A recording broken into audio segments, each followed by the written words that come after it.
Monster kill. Double kill.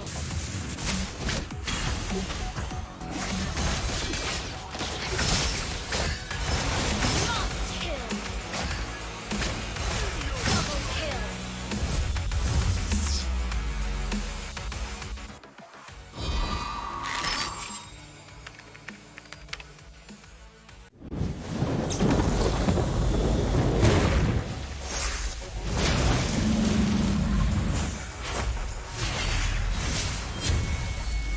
Yield, you specks of dust! Unstoppable. Like a moth! Mega kill. Godlike.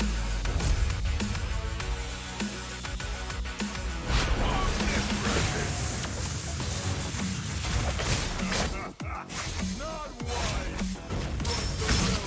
Shut down.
Yield, you specks of dust! Unstoppable! Like a moth! Mega kill! Godlike!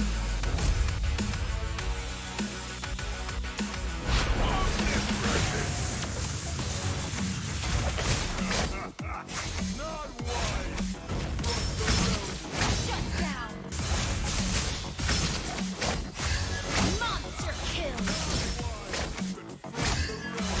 Double kill!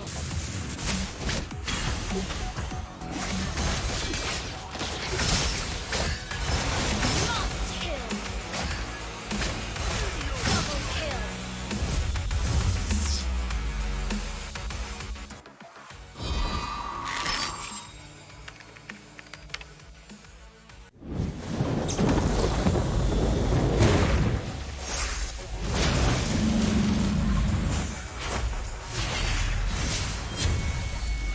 Yield, you specks of dust! Unstoppable! Like a moth! Mega kill! Godlike!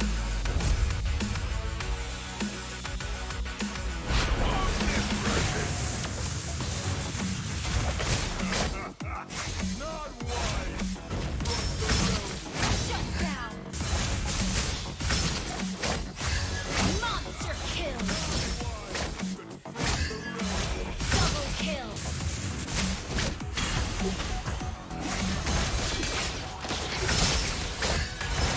Monster kill!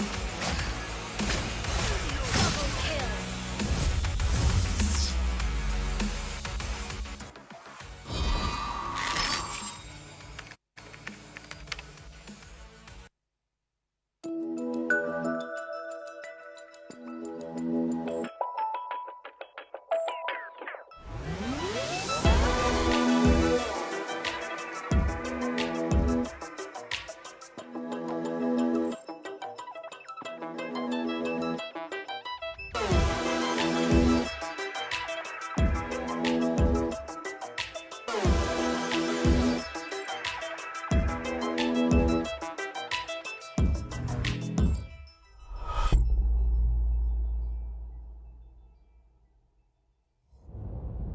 EVOS, the power of audio.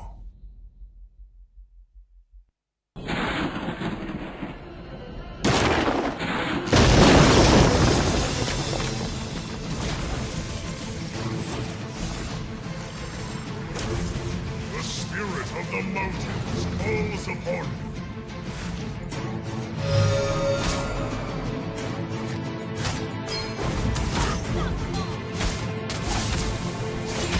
Killing spree! The power of the mountains! Legendary!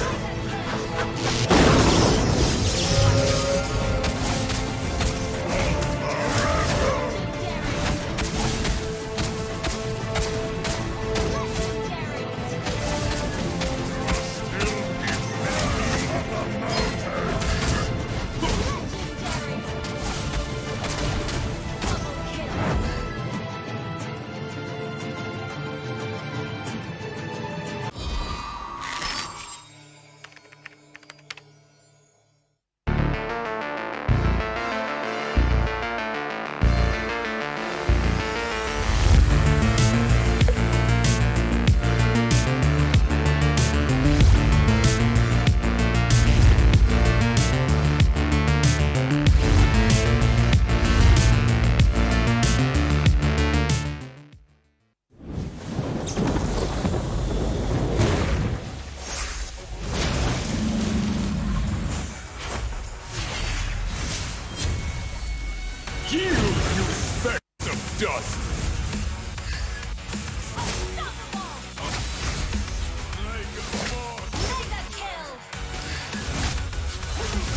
Calling all random lovers. Join our nation strong and rich. Where we eat fresh random subs. With fragrant spices, sound delish.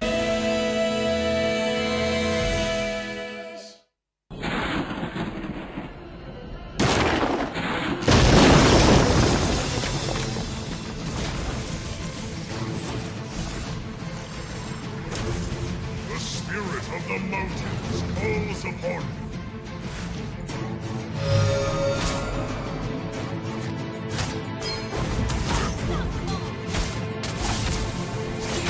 Killing spree. The power of the mountains.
Yield, you specks of dust!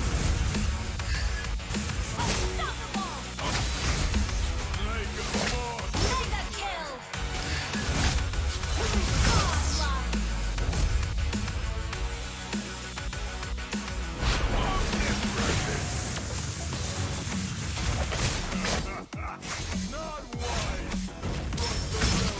Shut down. Monster kill. Double kill.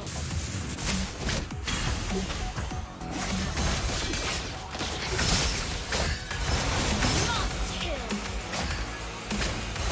Double kill.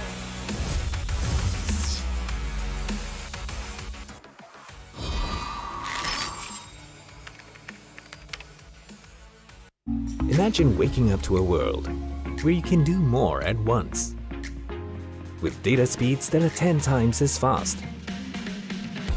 This is the connectivity that 5G delivers. Tomorrow begins here. Experience ultra-fast 5G with Singtel.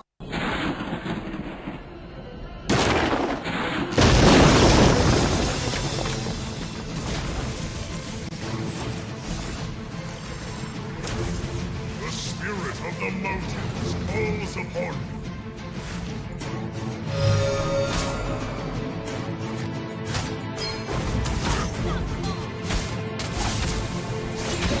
Killing spree. The power of the mountains.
Yield, you specks of dust! Mega kill.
spirit of the mountains calls upon you.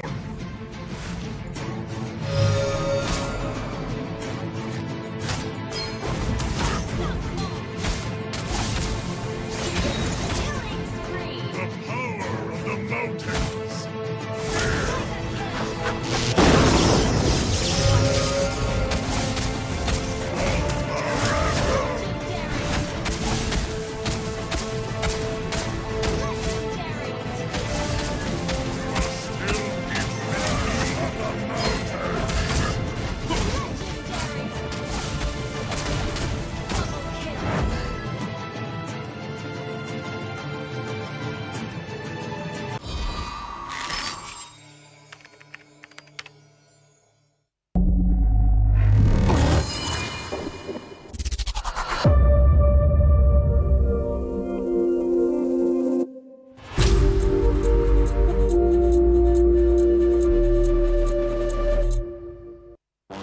Somehow, most have come to believe that the right to dream is reserved for a chosen few. Dare to be different. We know that being unique can be lonely, repetitive, and painful, but rewarding. Define yourself with your beliefs. Demand determination to be the only constant. Elevate yourself with passion and accelerate the next few feats. Don't let others tell you that you can dream. Fuel your own belief to dream. H2O. Dare to dream. Somehow, most have come to believe that the right to dream is reserved for a chosen few. Dare to be different. We know that being unique can be lonely, repetitive, and painful, but rewarding. Define yourself with your beliefs. Demand determination to be the only constant. Elevate yourself with passion and accelerate the next few feats. Don't let others tell you that you can dream. Fuel your own belief to dream. H2O. Dare to dream.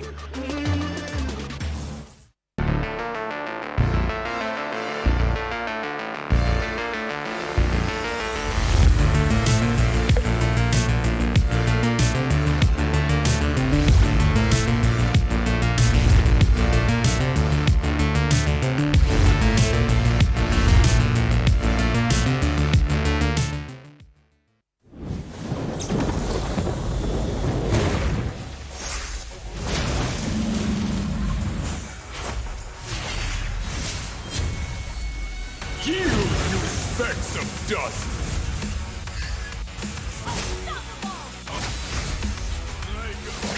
Mega kill.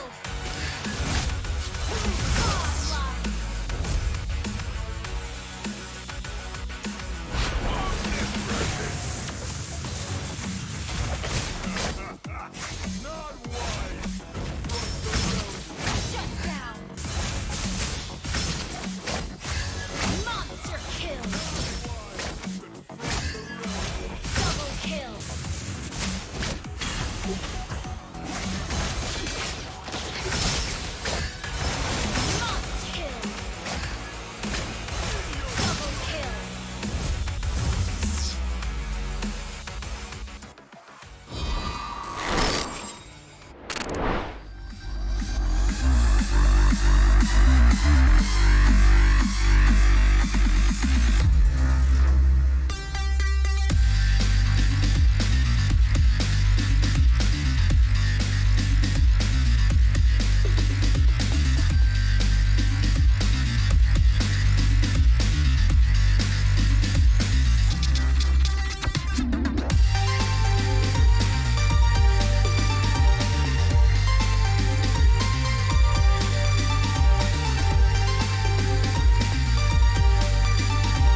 Hello everybody, it's Lysander back with your MPL SG Week 1 Day 2 recap. RSG vs Almighty. We begin the day with some righteous karma. RSG were on a roll in their first game versus Almighty, and then some players decided to give a bit too much focus into taunting their opponents with some good old recall spam. But only succeeded in painting a target for Jawhead to knock them down again. Fortunately, a stun pep talk from Lolzy and a sub-in with Baby Cakes proved enough for RSG, allowing them to close out the next 2 games. Kingsmen vs Impunity SG. You'd think it would be an easy 2-0 for Kingsmen as they faced last season's 7th placer, but Impunity SG proved to be a tougher nut to crack than expected, with Reminiscence Alucard taking a convincing Game 2 against Kingsmen. Even in the deciding Game 3, it went down to the wire, and if it wasn't for Oh Dear Bambi's Hayabusa clutching with a nasty backdoor, the game may have gone the other way. Close match. Explorer vs Notorious Villains. This series gave us 2 things: a redemption arc for Monchichi for his lackluster performance last season, and a showcase for newcomer Swirl to prove that he has what it takes to be crowned the Singapore Sniper. While Game 1 was won by their Hyper, Swirl smoked Envy in Game 2 with his legendary Selena plays, securing a colossal 10-0-6 KDA and possibly a permaban on the hero for himself for the rest of MPL. A solid showing for Explorer, but a sad day for Envy fans. Team Flash vs EVOS SG. Audiences all over watch as EVOS SG started the series with an 11-minute stomp on Flash, making us all believe a quick 2-0 was in order. But Pokemon was allowed a go on his Harith in Game 2 and managed to bring his former mentors JPL and Potato to their knees with some truly back-breaking outplays. Sadly for him, EVOS buckled up and squashed the Flash Rebellion in Game 3, denying them every objective with tactical precision, closing the series out 2-1. And that is your MPL SG Week 1 Day 2 recap.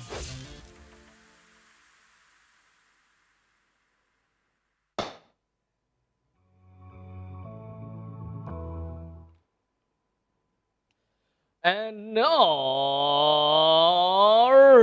ladies and gentlemen, welcome back once again to yet another week of MPL Singapore Season number 2. I'm pretty sure that Jace here has missed that alright next to him, as season number 1 we didn't quite get to work with one another, but alas, the time has finally come for the mentee and the mentor to come in together to cast a MPL by itself. I don't know, man. Abstract, you're saying it as like the bad thing. And to be honest with you, I'm already like used to this alright kind of thing, and you're like something you expect if you were going to cast with Abstract, and or if you guys are tuning in to watch an Abstract cast. I suppose so. That is the other thing that you can say that. I suppose that I can kind of change the signature, like how sometimes you throw the kicker like, okay, something like that. Maybe somewhere along the lines, like Riz saying, oh no, is not Abstract. So a little bit of a fun and games coming in from that duo. It's been fun to watch a little bit of variation here and there. But speaking of variations, of course, there are going to be some variation when it comes to casters, especially when it comes to morning and the afternoon sessions. Every now and then there will be some difference here and there. So this week we are going to have Jace onto the table. I'm pretty sure that you all has missed, you guys have all missed him since season number 1. So how are you feeling coming up to this year's MPL, and how do you think the players are doing so far? Well, this season, this time around, is pretty exciting because, you know, in day 1, week 1, actually the whole week 1, right? You think it's a walk in the park. You see the scores 2-0, 2-1. Pretty deceiving because, dude, the games lasted for 30 minutes on. You see gold is like 120k. Yeah, it's not every day, ladies and gentlemen, you get to see like gold that's like all the way to the 3 digits, right? Especially in Mobile Legends. Yeah. So I don't know whether it's a blessing or I think it's a blessing. A blessing, I suppose, whereby week for the entirety of week 1, all of my sessions are 30-minute games, 40-minute games, and then full 3-game series, and then another 3-game series. That's You know, right.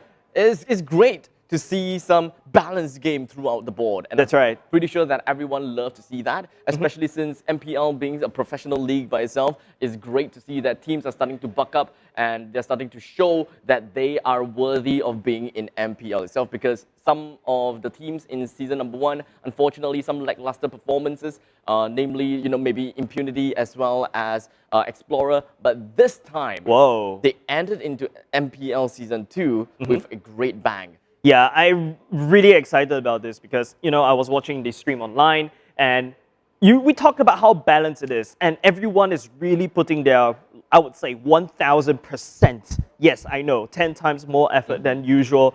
And I believe it was also mentioned in an interview by Explorer as well, where they realized that they actually stand a chance to not being at the lower brackets this time around. And it kind of gives him a renewed vigor on really pushing their limits all throughout. So I think that is the most beautiful thing for season number 2. And comparing to season number 1, it's a massive improvement. You don't see, no offense, but Storm games anymore. You see like people really putting on a fight, and they would never back down without a fight. Exactly. So I would really love to see what all of these teams have got in store for us. But for all the new viewers out there, don't worry, we are going to cover every single gist as to what is going to happen within of MPL Season 2 as we introduce to you guys the regular season format and how it's going to be played.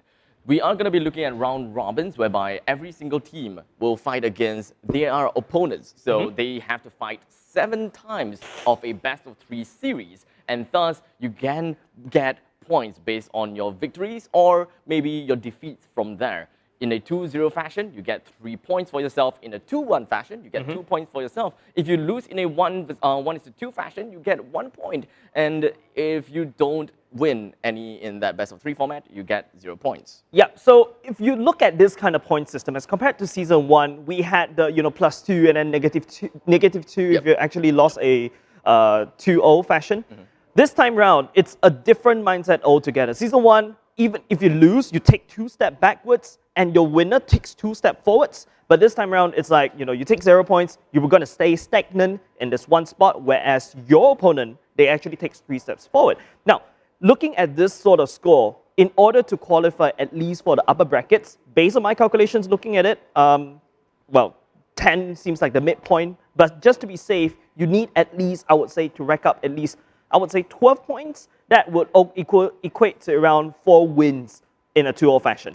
That's just a 2-0 fashion. Right, so just a 2-0 fashion, and you getting 12 points is probably like close to above average. Yes. So we're gonna have to watch out for that, but for this time, we are just entering week 2. So we've got quite some games for you guys, but we're gonna have to, wind it back a little bit and take a look at how the teams did in week number 1. As we pull up the standings and we take a look at what the players have worked for themselves.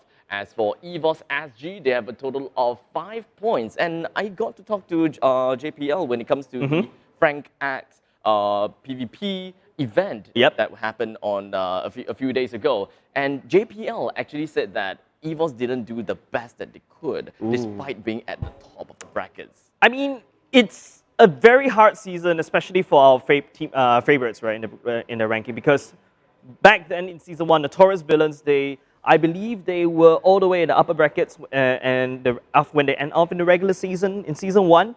But this time around, they dropped all the way down, and I gotta say, when I first saw the roster, I was like immediately say, whoa, it's like pro player solo queue. Everyone goes everywhere, and then suddenly a new team form up with basically like all the pro players come into one team, that sort of idea. And like it feels like Team Flash is here to just upset everyone in terms of their roster. Right. In the event that okay, you know what? A1A2 is a solo player himself. Oh, okay. So that kind of explains. Because in the same event, A1A2 said that he just generally loves MLBB itself, and he tosses himself into solo queue quite a lot. Yep, and like me. There were people that kind of asked, how do you deal with toxic teammates? And he just very casually said like, oh, I play solo queue a lot, so I just mute them.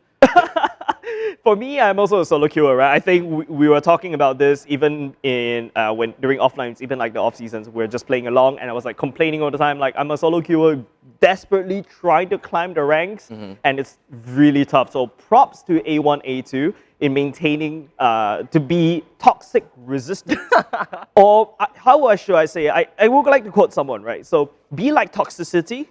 You put toxicity in a cup, it becomes a cup. You just have to go with the flow. Be like water. They're liquid, all right? Yeah, the liquid.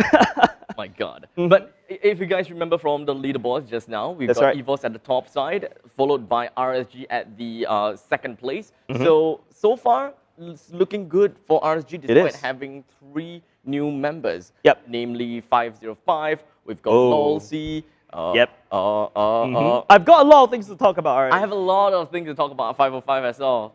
You know, buddy, you gotta lay it low. We've got Baby Cakes as well coming into the board with a 10-man roster. So that football team is going to get themselves somewhere. But I'm not too sure how far they will go because there are some inexperienced players. But they have been doing well so far in last week. Yes. But to give the other teams some credit, you know, RSG got a 2-0 fashion, I think, twice? Was it twice? Or was it 2-1? Okay, so there's 1-2-1, I there's remember, 1-2-1 against ALMGHTY. Right, so that's where they got themselves the 5 points. So they fought against ALMGHTY for day number 2, and then they fought against Explorer for day number 1. That's right. So, you know, let's just kind of give it a stretch that they haven't yet played with the powerhouses just yet. So I can't see a way whereby they will be able to stay in the top part of the leaderboards that much because in today's games, the second game, was it? The fourth game of today, they'll be going up against Impunity. Now, it's a very interesting point that you brought up here, right? Impunity! Dude, Impunity has been... they've been stomping. Yeah. They've been stonking. Yeah. Yep. That's all I can say. Like, they have been eating something completely different for I don't know, man. breakfast and dinner. Yep, they probably got like added some additives into their food, and suddenly everyone performs outrageously well. Yeah. It's crazy that, you know, Impunity has transformed. You know, in season 1, we thought they were the dark horse. They did not become the dark horse until like halfway through. Yeah, underdog stays underdog. Underdog, but this time round, going in, they had to fight through the qualifiers just to be able to join into this. My dude, that takes a lot of effort and a lot more trainings. You can never imagine the amount of trainings that all these pro players play, right? Oh, speaking of the trainings, buddy, Reminiscent did kind of talk about the amount of screen time that they have played. I think, if I remember correctly, it was double of EVOS and Flash themselves. And it just boils to show, like, you know, the screaming does help a lot in terms of, you know, being able to push your team ahead in especially this kind of tournament, right? And something I do notice about Impunity's draft is like, it kind of, because I've did a few shows with the Cambodia teams, they do scream a little bit about, like, you know, Cambodian meta, because you can see Reminiscent constantly playing the Ling, constantly playing like the assassins, and it's all about the comfort picks that they've actually played along with Impunity. But, you know, you brought up RSG. There's this one point I'm just dying to share is about the power graphs, right? The strength of schedule going in for all of these few teams that you mentioned. RSG, you talked about, you know, you're going up against Explorer, ALMGHTY, Impunity. These are technically, I would say, no offense to you guys, easier teams for now, because after that, they're going to have to go fight against what? You know, Kingsmen, EVOS, Flash. So it's going to get harder all this while. But judging from the performance in day 1 and day 2, I think they found, even though they found new players, it feels like these new players are actually working pretty well together. And I wanted to crack this joke, right? The reason why Firefire is called Firefire is basically his KDA. He almost got that for one game. Did he? I think. Did he? I was just waiting for it. Like, there's this one joke that he ends the game. Then his name should be 515. All right, you win. Speaking of winning, There's another way that you can win, or rather many ways that you can win, as long as you sign up for Singtel 5G. That's because, right. let's be honest, ultra fast, powerful 5G network is the best way that you can win. Get yourself above the advantage when it comes to latency and ping. There is no way that you can lose if you are never gonna rage about lags and problems. That's right. That is the best way to power up your gameplay. Yeah, and you know, it kind of shows that there's no way you can say that you're lagging and that's why you're not performing well anymore. So that is like, you know, one of the many excuses you lose in a drop, in a ranked game. Right, yes. That should be out of your list. Yeah, so if you are the kind of person who realizes that, consciously you know that you have some problems when it comes to some games and you always blame on lag, don't take the 5G network because you are gonna lose that excuse 100% because they are just that strong. They are just that fast. Yeah, but other than that, right, just jokes aside, right, I'm really excited about 5G. In fact, recently I just upgraded my phone to be able to actually take the 5G SIM card. Yeah, and just looking at the speed, I was watching one of the adverts. It's like you will never see like speedtest.net goes over to like what 10,000, 100,000. I can't remember. You know the RPM thingy is like like that sort of idea. Like when I'm actually pushing down on the accelerator. But of course, other than that, we also have the Moonton coming up. There is the anniversary exclusive skin, which is the Mia Moon Priestess for free. So you hop on the game on September 21st to stand a chance to win. And other than that, there's also the Temple Special skin, Episode River. So basically, we have a lot of, celebration coming up. And there's also battle bonuses as well for October 2nd. Free access to all heroes. Test all the heroes you like. Star protection means that you can test it even worse.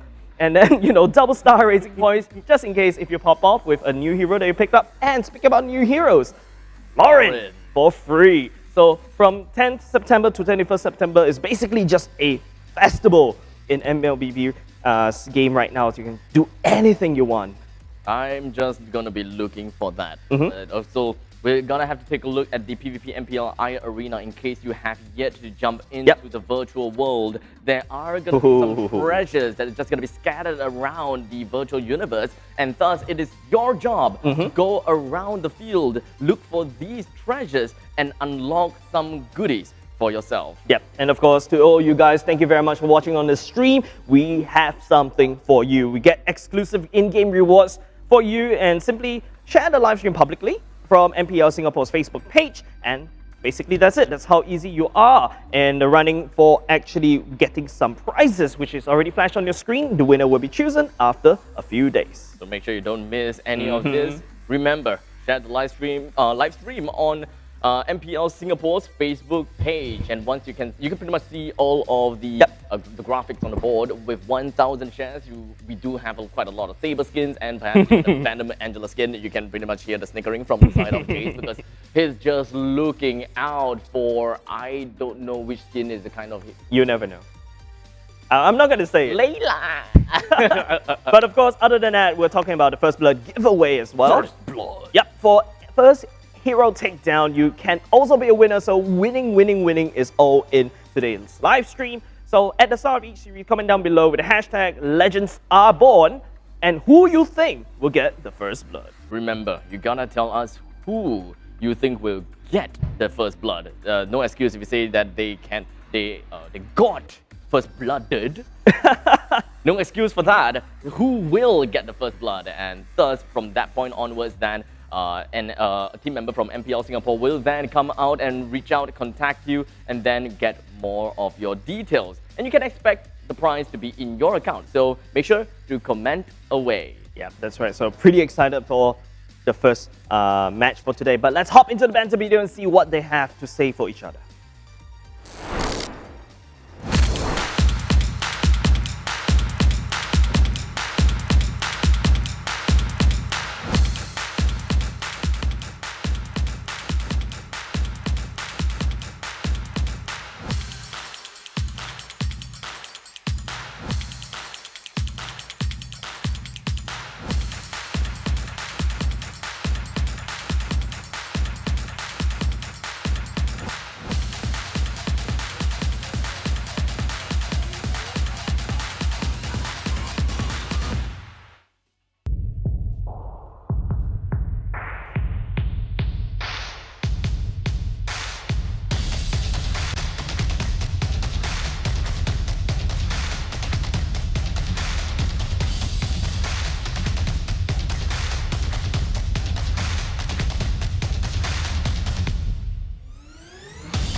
He's also a new addition to the new ALMGHTY roster. You guys haven't been together that long, right? Just a few weeks? Maybe like 1 or 2 weeks. So how is the chemistry building happening? Any special things you guys do to ice break and team bonding? Trust falls? Team bonding will be Sky and Ryzen.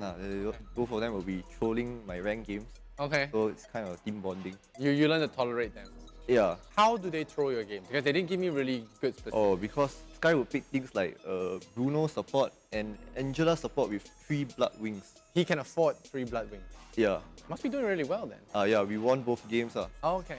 You are a streamer, yes? Yes. Yeah, you stream, and what kind of people like to watch your streams? What do you think your viewers are like? How would you describe your viewership? I think my viewership likes like I do some funny voice, or even maybe my gameplay is well enough, so they will actually like and share around. What kind of funny voice? Maybe like, oh my god, something like this. Oh, oh my god. That one? Okay, nice.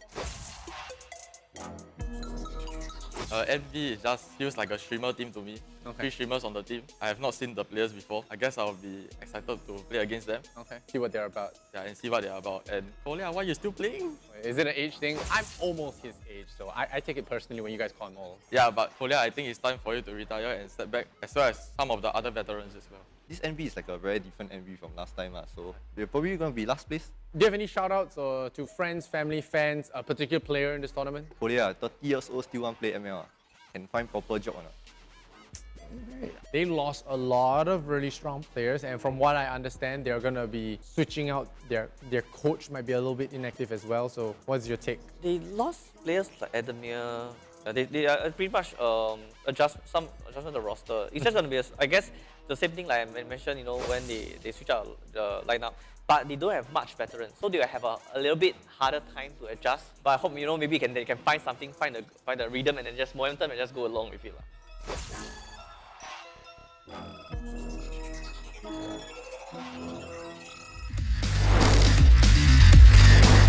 And we are in here as we take a look at the members from the side of ALMGHTY as well as the members from the side of Notorious Villains. Now, which team will be the one to come up on top? Because Notorious Villains, quite a lot of streamers onto their side, and unfortunately, when it comes to quite a lot of other teams, they have regarded Notorious Villains to unfortunately have dropped in terms of skill level, in terms of overall skill level, I would dare say. So I would love to see how Notorious Villains would want to claim themselves. How they will shout themselves out after winning against ALMGHTY. That is, if they can. Yeah, and you talk about Notorious Villains, right? In my opinion, day 1 and day 2 is crucial timing for Notorious Villain. It's like an experience for them, right? Experiment for them, right? Whether they can pass or fail. And it feels like, based on the standings that we saw just now, it feels like they're all the way at that bottom. And it's going to be harder for them, because after that MV, they're going up against, RSG, Kingsmen. So it's an uphill battle. So this is the high time for the first few weeks to grab as many points as possible. Don't forget, what I remember I said, you need at least around 12 points to be comfortably sitting on the upper bracket, that sort of thing. But we do have the lineup for you guys as well, which will be shown on screen. It is going to be NV versus ALMGHTY. NV represented by Kolia, Mooney, JS Love, Aeon, AOCE, XM. There was a roster change as well. It was announced on our Instagram, so there also a quick little shout out about the Instagram to grab all the details. If you're like me, I'm a super active Instagram user. But over the other side of the aisle, it's ALMGHTY, it's Bush, Ryzen, Sky, QTIC, and Alpha B9. So of course, Next Cutie will be their drafter. So I do like to see Next Cutie himself play the game. We have seen him every now and then, and quite a long time as well. And I do like his drafting capabilities. And sometimes, every now and then we'll throw a single curveball, such as Lil Mod. So we shall see if whether that is actually going to be the case. But to be fair, the curveball that was thrown over to us was an Alucard that was played by Bush. So I would love to see whether they are able to throw the game out over to the side of Notorious Villains. But looking at the most used stats, it does seem like Mooney, he played quite a lot of Ling. But unfortunately, I don't think that it will be working. It will work very well against ALMGHTY, because let's be clear, they have someone that plays Jawhead excessively. Yeah, and you talked about Mooney playing the Ling, right, in day one, in week 1, day 1. in week 1, day 2, I think there was a bit of a swapperoo in terms of the roles as well. We see a bit of JS Love going around playing that core because Ling, it's a very highly mechanical hero. You really need to have very fast fingers, fast thinking, and also you need to abuse that mobility because we've seen how Ling can bounce back from just like stealing the what's that called, the farm from the other side, even though they're not playing well. So that's something that's unfortunately was lacking for Mooney. That's how I see it. But of course, this also shows that, you know, Envy and Almighty, I say that they are the victims of basically having their whole roster gutted. To be fair, when it comes to looking at change just in role, I personally don't like it when it comes to changes in role, Yes, especially exactly. in a competition Halfway like this. through. Yeah, but let's be fair. This is not the playoffs just yet. Yep, so True. this is just the regular season, so I would appreciate that, yes, they are doing something like this so that they can kind of get some experimentation going on. And then once they understand, like, okay, how do we gel with Mooney or how do we gel with JS Love?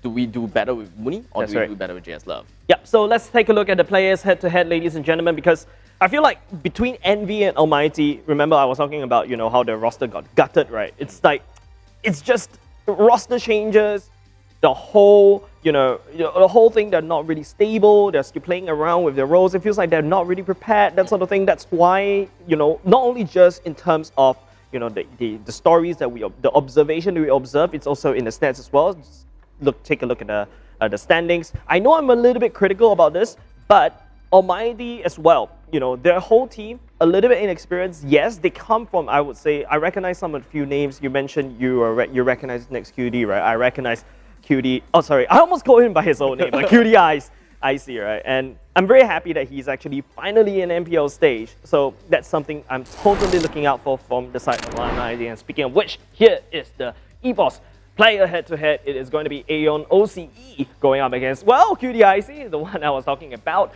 In fact, it's all sliding towards QD with a slightly higher KDA, more efficient player in terms of the GPM, and kill participation means that he's able to rotate very well around the maps. And just like that, just from the stats itself, looks like QD is the one that has the advantage in terms of stats. But, you know, sometimes, you know, stats lie. Very unlikely because the two of us is someone who looks at stats quite a lot. I don't know, man. Like, stats do tell you a little bit of story based on the evidence that we see, but, you know, sometimes there's always something called an anomaly, right? Dude, you have no idea how many times I'm supposed to get something like a 98% chance. I always miss. I've got no idea why. I always hit that 2%. You can call me unlucky all the time.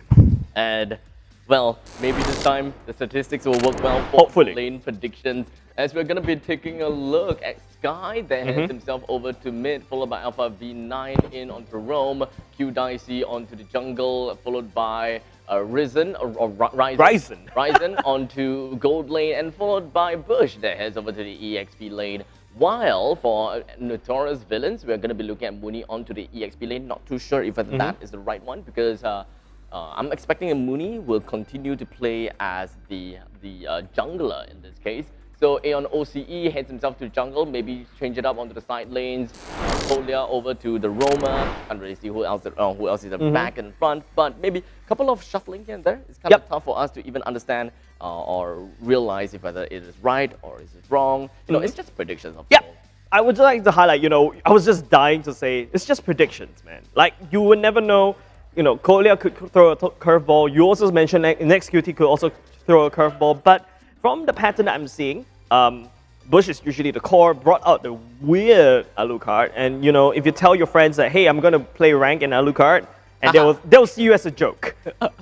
Well, when Bush does it, he's not. He actually made it work, and it all boils down to, you know, the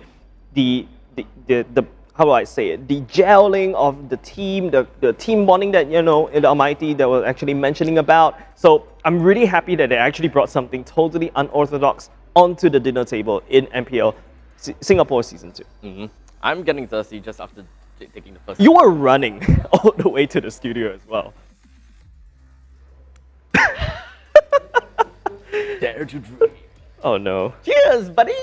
As Yes. a crack of we technically cracked cracked it open, right? Yeah, we're a little bit overzealous and overexcited about it. Bro, there's a second one, you can crack that open as well. Yep. But I mean, it's really grateful that we do have some, beverages on the table as well. It's already finished. Yeah, time to open the second one, right? But, thank you very much to H2O as well for actually providing all the drinks for us, because not only just the casters as well, right? The players as well. We need to be at our tip-top performances, and especially us casters, we do talk a lot. We need to hydrate a lot as well. So thank you very, very much for H2O. And I think we'll be finishing up the stock that they actually gave us. I'm pretty sure. But one thing that we can't finish the stock of, because you can't just simply pour it into your eyes like a... Yes. They say 2 drops a day, all right? You're not supposed to 2 drops, not 2 bottles per day. You. Yes. You can see the beautiful woman over to the right side of the screen. Oh, not me, okay. I thought, okay, yes, the box, yes. You want me to call you the beautiful woman? No, but to be honest with you guys, this is how good Sustain is. We've got a lot of people. My friends actually, I was showing this to my friends. I gave it to my friends as well. So, all the Sustain, and it's just 2. You just need 2 drops a day, and it's so good. It makes it comfortable for your eyes, especially when you're looking at the mobile phones, you're looking at the computers, all this kind of stuff. So thank you very much, Sustain, as well, for providing us with these goodies. And with that all said and done, ladies and gentlemen, we are going to be jumping right into the draft. And here we go. Notorious Villains versus ALMGHTY. How is it going to be like? We have Xbox. Oh, wow. We also have the Paquito, Ling, and Esmeralda that is being thrown into the banning pool. Yeah, and it shows that ALMGHTY really does their homework, because Mooney was known to play a lot of Ling, so ALMGHTY is gonna push a Notorious Villain out of their comfort zone just a little bit. Whereas Notorious Villains, they're going back to the standard same draft, Xbox taken out of the way.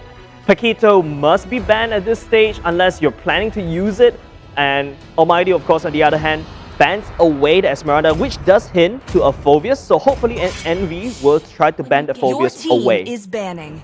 So right now, with Selena being banned out, there could be a possibility that ALMGHTY will want to ban out the Jawhead or the Matilda.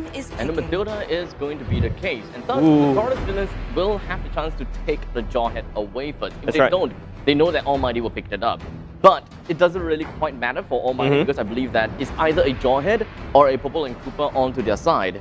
But, they can play things around just a little bit here and there. There is still quite a couple of heroes that is still available onto the board. You can still see Cho being picked up. Benedetta is also going to be one of the available heroes, at least when it comes to ambiguity. They can still work on that front.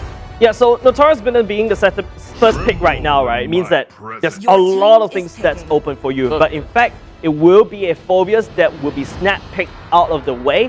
So ALMGHTY, right now, if they want to throw something into the box, right?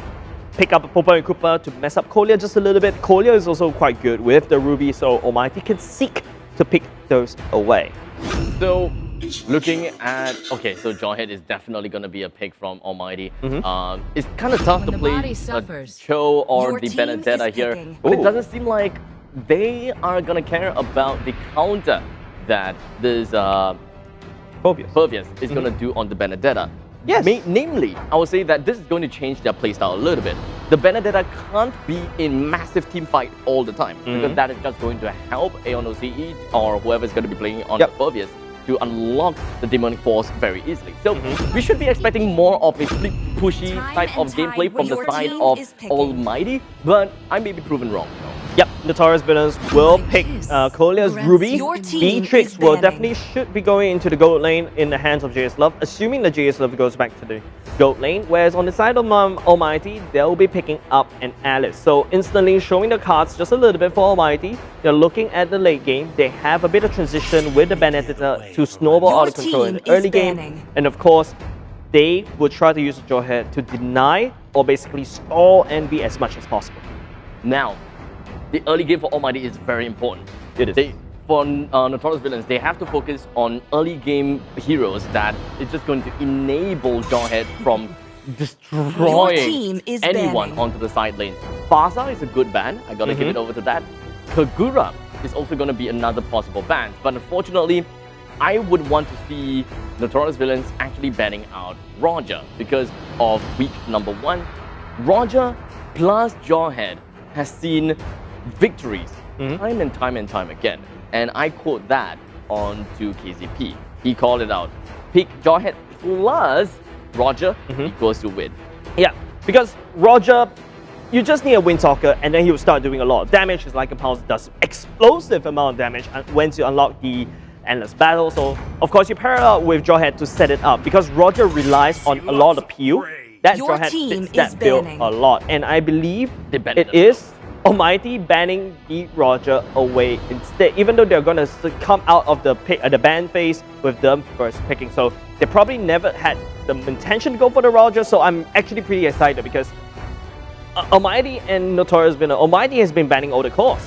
What's open left is probably, I don't know, the Lancelot, which is a little bit odd for a Singaporean MO. The Grandeur is a little bit open if you want to go back to Season 1. But NV deciding to ban away mostly mages. Selena, the Farsa, the Kagura, all gone. I think it was a target against Horizon. Well, I didn't quite expect both of the heroes that I've named to be thrown into the banning pool. Wow, Eric should see this. But I believe that there is still going to be a lot of opportunities for ALMGHTY to actually play things around. Oh, Hyper Barrage. So it is going to be a jungle barrage from the side of ALMGHTY instead. So we can still see quite a bit of aggression. Not as much as what I would thought of a Lancelot pick from the side of ALMGHTY. But for Notorious Villains, they gotta have to pick someone that melts down hard tanks. Because now ALMGHTY, they have got great early game, they have got great late game. Mid game, you know, maybe it's a little bit wobbly here and there. The mid game will be likely dominated by whoever that they want to pick. Bruno will be great, Granger will be great for Notorious Villains, but they gotta have to be very, very careful about the early stages of the game because right now they don't have anyone to deter the aggression coming in from the side of the Jawhead as well as the Barrage. And there we go. That is going to be a Saber that secures them the mid stages of the game. But who exactly is he supposed to entertain? Yeah, so what I'm kind of worried about is NV, they don't really have much of a firepower, right? Like, you can only rely on the Beatrix, but then Beatrix is going to be food for the Benedetta from the side of ALMGHTY. You want someone that could constantly lay down the pain and DPS to burst down, you know, what's coming up ahead, the Barras, the Alice, the Jawhead that's actually going to charging him. I was thinking more on the carry side of things, but looking at what ALMGHTY banned out, Ling, they banned out Haya, they banned out the Roger, it makes a lot of sense because except for the Roger, except for the Hayabusa, that is going to do a lot of problem against that Barrats. And now with their last pick, they're going to pick up someone with a bit of, you know, I was about to say sustain, but a sustain. And it will definitely help them in scouting things out and also providing a bit more mobility. Not gonna lie, I don't like Notorious Villains pick at all. Yes, I do not like Cyclops. That is one thing. Okay, that is one thing. But looking at their lineup, they are putting a Ruby as a hard roamer, hard tank, and it can be proved very right due to the fact that if the Ruby picks up a tank emblem, that it is what it is, you know. Yep. But all in all, having a Ruby as the hard tank, you won't be able to sustain yourself if you are not in a fight. So that is the problem. He does not take damage nude very well. So they gotta have a little bit of problems when it comes to taking up controls, when it comes to maps. They have some issues when it comes to asserting aggression over the map. So that is the main problem they're looking for. How will the Ruby do that? Especially when it comes to a team that doesn't have a lot of lockdown. And from what I remember, the only kind of lockdown they kind of have is Astaros' Eye, a little bit of a little bit of vacuum. We have the single ultimate from the side of Cyclops. We have the Saber. Saber, yes. Technically, triple sweep is more like a CC right now, unfortunately. It can go onto the side of Rafaela, at least in the mid stages of the game, because Rafaela will still be able to be burst out by the triple sweep, no problem. But once it comes to the late stages of the game, that is a CC. But it is also a very comical CC that will be played by Saber. So I'm not too sure how Saber is going to work, since the only targets that he can go for is Benedetta. Benedetta is okay, unless that you ate his eye for an eye. It works on Rafaela. And that's pretty much all, isn't it? Yep, that's pretty much all. But I feel from also looking at the side of Mighty, right, they also have their own set of challenges. They have to be wary a little bit because of the dashes. They practically pick a Benedetta into a Phobius. That Phobius is, okay, may not land all the ultimates on top of Benedetta because of how, you know, sleek the movement is, and the animation of Phobius when he dunks is a little bit slow, but he's gonna allow him to get a lot of that shields. And so he's gonna, the longer the Phobius lasts in the team fight, the more that he could proc that shield, that ulti, and of course the first skill which spreads the damage all throughout the board. So that's something that kind of enables that Phobius. So what I feel from the side of Almighty, they try to draw out the fights, but that's actually technically helping the Phobius as well, because Phobius will be able to dish out all that damage. Now, Beatrix from the side of Notorious Villains could be a prime target from the side of Almighty to target upon. You remove that Beatrix, I don't think there's anyone that could output enough DPS. Now, you put a Kolya going on the Ruby, right? We saw that before we actually entered the screen. I think, I'm not too sure, but I think. But Kolya, if he was to go for the Ruby, he might not have enough damage at all to basically become that Ruby that could sustain that fight, you know, pull that fight a little bit longer. Yep. Yep, Cyclops jungle. Okay, turns out it's going to be a Cyclops jungle, ladies and gentlemen. I don't know, man, but of course, we have a little screen here, we can see a little bit, but I mean, Cyclops jungle, if the Cyclops is able to snowball, anyone that actually... Retribution. Yes, that's a retribution. I hate it. I hate it. I don't know why, like, even in other, like, tournaments as well, Abstract is like, I hate this one-eyed little boy that actually roams around throwing planets at you. That sort of thing. But hey, the Yoda, Master Yoda skin looks very good. Is he using Yoda? I'm not sure, but anyway. He better use Yoda, at least it won't be too hard for me to cast that. But the point being is, Cyclops jungle, I'm not gonna say an absolute no to it. There are perks that he could use. He has the second skill to allow him to move around the jungle very quickly. Yo, it's 2021. Your opinion doesn't matter. Cyclops is not good for jungle.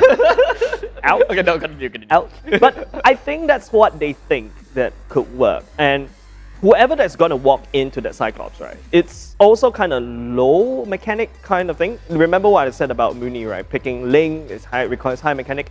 I like the fact that he's going back to a little bit down. I'm not too sure. Is it Mooney on that? Oh no, it's Jay's Love. Okay, so at least they're picking someone that is low in mechanic to be able to pull that off, because you know you don't need to press a million buttons to win the game.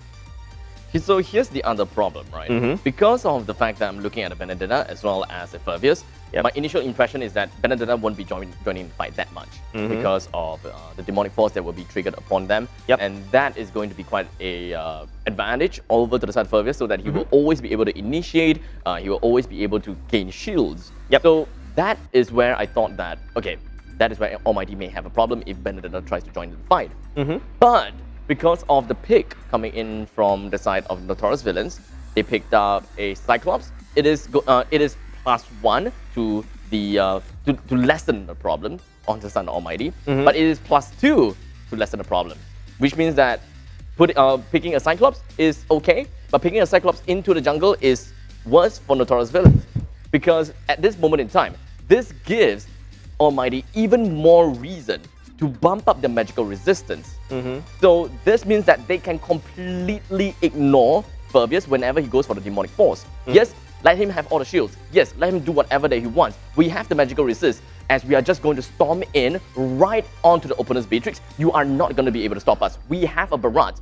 You want to have the you want to have the Phobius to jump on us? It's okay. That's welcome. You won't be able to use your ultimate anymore. While everyone else scramble themselves, collapses itself onto Beatrix, what can anyone else do? Put planets onto my face and stop one person from jumping onto Beatrix? Triple sweep the other person and try to kill him?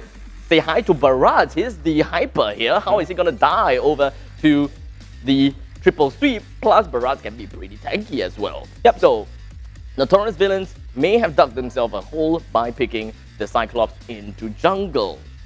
I'm just gonna leave it with a single sort of doubt, a single grain of salt of doubt for the time being. I can see why Notorious Villain wants to go for this kind of matchup, but of course, it feels like both of us are favoring definitely Almighty's matchup. But I mean, that's exactly what we'll say when Almighty picks an Alucard into the rank games. Who knows? Jay's Love will be the one that popularized the Cyclops in MPL SG. On paper, it on kind of paper. seems as though Almighty's lineup will dominate Yes. early game, and then mid game, and then late game. Mm-hmm. Because the only advantage that Notorious Villains have in the mid stages of the game is the tankiness from Aeon OCE with the Demon Force, as well as XM's Saber when it comes to damage. JS Love, well, you gotta have to be careful about that, because by the mid stages of the game, I don't expect that a lot of people would have amped up their medical defenses just yet. So we shall see how that is going to work. When it comes to the purple buff, I don't think that is going to be too easy as well. But up in the top lane, Alpha V9 seems to have a slight tad little bit of problem against Aeon OCE. You know, playing a little bit too aggressive on that part. We shall see how that's going to work out. But it is going to be a 3 vs 3 down in the middle lane. Sky Ryzen as well as the Barrage, which is going to be played by Bush. It's just going to be working along the lines and holding up the forces, while Alice down to the bottom lane is probably going to have a pretty good time against this Saber. At least it is going to be neck and neck. Yeah, and you know we want to talk about the matchups, right? Bottom side, it's going to be a battle and a slightly race. Who's going to hit level 4 first? Because that's where they unlock their individual power spikes. Of course, the Saber power spike will spike even greater as compared to an Alice, but Alice is there for in the long run. He just needs to stay in lane, sustain as much as possible. Now, as we go over to the mid lane matchup, I'm kind of happy that Mooney is actually on the B-Trix. It's a sort of like a pseudo-mage role, because you can swap into the sniper and the bombs, and then you can just, like, you know, deal damage from afar. That technically is some sort like a mage, but a physical damage mage. But you want to talk about the top side, you can obviously see Alpha V9s having a bit of trouble, especially in the early game, going up against the Phoveus. But the Phoveus is a very passive early game hero. It's gonna allow, he's gonna just push, just stay in lane, but Alpha V9 does have the ability to rotate very quickly. Now the first turtle is up, it's up to Almighty to secure it. You can see Alpha V9 already making the step all the way down. NV already scouting it out. Sky is gonna jump all the way in, but he's gonna walk out instead, receiving some damage from Mooney, but it is going to be an engage coming up from Aeon OCE. It doesn't seem like things are going to be looking very well for the side of Almighty though, because Sky is just going to be giving away the first blood over to the side of the Notorious Villains, and JS Love coming in, playing as Cyclops, manages to get a single kill to his name. Almighty has lost one member for their side, 2 members actually, 2 members onto their side, and Notorious Villains has only lost 1. It does seem like that turtle fight was a little bit scuffed over on Almighty's end, trying to go for the turtle a little bit aggressively while they don't have the barrage with them. Yeah, and of course Barat's not known for actually taking down the turtle very fast, right? Because Barat is more like a tank, and you can see how Envy, this time around with Aeon OC calling the shots, okay, I'm going in, and he activates the ultimate to jump all the way in. I think that kind of scatters Almighty away from that just a tiny bit. Now, Envy losing 2, with taking 2 is a good thing coming out from the side from that turtle fight. So it's still a-okay for now, but it's a little bit too early. The gold leads to around 300 gold, not the furthest, but Almighty, they can stall, they can wait, because they've got an insurance in the form of QDIs. Well, QDIs, I really hope that he will be able to have a good time down the bottom lane, because XM is in level 5. He does have his triple speed right now. Bush is going to go for the detonate as well, absorbing JS Love, and it doesn't seem like things are looking good for him as the jungler. I mean, that is 1 kill for 1 death, not too big of an issue at this moment in time, while Alpha V9 heads straight down to the middle lane to clear things out, while Phoveus will be happily farming at the top lane. It's not going to be too big of an issue, unfortunately, but 2:2. AMT securing that one kill on this side of JDS Love is going to help them a little bit when it comes to the economy. 11,200 on the side of Notorious Villains, 11,800 on the side of Almighty. And the turtle pops now. Yep, so while the turtle is being revived right now, both these teams circling around, Kolia leading the charge, Sky jumping, pushing Kolia all the way back in. Now he's the main one in the crosshair. It's gonna be Pandemonium. Kolia just trying to juke it around, but he will not be able to escape the grasp of Alpha V9. See? That's Ruby not fighting. And thus, it's just a walking duck that is not able to do anything to survive, because let's be fairly honest, Ruby really needs that endless battle. He needs the endless battle in order to stay a little bit more tanky, a little bit more sustainable. But now that Bush has brought down the turtle, it is going to be a great amount of lead onto this side. 1,000 gold lead. And from this point on, it is likely going to be a lot more as it will compound over time. Yeah, not looking very good in terms of the items. Kolia hooking Ryzen all the way back, but there would be one ultimate that is a little bit wasted, I would say. But, you know, let's take a look back at that turtle fight earlier, because Kolia overextends just a little bit, allowing Almighty to just take this turtle for free. That's a mistake coming up a Notorious Villain that they should not take. Don't forget, these two teams, they need at least some sort of win in order to basically, you know, hit that upper brackets mark that I was talking about, at least the 12 points. But it feels like Envy losing Kolia, the rest of the team has to back off. And it does seem like the entire world is against Bush, as they have all brought him down almost instantaneously. But the next one is going to go down is going to be Kolia, while QDice did manage to pop the Blood Ode, and he's going to be working himself pretty well with the flowing blood. Just trying to come in between, tries to bring everyone down for the side of XM and even trying to lock them down. But XM, with a little bit of blaze that surrounds him, brings QDice going down as well. 6-4. Notorious Villains seem to be doing a lot better, as I had suspected, when it comes to the drafting itself, when it comes to the early stages of the game. So, you know, a bit of no challenge. You know, Kolia, good start of the game, great initiation. Everyone else has decided to collapse himself onto Almighty. To be fair, it was a 4 versus 1 and then a 4 versus 3. So at that point in time, it's kind of tough for them to even, you know, align themselves properly.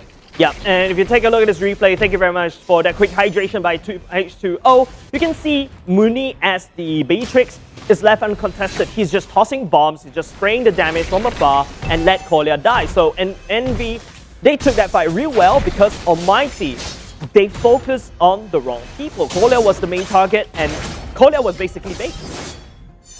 Well, one thing for sure, I also have to take a look at Ryzen. He has picked up the Assault Cuirass just to ensure that he don't get immediately bursted down by the Saber, because that is going to be very important. And there you go, a really good hook. As we also have Cyclops and Ultimate just going to be locking down Bush, and the pause came in so untimely. Not the best way, not the best time to pause. Really unfortunate. And now they gotta have to collect themselves at this point in time. But Bush, though, getting locked down the second time in a row, in the same fashion, they are very reliant on Kolia to go in for that initial peak first. Yeah, and it feels like they're just stacking CCs onto one person. And what Envy is bringing into the draft is that kind of pick composition. We pick our Bush, we walk away. We pick someone off, we walk away. That's how Envy is going to play this game over and over again. And now, in that previous team fight, I believe it was Envy is actually the one that actually got out of it. And of course, I feel, and before that, it was Envy that picks up the turtle. I think Almighty is not ready yet. They're not really able to actually set it up very nicely to enter the turtle. So unfortunately, they lost that one turtle. That's going to help Envy even that score up. Now, because Envy taking down Bush means that they're going to have even more farm, they'll have even more jungle and map presence. So Almighty, I feel like they botched that turtle just a little bit, and then after that, they botched that team fight a little bit. It's going to help Envy in this particular game number 1. Yeah, but bringing Bush down is of course not going to be an easy feat. They will be overextending everything. Yeah, they will be overextending themselves quite a bit, and that pretty much means that once they kill Bush, they would have a lot of things that's missing. I'm not too sure whether triple sweep has been used, but one thing's for sure: Planet's Attack, as well as every single one of the ultimates from the side of Cyclone, from the side of the Cyclops has been used, and thus they don't really have a lot of escape mechanisms at the point in time. Yes, bring Bush down, no problem. We still have a Benedetta, and I believe the Benedetta will be is around the area. It can actually come in pretty fast, but with Fervius tailing around. Yep, I don't think that is going to be a very big problem. Maybe it will be. We're going to have to see exactly how the Fervius will play into this round. But all in all, don't forget, we do have quite a bit of damage right from the side of Almighty's roster as well. Yep. And remember that part where Envy picked up a good fight at the bottom side, traded Kolia for 4 members and Almighty. I think it all boils down to one. They did not actually focus on Mooney. Mooney was actually, you know, standing in the back line, Kolia baiting everyone's damage. Another point to take note is that the Benedetta Alpha V9 did not actually rotate down to help them out. If you notice how ALMGHTY actually engages that fight, they're forced to pick up this fight because someone got caught out, and then Alpha V9 did not actually go all the way down. He just felt like, I think all hope is lost. I'm just gonna do the push in the mid lane. But of course, Forvius staying in lane all throughout. He's been soaking up a lot of that gold, a lot of that farm, a lot of that X. But unfortunately, because of how Kolya is playing, and of course, naturally how Ruby is like, they can't simply just walk right past of Ruby. Because if they would want to collect themselves right on top of Mooney, they gotta have to deal with Kolya first. And that is going to be the job of Sky that is playing as a giant. Either toss him away or just do something about him and try to kill him as fast as possible. So that is going to be one of the other caveats that they gotta have to look out for. Bring Kolya down before they can bring Mooney down. So a little bit of CCs here and there, and just think about it. Kolya, XM's ultimate, GS Love's ultimate. I think it may be more than enough to keep Mooney at bay from the rest of the members from ALMGHTY, except for the side of Alpha V9. So Alpha V9, I think that he gotta build a lot more damagey instead of building more tanky. So we gotta have to watch out for the items that he picked up for himself.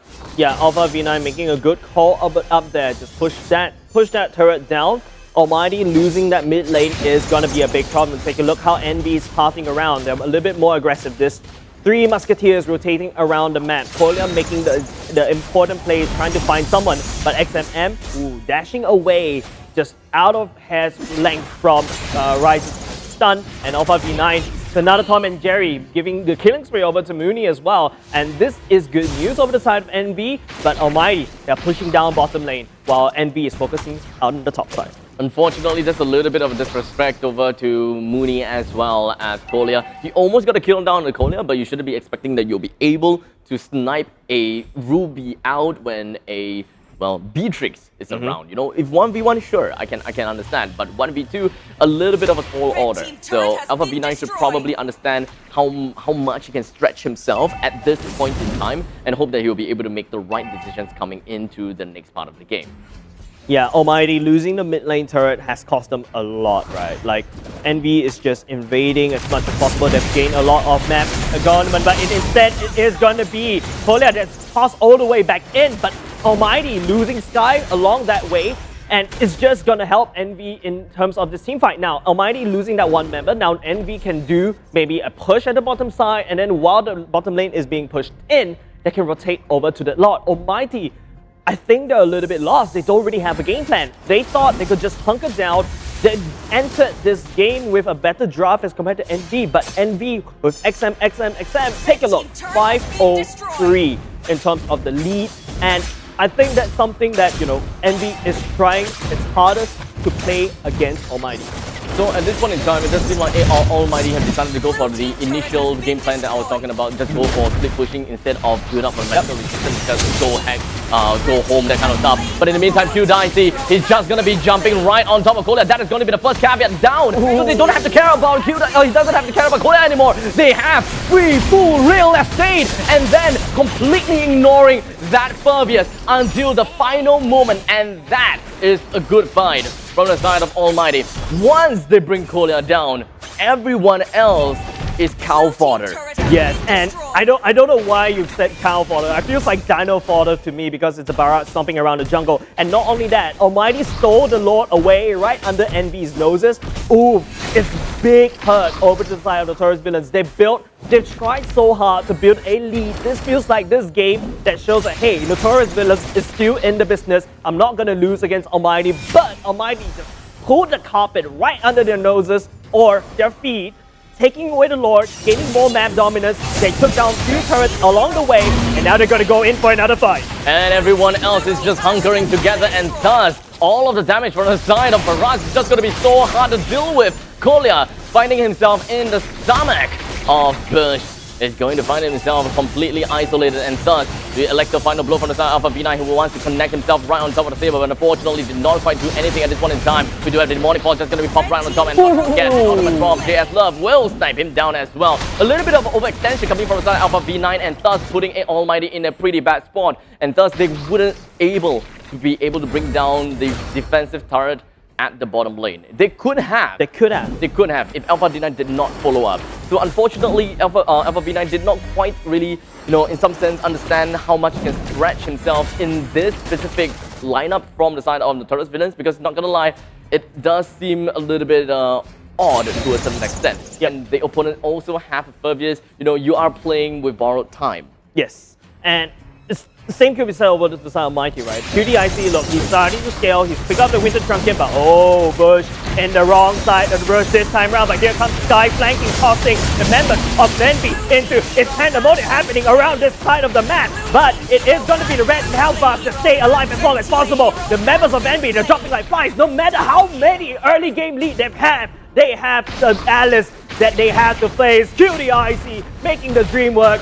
Aeon OCE, you can have all the shields you want in the world, you can have all the dashes that you can take to pop off the ultimate, but in the end of the day, Almighty, they pick a good fight and they're gonna push with their whole might in the mid lane.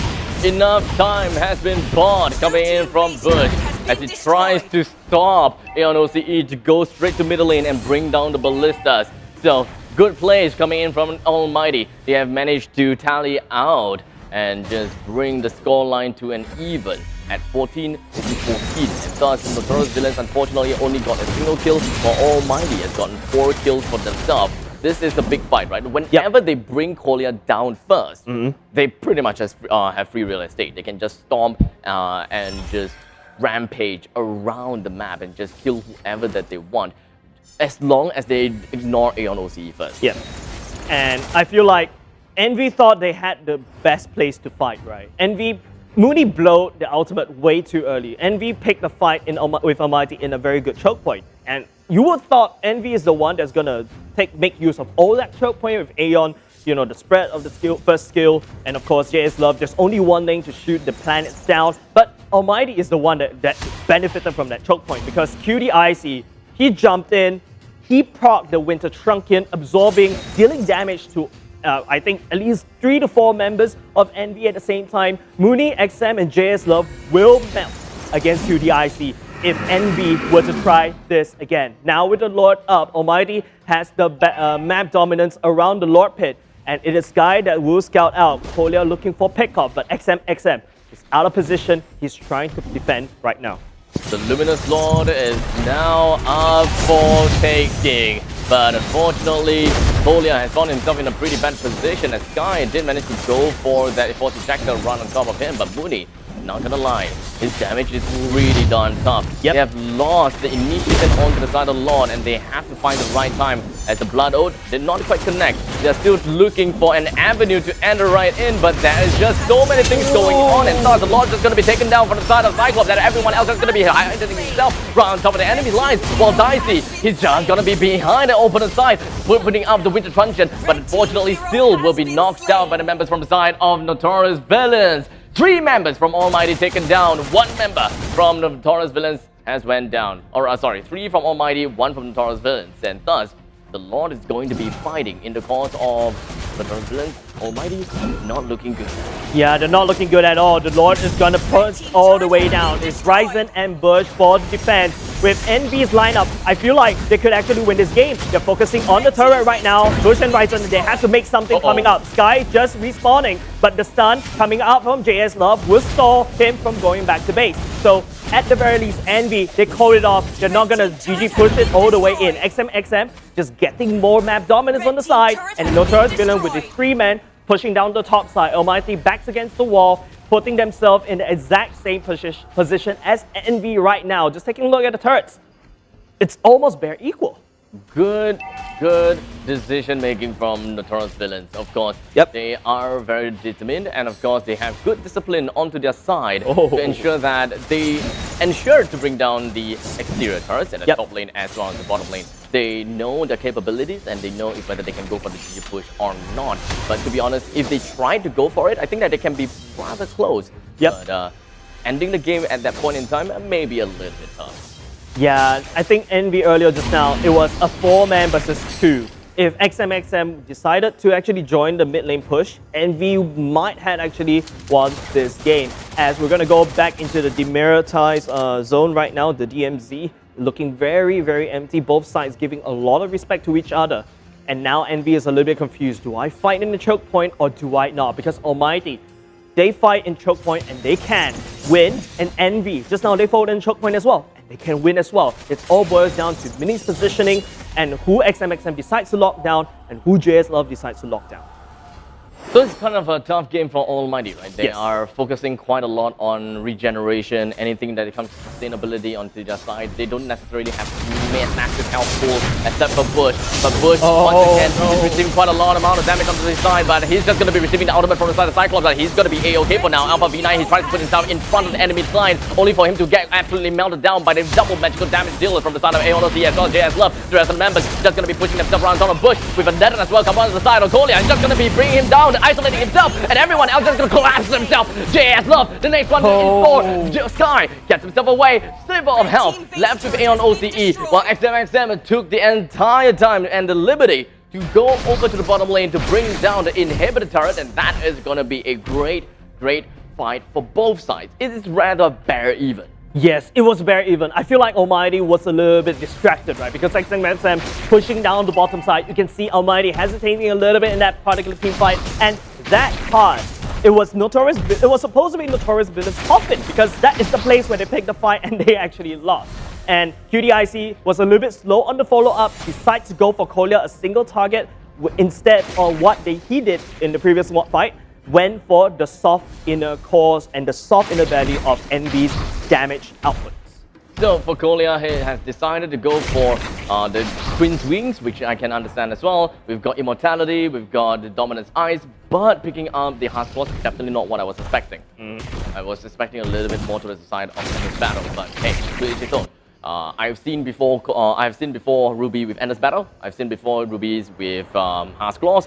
But, well, we shall see how that is eventually going to work out for Kolia, because he really needs the sustainability. He really needs to stay alive, and that is going to be tough because everyone else just really wants to kill this Ruby, because he stands tall in front of his fellow friends, and as long as he's alive, no one can come in close to Mooney unless he positions himself badly. Yep. Now both of these two teams, they need this Lord as much as possible. Envy can try to use XMXM to do the backdoor, but it is going to be Bush. Why? All the way back in. ALMGHTY, they are forced to pull that trigger, but Kolia is still left alive. QDIC managed to burst down Mooney and is on the chase, but Mooney got the bomb. He's not going to fall down. The Wind Destruction actually denies him for the damage, but QDIC forced to jump away. Aeon will push on forward, but here comes the whole family of ALMGHTY, where it means that Notorious Villains has to pull away. The Lord is untouched, and ALMGHTY, I feel like they could end this game right here, right now. 43 seconds on the clock from the side of Envy,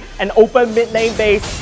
And ALMGHTY can decide for a GG push, or they can actually go for the Lord to ensure a better GG push. Sure, Bush has made a small little mistake, but fortunately for them, QDIC, he's the one that really gave the team a redemption by putting himself right in front of the enemy's lines, brings Mooney down, and ensured that all three members came for his head. But unfortunately, he wasn't able to even bring him down, and that managed to help ALMGHTY isolate the fight, focus themselves onto JS Love after that, because everyone else is scrambling themselves within the Land of Dawn. And now, with the top lane and the middle lane Baron for ALMGHTY, and for Notorious Villains, the middle lane and the top lane Baron. So it's kind of like a mirrored accent here. It is. But for ALMGHTY, they kind of have a small little advantage. Oh no, Kolia! He went for a great initiation, but unfortunately no one else went in for the revenge.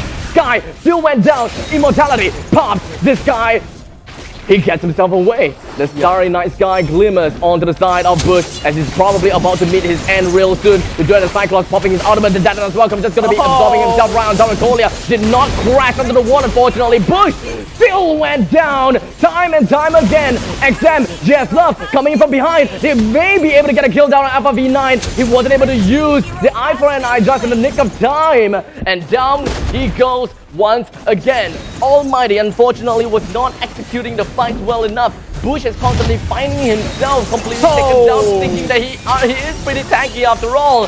And in the end, Sky trying to go for initiation. I gotta say, JS Love, he is quite a nuisance in here, and he's still alive right under QDIC's nose as Kolia went in for a shot quick and went back out. This JS Love. JS Love. Yep. JS Love. Is there a newborn respect for Cyclops jungle right now? Slightly. Okay, now here's what happened, right? Whereas Envy is actually will be able to take this Lord. There's no way Almighty will be in time to actually contest this Lord at all. Here it goes. Almighty, they stalled too long. Envy had like 40 seconds on the clock. They could have picked one of two things. Push down mid lane, take the Lord. But they did neither. They pushed the top side in. And also, not only that, Bush decides to swallow Kolya. Okay, you remove the tank away, the peeler from the side of Envy, but you decide to spit him back into his team to let him protect his teammates even better. If Bush were to spit Kolya away for his teammates, let Kolya do his own things and try to catch up, you burst down Notorious Villains side of the carries, of the damage dealers. I think that fight would have went into the side of Almighty. Now, Almighty just practically gave his Lord wrapped in a present box over to the side of Notorious Villains. The question is if whether they will even be able to bring down all of the members from the side of the Notorious Villains plus the Lord, because if you look at their side, they don't necessarily have a lot of damage and they don't necessarily have what it takes, the kit, to bring down the Lord fast enough. Not a lot of quick clears, but Kolya, I gotta commend him though. He's just gonna be jumping on top of Bush and he puts himself in a really bad place, right? And he really wants to get himself away. He still has the immortality, so it's not gonna be A-okay. Everyone else just trying to get himself right back in the fountain while AOC jumping right in. Demonic Force, everyone else backing all the way in, right on the core, but it doesn't seem like Almighty is just gonna be stopping the fight. Yet we do have two dice, he's just gonna be popping on the Wisdom Punch, but unfortunately just gonna be taken out by the Son of Mooney. He's still alive, he still have a lot of health to work with. Well, he's gonna be gunning off from the side lane, and Notorious Villains takes in game number 1. Notorious Villains, they pick a Cyclops jungle into this draft. It feels like the odds has been stacked against them. Almighty came in with the better draft, but Notorious Villains has a Phobius. The Phobius was making quick work from the side of Almighty and is just spreading all the damage. It became this pseudo little tank. And then not only that, it feels like these small little mistakes that Almighty did, that I pointed out before the last Lord fight, it became this big, giant snowball that crushes Almighty in game number 1.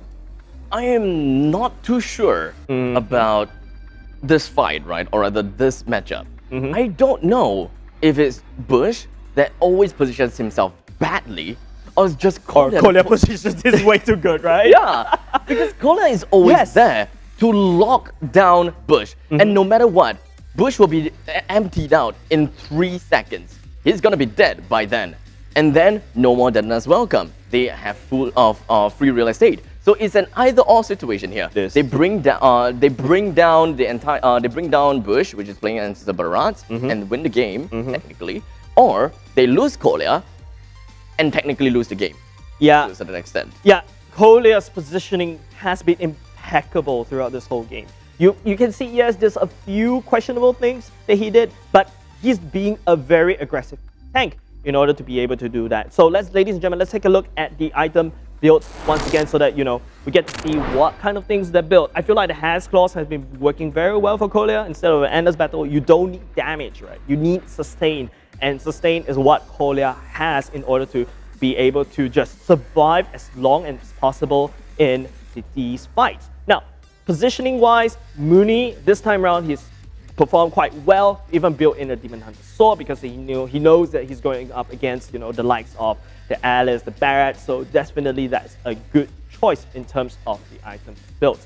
And now, over to the side of Almighty, Barrett just doesn't have enough damage, I would say. The War Axe is one damage item, then after that the Thunderbell, but you sacrifice one item slot for the War Axe means that you're not building any form of defensive. Barrett is well known for more on the defense, not the offense. So in terms of taking down objectives, Almighty find themselves in the back foot. It's very hard to take down objectives. Whereas for Envy, technically speaking, the Beatrix can outrange the turrets with the sniper and the bombs. And just like that, the game was a 23 minutes and 30 seconds game. Hey, it's not that long for you. Not that long. I really thought that Almighty would have gotten the game, and we can talk a little bit more about that. Let's take a look at the stats with Phobius dealing the most amount of damage, 144,000 damage. That is attributed to the fact that Almighty, the only magical defense that they have gotten for themselves is Athena's shield. And it's rather unfortunate, right? Look at the massive amount of damage throughout the board. It is going to be on the Cyclops as well as the Phobius. So this is a game of rock, paper, scissors. Most of them has built the Anticuras, They have got some of the brute force breastplate, so kind of work in here and there. If they did not buy the anti-cuirass, that means that Mooney probably will have more damage. If they bought more magical damage, then Pervious as well as, I mean, you get the point, right? And you guys get the point as well. Yep. So let's take a look at MVP for game number 1. I believe it is going to be in my books, Pervious, but it is going to be XMXM. And, you know, he's put on a lot of side pressure. At one period of time, he's having a very good amount of KDA. Maybe he could change his name to 10-10. But I mean, he's putting a lot of pressure going up against the Alice. The Alice, he's going to be very passive, but the stuns coming out from the triple sweep, you know, the blades chasing people down, picking up the key targets of Almighty has done very good. You know, being able to stop someone in their tracks and all this kind of stuff. Let's take a look at the highlights, because I would really want to see how XM actually prevailed on top of the fights, because I think I have not been focusing too much on him, right? He has been getting kills after kills, total of 10 kills to himself, and in this fight, triple sweep onto the side of Bush, and that is more than enough for them to get a kill, easy kill onto the Barats. And I think that most of the highlights that we're gonna see is Bush being initiated first.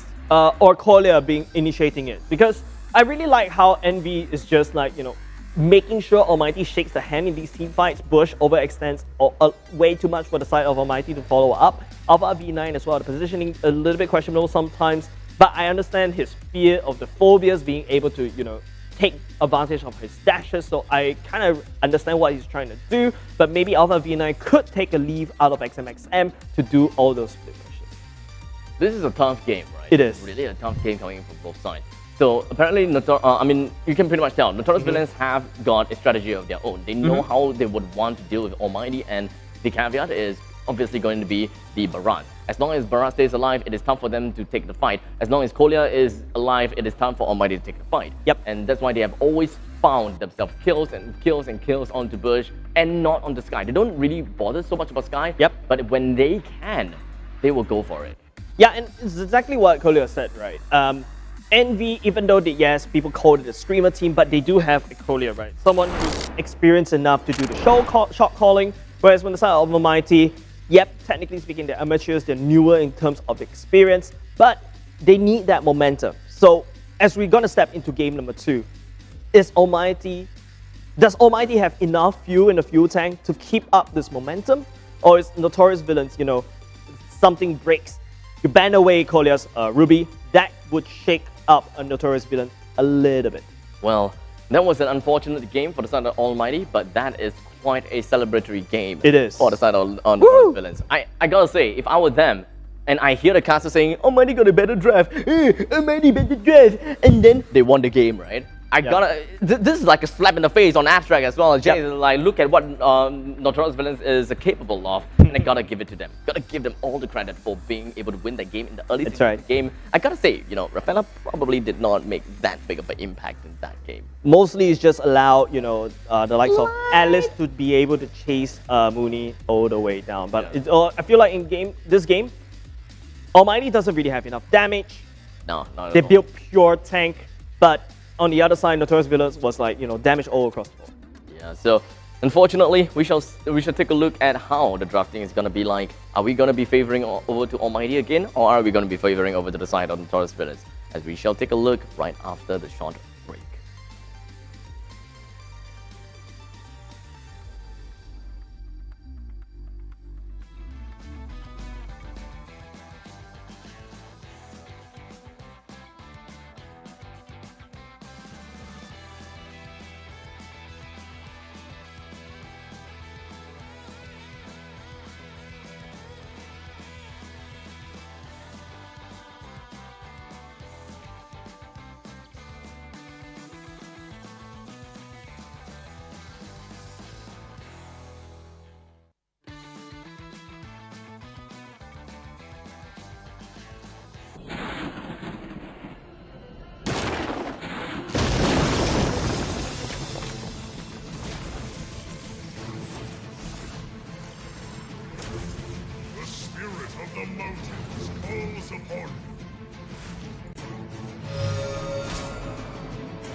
of the mountains calls upon you.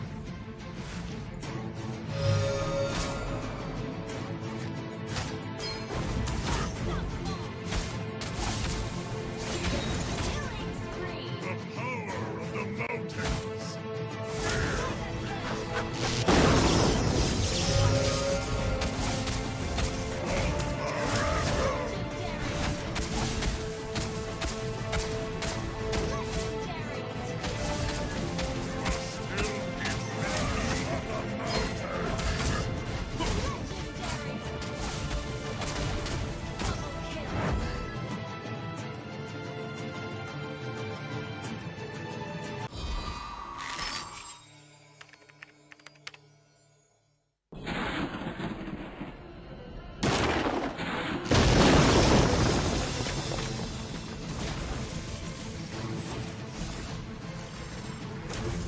The spirit of the mountains calls upon you.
Calling all random lovers. Join our nation strong and rich. Where we eat fresh random subs. With fragrant spices. So delicious.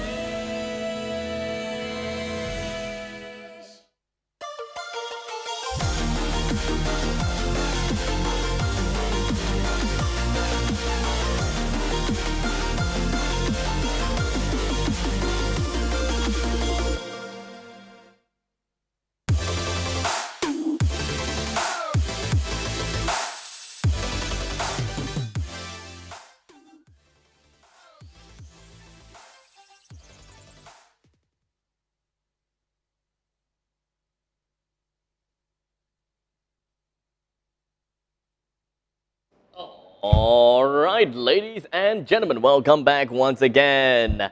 And of course, this is the MPL, of course. Brought to you by PvP. Yeah, because you can see the PvP logos all Yep. around there. This is the MPL Season 2. Today is week number 2, day number 1. That's coming right. in. And we have just concluded one game of ALMGHTY versus Notorious Villains. And it does seem like the game went pretty darn well for the son of Notorious Villains, despite the both of us kind of calling out for ALMGHTY's victory because of the drafting. Yeah, Collier ain't gonna retire for this time, but of course, speaking about PvP, PvP is the ultimate region platform where gaming lives. Because we talk about core values of passion, sportsmanship, and of course, healthy gaming. Why are you checking my can? Weak. What? No! You're weak, but anyways, I'm gonna talk about later because PvP Esports seeks to continually grow this regional esports ecosystem by its initiatives and tournaments. And of course, if you want to know more information, head over to their website, pvpesports.gg, and check out their Facebook page. I typically have this tradition so far. Whenever I'm in the morning session, I'll Alright, here we go. Crack open a cold one for all the time. First game victory. So it is time to crack open a cold one. I'm not too sure whether you want to crack open a cold one for now. Wait, let me finish this one.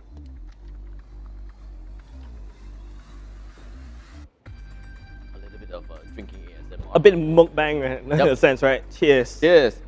And I'm weak, yes. I need 2 hands. Thank you, H2O, of course, proudly sponsored by H2O. You can take a look at the beautiful new packaging from them. We do have even the MPL logo here, which is right under the CP. Yep. It reminds you that, really helping us to, stay sharp, stay alert as well to basically cast this very long game, especially you need it for week 1, right? That's like... Don't talk about it. All right, we don't even talk about week 1. But okay, taking a look at other things, right? Like that we have on hand, the information that we've got.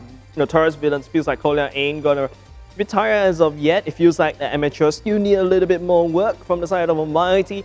They've always been targeting the wrong people. They've always been targeting Kolya for some weird reason, and Kolya basically wants them to target him because it makes sense. Though. Yeah, it is. Yep, it definitely does make sense. He is going to be the front line after all. They can't simply just trample past him and try to get a kill onto Mooney or JS Love because let's be fairly honest, that's been, I'm offended.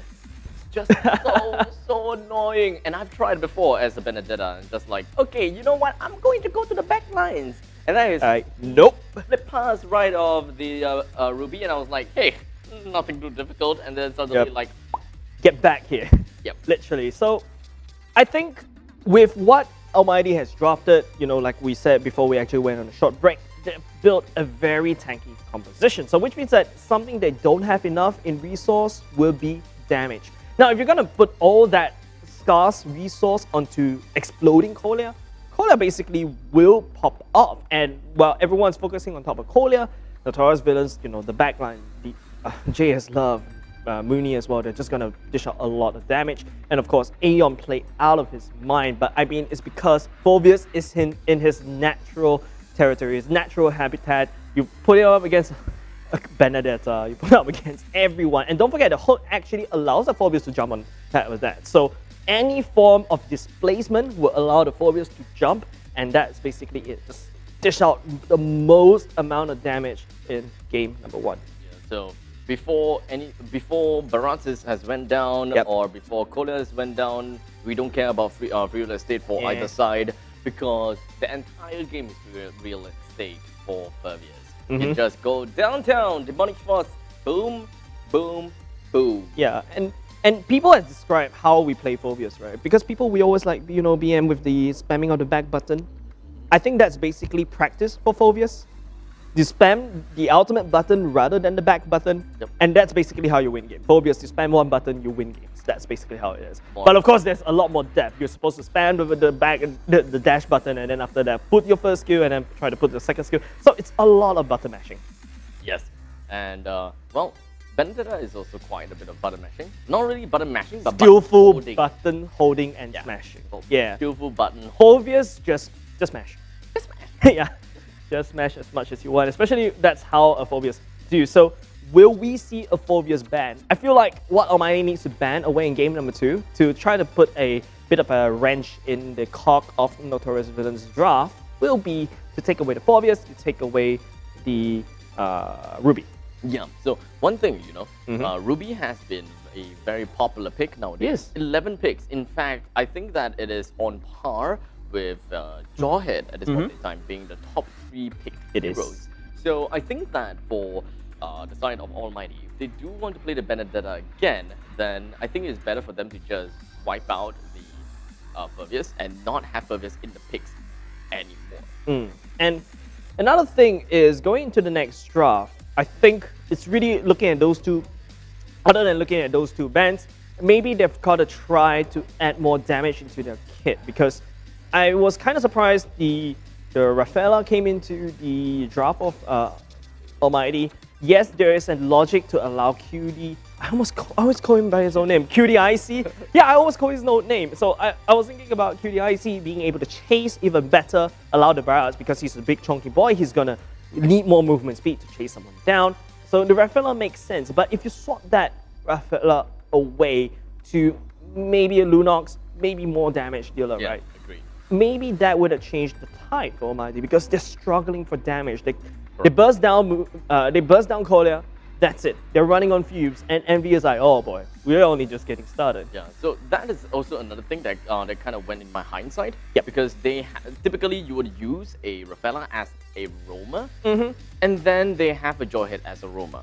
Oh yeah. So technically they have two roamers. They have two tanky front lines, which not technically is very tanky. 3 tanky front lines if you want to consider Barats. Barats, yeah, you can pretty much consider that. So when it comes to the mid stages of the game, that's why I talked about the fact that Envy, they do have quite a strong mid stages of the game. Once when we are taking a look at Pervious as well as the Cyclops, they will pretty much go downtown from that point onwards, and not to forget go Saber. uptown. Basically, they're going uptown. Like, I don't know. Girl, you know. Technically, yeah. So it does seem like Notorious Villains did manage to capitalize all of their advantages in the mid stages of the game, and this allowed the late stages of the game to even befall onto them. But the late stages of the game also was kind of iffy to a certain extent, because they did enter into the late stages of the game with some or quite a bit of economy advantage. And I would like to talk a little bit more about the itemizations coming in from the side of Alice, because personally I do play Alice, and I do understand how important Ice Queen Wand is onto the side of Alice, which he doesn't have. But what he have? Corrosive Scythe. Is no, the Corrosive Scythe. Sorry, my bad. I keep missing out these two items. Yeah. Immortality. Yeah, he does have immortality onto his build, which is not something that you technically for me, right? I don't want to have immortality onto the side of Alice, because my point of playing an Alice is that I want to sustain and I want to stay alive as long as possible. I don't really want to have a second chance in life with the immortality when I already have the Winter Truncheon, which is already my second chance in life. So it's kind of a 1 token, 2 try, I'm okay. 1 token, 3 try, I'm kind of stretching it. That means that I'm putting a little bit too much emphasis and putting a little bit too much investments into giving myself more life than to instead of dragging out my own life. Yes, and it feels like when you revive from immortality, you're just left with such a low health pool, and then you're just gonna get bursted down immediately. So it's a little bit like, you killed me. Oh, maybe not, then you kill me again. So it's a little bit like a useless item slot that can be swapped into, better items, more damage, more utility. I mean, Alice has a lot of sustainability already in his kit. You just want to abuse that fact. But, I think going into the next game, because we talked about this, right? We talked about what Notorious Villains probably can ban away, or Almighty. Actually, the ban priority should be on Almighty, right? Banning away these the heroes that I identified means that they're going to open up to even more OP heroes. Like, Mathilda may slip past the ban, Xborg will slip past the ban, even Paquito. Paquito has been seeing a rise in terms of popularity as well in this patch. Yeah, so we haven't really quite seen Mathilda being played, at least for me. It's constantly banned. Yeah, my morning sessions, I haven't really seen any Mathilda, so it's kind of unfortunate on my end. It is. Because of the early game advantage that Mathilda is able to bring through the utility that Mathilda is able to bring in through as well. So we gotta have to look on that. But I think for Almighty, they gotta have to, I mean, I wouldn't say that they got to play the typical style of gameplay, the drafting out of sorry, yes.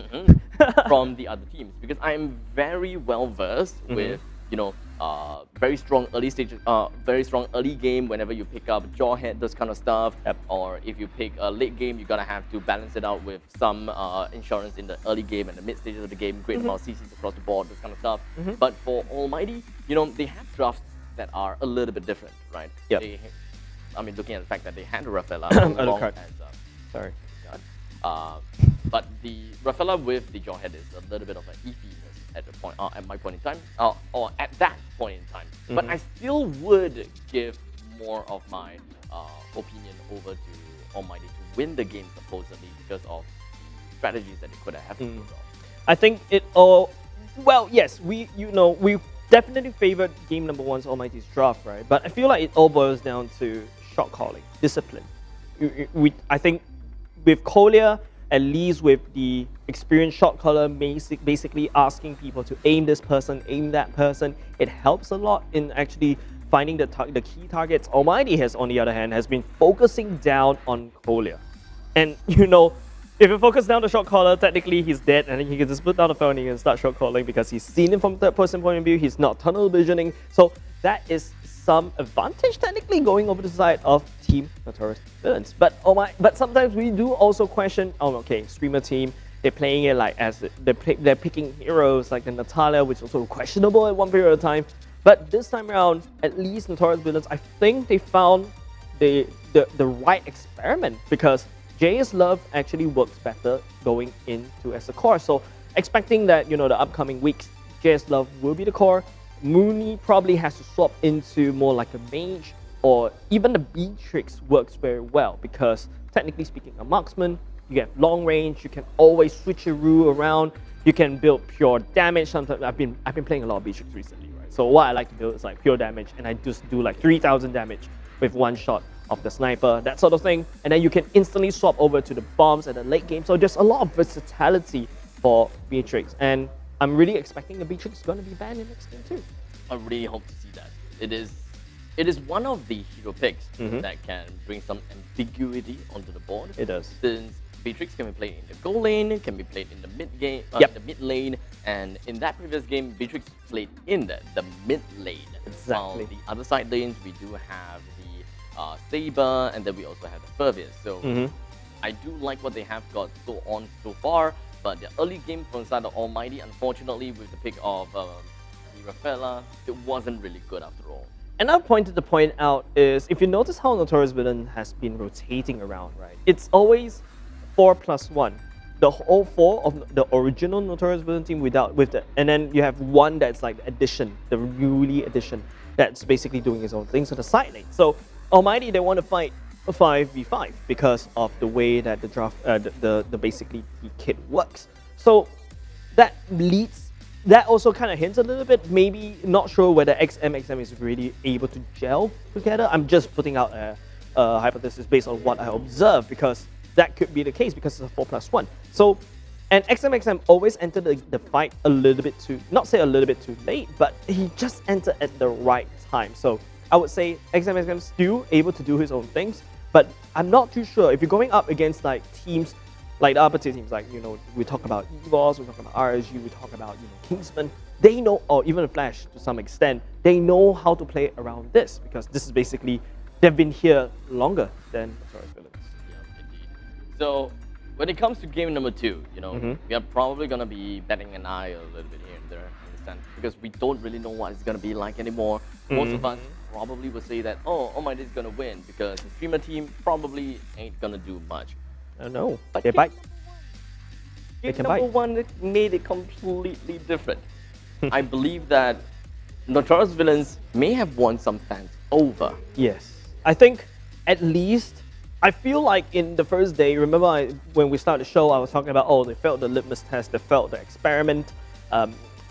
They kind of put themselves all the way at the bottom, and then, the strength of schedule is not going to work very well for Notorious Villains. It's going to be a very uphill battle. They need all that points as possible. So I feel like Notorious Villains, this is the game they could potentially, it's a coin flip, 50-50. I'll be able to take this game. I'll be able to take that 3 points, and then, put myself at least not the bottom 2, that sort of thing, So there's a little bit of pressure for Notorious Villains, I would say. Whereas over the side of Almighty, hold on a second, I think, yes, it's gonna be a very bumpy road for them. It's always up and down, because it's fairly mixed. You have, after Notorious Villains coming up next, they're going up against EVOS, going up against FL, maybe Explorer is a little bit of a break for them, at least still a 50-50% chance for them to get a game, and after that, Kingsmen. So it's gonna be a very bumpy road for Almighty from here on out.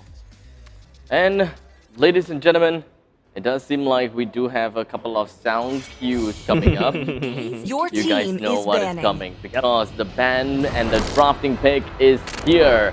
Let us take a look at Notorious Your Villains team is banning. versus Almighty for game number 2. As I believe that we are going to be looking at the bans soon. I'm not too sure that if we have got any. Your team that is is an banning. Xbox. That is an Xbox for sure. So Xbox, Selena, as well as Ling has been thrown into the banning pool. And Almighty is going to be on second Your pick, team while Notorious is Villains banning. is on first pick once again. Yeah, I think this first pick is going to be very important for Notorious Villains.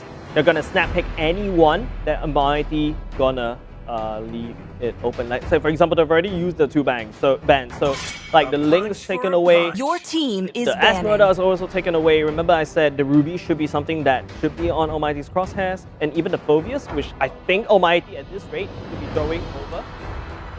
But for the side of Notorious Villains, right, they've already banned away the Selena, banned away the Export, banned away the Gator. It feels like another day in the office in terms of the, what's that called, the ban phase, right? For this kind of game, we are going to be looking at more difference, I would suppose. But when it comes to the banning, we might see a little bit of a change. I really hope, because when it comes to the drafting, I would expect that they're just going to be working on some differences, but we don't have a Phobius being banned out. That's right. So, Notorious Villains, first pick Phobius. That is going to be the case. Yes, and of course, the reason why we're able to hear all these good sound cues, and if you can't hear it, you need to get yourself a new earbuds. Because with Esports, we have the GTW270 high-rate earbuds, an excellent product for those who are looking to buy and hear amazing true wireless audio for mobile gaming and sound cues during the show. With the best audio quality, no latency as well on Android, Switch, PlayStation, or PC. So get yourself a GTW270 hybrid, which delivers the ultimate sound excellence for you, the gamer, the go. As you can see, Abstract just showing off the casing, which is, I would say, you know, like packaging casing is very important to me, because sometimes I do keep the casing. Because I use it to put with other stuff, that sort of idea, because I like to recycle. I don't know why I'm actually saying that. But the point is, take a look at this casing. It's sturdy, and of course, it comes with the USB-C adapter for you, the dongle, to make sure that you have no latency problem. Because sometimes, you know, your wireless earbuds get disconnected once in a while. It's kind of annoying to do that. So I'm really grateful that EVOS actually has something like that. Yeah, so in the meantime, I'm just going to be hooking these puppies up and... okay, no, I'm not going to do that. But these are... You can hear it. I feel like you're like doing destructive tests on stream right now. But don't do that. Don't do that to your own earbuds, but... don't do that to your own EVOS, but please. Yeah, because I'm just going to show like how tough they are built. That's kind of the main thing, because this, in case you don't know the material, it kind of looks like plastic, right? Like many other brands are using, but... Okay, you can't really hear that very well. We need to hear metal on metal. But by the way, guys, make sure that you take a look, you zoom in onto Abstract, make sure he doesn't put it back into his jacket after this. What? What are you talking about? No, there's no way that that's gonna be a case, you know, at all. Okay, what if the next cast is coming in and there's like one box missing? We know who to look for. No, that's not gonna be the case. I will not do that, because to be fair, there is no way that you guys are gonna catch me putting putting that in, because I do have quite some sleight of hands. Have you even realized that it has missed out from my hand? I wasn't paying attention to Yeah, apparently it's already inside of my pockets in here. See, guys, you gotta catch him. You gotta catch him, right? Gotta Put this down. Put this down and make sure that Abstract don't take anything away from this table. And speaking about on the table, I think we also have something very interesting in front. It is the Frank cards that I've been looking at, because we do have, you know, the sound check, that sort of idea, and then we also came down. OCBC. And my dude, I am a Frank OCBC card user. I'm using that generic Frank, you know, credit card design. I believe it's a red thing.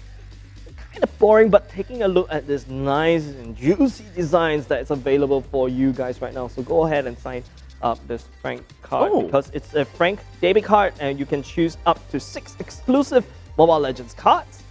Designs, and receive up 100 free diamonds. So only the first 1,000 sign up, so get yours right now.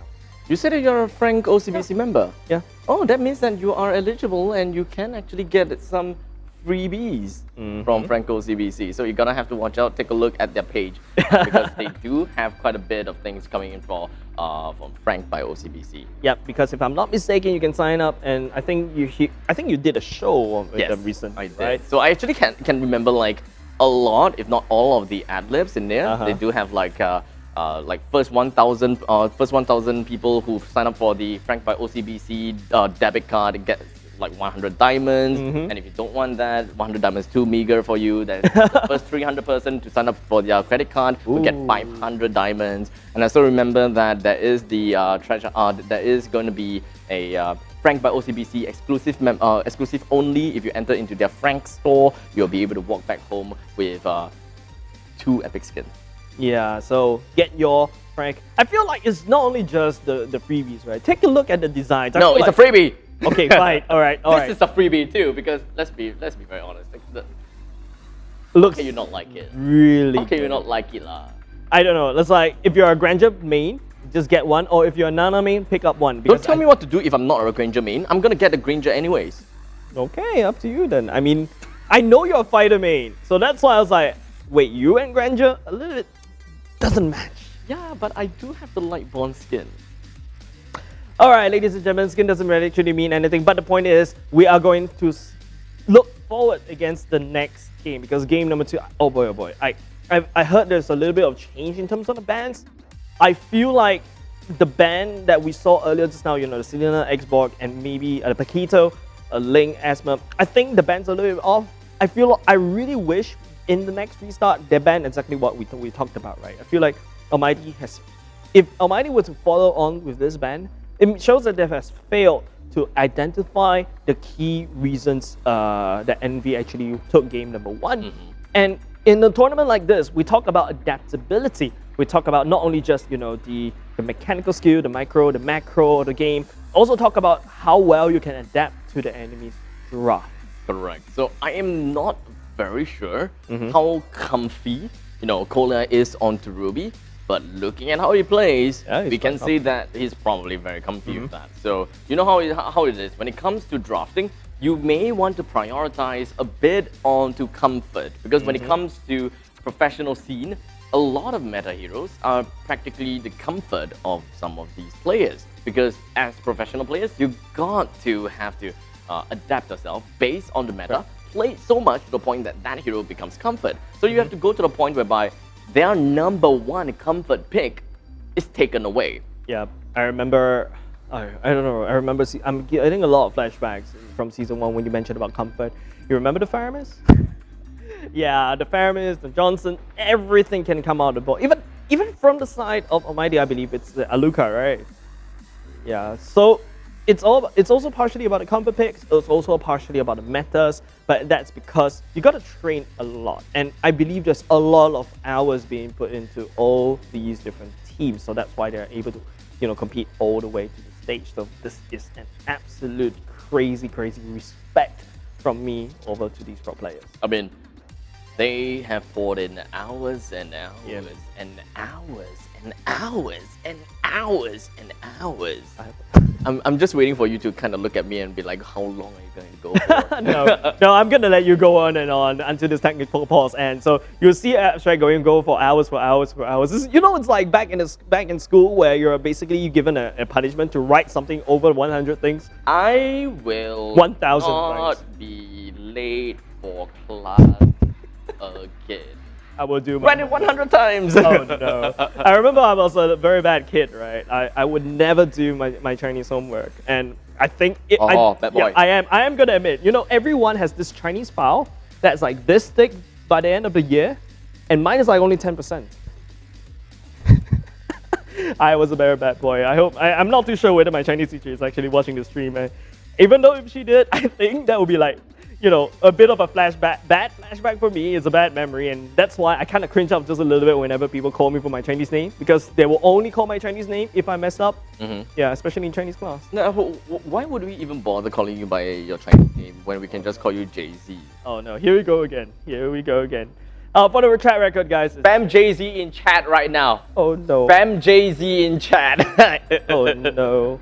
No. Yeah, as you can see, we are, at least I am on the chat, so I would love to find out if you guys are, who you guys are rooting for. At this moment in time, it does seem like we are going to be looking at quite a lot of people that are voting for Notorious Villains. So I am liking this. Yep. Good news for you guys. They already got 1 game down onto their name. So they just need the second one in order to clean sweep against ALMGHTY. That's right. So they've already got a great start ahead.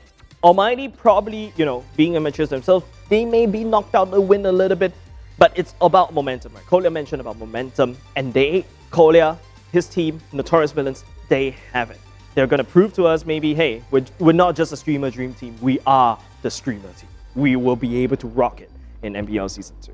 I'm going to be looking forward to that because, like I said before, there's quite a bit of teams that are kind of looking down onto Notorious Villains. Yeah. And I think that game may potentially make them kind of turn their heads a little bit and be thinking like, yo, what happened? Because what happened? I gotta give it over to Kolya.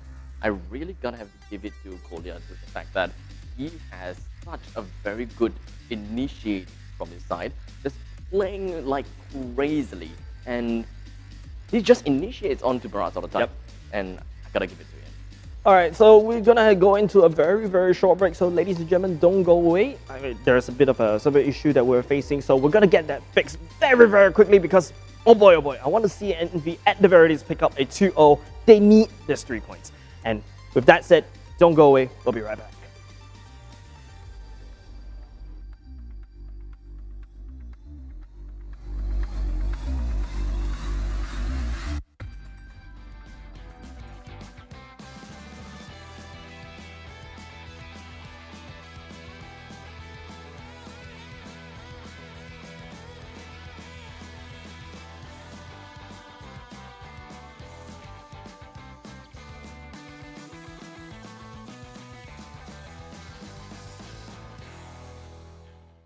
Imagine waking up to a world where you can do more at once, with data speeds that are 10 times as fast. This is the connectivity that 5G delivers. Tomorrow begins here. Experience ultra-fast 5G with Singtel.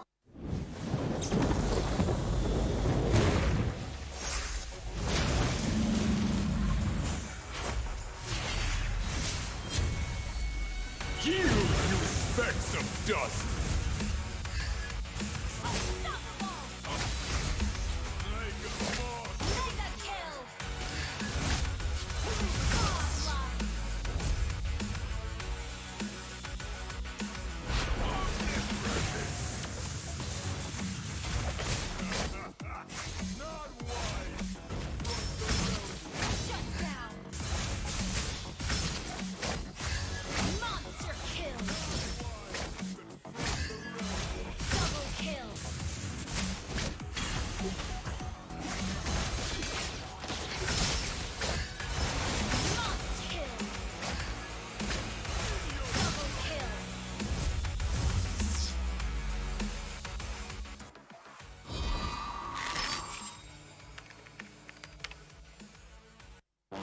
Somehow, most have come to believe that the right to dream is reserved for a chosen few.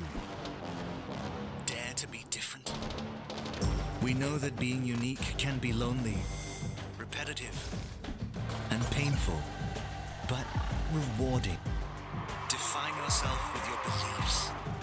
Demand determination to be the only constant. Elevate yourself with passion and accelerate the next few feats. Don't let others tell you that you can dream. Fuel your own belief to dream. H2O. Dare to dream.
EVOS, the power of audio.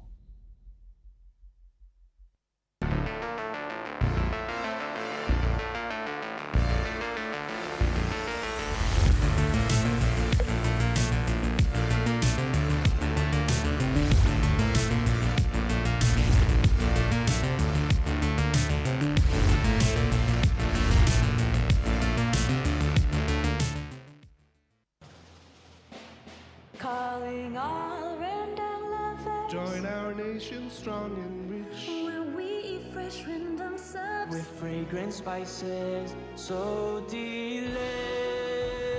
Smells like home, truly. With crunchy veggies added to. As the united Vietnam nation. Chicken or beef, It's up to you.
The spirit of the mountains calls upon you.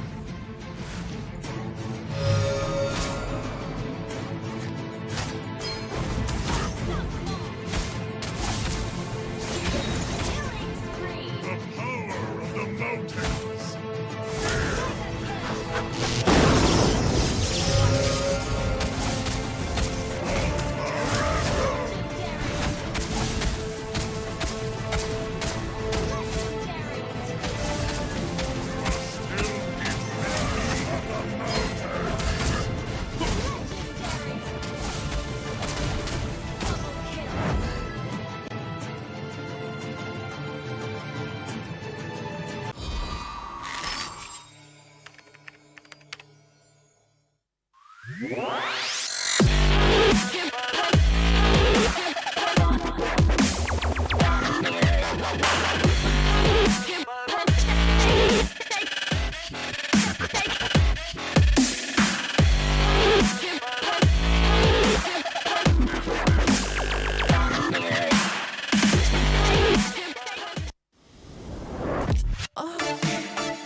Calling all random lovers. Join our nation strong and rich. Where we eat fresh random subs. With fragrant spices, so delicious.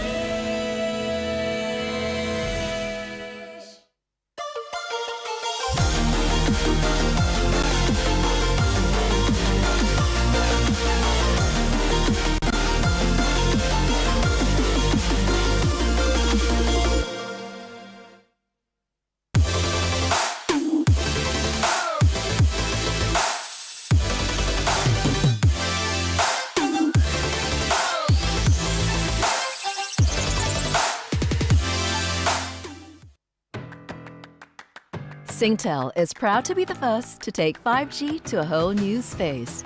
Indoors at the 5G-powered Vivo City, creating new mobile experiences. Ultra-smooth 5G for video streaming with virtually no buffering. Ultra-responsive 5G gaming for more thrills with 2 times less lag. Ultra-consistent 5G video calls for connections without interruptions. We are all about helping people make the most of every moment. Now that we have brought the power of 5G indoors at Vivo City, shoppers can enjoy an even better mobile experience. Just how fast is fast? Let's take a closer look. Our 3.5 GHz spectrum is now active at Vivo City with the help of advanced network technology. Customers can now enjoy ultra-fast speeds of up to 1.2 gigabits per second in the mall. Where you can also enjoy ultra-secure online payments for greater peace of mind. Experience the power of 5G now indoors at Vivo City. Singtel is proud to be the first to take 5G to a whole new space. Indoors at the 5G-powered Vivo City, creating new mobile experiences. Ultra-smooth 5G for video streaming with virtually no buffering. Ultra-responsive 5G gaming for more thrills with 2 times less lag. Ultra-consistent 5G video calls for connections without interruptions. We are all about helping people make the most of every moment. Now that we have brought the power of 5G indoors at Vivo City, shoppers can enjoy an even better mobile experience. Just how fast is fast? Let's take a closer look. Our 3.5 GHz spectrum is now active at Vivo City with the help of advanced network technology. Customers can now enjoy ultra-fast speeds of up to 1.2 gigabits per second in the mall. Where you can also enjoy ultra-secure online payments for greater peace of mind. Experience the power of 5G now indoors at Vivo City. Imagine waking up to a world where you can do more at once. With data speeds that are 10 times as fast. This is the connectivity that 5G delivers. Tomorrow begins here. Experience ultra-fast 5G with Singtel.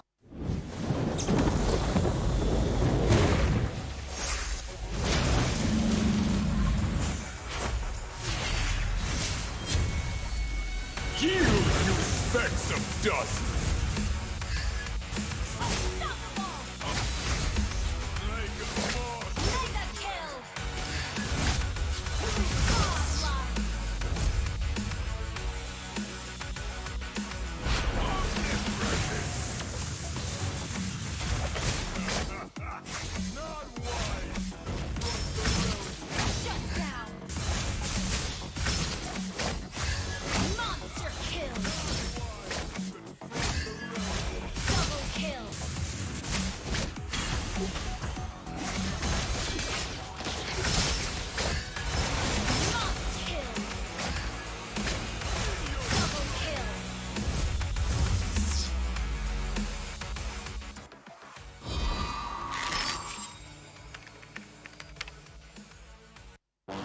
Somehow, most have come to believe that the right to dream is reserved for a chosen few.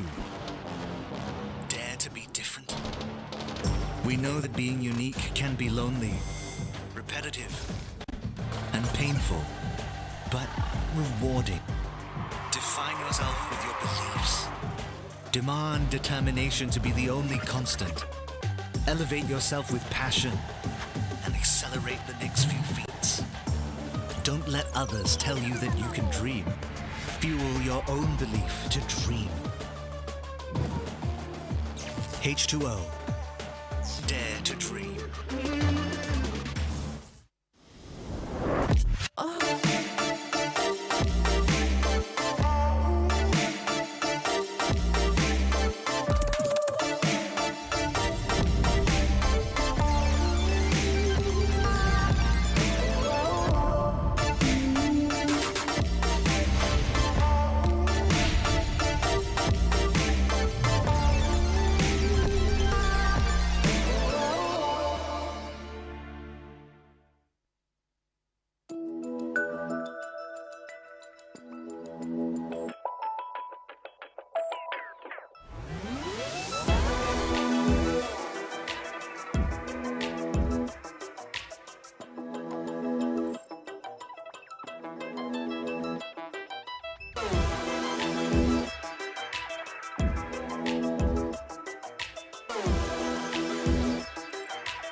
EVOS, the power of audio.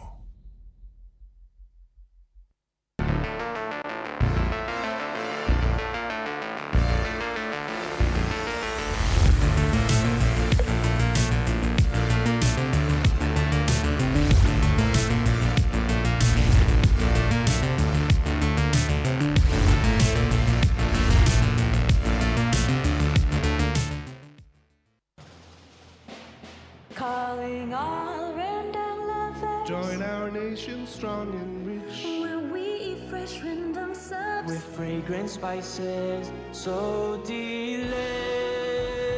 Smells like home, truly. With crunchy veggies added to. As the united Banana Nation. Chicken or beef, It's up to you.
The spirit of the mountains calls upon you.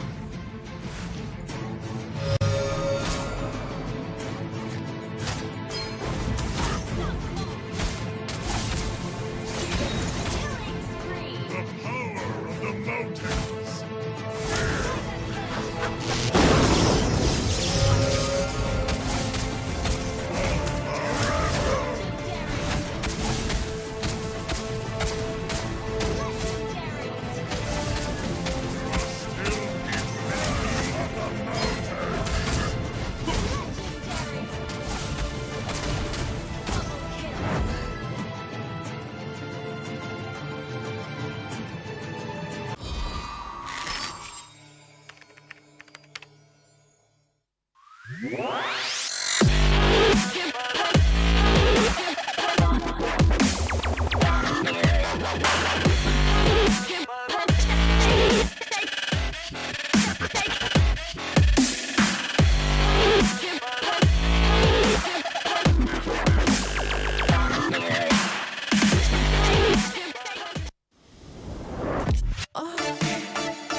Calling all random lovers. Join our nation strong and rich. Where we eat fresh random subs. With fragrant spices, so delicious.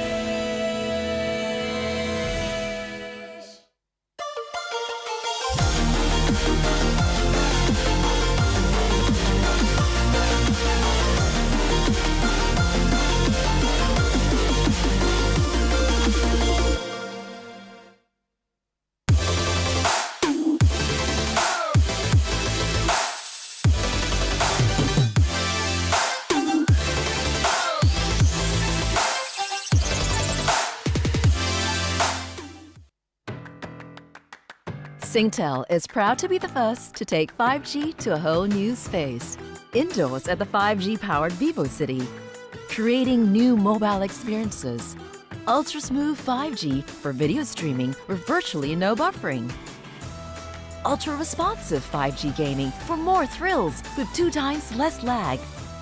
Ultra-consistent 5G video calls for connections without interruptions. We are all about helping people make the most of every moment.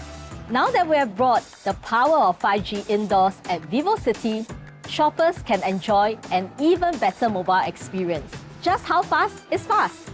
Let's take a closer look. Our 3.5 GHz spectrum is now active at Vivo City with the help of advanced network technology. Customers can now enjoy ultra-fast speeds of up to 1.2 gigabits per second in the mall. Where you can also enjoy ultra-secure online payments for greater peace of mind. Experience the power of 5G now indoors. Imagine waking up to a world where you can do more at once. With data speeds that are 10 times as fast. This is the connectivity that 5G delivers. Tomorrow begins here. Experience ultra-fast 5G with Singtel.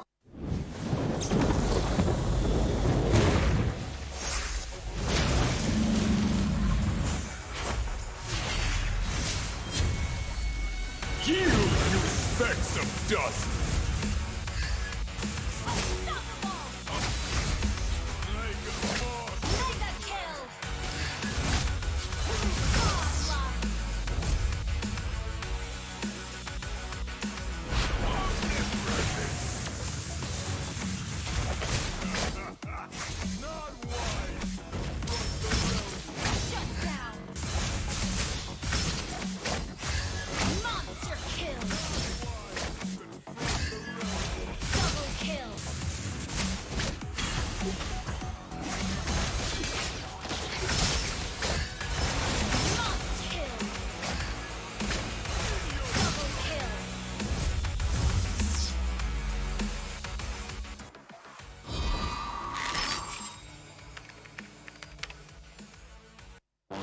Somehow, most have come to believe that the right to dream is reserved for a chosen few.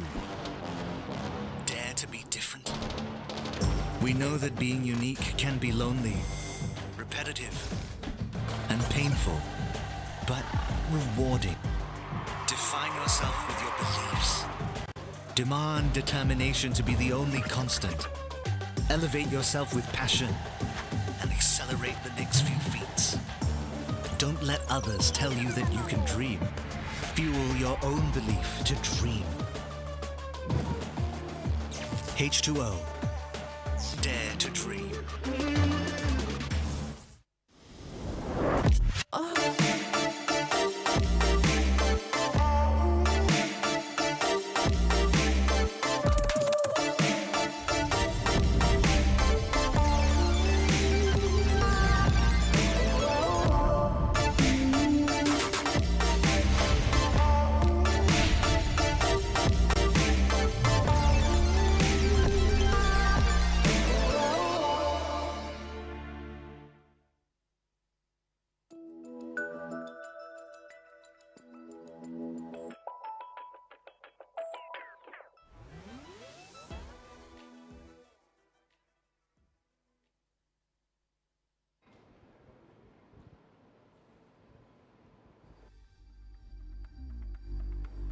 And we are back finally. So I do see that the chat has been waiting for quite some time, so don't worry, we are finally back in for the MPL Singapore Season 2, game number 2 between Notorious Villains versus ALMGHTY.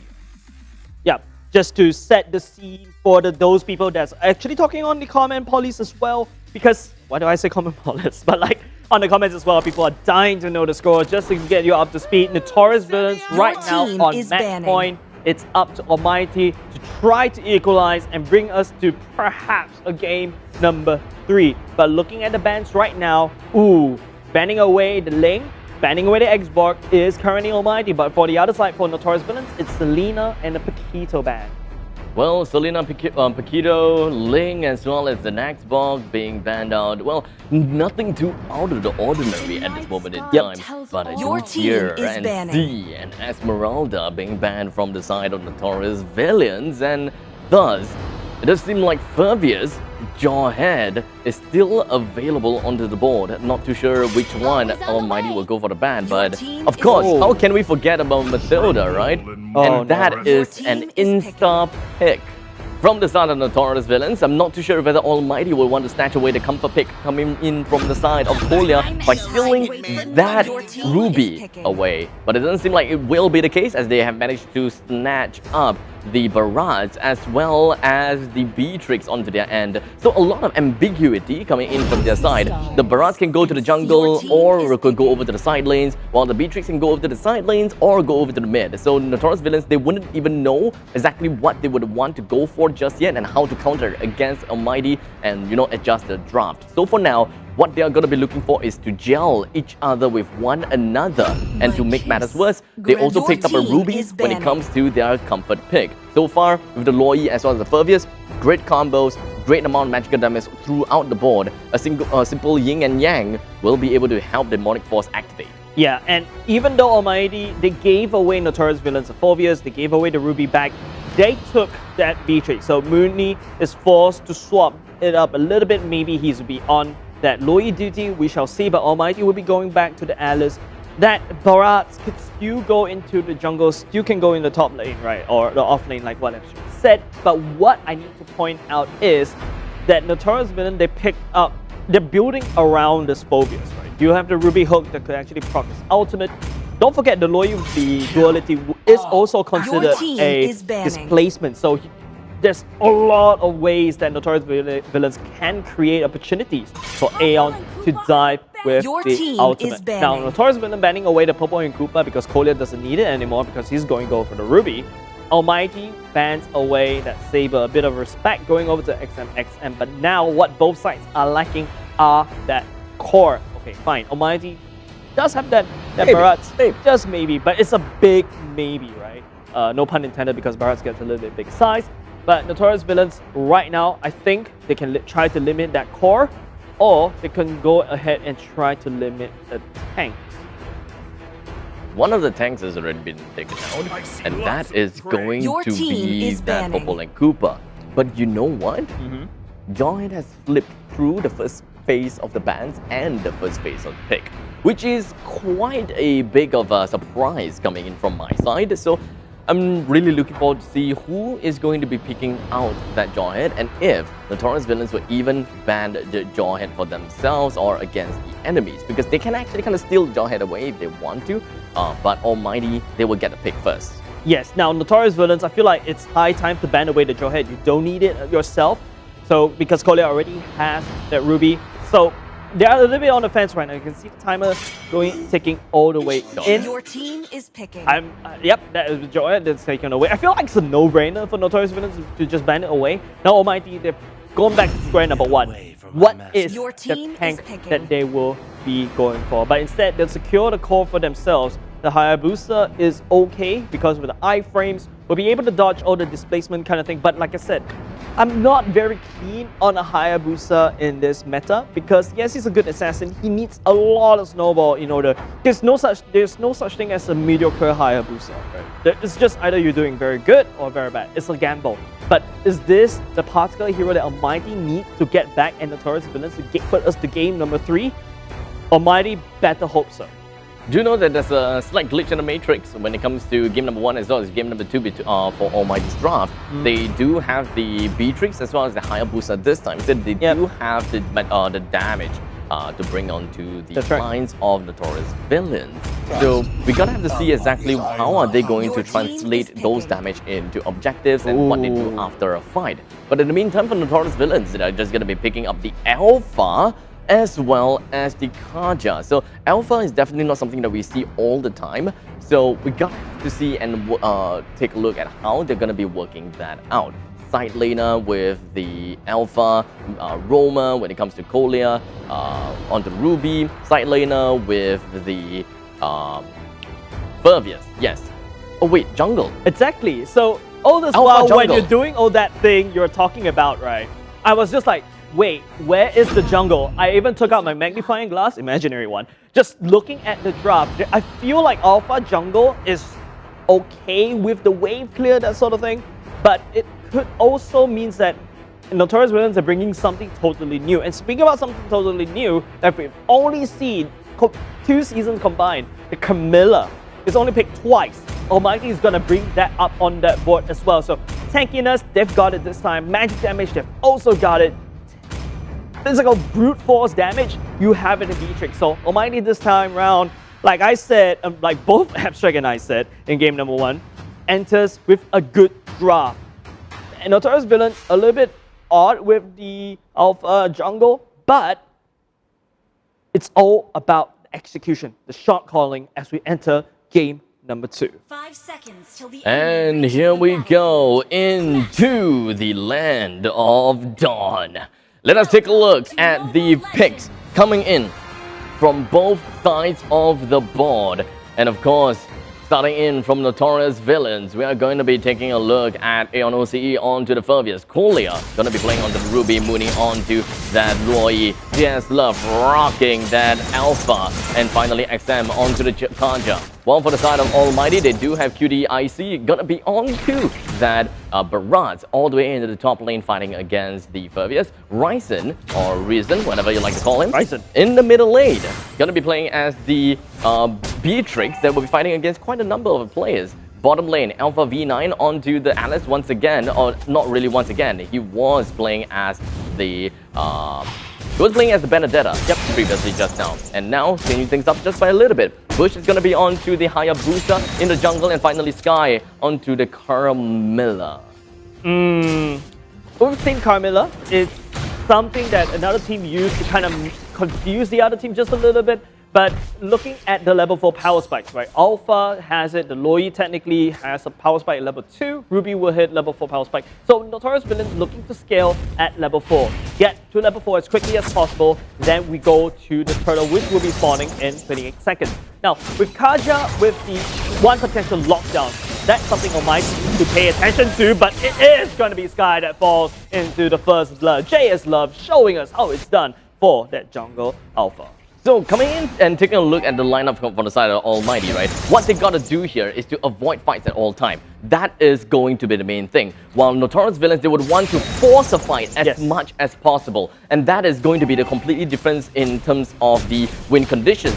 Almighty cannot contest for the turtle no matter what they do. Right now, dragging time is what they got to do. Losing out a couple of fights is understandable. The Barat is pretty much going to be putting himself in the suicide lane, and that will be understandable. But looking at Hayabusa getting a kill onto XM is definitely something that I did not expect. But Turtle being slain by Notorious Villains is, of course, understandable. Yeah, Almighty didn't even need to use the shadow kill, right? Picks up 1 kill. It's all about the positioning. Almighty pounds on top of XM that's trying to rotate.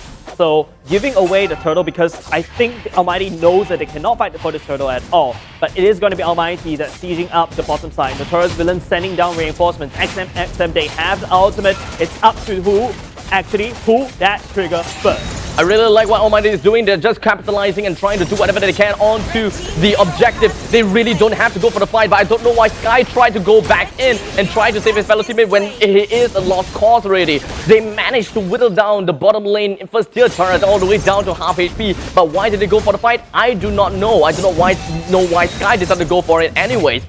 All they got to do right now is try to destroy every single one of the minions in the bottom lane. And Bush getting himself a second kill in a row. It is great time, and the time is nigh for them to get away after getting a kill onto JS Love. A little bit of 1-for-1 trade between the Carmilla as well as the Alpha. So that is a good trade for Almighty. And Notorious Villains, unfortunately, a little bit of back foot considering the fact that they would want to have a massive lead in the early stages of the game. Yeah, and Notorious Villains, I feel like they entered that battle just a little bit, but hold on a second, Sky looking for more, coming back for the re-engage. XM looking very low as well. V9 will pick him up for fruit this time, and they're going to press it on, they're going to push down the bottom lane, and now it's up to Notorious Villains to make something happen elsewhere on the map. ALMGHTY up in the top lane. He's just going to be dealing with QDIC. Not too much of a deal, to be fairly honest, because they don't have to do anything at the top lane at this moment in time. they have managed to secure the bottom lane, and that is going to be full real estate coming in from the side of Alice. He can farm as much as he wants, and you don't really have to be too worried as long as there are a couple of members from the side of Almighty that is just roaming in the opponent's jungle.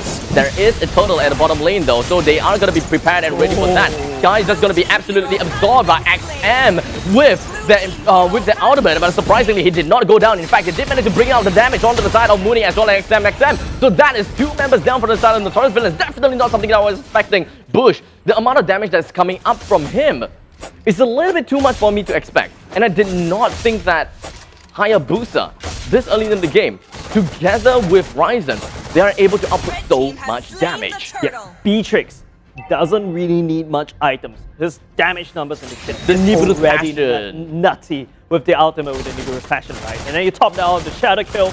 Basically, they can able to burst anyone from Envy down. Now, Envy, they've been very aggressive picking up, right? They've thought that they have enough damage to put someone down, but I think they need the Phobias to be able to join this fight. Take a look. Almighty picking up the turtle already. It's easy pickings already as well because they pick members from the side of Notorious Villain, but this is a bad flank coming out. Folia dragging Risen all the way in, and MJ is going to follow up with the ultimate, shutting him down on the floor, saying, you are a nuisance. In terms of the damage, I have to put you down right now. Completely unnecessary coming in from the side of Almighty. They don't have to go for a fight like that, but perhaps they were thinking that they would be able to get a little bit more for the side of Bush, but unfortunately he himself is going to go straight down as well. Mooney with 15 seconds onto his name of MLBB, receiving quite a bit of damage coming from the side of JS Love as well as XM, but they realize that they don't really have anything to bring this dinosaur down. Yes, all hopes on Aeon, right? Like Aeon has been instrumental in game number 1. Notorious Villains need Aeon AOC in this game. He's actually farming on the other side. That's actually losing lane to push it all the way up. Kaja would needs more defenses, needs more reinforcement because he's squishy. One escape skill and that's it. That's basically what I can do. What's concerning right now for me is Notorious Villains built this mid-game draft, but it hasn't been working out very well. Taking a look at that, but here we go. This is going to be an insane rotation coming in from the side of Mooney, just putting himself right inside the opponent's jungle about it. Here we go. Nibiru's passion just going to be unleashed from the side of Ryzen, getting a kill on the side of Colia, giving it over to Sky as he appears himself and pushed him in onto the opponent's jungle, and they are trying their very best to try to zone the members from the side of NV out. JS Love overextending himself just by a little bit, stunned him right down to the ground, and even zapped by Zeus himself. The top lane first turret is definitely going to go down. The middle lane first turret is probably going to go down by the hands of Bush as well. I'm surprised. Almighty, they don't have to play so early into the game, but they are winning fights. And when they win fights, they're translating them into objectives as well. And that is all the first turret completely taken away. And Almighty has got a great dominance throughout the board. Yes, we talk about momentum. Almighty, they found the coal, probably stashed somewhere else. They're building in momentum, they're building up steam. Look at Bush, already 2 kills in his pocket. Notorious Villain, they were trying to make things work. Mooney, I think that was a very bad call to TP his whole team going back in, but take a look, Colia going to engage, pulling Bush all the way back up. It's going to be a turtle secured by the side of Almighty as well. Alpha V9 just wrecking havoc on the other side of the Almighty's draft, but it is Notorious Villains. They will fall. 3 members down already as Almighty only lose Bush, but it is going to be Alpha V9 that's dragging this team, chasing down XM right into the wrong side of the base. Oh, Notorious Villains. Phobius is not there. No one is there to help out this team. Almighty, they have full reign at the turtle at that fight. And even at the bottom lane, it has been thoroughly pushed out to the inhibitor turret, and Ryzen is just having fun, just dealing damage on the turret time and time again. Just shrapnels after shrapnels, just bringing down bits and pieces off of the second tier turret. That is looking great. 60-13. Notorious Villains though, right now, they do have their back against the wall. They would want to open up the fight. But unfortunately, the front line, which is Sky as well as QD is a bit tough to deal with. And when it comes to the late stages of the game, they also have to be very aware of the Alice who can use his flowing blood to absorb HP, while Ryzen, as well as Bush, does the backline damage. Yeah, and we talk about the draft, right? Envy, the power spike is slowly slipping. Almighty has the better late game. Notorious Villain gave it over to Almighty and letting them scale. Take a look at the gold lead. It's 5,000 gold lead ahead. The next objective on the map, other than the turret will be the Lord that's spawning in 30 seconds. Let's take a look at this replay brought to you by H2O. You can see the bombs just create so much damage from Ryzen. No one from the side of Notorious Villains focusing that down. It's basically the same exact problem that Almighty did, but here we go.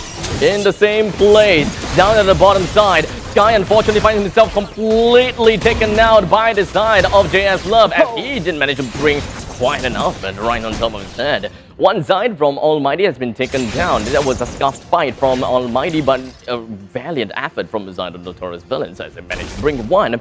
Oh, Winter Truncheon is going to be powered by Alpha V9, and not to forget the Dominus item to the IC. With that amount of survivability's power spike, they are ready to go in for a fight. Yeah, Almighty geared up. They've picked up the item spikes. They're going to go. They can go in and try to contest this Lord away, but it's all up to Notorious Villain right now. Take a look how Aeon OCE has started to join the fight as well, but it's NV that's desperately trying to pull the Lord over the other side. But Kajak has Risen though. Oh, Risen did manage to get himself away with just half HP, but unfortunately Aeon OCE is just going to be hot on his tail. The Astro's Eye just going to be connecting, and with that all said and done, weirdly, Aeon OCE did not follow enough onto the side of the Beatrix as he put himself right into the heart of the enemies from the side of AMT.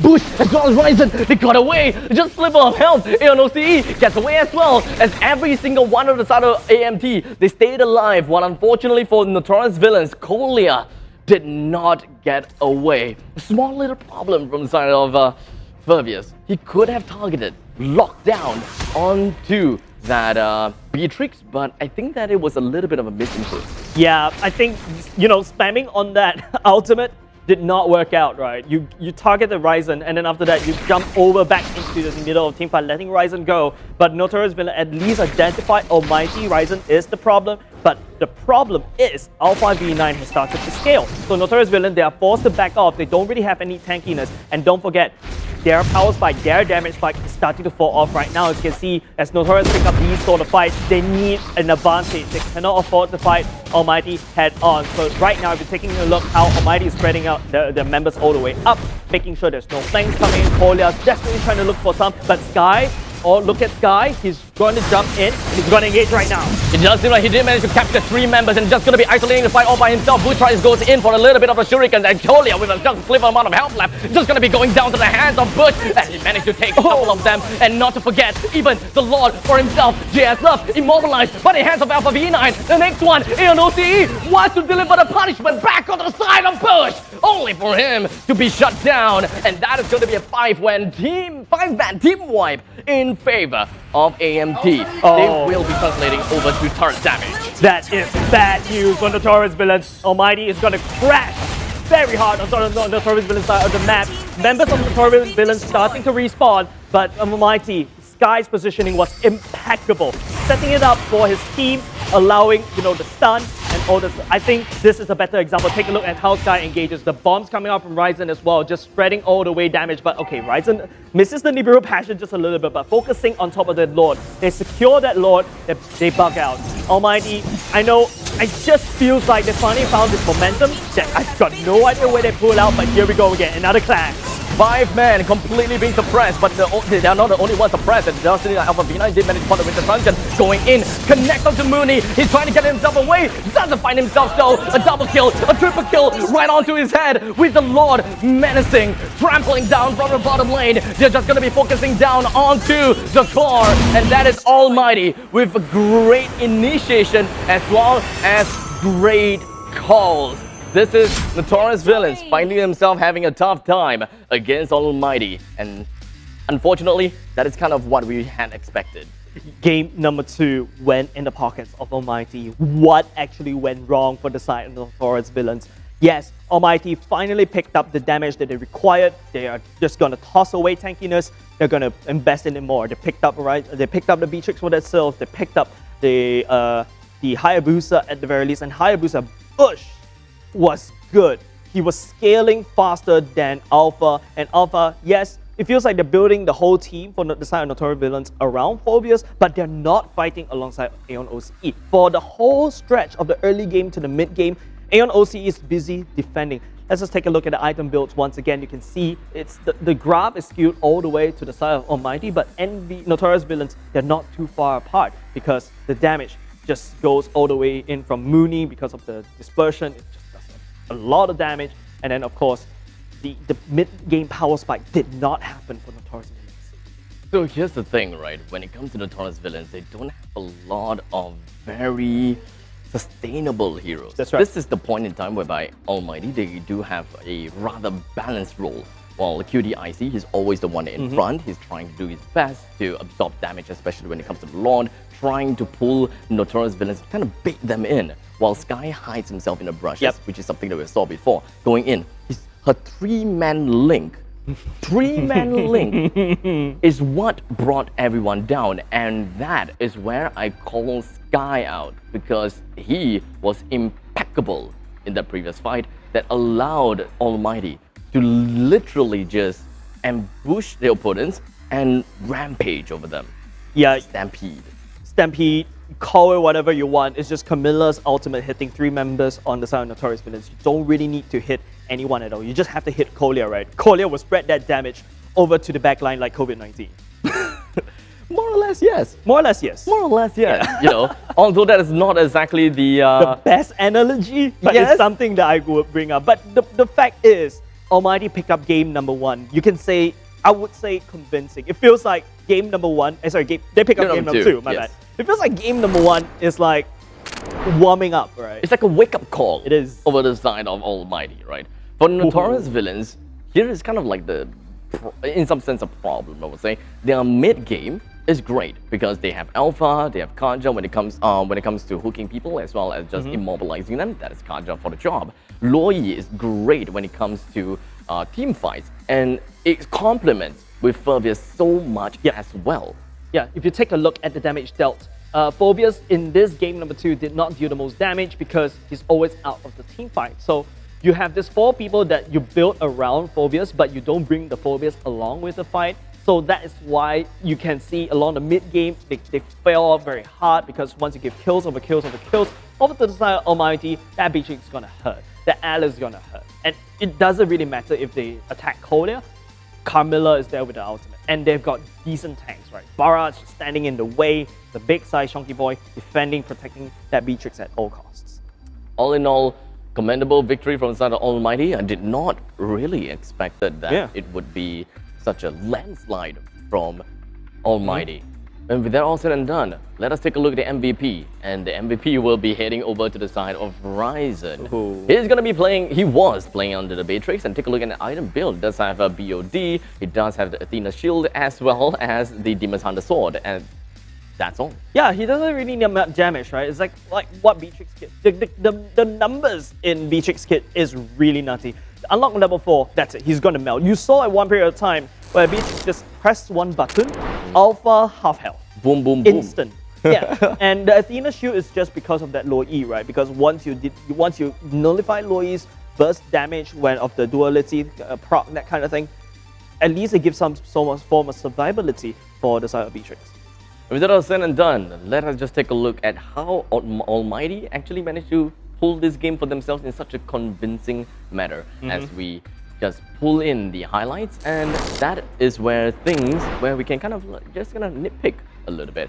This is one of the fights that are very commendable, I gotta have to say. We do have the turtle being slain by the side of Beatrix, and that is just phenomenal. Yeah, Phobius was not following up, entering a little bit too late. There's a lot of opportunities for the Phobius to dunk people, but you can see XM just completely gets cut out from the side of Notorious Villains.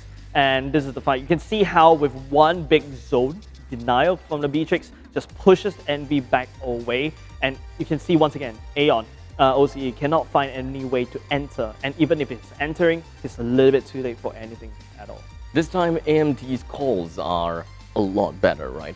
Whenever they win a fight or they lose a fight, they know kind of what they want to do. They are very convincing when it comes to bringing down objectives, and they go in a very convincing manner as well. They don't drag any time, and it's not like they will lose once it comes to the late stage of the game at all.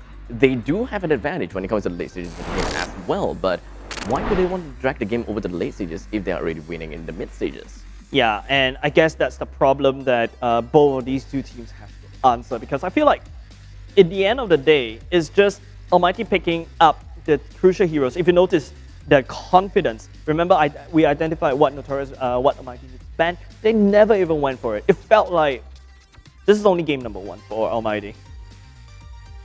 Honestly, the alpha, not something that I like, you know.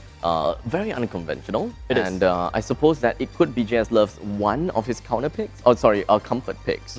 So perhaps they will be able to tell us a little bit more reasoning and of course a little bit more narrative when it comes to game number 3 within the series, which will appear right after this very short break. We promise 2 minutes. All right. We'll see you guys right back.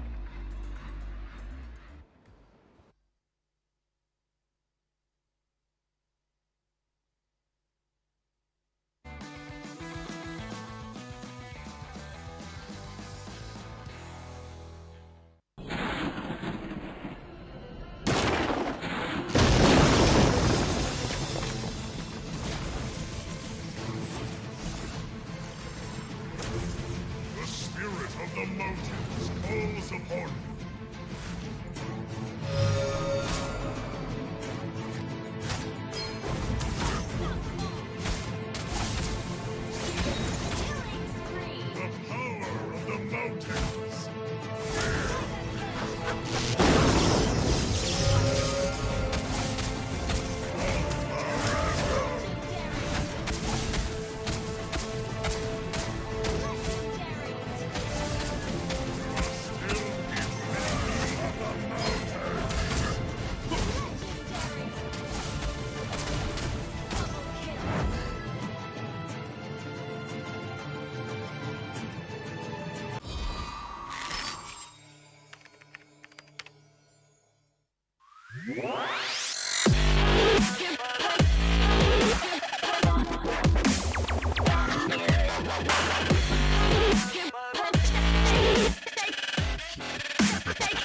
Alright, ladies and gentlemen, welcome back once again to the MPL Singapore season number 2. No idea why I'm rapping even at the start of the match, or rather before the start of the match even happened, but right after the game, I have probably too much adrenaline on me right now. I can totally feel you, man. Dude, this is only the first series, and both these two teams has delivered games out of their minds, right? Notorious Villains, they fought very well in game number 1, they dropped game number 2, but Almighty feels like they haven't woke up yet in game number 1, and we don't. It became that thing where we don't talk about game number 1, we talk about game number 3, because game number 3. Yes. Abstract needs to go back and start learning how to count, because if you notice, he's 1, 3. It's like, you know, you forgot how to count. There's no 2 in your mind, and then it's like 1, 3. What? What? 2. What? I only know that there's HO. Anyways, man, I think he's already finishing his stock on the table up. Half empty. Half empty. Okay, never mind. I can make it full empty right now.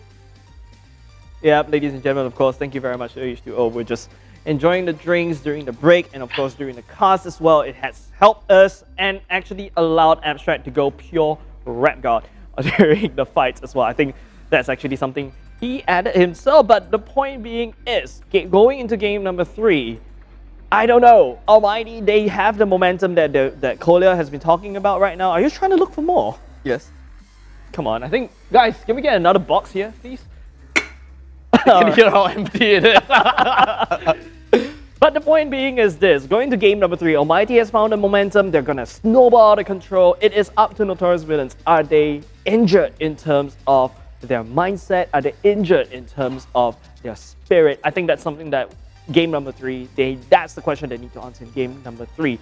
Now, Notorious Villains, I think the picks that Almighty picked is something that they also want to pick as well. So a lot of contests in terms of the hero picks as well as the ban later as we hop into the draft right now. Game number one must have been quite an eye-opener for Almighty. Yeah, for all of us. Quite literally, actually. Yeah, for all of us. Allowing Almighty to actually wake up and open their eyes. So that they can drop the Your team is banning. Seeing eye drop properly, right? That is correct. Slight little segue coming in. Thank you, James. Of course. Thank See? you. Yep. Bye. But You anyway, said yep to that.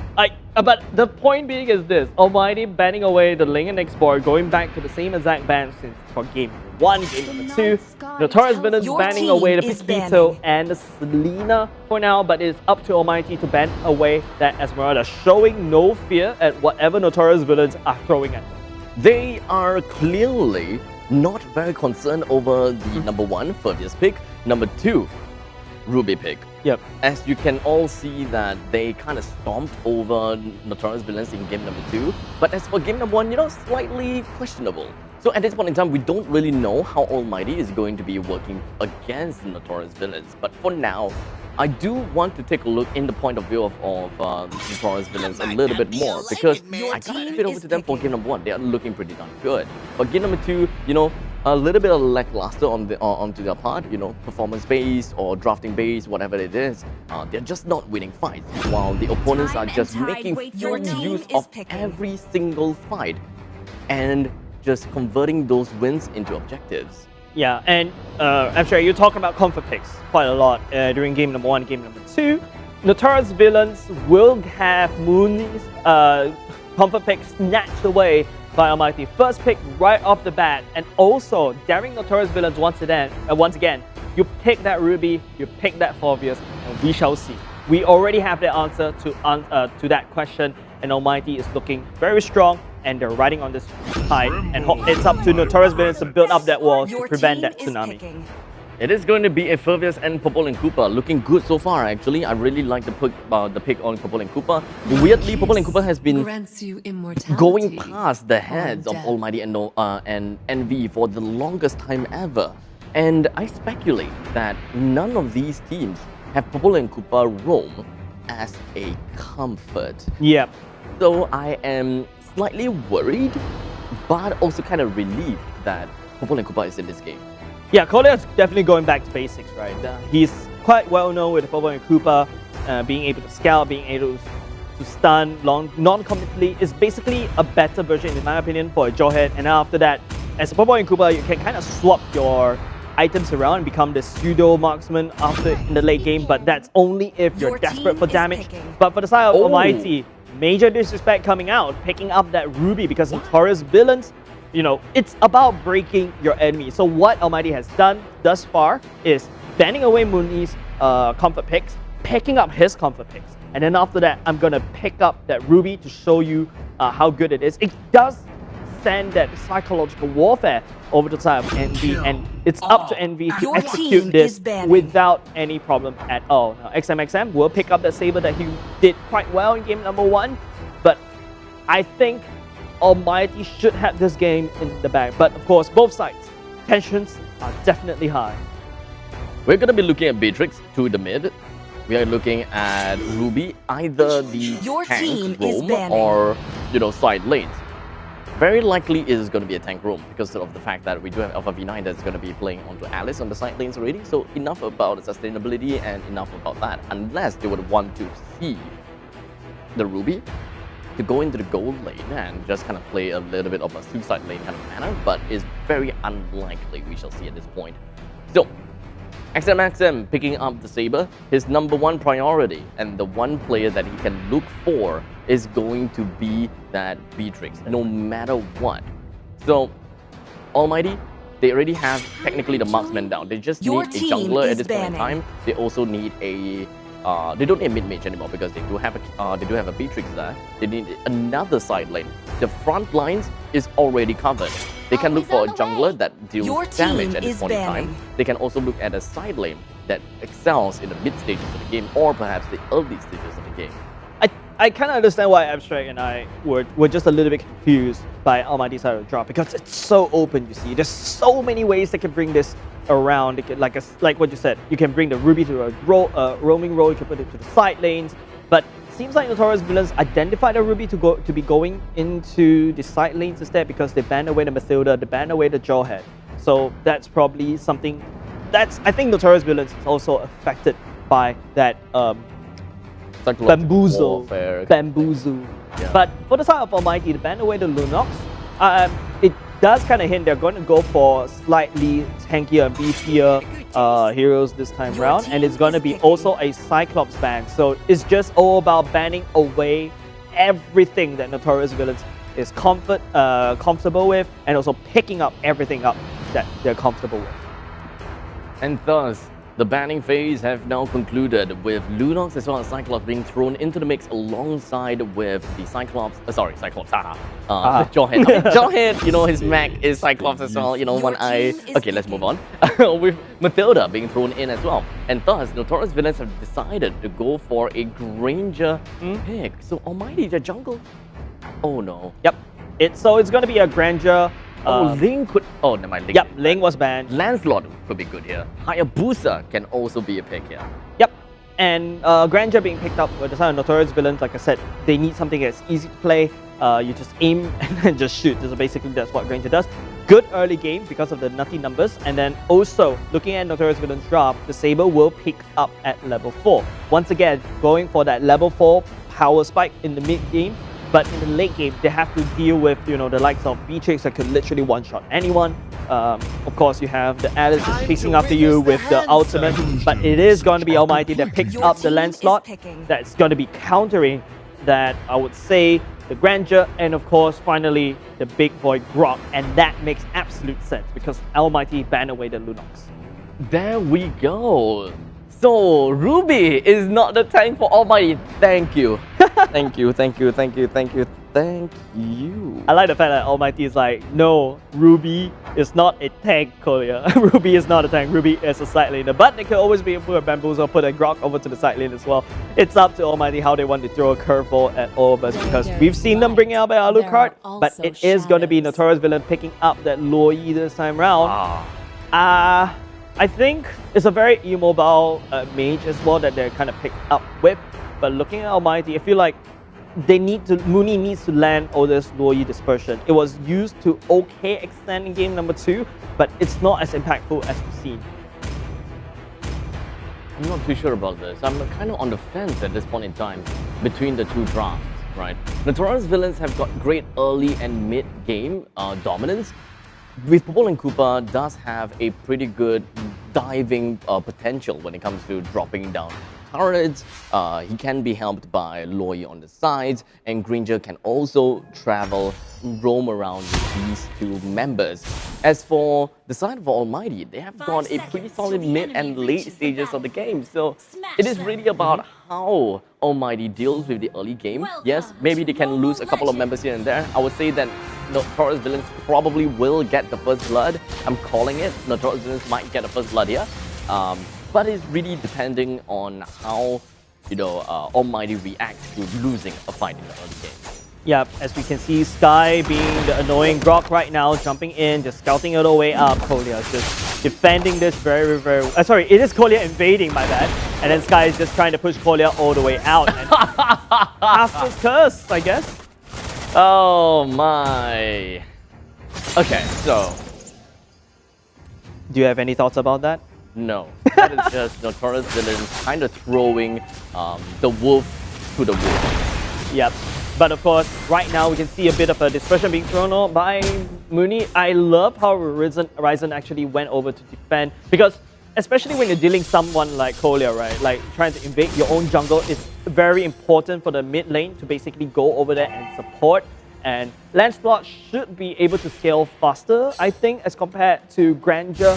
And because Bush does have a lot of iframes, right? We'll be able to dodge all those Rhapsody shots and even the Depth Sonatas. So it's a very skill-based matchup in the jungle, Whereas on the top side, it's a Phoveus going up against a Ruby. The Phoveus should be a very passive laner all the time, but Sky, once again, leading the charge. This time Mooney does find himself in the middle lane though, so he can definitely deal quite a number of damage on the opponent, but weirdly, it does seem like Kolya is going to be the first one to go down, but unfortunately, because of the very fact that Mooney may have retreated a little bit too far, but you gotta have to give it over to Almighty though.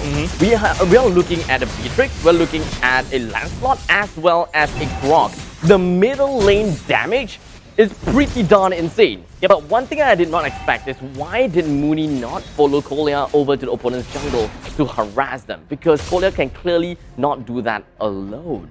Yeah, and it just boils down to, you know, rotations, right? You can see how Sky is putting up the wall, just blocking the turtle. I think the turtle is going to walk one huge round around the wall, but the wall actually crumbles. But I really echo what you said. Mooney should have joined Kolya to basically harass the Lancelot as much as possible. But I got a feeling that Almighty will react the same. Reason is knows out the map, just goes over there and just meets up. So Mooney probably cannot find that opportunity and they're going to delay. So like what I feel Notorious Villain will do is if they delay this game, it's going to go against them, right? Because Almighty, they will scale hard. They're committing into this. Notorious Villains is clearly going to be committing onto this turtle as we do have Aeon OCE. They have just unleashed his demonic force, and Almighty, they have decided to give the turtle over to Notorious Villains with good answer. I do like that they have decided to give it over because honestly, it makes no sense for them to try to challenge for that. Ryzen going down is just a little bit of misplay from his side. He even tried to use the flicker to run away, but unfortunately, the spear from the side of Kolya is homing and tracking. It is a basic attack after all. Yeah, and what happens is Notorious Villain should not have dropped that turtle fight, so I'm very happy that I actually picked that up. Because if Notorious Villain loses that, it doesn't make sense because they're supposed to have this early game advantage and they're not giving up just yet. And now with XMXM catching Ryzen, they're gonna delay Almighty just a little smidge, but it's not over yet because, you know, Alpha V9 has been constantly at the bottom side farming, you know, QDIC as well on the other side, just making sure Aeon OC is in protect, but Bush will be able to, you know, be a self-sustaining assassin that everyone hopes that Lancelot will become.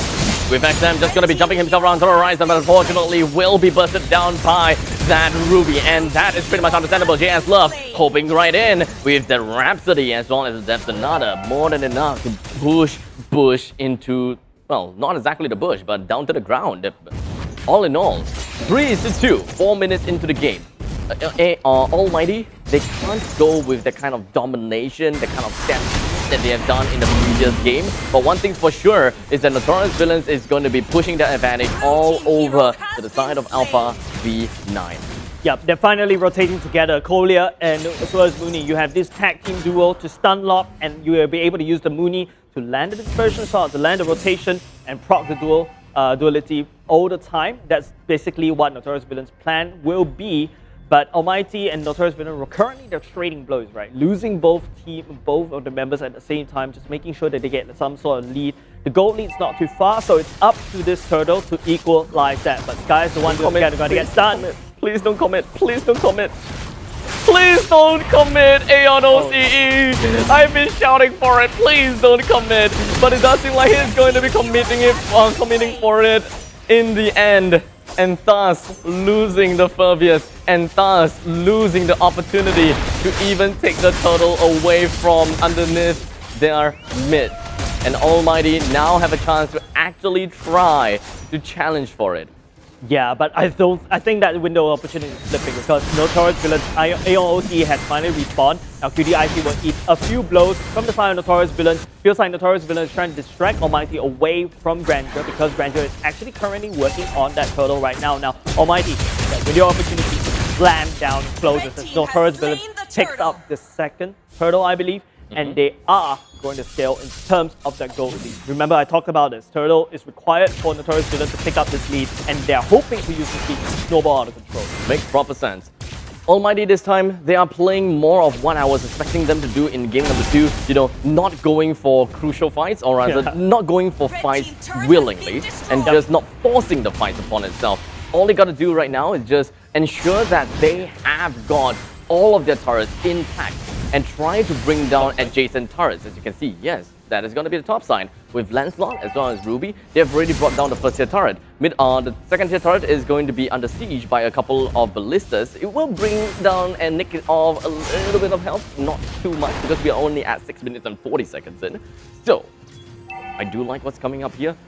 And they've got a timer on their head right now. Yep, Notorious Villains, I feel, yes, that turtle fight was good. Okay, but hold on a second. Ow! Big bombs coming in from the entire Ryzen. Ryzen jumps in to use Nibiru's passion. At the same time, Mooney half health. One button, half health. That's a good trade coming out from Risen for the time being. But it's like what I said. Notorious Villains, they fought hard to secure that turtle lead, and they're going to lose it because Almighty, they're playing elsewhere on the map. They're not going to fight. They're not going to commit because they know if Notorious Villains is stalling for time, it's going to benefit Almighty instead. NV, right now, going for the Little Wanderer, ensuring that they will be able to hold themselves within of the middle lane brushes. Sky, he does have his immortality, not immortality, sorry. He does have the invincibility when it comes to CC, so at least he's not going to be taken down by the opponent. XM, why did you go for Sky? I have no idea why did you do that! As now you're going to be bursted right down, and in fact you're not probably the only person to get bursted right down. ALMGHTY has committed himself right underneath the turret, and AMD went straight for him next. And they're just calling out things wrongly. They're just going in for fight that they don't mean to, and thus this is going to be quite an avenue for Bush to just go in and snipe Mooney right out of the Land of Dawn. And finally, Almighty will be able to breathe Turtle Pit air for the first time. Now zoning away Notorious Villains. Sky putting up the wall has been impeccable, right? Aeon OC is exact meme that was said, let me in. Let me out, let me out. So that's basically what Aeon OC is screaming, committing way too far from his team. Now Almighty, because of that, they'll be able to pick up this turtle and then after that gain even more gold. Looking at the gold lead, starting to go back into the favor of Almighty. Now let's take a look at this quick rehydration brought to you by H2O. You can see Sky eating all that shot, but it is the bomb that zoned the members of Notorious Villains all the way out. But here it comes. I feel like XM jumps all the way in off of V9, just raying in the bush, jumping in as well. And of course, I think AOC should be jumping in right now. I feel like Notorious Villain this time around a little bit confused as well. They're not on par in terms of the entry. The Grog though, I gotta say, the wall. He is a soft counter against Aeon OC's Pervious. Whenever Pervious tries to go in for an engage, or rather he would want to follow up and use his demonic force. That is when Sky, his job is very important, and that is to suffocate Aeon OC within his own limits, ensuring that the rest of the members coming in from NV will not be able to just waterfall themselves on top of AMD. And thus, that soft counter is going to be pretty important. In fact, I don't think that's the soft counter at all. That is actually kind of more of a whoa. Dispersion, the ultimate coming out from Low E actually brings the members of the Notorious Villain all the way to the bottom side. They tried to catch QDIC, but it did not actually work. It is going to be Almighty that collapse on top of Notorious Villains instead, picking up two members from themselves. Mooney once again sending his team member all the way to death's door. This is the point in time whereby Notorious Villains already got the timer ticking for them. This is a ticking time bomb because we are approaching into the mid stages of the game. The game is now very reliant as to how JS Love is going to be playing things, followed by Mooney. Every single move, every single action the Notorious Villains plays right now, it has to be perfect. And AMT, they have to make mistakes because Bush has got his eyes onto literally anyone, because every single one from the side of Notorious Villains is going to be really afraid of defensive execution as well as the soft road. Yep, okay, hold on a second. The Loy ultimate jumping in, bringing Kolia and Mooney all the way to the back end, right? Next target, but it is themselves that's going to go be collapsed once again. Mooney, once bitten, never shy. Just sending Notorious Villain back into the sniping jaws of Almighty instead, giving more kills over to the side of Almighty. Then, also, we'll be giving this Lord over to them in a nicely wrapped present. A little bit discoordinated from the side of Notorious Villains. I'm not too sure if whether the Granger was within the diversion when it happened. No? Okay, that is good then. Yep. It's just like free delivery of Kolia over to the side of Almighty, but now Notorious Villains decides to pick up this fight along with Almighty. When Almighty has full force, that's a bad fight that Notorious Villains shouldn't have picked up. They tried to steal that Lord away, but it went into the comfortable pockets of Almighty. And now Sky laying down the wall, the dispersion, the duality coming in, but that's not enough damage. They have a Lord problem that will marching down very soon. Well, this is going to be tough for Notorious Villains now because Almighty, they have been doing things pretty well. And not to forget, the Lord will now going to be marching down in the southern side as he's going to be making his way down to Notorious Villains inhibitor turret down in the bottom lane. For the rest of Almighty, they're just going to be focusing their forces down onto the middle lane, and I think that Alpha V9 may have a slight little idea about the 3 members inside of this brush, but a single outlet. Oh! Oh! Wait! Huh? What? No, illegal. So, what Ruby did, he dragged, but they're still within the Loi's ultimate circle. So that's why Notorious Villains was able to ship themselves all the way out back to safety. But that... What?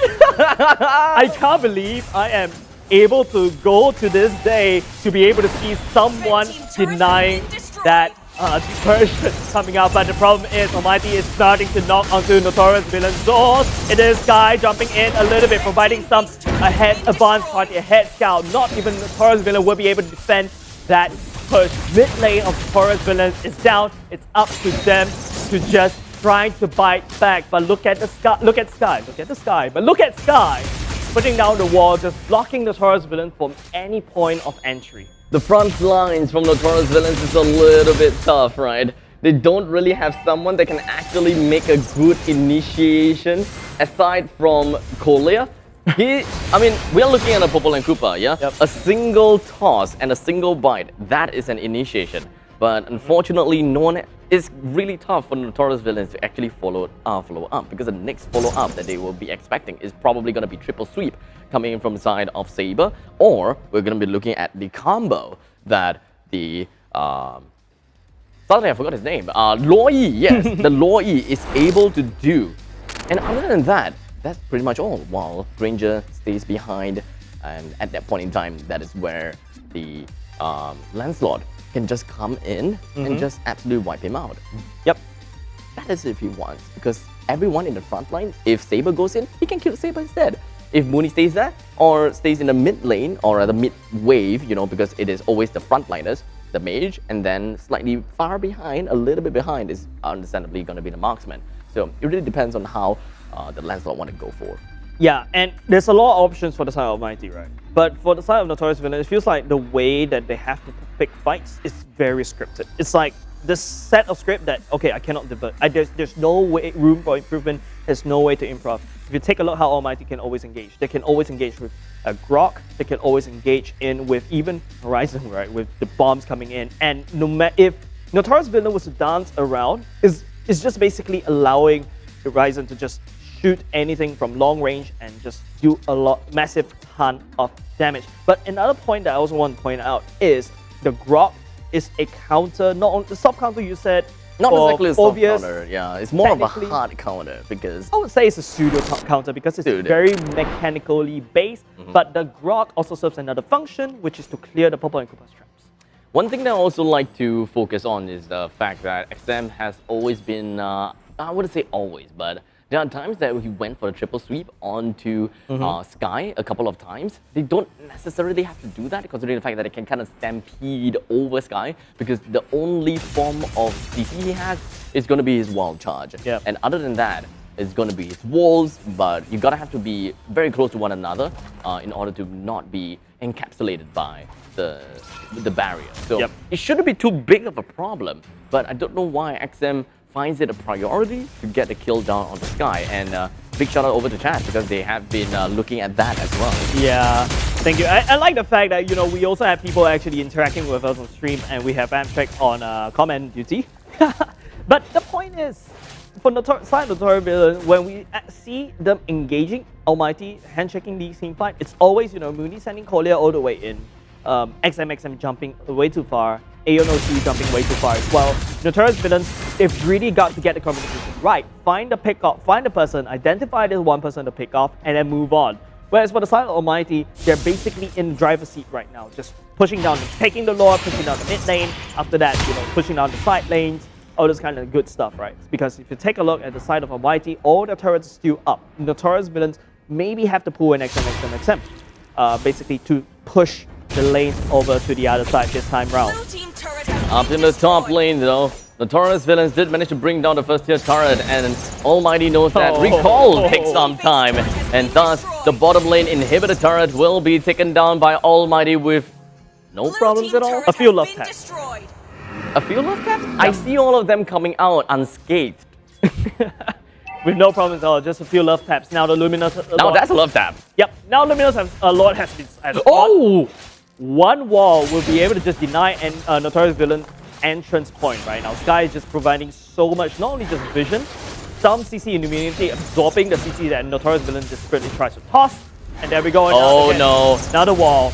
No. It's up. Almighty, you can see how Bush is setting it up, slowly making its way over to the Luminous Lord. But Notorious Villain, I feel like they have to give it away. I'm not sure how it's gonna be. Sky opens it up. It does see an Aeon OCE, as well as the rest of the members coming from the side of NV that was pretty much stuck in between of that wall. I'm pretty sure that Sky would want to do and replicate the same thing again and again and again. For the rest of Almighty, they are just gonna be backing on in onto this Lord, with QDIC taking the brunt of the damage, while Bush comes in every now and then to take some damage, but they don't want to commit into it. But you know what they want to commit onto? Is Sky, because he is literally in the heart, the hearth of NV, while he brings himself all the way back. Aeon OCE finds himself onto the side lanes. The Lord is just going to be getting himself a kill, or rather, Lord gets killed by the hands of Bush, but unfortunately Bush himself is just going to be taken down as well. Alpha V9 would really want to get himself pushed up on the Colia, but unfortunately, there is a stealth that is going to be popped right on top of him. But what a flicker! Coming in from Alpha V9, immediately immobilizing XM down to the ground. And Almighty, they even have a Lord fighting for them, but I don't think that they even need a Lord. The Wild Charge is going to be connecting right on top of Colia, brings him back home. Alpha V9, still a lot of health left. The Lord comes in, a 1 swing, a 2 swing, a 3 swing, and that is going to be the card taken down by the sides of Almighty. With a 1 swing, 2 swing, and a 3 swing from the Lord, Almighty will be able to get a 2-1 victory against Notorious Villains. Yeah, it's a very difficult fight for Notorious Villains. Almighty, I feel like they dissected Notorious Villain drop very well. If you notice in the early to mid stages, it is Almighty that's all over the map, and Almighty wants to fight in this one giant death ball. And if you notice how Almighty's walls, the Grok wall, just blocks any form of entrance coming out from the side of Notorious Villains. Remember I talked about this, they are not entering at the same time. It's always one person that's way too overextended. It's not because they're overextended. It's because of the wall that's constantly blocking and preventing the members of Notorious Villains to follow up. And here we go, taking a look at the item build. The match time is 17 minutes, and we have advanced into the late stages of the game by the time Almighty have ended the game. And that is why you can pretty much see that Alice is starting to pick himself up time again. From that point on, with 4 kills, 1 death, 9 assists, with a decent amount of items all across the board. We do have Lancelot that already picked himself up with a Blade of Despair. He does have the War Axe, Endless Battle, as well as the Wind Talker. And comparing to the opponent's marksman, it is going to be a Hunter Strike, yes, onto the Granger. We do have a Malefic Roar, Endless Battle, as well as a I suddenly forgot, Brute Force Breastplate. Yeah, it just goes all the way down to the point, even though you see Notorious Villain put out a lot of damage, but those are poke damage, right? Just take a look all throughout the graph. Notorious Villain did more damage as compared to Almighty, and Almighty gladly soaks it up, right? Rock just, is just absorbing all that damage for free, and then, be able to just jump all the way out. But it's all about the positioning as well, because Notorious Villains, they're unable to position in a way to actually win fights. So that's why Almighty actually won. 44,000. Yep. On to Holy Cooper. He's been constantly poking with the drop. Yeah, but that's one. But as compared to Saber, 17,000 damage? Yeah, Saber will constantly get melted down if he tries to dive in. So that's why he's unable to do much damage. If you notice, game number 3, XM.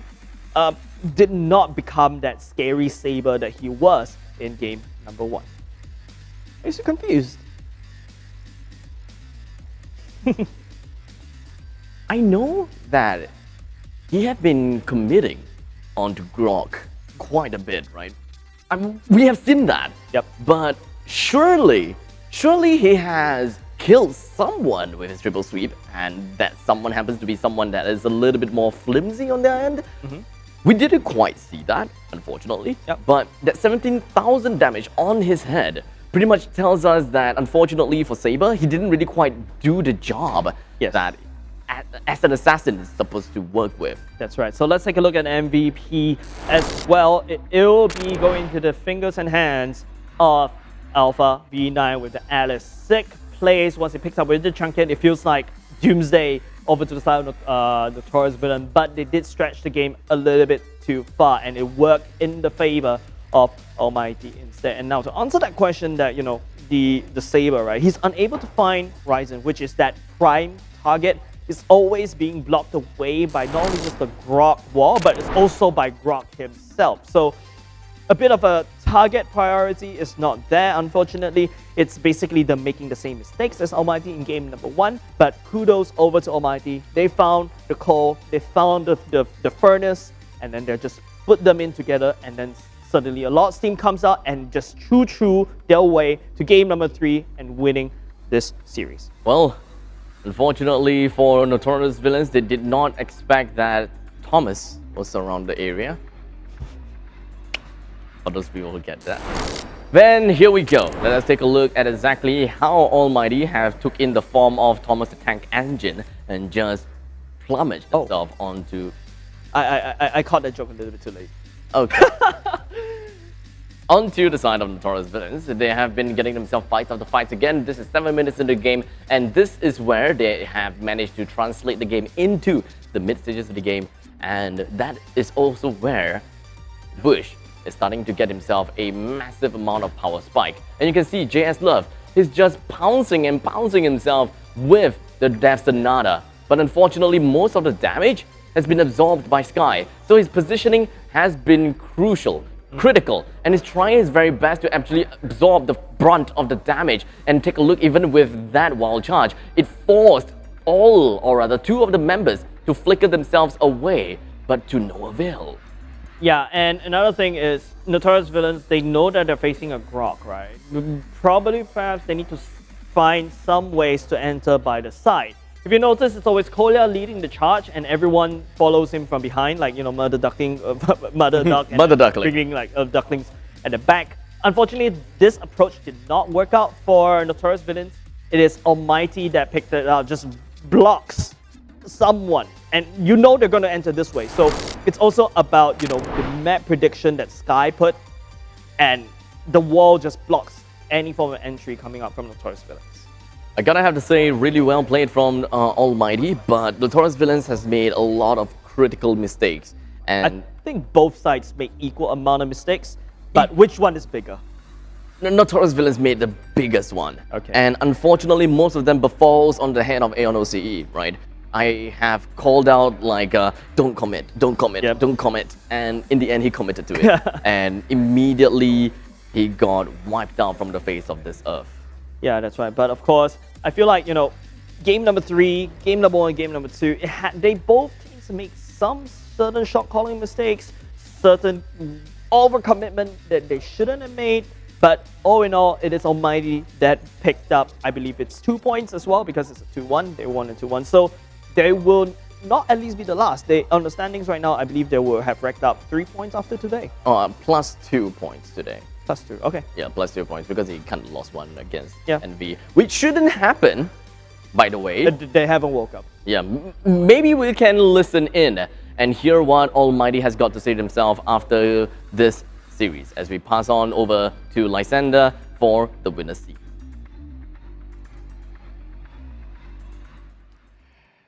Thanks, guys. Hey guys, it's Lysander. You're in the winner's seat with me, presented to you guys by Secret Lab. I'm here with Alpha V9, the offlaner from ALMGHTY. They just won their series against NV 2-1. And this fella here is MVP, I believe. Yeah, he was MVP, if I didn't see the graphics wrongly. And he played Alice the last 2 rounds, and Alice is one of my favorite heroes as well. Glad to see her getting some representation after the fact. But how are you guys feeling? You guys just got your first series win in MPL SG. So, warm up over, time to kick butt.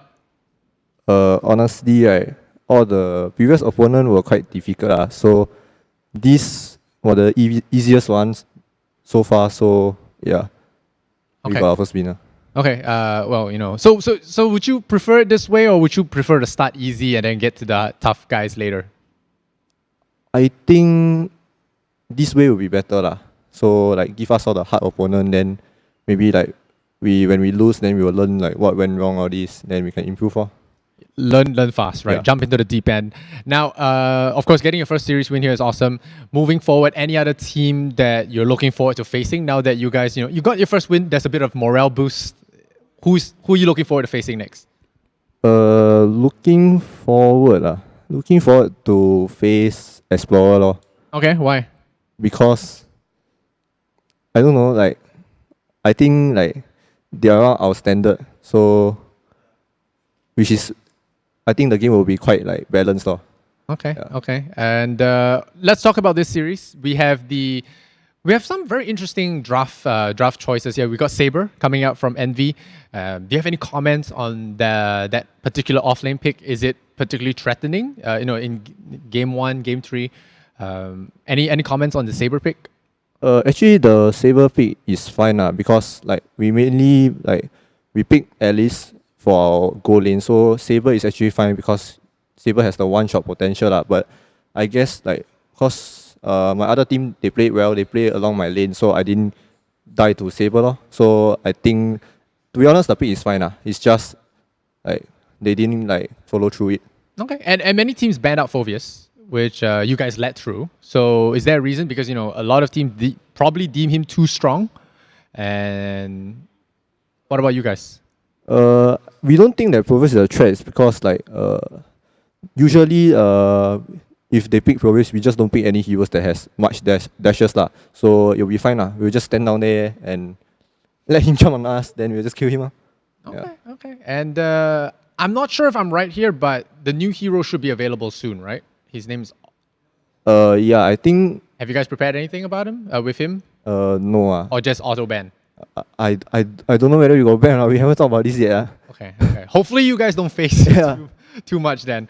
Okay, now moving forward, any Almighty fans that join you guys might want to know anything about the team? Like you guys working towards preparing anything special for us? Okay, so we might only have like 10 days of training, but then we have been working hard so I think we have a lot of tricks up our sleeves. Okay. So there's more strats to come. You're gonna save some for playoffs? Definitely. Okay. So based on your performance now and moving forward, what are you feeling with the team? Like, are you guys gonna place upper bracket, upper bracket, or lower bracket, or how are you feeling based on your chances? Hopefully upper bracket. I mean that's the most ideal. Yeah. Okay, so the remaining teams, you said the hard ones are done. The hard ones, no, there's one more hard one tomorrow Okay. Yeah, which is EVOS Okay, yeah. You never know. You might be the guys that upset them and surprise them with any of your secret strats. Okay, anything you want to say to Almighty fans? Or friends or family out there? Thank you for supporting us all the way here. We hope we can make you proud. Okay, the standard response, but still as meaningful as ever. Alpha V9, offlaner for Almighty. Let's see if they can do well against EVOS tomorrow. They are considered some of the titans in MPL SG. Upsets might happen. We'll just have to keep watching. You're watching In the Winner's Seat, presented to you by Secret Lab. Back to the casters. All right, thank you so much, Lysander, as well as Alpha V9. What an insightful interview when he's talking about the Saber. Yeah, I think I'm very interested about the weird strats that are basically hiding up the sleeves. If we have the FBI pat down on Alpha V9, you'll see like, hop, here's a strat, hop, here's a strat, hop, here's a strat. Now you see me, that sort of thing. Yeah, this is definitely something that we should be expecting. Almighty, we'll be looking out for them, and of course, the opponents that they'll be fighting against. Yep, of course, because I feel it's like what Alpha B9 said, right? It's another one of the big boss that they have to fight through. It is EVOS for tomorrow, so they're gonna go back. They need to review all the strats. Dude, are they forced to pull out the strats that that he's talking about against EVOS? They probably have to. In the meantime, let us just take a look at the leaderboards so far after we have concluded the first series of the day. And that is going to push ALMGHTY to rank number 6 with a +2 points on top of the 1 point that they have received, as they have managed to win one series and unfortunately lost 2, with a total of 3 games won with 5 games lost. So with that all said and done, it does seem like despite all of that, they are still at somewhere down at the bottom of the list, but not for Notorious Villains. Still not really the redemption that they're looking for. Yeah, they at least pick up 1 game, right? So that's okay for Notorious Villains. At least they will have something to talk about in the later parts of the game, because remember we talked about the strength of schedule, right? Notorious Villains is going to get even harder for them. ALMGHTY should be something that they should... It's like a coin flip, that sort of thing. And same could be said for ALMGHTY as well. It's going to be hard for them for tomorrow. They're going to have a little bit more breather until they face Kingsmen in week 4, day 1. And in the meantime, we are going to be clearing out the battlefield in the Land of Dawn, ensure that we don't have any more bodies, just around there. Start sweeping. Sweeping! But in the meantime, yep, we're gonna go off for a short little break, and when I mean short, it's just gonna be a 10-minute break as we bring back the teams when it comes to, I believe, Explorer versus EVOS. Yes, so tough game for them today. Let's take a look at what they have got to show us after this 10-minute break.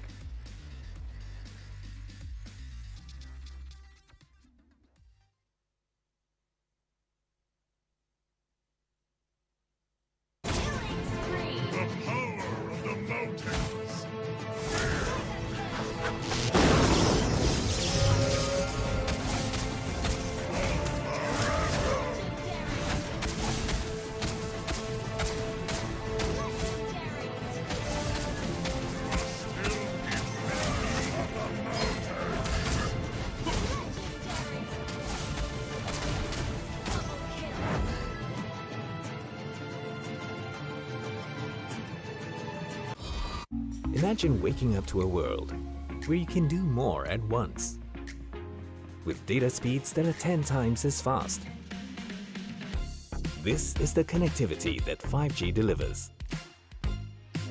Tomorrow begins here. Experience ultra-fast 5G with Singtel.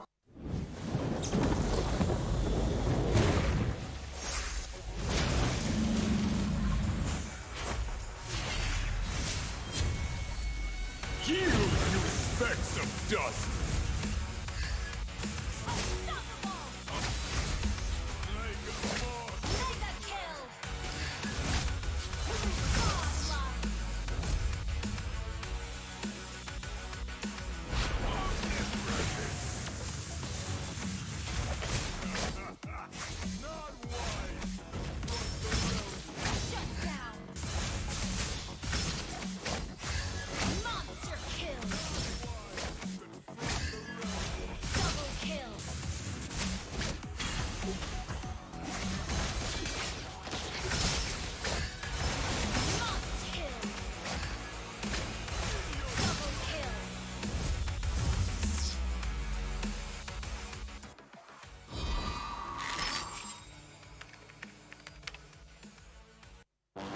Somehow, most have come to believe that the right to dream is reserved for a chosen few.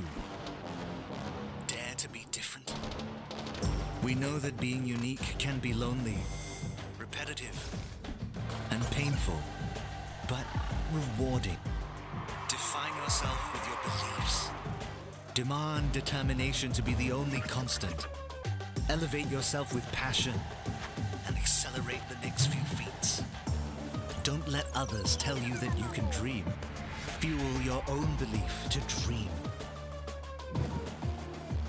H2O. Dare to dream.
EVOS, the power of audio.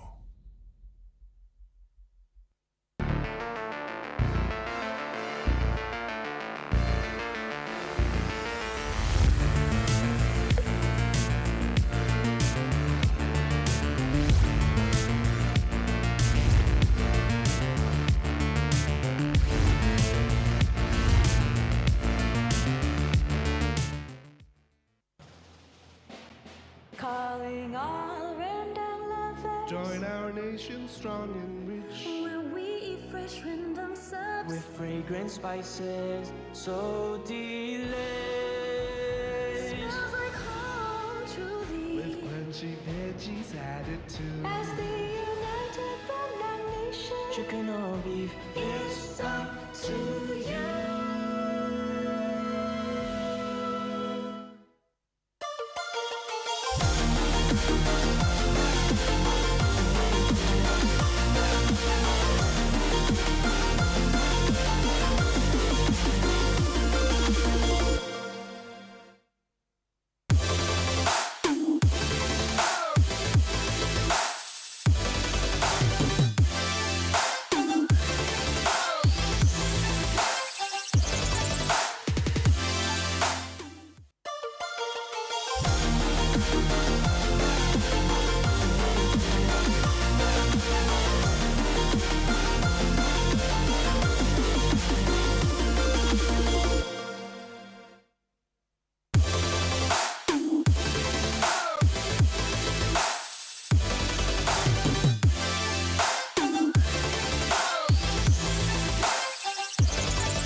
The spirit of the mountains calls upon you.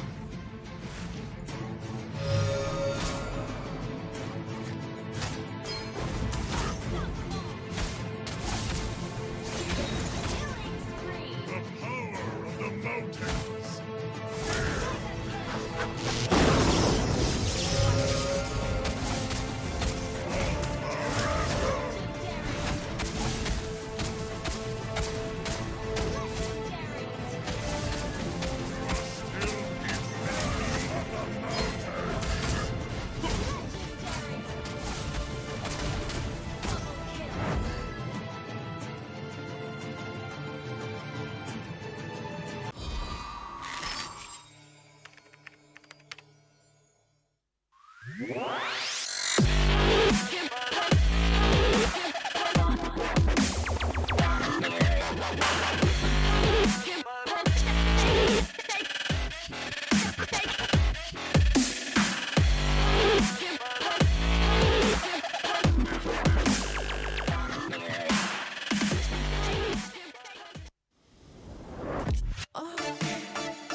with fragrant spices, so delish.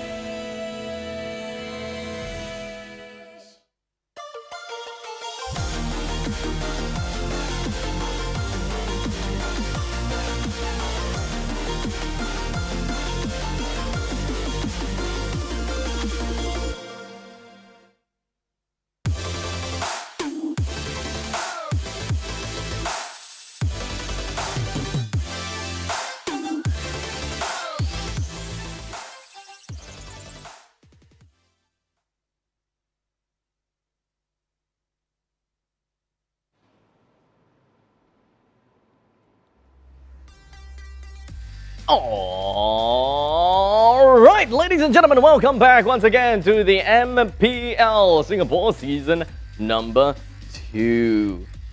Yeah, I totally wanted to say season 3, right? Because 2 does not is not applicable to me.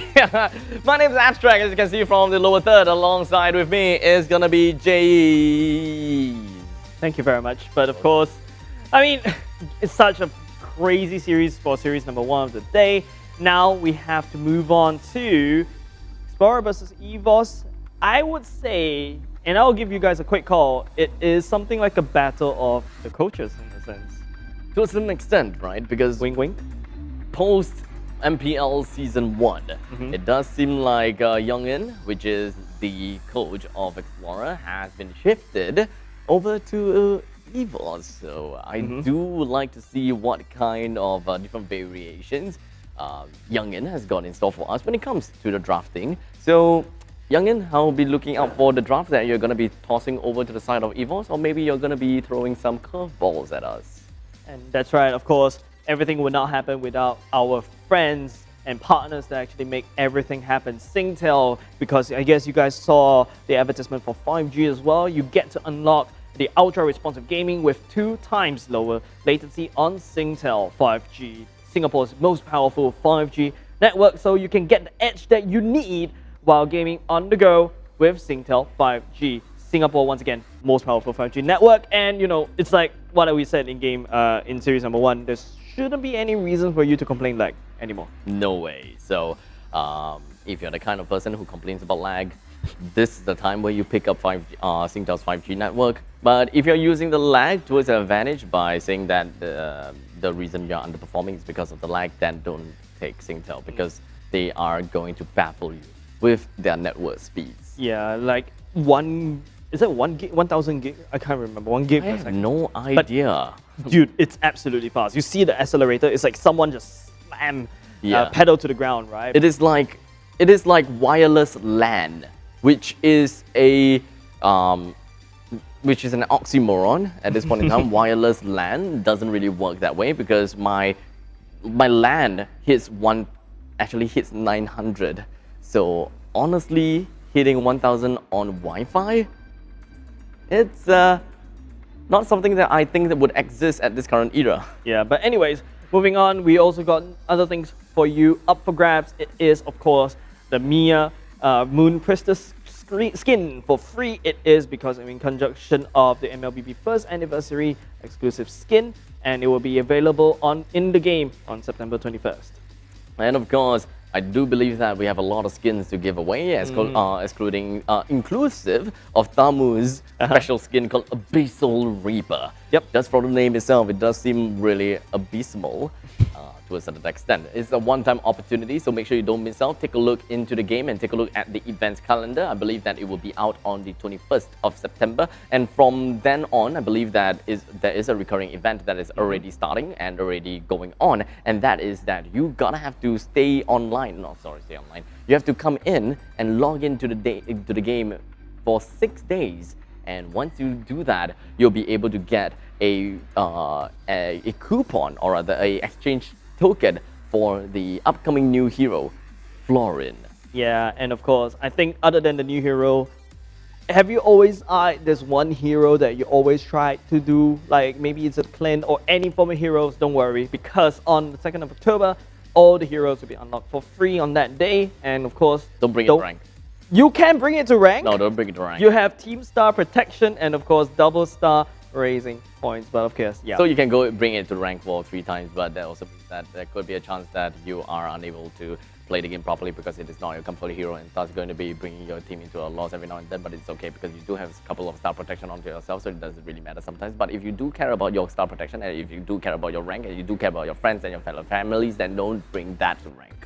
Oh, okay. I thought you were going to keep going. But other than things we're also allowing you to win, it is, of course, the PvP MPLI Arena, where you get to explore this 3D environment. In the world of PvP MPLI Arena, you get to get treasure hunt prizes, so it's up for you to, faster fingers first and explore the goodies up on that place as well. And other than that, we also have the live stream giveaway to all of our fans watching the stream. Once again, free skins, more things to win. What are you guys waiting for? Share this live stream publicly from MPL Singapore's Facebook page, and you're already in the competition. Yup. And of course, the milestone starts at 100, but why stop there? Because the milestone giveaway will extend all the way until 1,000 shares. So make sure all of you guys share out the stream and share to your friends so that your friends can share, so that the friends of your friends will share, and so on and so forth. There is a lot of goodies involved. We do have a couple of Saber exclusive skins, and it does seem like we do have a single Venom Angela skin that is going to be thrown into the mix as well. Yeah, but of course, other than that, I thank you very much for the interaction in chat, especially where some of us already started to predict the First Blood hero, especially with the First Blood giveaways for each first hero takedown. You can also be a winner. Don't wait at the start of each series. You can comment down below with a hashtag. Don't forget the hashtag Legends Are Born, and say who you think will get the First Blood.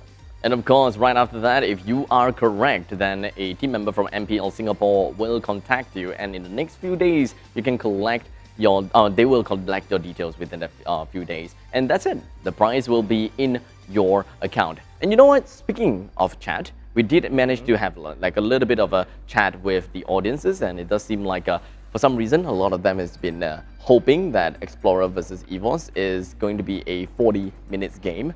And yeah, there are some people telling me to hydrate with H2O, but unfortunately, guys, we're all empty. I finished two cans within that one single series. It's bro. Oh, there's a bit. Bro, seriously, oh my god. Well, I've been, smart. I'm conserving the H2O. I'm not spamming it like you, but man, it's no. But man, it's the one that actually keeps us going. So maybe in the next game that takes like what 40 minutes, we definitely need more for Abstract if he's gonna go ramp up. Yeah, we're gonna be going on to a short little video to showcase these two teams, Explorer versus EVOS, and listen to what they have got to say for one another. And once we're back, he will be finishing his H2O can.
What are you bringing to the table this season? How have you improved on your journey? Definitely more confident. I've been in last season before, so I know how it works, how everyone works.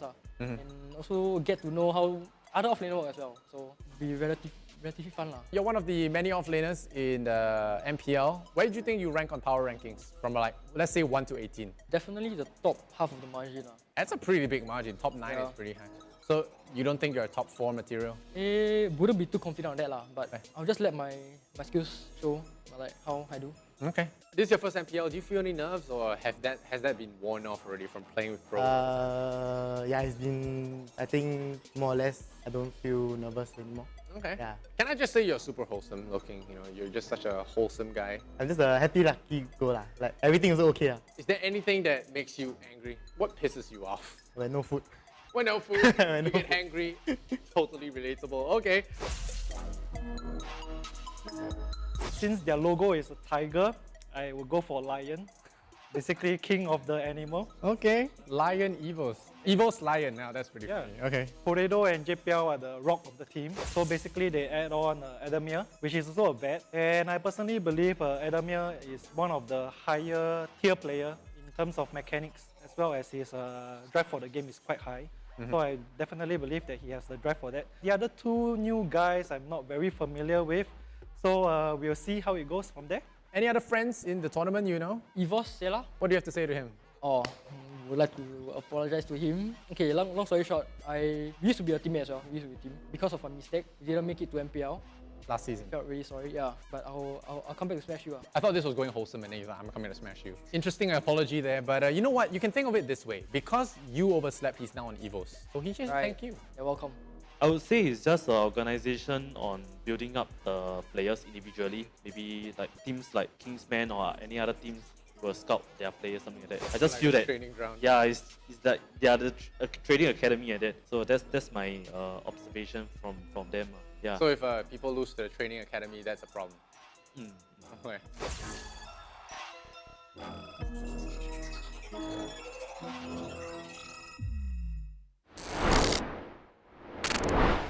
Alright, it is gonna be Explorer versus EVOS SG.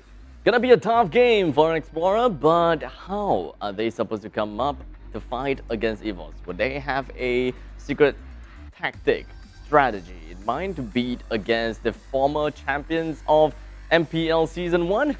We gotta have to see. Yeah, and get me a team like Explorer. You can see when I want to gank people, it's like, you know, the whole team looks for people to gank. Give me a team like Explorer, man. In the meantime, let us take a look at the lineups coming in from both sides. And that is going to be Explorer SG. We do have Dora, of course, that is going to be coming up on top as their captain. So, nothing out of the ordinary, I suppose. We do have Raibi, Bento, Swirled, and Monchichi on the side. So, of course, no changes when it comes to their lineup. And as for EVOS, we do have Potato, JPL, Adamir, Gear, as well as Sayla. And I do believe that we are going to be jumping onto the drafting between these two teams. And what else can I say? I am excited. Yeah, and it's exactly like what we said. If you notice on the Instagram as well, they are talking about how, you know, the coaches are respecting each other very well, and it's absolutely good to see this. And let's just gonna hop into the draft immediately, because I bet all of you guys are already excited. EVOS banning away the Hayabusa, Grandeur, and the YSS, just targeting Monchichi out, whereas Explorer banning away the meta bans, which is the Phobias and the Paquito. So you can pretty much tell that EVOS, whatever they are going for is to ban out Comfort. But Explorer meta, as you have pretty much said, so we are going to be expecting quite a lot of meta picks that is available onto the board. At this moment in time, we do have Matilda, we do have, taken out. We do have Matilda, Popol and Cooper being part of that. We have Farsa, which EVOS would probably want to go for. The Beatrix has now been thrown into the banning mix, and thus we have finally seen Matilda being released into the wild, and there could be a possibility that EVOS may want to pick that up. I think EVOS could also pick up the mix, because it's something that what Potato has been showing us, which is like, you know, it's not that marksman core that he's already kind of forced himself in, and that's actually a very good news, because remember in Season 1, he's gotten targeted in terms of all the marksmen, and seeing a bit of variation is so good. However, EVOS locks in the Roger, still hinting that, hey, maybe Potato still needs that Roger to be effective. At this moment in time, since Roger has been picked up by EVOS, Explorer will find some difficulty when it comes to picking out the link, as it is going to be tough for them to even do anything at this point in time. One thing that kind of slipped right through our minds because the fact that Xbox is always thrown to the fans. Xbox is now being picked by them, while Selena is also the other hero that Explorer will capitalize on. Football and Koopa still available, so there could be a possibility that Explorer will want to pick that out. Most of the team play mechanics as well as their win conditions are still quite ambiguous. We don't really know exactly what they are going to be looking for just yet. But EVOS, they do have the possibility as well as the, well, chance to actually pick up the Jawhead, which does meld with, well, Roger pretty well in the early stages of the game. Yeah, and remember, I think Lysander is singing praises about Swirl, right? The Singaporean sniper playing the Selena to great extent in terms of landing over these shots. Now, it's up to EVOS to maybe play around that. The Kagura fits that bill to be able to refresh and just deny all any CCs that the Kagura can eat. And then, of course, Barats can go in and block. And there is also some form of iframes when the Roger pounces. So, quite early game mechanics from EVOS with the Kagura as well as the Roger still, so they can still go around with a rather aggressive lineup. They do have the Jawhead and the Popol and Koopa that is available in their arsenal, and perhaps even Cho could work pretty well. So they don't really have to prioritize onto any roamers at this point in time. They're just working to meld it with each other a little bit more comfort as well as how they would want to deal with the opponents. There is the Barrage that's being picked up, so that would be quite a problem for... Oh, wait, Claude? Okay. So, the Barrage is very likely going to be a response to an Xbox pick from the side of Explorer, so that they can actually go for the Tempest Welcome in the very event that he tries to go for the Last Insanity, because his movement speed is thoroughly dropped, and being eaten up by the Barrage is very... Yeah, and I really like what Explorer has this time, right? You got the Last Sanity, you also got Blazing Duet. Usually, if you're playing the Claude, you'll jump in, and then you just spam the Blazing Duet, and then sometimes you may get focused down. Now Explorer is throwing this problem over to the side of EVOS. Now, we have two big AoEs. Who do you eat up? Who do you target down first? There is still a lot of ambiguity coming from Southern Explorer, right? We can see Claude on the side lane. Yeah. We could still see Xbox on the side lane as well, or perhaps even on jungle. So every now and then, you know, EVOS, they still have to crack their brains. It is up to Youngin to understand what their team needs and what Explorer wants to go for. I think right now, as we're going into the bans, EVOS could go for any, majors ban. No, don't need the ban of the majors, the ban of the side lanes right now, because both sides are kind of lacking the side lanes, and even in Rome, you can hear Popol Koopa being banned away by the side of EVOS, because, the long range and also the traps, and you couple that with Selena, I think that's a bad recipe, a good recipe for disaster on the side of I'm looking at EVOS, right? They are very likely wanting to go for the Cho because it kind of works for their lineup. While Jawhead, it is pretty darn scary that Explorer can snag that away. So banning out the Jawhead is very likely coming in from EVOS and then picking the Cho for themselves. And that is going to be left with the other side lane. It would be nice if they get a couple of insurance into the late stages of the game, and thus that would mean that Alice would be a pretty good pick onto their end, and they can even go for Harif, as a matter of fact, to throw Harif over to the over to the gold lane. So Lunox could be a possibility on their end as well, so that they will be able to win in the mid stages of the game, ensuring that they don't drag the game a little bit too far. But you gotta have to watch out for Explorer's final pick. Are they going to have the second final pick actually? Are they really going to put the jungle onto Xbox, or are they actually going to have another marksman or assassin over to the jungle? Yeah, so EVOS kind of show their cards, right? They know what they're going to do. A slight big variable in terms of the barrage can also go to technically a tank, or it could go to the side lane, mostly the side, right? But it is up to Explorer to, I would say, pick up all those counter picks. I feel EVOS to ban away the Your Cho team or is the picking. Jawhead, but instead they went for the Cho instead, probably opening up Jawhead over to Explorer to snag it up. Because it's all, right now, we're talking about EVOS, right? They've got the experience, they've got veterancy. The only new member in this lineup is basically Gear and Sayla as well. So they banned out Joe.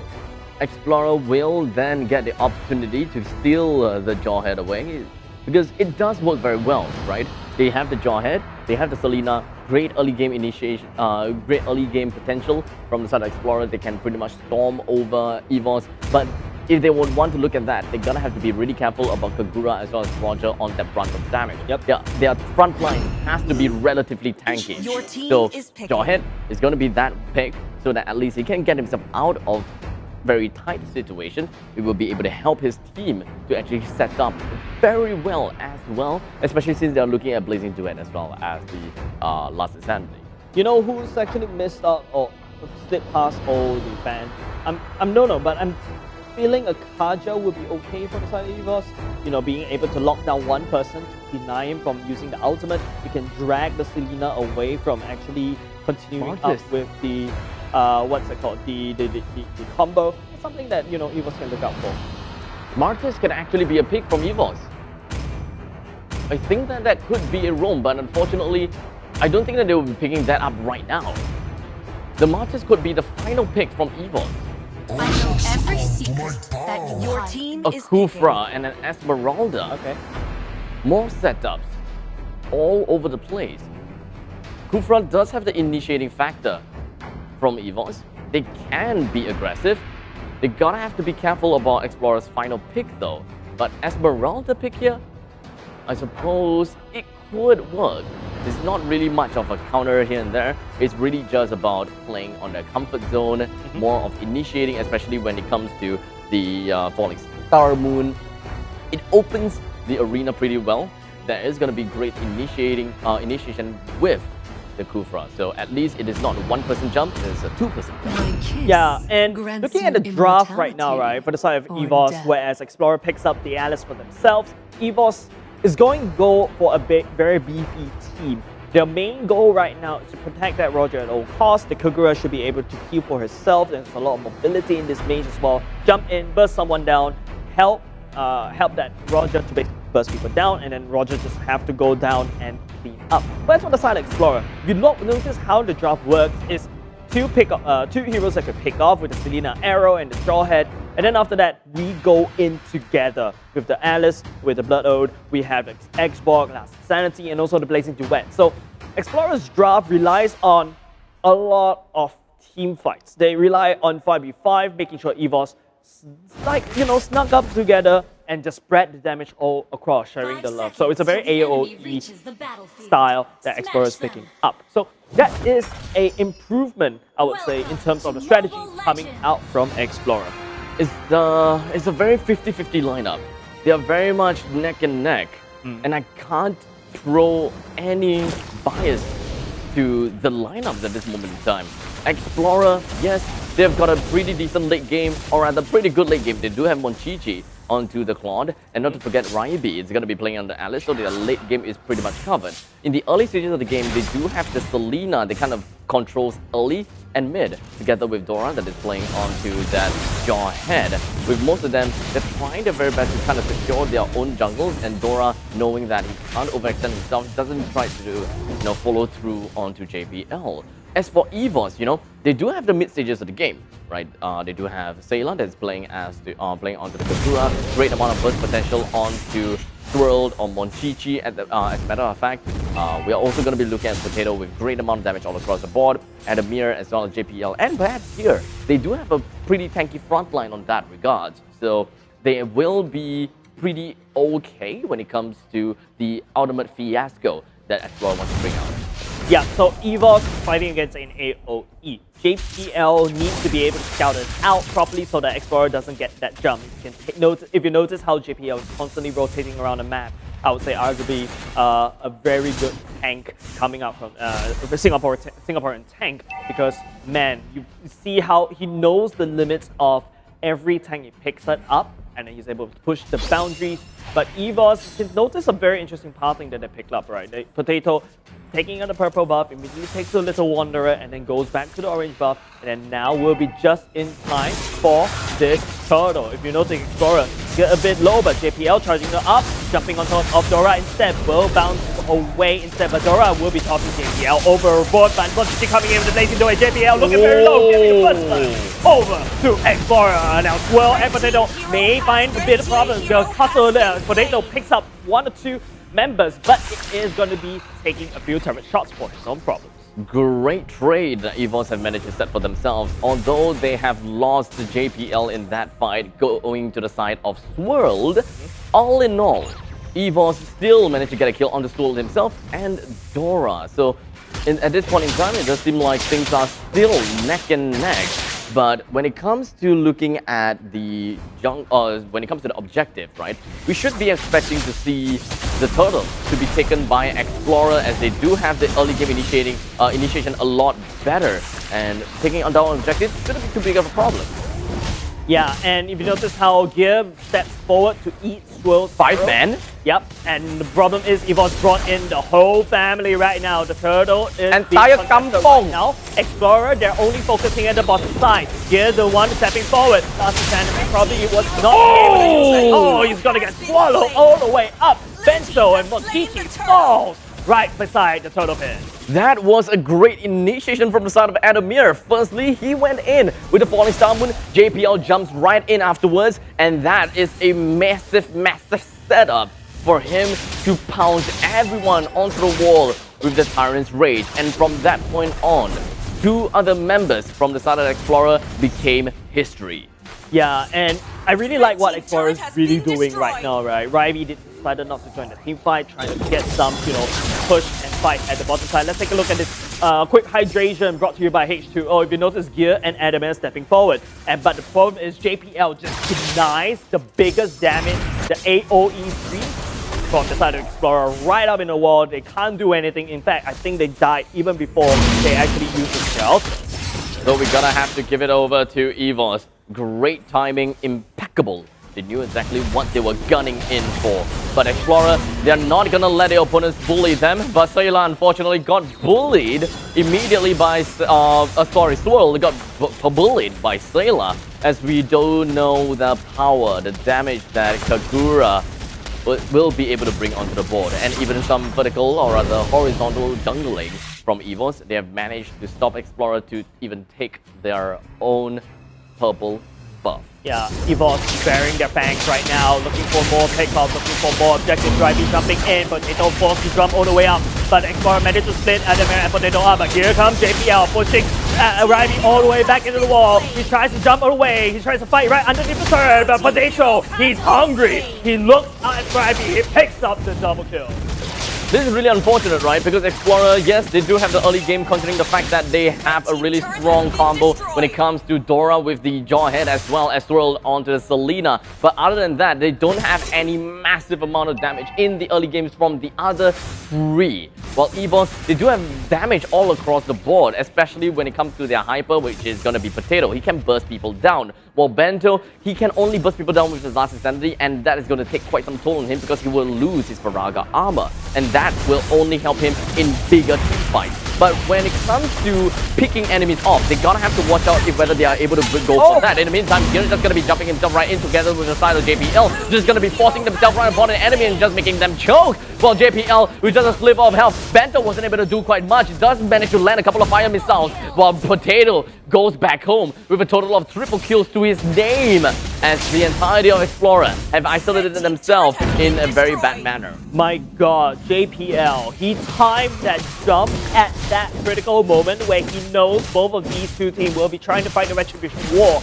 Now, jumping in at the right time, knocking up Explorer's side of the team, they can't land the Retribution, they missed it, giving that turtle over to EVOS, pushing the goalie exponentially ahead, taking a look at EVOS side of the map. All the turrets still left standing. Explorer, they're taking losses here and there, and they're slowly starting to bleed out. A total scoreline of 10 is to 3, with a total of, wow, 6 1,000 gold on top of EVOS. They do have quite a massive lead onto their heads. And thus Explorer, their wombo combo Unga Bunga that they're looking out for is not gonna be present anytime soon. And this is where I'm looking for, right? They have the power to isolate someone. And this is probably the first time that we have seen a great follow-up from Explorer. Dora has been doing pretty good tosses on his side, but unfortunately the follow-ups is just not enough for them to kill people. They tossed Adamir before at the bottom lane, but no kills. Yeah, and it boils down to this. Explorer, they can pick someone up, they throw it all the way back in, but look, how many resources do you commit just to take someone down? The side of EVOS is just doing their own thing. They've already get a lot of things that they needed. Potatoes was comfortably on 6 kills. Sailor as well, comfortably on 3 kills. They'll be able to burst anyone down. Now, Explorer, what they need is time. Monchichi's Claw needs the farm, but EVOS, you can see how JPL, how the members of them just jumping in. No respect of privacy of Explorer's side of the map at all, even stealing their purple buff away, which, you know, Claude definitely needs because he's basically very mana intensive.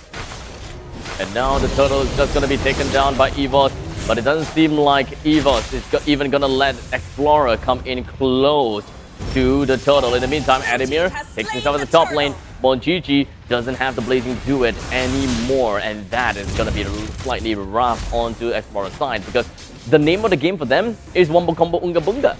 If they don't have a single part of that Wombo Combo Unga without the Bunga, then they come Unga Bunga. So basically what Abstract is basically saying about Unga Bunga, but I'm gonna hold that top at the moment. Dora managed to find gear all the way in. We can see how many resources was put in trying to pick out gear. Even the last Insanity being tossed in for good measure.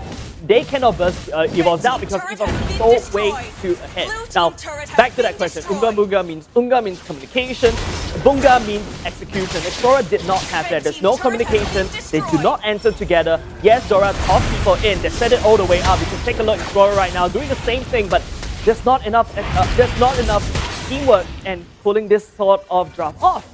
Adamir is not supposed to be the victim. Not supposed to be alive. I mean, he's technically not supposed to be the victim of the force ejector from the side of Dora, but unfortunately he was the only person that is made available for Dora. So unfortunately it is rather tough for Explorer to actually break through the enemy's lines because JPL and the fellow teammates from EVOS, they are just taking massive amount of control all across the map. This is kind of what it means to open up a map. Because everyone from EVOS, they're just hovering themselves into the jungle. They do have quite a momentum because they have managed to bring down the first tier and the second tier defense turret in the middle, bot, and the top lane. And Explorer doesn't really have much real estate to work with. Yeah, you talk about real estate, right? Explorer, they're really starving in the gold. They put on a draft that requires a lot of gold. You need Monchichi to farm up to be that scary Claude in the late game. Raibi still looking around, trying to get as much stack as possible, but you can see how EVOS slowly pushing Explorer all the way back, like a tractor, like a bulldozer, just bulldozing all the turrets down. Explorer cleaning EVOS cleaning the side of Explorer's map up, and it even takes their jungle for good measure right now. EVOS, they can actually go for this Lord if they want to end this right here, right now, but Explorer is scrounging up, they're picking up scraps. EVOS left them in the jungle. 10-4, Explorer, they can't technically go for massive team fights. The only thing that they can go for is to isolate someone and try to win from that point onwards because, let's be honest, they don't have enough power to bring down an entire team. Even though they are all about Wombo Combo Unga Bunga, and exactly that is going to be happening coming from the side of EVOS. They do have Adamir jumping right in, get themselves a kill, right on top of Dora. With gear, he's still going to be moving on onto the side of Swirl, and with just a simple flame shot that allowed them to bring another one to the ground. And I don't think that that's going to be the final nail in the coffin just yet. As EVOS, they're just going to be focusing down onto the Lord, with the Lord lower than 20%. Make that about 10%. And then Potato successfully takes the Lord, and now the Lord will be fighting for their better cause. Yeah, it's Massacre over the side of Explorer. Take a look. They don't really have enough gold to pick up fights, yet they're trying their best to throw in everything they've got onto one person, yet sometimes it doesn't even work out. And then, of course, you can see what EVOS is doing, right? They're trying to set Explorer up, like here we go. Good fight coming from Explorer. Once they single one person out, they don't have to follow through. But it does seem like they think that 5 versus 4 will be a good one. And it does seem like they may actually be proven right as they manage to bring JPL down as he missed the Tyrant's Rage. The rest of the members coming from the side of Explorer, most of them is currently down to the lower amount of HP. Dora managed to bring one person down. There's a total of 4 men from the side of EVOS actually being taken down actually. And Amir, last man remaining. He would want to get himself away as fast as possible. And it does seem like Explorer with that great early game fight onto the side of Gear and then on the JPL. They singled out one after another and will be able to promptly deal with the Lord. So basically what Explorer did, Unga Bunga, finally it happened one by one. Let's take a look at this quick hydration once again. Dora picks up the big Barat all the way in, bursts him down very quickly but before the ultimate coming in. JPL jumps in as well, Potato unable to find any way of entrance, and you see Dora just flickers all the way, pushes JPL all the way back. We focus one person at a time, like a sushi conveyor, right? Just one sushi at a time, just gobbling it all the way up, and that's how Explorer wins. Now, Adamir's entrance a little bit questionable, jumping in 1v5. I got a feeling he's like, I am Adamir, he's gonna jump all the way in. He can technically do something, but unfortunately, it does seem like a flicker from the side of Swirled allowed him to get away. If not, I think that he can actually pull off a couple of kills all by himself, just so that he can turn the loss into a smaller loss at that point in time. But Potato, though, finds himself in a kind of a precarious positioning. He manages to get himself away, but JPL says no, jumps right in, is completely separated from the rest of his team. But fortunately, just a simple flicker gets himself right out of there with just lower than half HP, while the entirety of EVOS is now knocking onto Explorer's front door. Explorer putting out impeccable defense, all because of the fact that they've got a lot of these AoEs, right? The flamethrower from Bento is very good. Monchichi's first skill as well as first marksman, so it's a lot of pushing power. Ryby with the ultimate, these are very crucial things that allowed Explorer to last this long. Now Gear takes one episode arrow, Dora coming in, trying to find any pickoff, but he's not going to commit that, but really, point kudos to Dora. He's been setting it up for Explorer over and over and over again. Way too well as a Jawhead. It is 14 minutes into the game. We are entering into the territory of the late stages of the game. And thus, Explorer, Monchichi, how well is he doing? That is the biggest question. How much items has he clocked up for himself? Does he have at least 3 items? Does he have 4?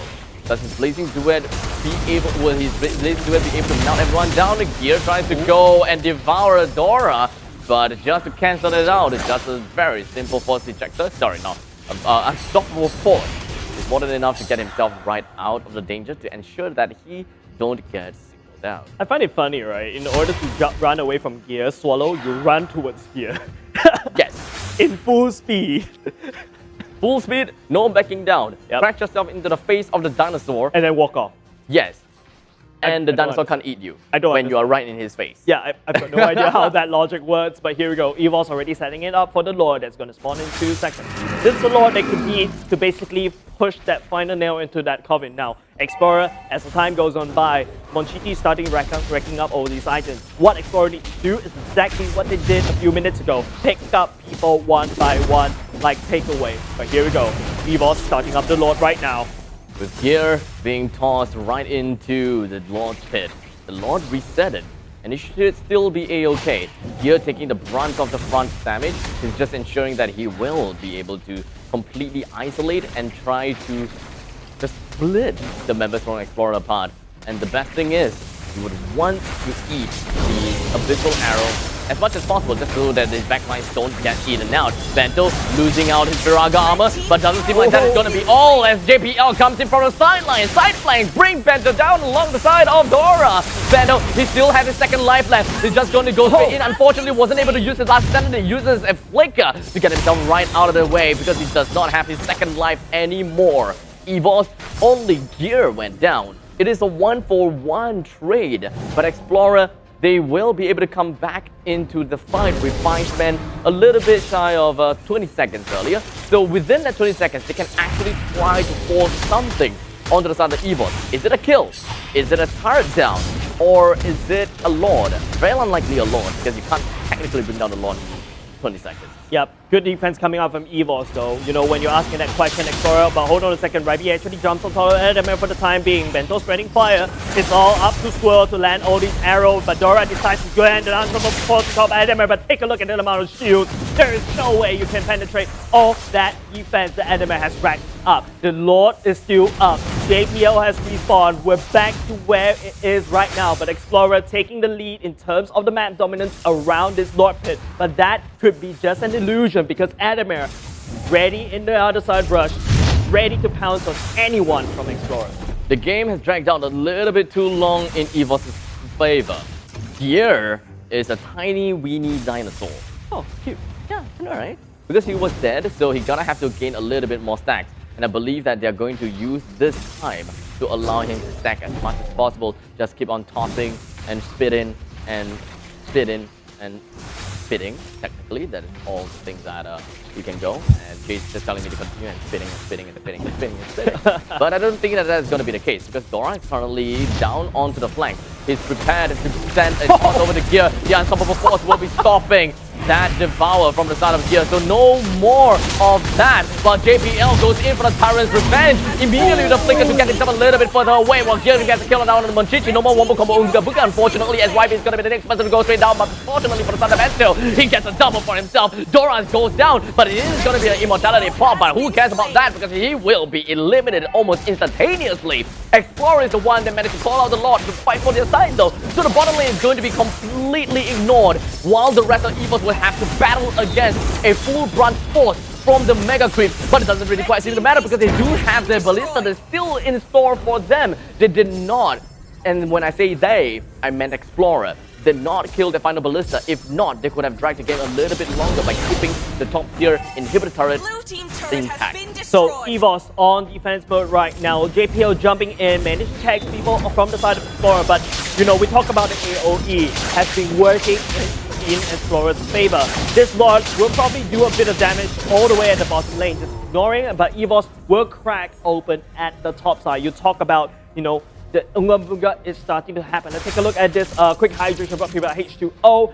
It is the flamethrower, and then it's also the push that managed to stun the members like Explorer, but Potato is a little bit distracted by Dora because Dora, it's like what it says, Dora set it up very well for Explorer, allowing them to take this one crucial Lord to basically try to drag the game a little bit longer. Now, if Explorer drag this game even longer, Ryby, you got Monchichi that will scale out of control. Even Ice Queen 1 is also being built for Bento, so it's going to apply major slows over the side of EVOS. I believe that Potato has got max items, as you can see. We do have the Wind Talker, War Axe, Endless Battle, Immortality, as well as Malefic Roar, and on top of that is a Power Potion onto his head. The only one that hasn't really completed their item is going to be JPL. Well, on the side of Explorer, it does seem like every single one of the members have finished their items except for Dora. So, oh, and Swirled. And do note though, Swirled is playing as Selena. Yep. And Selena falls off in the late stages of the game like crazy. He can't kill people like a hot like through butter anymore. So it is all up to Bento, Monchichi, as well as Ryby. So Swirl right now, his role turned into not an assassin anymore. It's to help Monchichi, to help Bento, to help Ryby set it up alongside with Dora. These two people will be crucial on how they enter, and all depends on how and who they decide to pick up. Here we go. Gear currently being tossed right into the midst of Explorer while Bento has already unleashed his last insanity. Will be popping right off onto the JPL as he tries to get himself away with a flicker. Does seem to do pretty successfully well. Gear HP is all the way down low, but it doesn't seem like he's the only one to go straight down as Adamir is currently dead with a 60-second timer right on top of him. Potato, he did manage to land a couple of mini shots right down to the side of Explorer. He's just gonna be jumping right into the Lycan bounce. Brings Bento right down. Sailor just goes back in with his umbrella, and Bento releases himself from the wrath of EVOS with just a sliver of health as well, losing only Ryby, while EVOS has lost Adamir and Gear, all according to Explorer's plan. Dude, this is not good for EVOS. Take a look, Explorer is starting to catch up in terms of the gold, starting to catch up in terms of all the objectives. Dora has been playing that shorthead outstandingly well, but Sailor is the one that will disappoint Dora, just busting him down like butter. But now, taking a look at the map condition once again, EVOS losing mid lane and losing bottom lane. This is really bad. Dora does have a 40-second timer onto his head, while Ryby has 17. The rest of the members coming from EVOS will be respawning in 6 seconds and 12 seconds. That stagger onto Dora is going to be phenomenal for EVOS, and they can take the Lord without a single care in the world. Yes. Dora being picked up there actually worked very well in terms of EVOS's flavor. I almost said flavor. I almost want flavor into the game. Yeah, man. But EVOS, right now, they've already setting up for this Lord. They need to take this down right now. Explorer, on the other hand, is up to Swirl to set it up, but Stella busting him down. 67 on the timer. That is not good for Explorer. EVOS will able to take this Lord uncontested at all. It will march all the way down to the bottom lane and perhaps even end this game right now. Completely uncontested. And now the Lord will be marching up in the top lane. Now the biggest question is if whether EVOS would want to bring it and bank it all in and end it at top. Or do they want to slowly bring Explorer to an end through mid and bottom lane to increase their chances to win at the later stages? That is the biggest question. Because Explorer, they would want to fight as one. So EVOS likely will split themselves. Yeah. EVOS, they want to end this right here, right now, I think. Ryby has gotten away.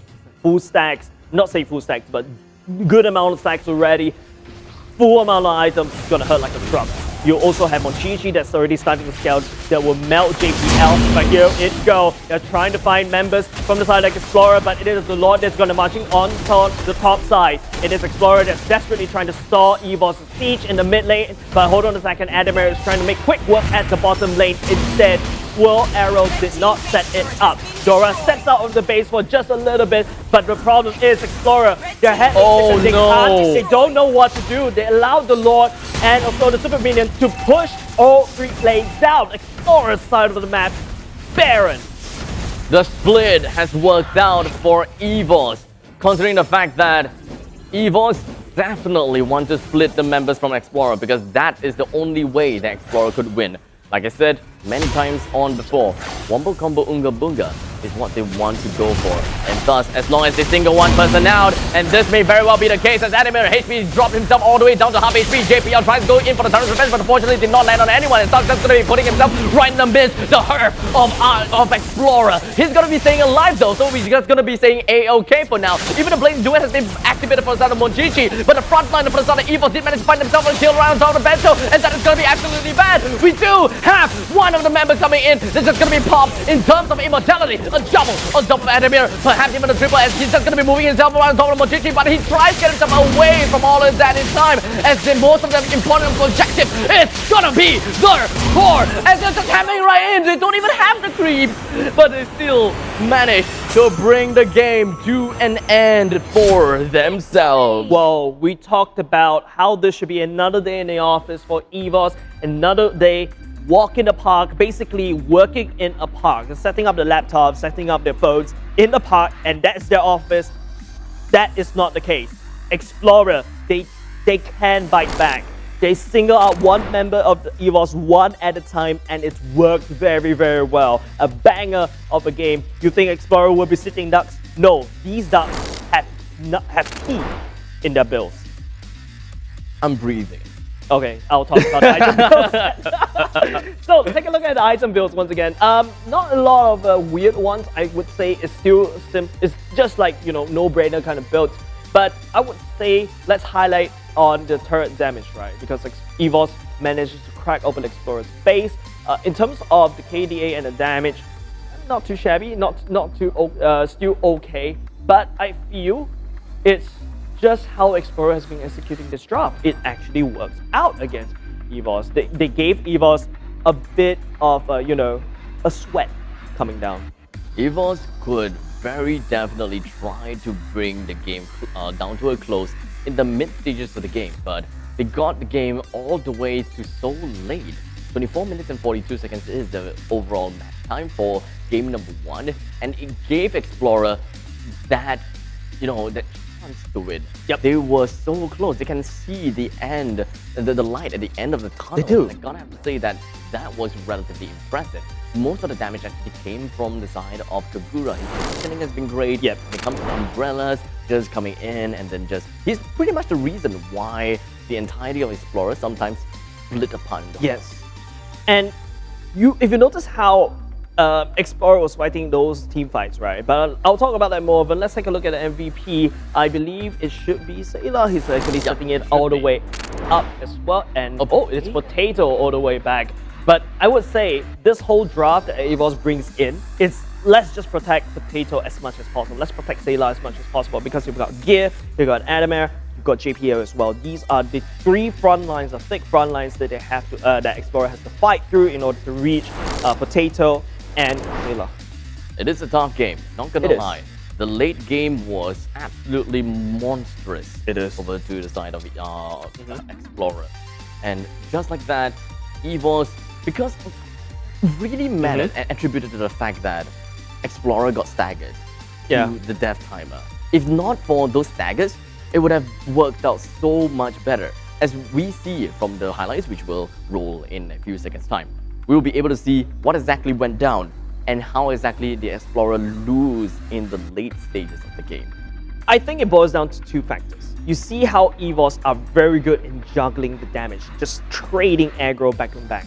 To be honest with you guys, right, at the very last team fight, if EVOS did not juggle this aggro, they will be stomped by Explorer because of their overwhelming amount of damage, overwhelming amount of AoE. But it is because of how they position themselves, how, you know, Potato step back and then re-engages, JPL step back and then re-engages. It's just this beautiful, beautiful dance that EVOS actually brought out. But Explorer, they made it hard for EVOS as well because they're scaling out of control because of the Alice, of course, with the Claude at the same time. And there's another point that I would like to point out in EVOS's draft is the Kagura. The Kagura is the umbrella that basically splits this whole Unga Bunga Dream Team apart. Because if you're forced to split apart, you're forced to work with minimal amount of utility and minimal amount of health. And that's exactly where EVOS actually won in terms of this draft. I thought it was rather interesting that EVOS, you know, back to the drafting, right? That's right. They prefer to go for Kufra because Kufra is pretty much an insurance for the late stages of the game as a late game tank, as opposed to a Cho or a Jawhead, which they could have just left it out. They can just ban the Jawhead and then pick the Cho for themselves because it's very unlikely. I don't think that the members from the side of Explorer would have picked the Cho, but you know, I may be proven wrong. But before we even talk a little bit more about lineup and perhaps even throw into a short break in a while later, we do have some highlights to take a look as we have it rolling right now. With 5 minutes and 40 seconds in, this is the first contest for the Turtle, and this is where everything just went absolutely haywire over to the side of EVOS. Yeah, JPL just timing it very well. I was like singing high praises about him, right? Just timing that jump so good so that, you know, Explorer make sure that they're knocked up, they're stunned, they're locked down so that they can actually pass the retribution that basically gave the lead over to EVOS. So in the early to the mid game, you can see how EVOS is basically not only just farming, they're farming Explorer for gold, and that allowed them to just dish out a lot of damage. But the turning point for Explorer was when they started to, you know, pick EVOS one by one because Dora, because of Swirl, setting it up, making sure that EVOS constantly get caught every single time. Just time and time again, you know, Explorer, this is a game of seesaw, you know, to a certain extent, tug of war. Yep. I mean, it's just over to the side of EVOS, and it goes over to the side of Explorer. EVOS have got a massive amount of gold lead at the mid stages of the game, but once it comes to the late stages of the game, that gold lead doesn't really matter anymore, as it really boils down to the power of Raibi, Monjiji, as well as Bento. Unfortunately for Swirl, the only thing they can do is just kind of go in, poke a little bit, get out, and then toss a stun, go in, and rinse and repeat. Yeah, I don't think Swirl will be able to jump in because EVOS will melt Swirl very easily. If you notice how Swirl is standing on the sidelines, tossing arrows, using the using the ultimate to just jump back and forth to reset the stun timer, that's not a cooldown. So that's exactly what Explorer did to great success. I would say they made EVOS sweat just a little bit, but knowing EVOS, right, they love to bite back, and I'm actually excited for game number 2. How are they going to punish Explorer? Or maybe, just maybe, ladies and gentlemen, Explorer will show us something new. I mean, game number 1 was already a fabulous performance from Explorer, and honestly, I think that they have leveled themselves up quite a bit, especially since that they gave Explorer, they gave EVOS such a big problem. Yeah, this is not the Explorer we know. This is a totally new beast that is slowly gonna grow even stronger. They are a lion now. You know, EVOS, Tiger, you know, if you look at an interview, you know, Dora says that if he... Yeah. Okay, Ken. Okay, Ken. I mean you and your animation animals. But of course, we're going to go hop into a short break. But don't go away because Game 2 will be up very shortly. But just let us grab new H2Os. Oh wait, we got new ones already. Gonna be cracking them open in a bit. Once we are back, this can will be gone.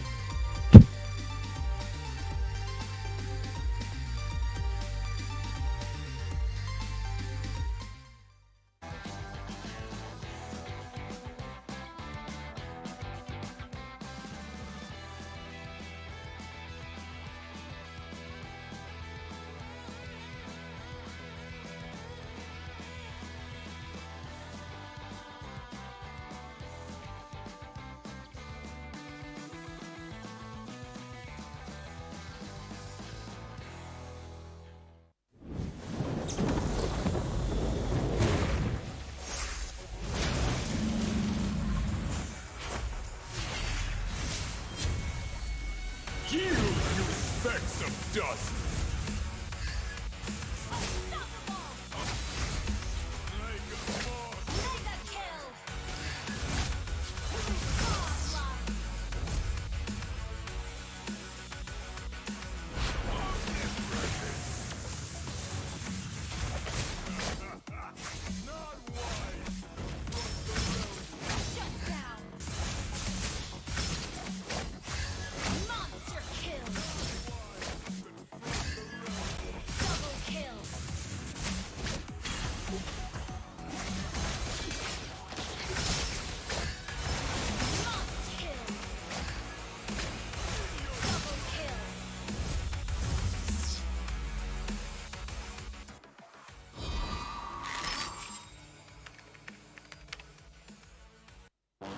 Somehow, most have come to believe that the right to dream is reserved for a chosen few. Dare to be different. We know that being unique can be lonely, repetitive, and painful, but rewarding. Define yourself with your beliefs. Demand determination to be the only constant. Elevate yourself with passion and accelerate the next few feats. Don't let others tell you that you can dream. Fuel your own belief to dream. H2O. Dare to dream.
EVOS, the power of audio.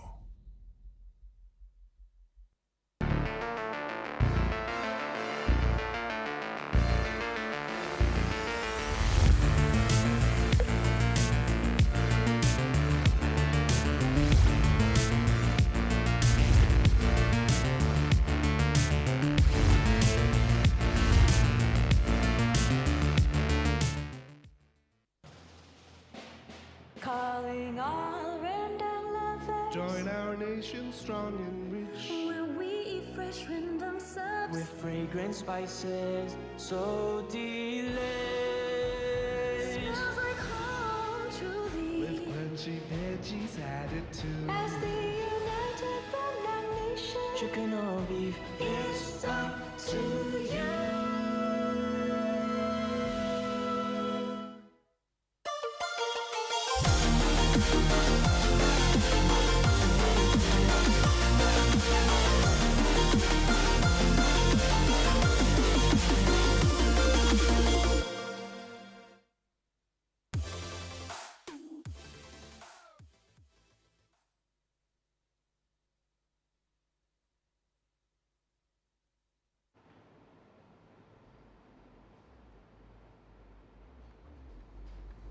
And ladies and gentlemen, welcome back once again to the MPL Singapore Season 2. My name is Abstract and with me here is Jace and we will be your caster for today. And what has happened so far, in case that you have missed all of the action, we have concluded NV versus ALMGHTY, going to ALMGHTY's favor of 2-1. And previously, just now, we have just concluded Explorer versus EVOS with kind of a rough heat for EVOS, but they still got the game, so. Okay. Yeah, it's not a exact walk in the park. It's not another day in an office. It's like walking into the office and then you see the printer basically on fire.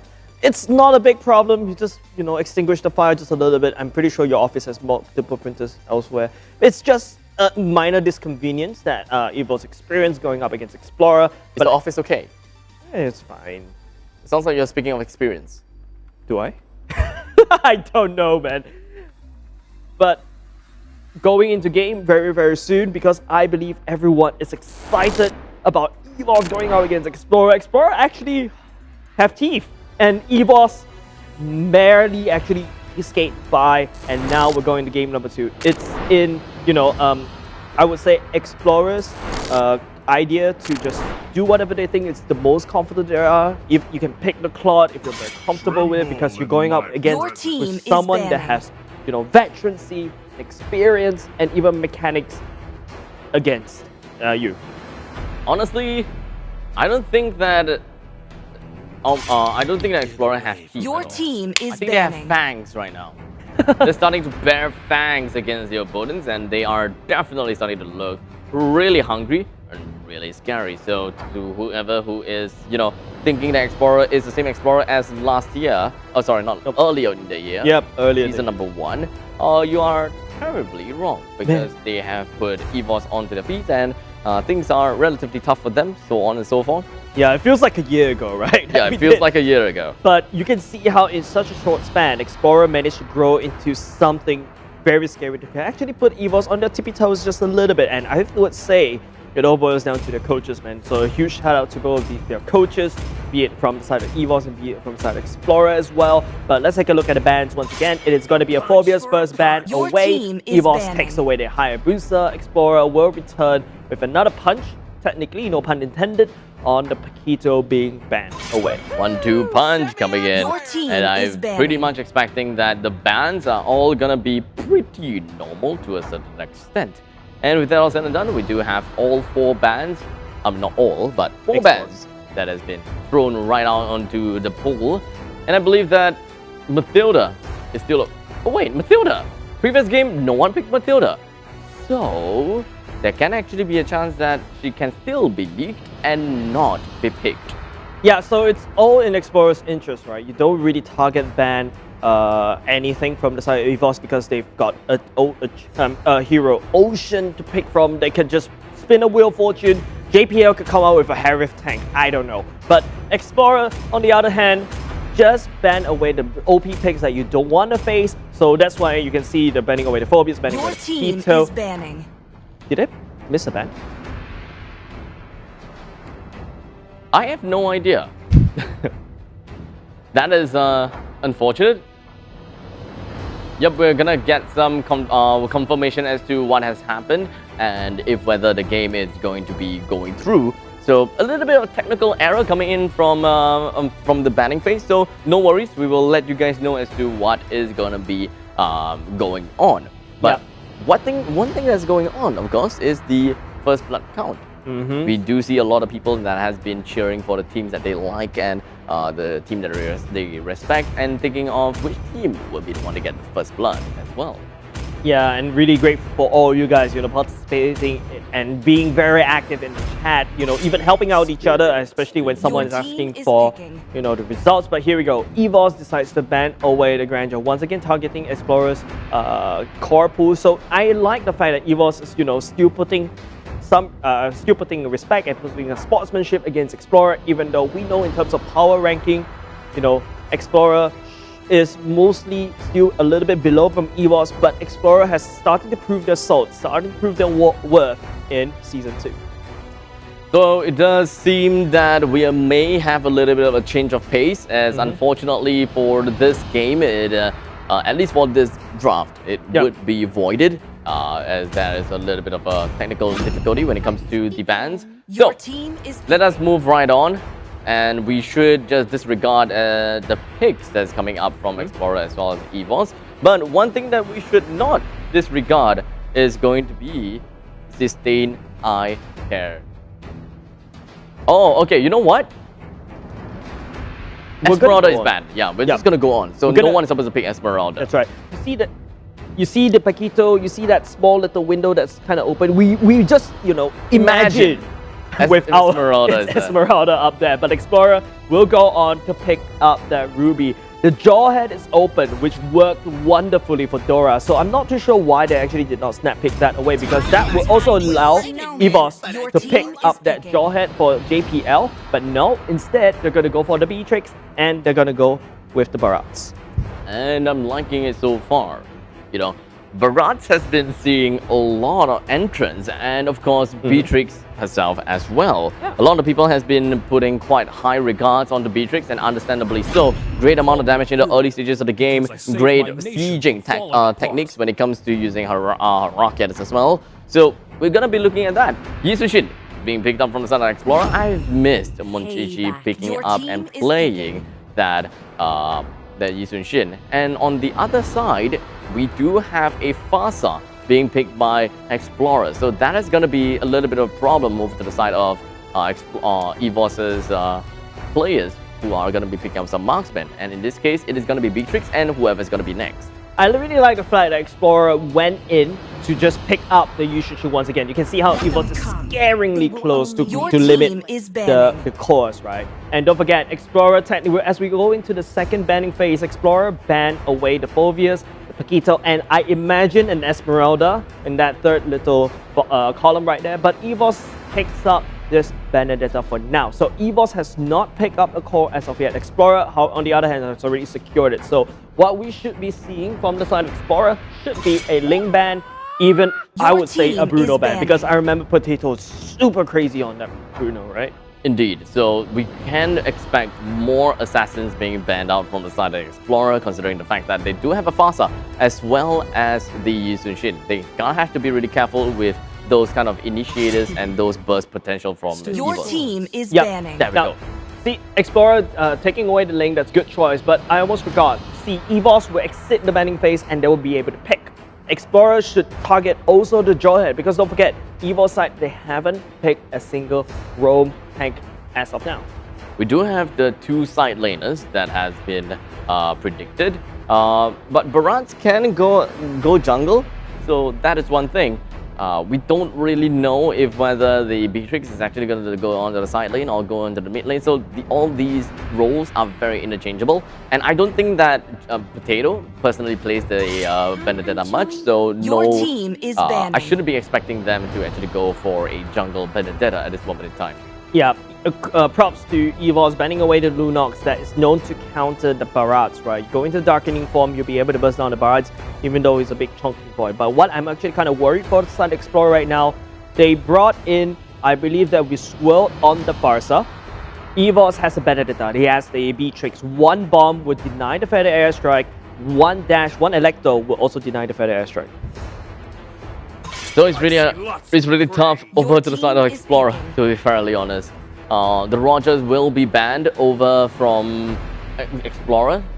It is going to be a respect ban. So Potato, no more of that Roger.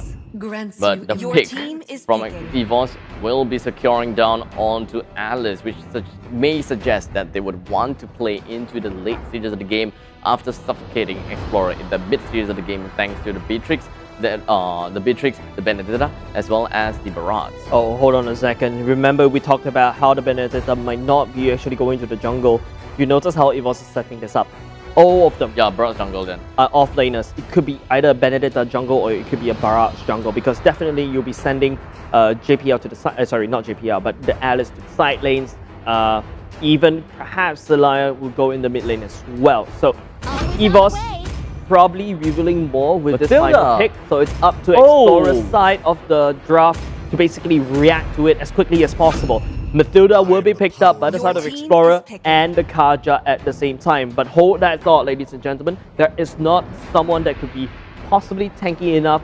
You do have Mathilda who is starting to build a little bit tank, but all throughout, Explorer looking very squishy in this draft. Are they going to go for Kufra again? That is the question for EVOS. They have Jawhead is available. We have Cho that is banned out, unfortunately. Popol and Koopa. Okay, Popol and Koopa doesn't seem to kind of gel for the team at this moment in time for EVOS. But one thing's for sure is that the Barats is going to go to the jungle. The side lane is going to be the Benedetta as well as the Alice. The mid lane will be that Beatrix. And all they gotta have to do now is to fill up the room for JPL to pick out. Yeah, I'm imagining a Wheel of Fortune right now behind JPL. Like, which tank do I pick this time around? As the timer clicks all the way down, it's going to be a Rafaela. Wow. For JPL. Sustainability all across the board. Okay. They just want to sustain against Explorer. But Rafaela, what is the thing that they are looking for? Do they have any gap closer from the side of Explorer? Not much, except for the fact that there is going to be a Farsa. That's one thing. I think the main goal of EVOS right now, right, they have to react to this Farsa. The Rafaela will allow to provide a bit of sustainability and also, you know, removes the slow. And of course, a bit of movement speed to dash in to just home on top of Farsa. Now, Farsa is very, very open, right, whenever he goes into the Feather Airstrike. So I believe that is the case. And don't forget, looking at the kit that EVOS basically brings on, you also get the Barats. I believe that was the second skill that can actually push the Farsa just a little bit. And even everyone from the side of EVOS will be able to deny that Feather Airstrike. And with that all said and done, it is going to be Explorer that will be fighting against EVOS in this matchup, and it's going to be interesting to see that JPL has decided to go for the Rafaela. A little bit tanky on his side, only in the mid stages of the game, but most of them is actually going to be pushing Dora all the way back to the base, which is not really back to the base, but closer to the raid buff as Monchichi successfully secures the raid buff for himself. I gotta have to be worried for EVOS' mid stages of the game, not gonna lie. I'm not too sure how well would they do, especially since there is a Monchichi, there is Swirl, there is Dora, it's all across the board. But in the meantime, Gear overextending himself just by a little bit by proxy pushing into the top lane in between on first tier as well as second tier turret. HP all the way down to half HP. Can't play aggressive anymore. Yeah, so Celia will be dropping the bombs all around, trying to chase down Dora. Dora has been a bit annoying and from the side of Explorer. EVOS trying to shot that down. But what I'm thinking about the potential wombo combo is we see Gear and Bento just duking it out as Gear will probably try to commit just one slice away. Explorer Bento will be able to hop on out. Unfortunate for Gear, didn't quite calculate the health far enough as Bento gets away with literally just a sliver of health. If he dove the turret just by a little bit, he could have been able to get the kill, but it's okay. Greediness is, you know, it's kind of dull. Yep, greed is good. You gotta have to put down some sacrifices in order to gain some profit. But what I'm not liking right now, looking at 4 seconds on the clock, is the turtle clock. And Bento decides to stay. I would prefer Bento actually back off, refresh, and come back in the fight because they know that they've got a turtle fight happening. But hold on a second, it is Bento and Dora at the top side. You can see how Gear, knowing that the turtle's coming back up, instead goes all the way back to refresh. EVOS will pick up the first turtle of the game. Explorer tries to lay down some hurt at the bottom side, targeting Adamant. And that is going to be Ryby fighting himself in the enemy's midst with a great ultimate to eventually bring JPL down. It is going to be 2-4-1 exchange. Very unfortunate for Explorer. And to make matters worse, it is MLBB that has been taken down. He's currently at level 4 while Potato is at level 5. The turtle has been taken down, so not too big of a difference when it comes to the retribution from their end. Gear taken down by Dora. This is expected considering the fact that Dora, playing as the Matilda, does have quite a lot of damage to his boot. And not only, don't forget, Dora can actually bring someone along for the fight, so bringing Swirl is okay. I was actually thinking, from the side of Explorer, if you are Dora, who do you bring? As the Mountain Shocker lands all the way down, JPL and Celia is going in on top of Dora. As Dora uses the ultimate once again, JPL looking very low, forced to fight away. Adamir tossing the orb just to push Explorer aside. But take a look, EVOS, they're unfazed, they're still disciplined, and you can see how Baraz is like, okay, the potato is like, okay, you're gonna do something at the bottom side, take a look, top side, 45 seconds is the clock right now on the turtle. They can do something else or across the map. Yeah, Potato got a potato right now. You're gonna have to make his way down to the southern part of the map as he will be extending some help over to the side of Adamir, whose HP is all the way down low. Potato comes in as a proxy. He will be cucking Ryby underneath the turret, and he wouldn't be able to get away from Sayla's pistols, or rather, submachine gun. Yeah.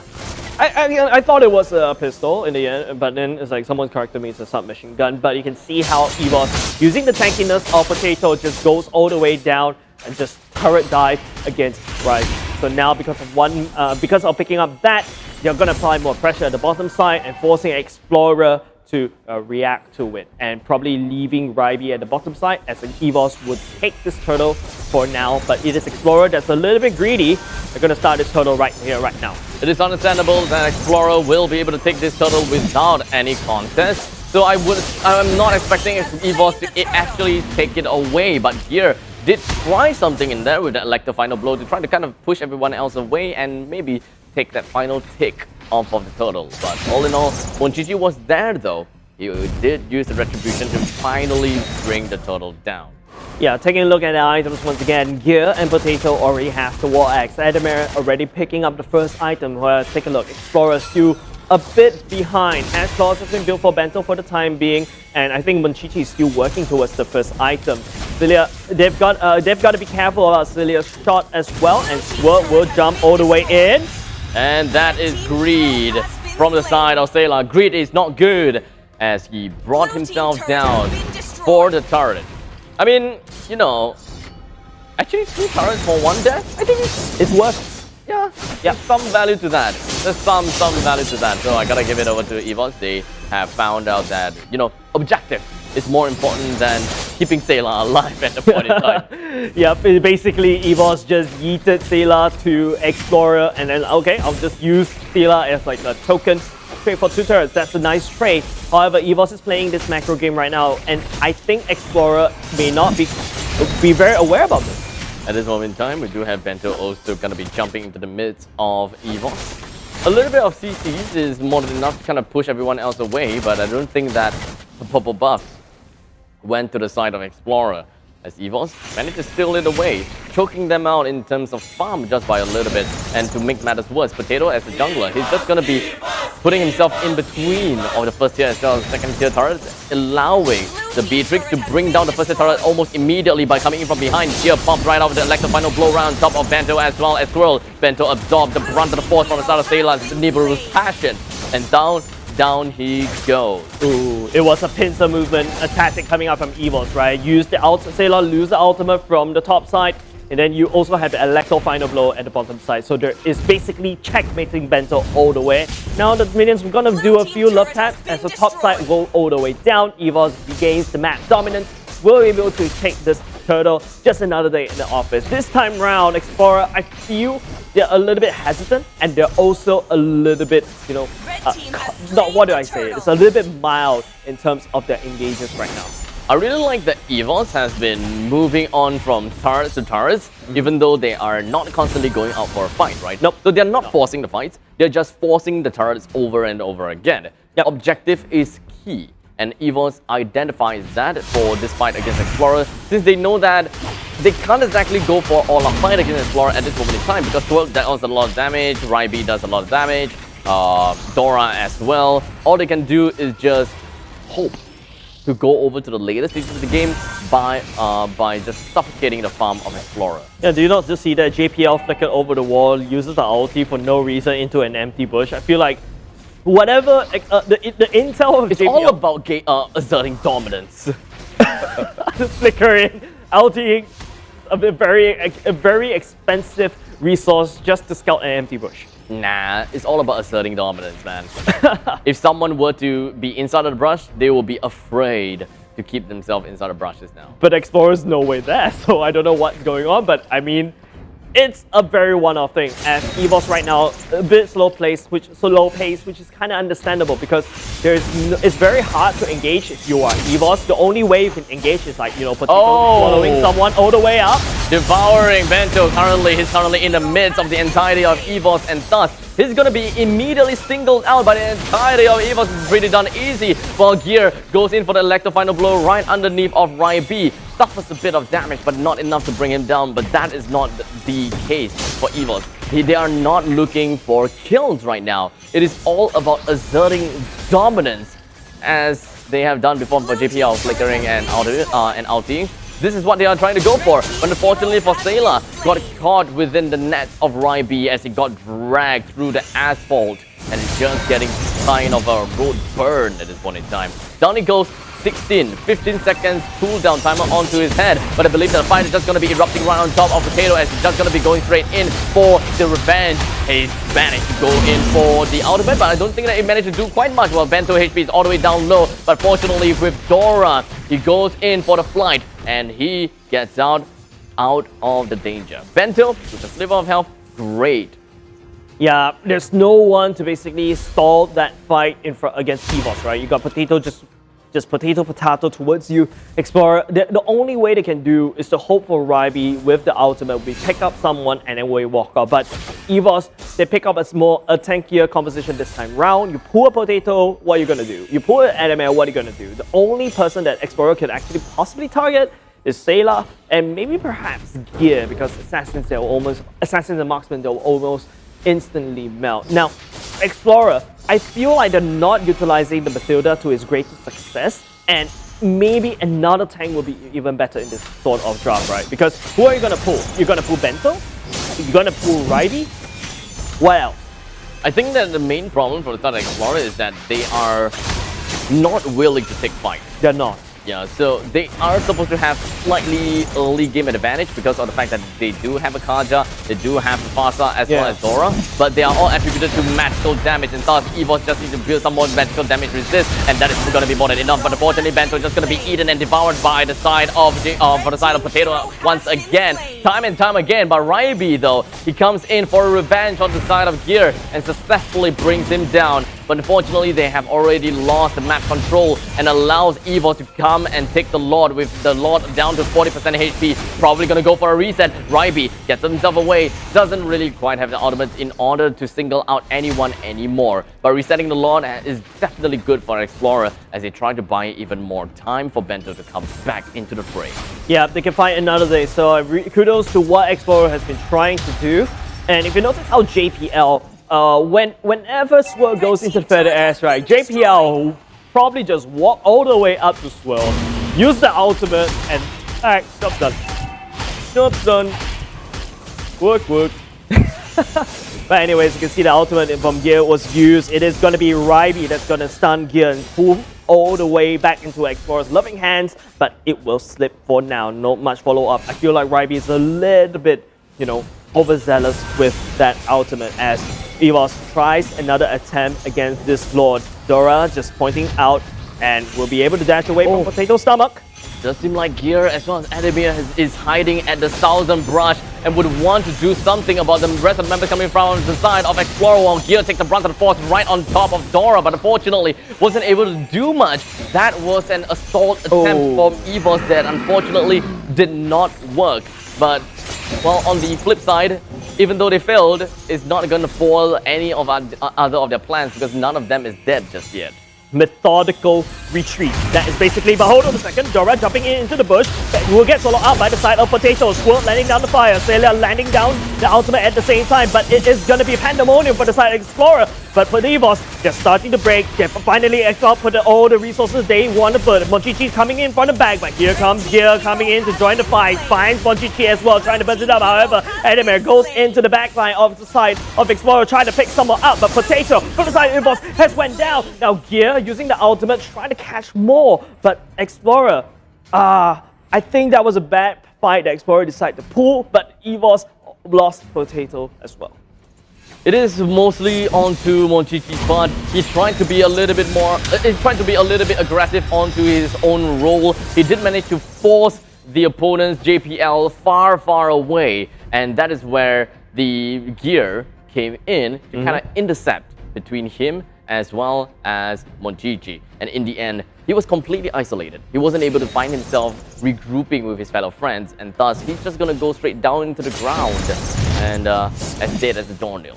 Yeah, so Explorer, their draft is very mid to maybe late, but if you want to talk about late game, EVOS has the better advantage because they've got Adamir that will scale. Sailor right now will hurt probably like a truck, right? But I think he's been missing some of the ultimates. That's why, you know, Explorer was able to get on away. And this time, what I also liked what I saw was Explorer juggling the damage. That's exactly why they lost in game number 1.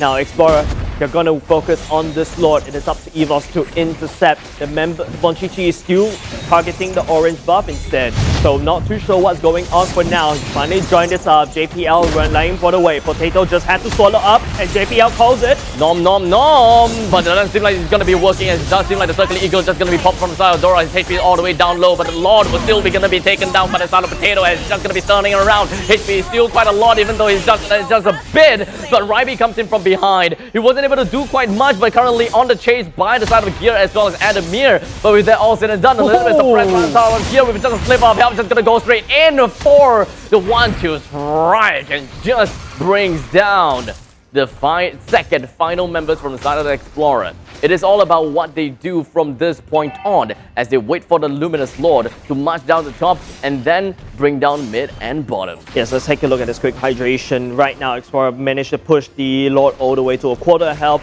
while activating the Feather Airstrike, targeting the Lord instead. But still, the Retribution Wall, it is going to be EVOS that manages to steal it right on away as Monchichi constantly finds himself in a very bad position. Now, Explorer, they don't really have someone that can actually tank. Once Monchichi steps 1 inch out from the comforts of Explorer's draft, that's it. He's going to get melted down by EVOS very quickly.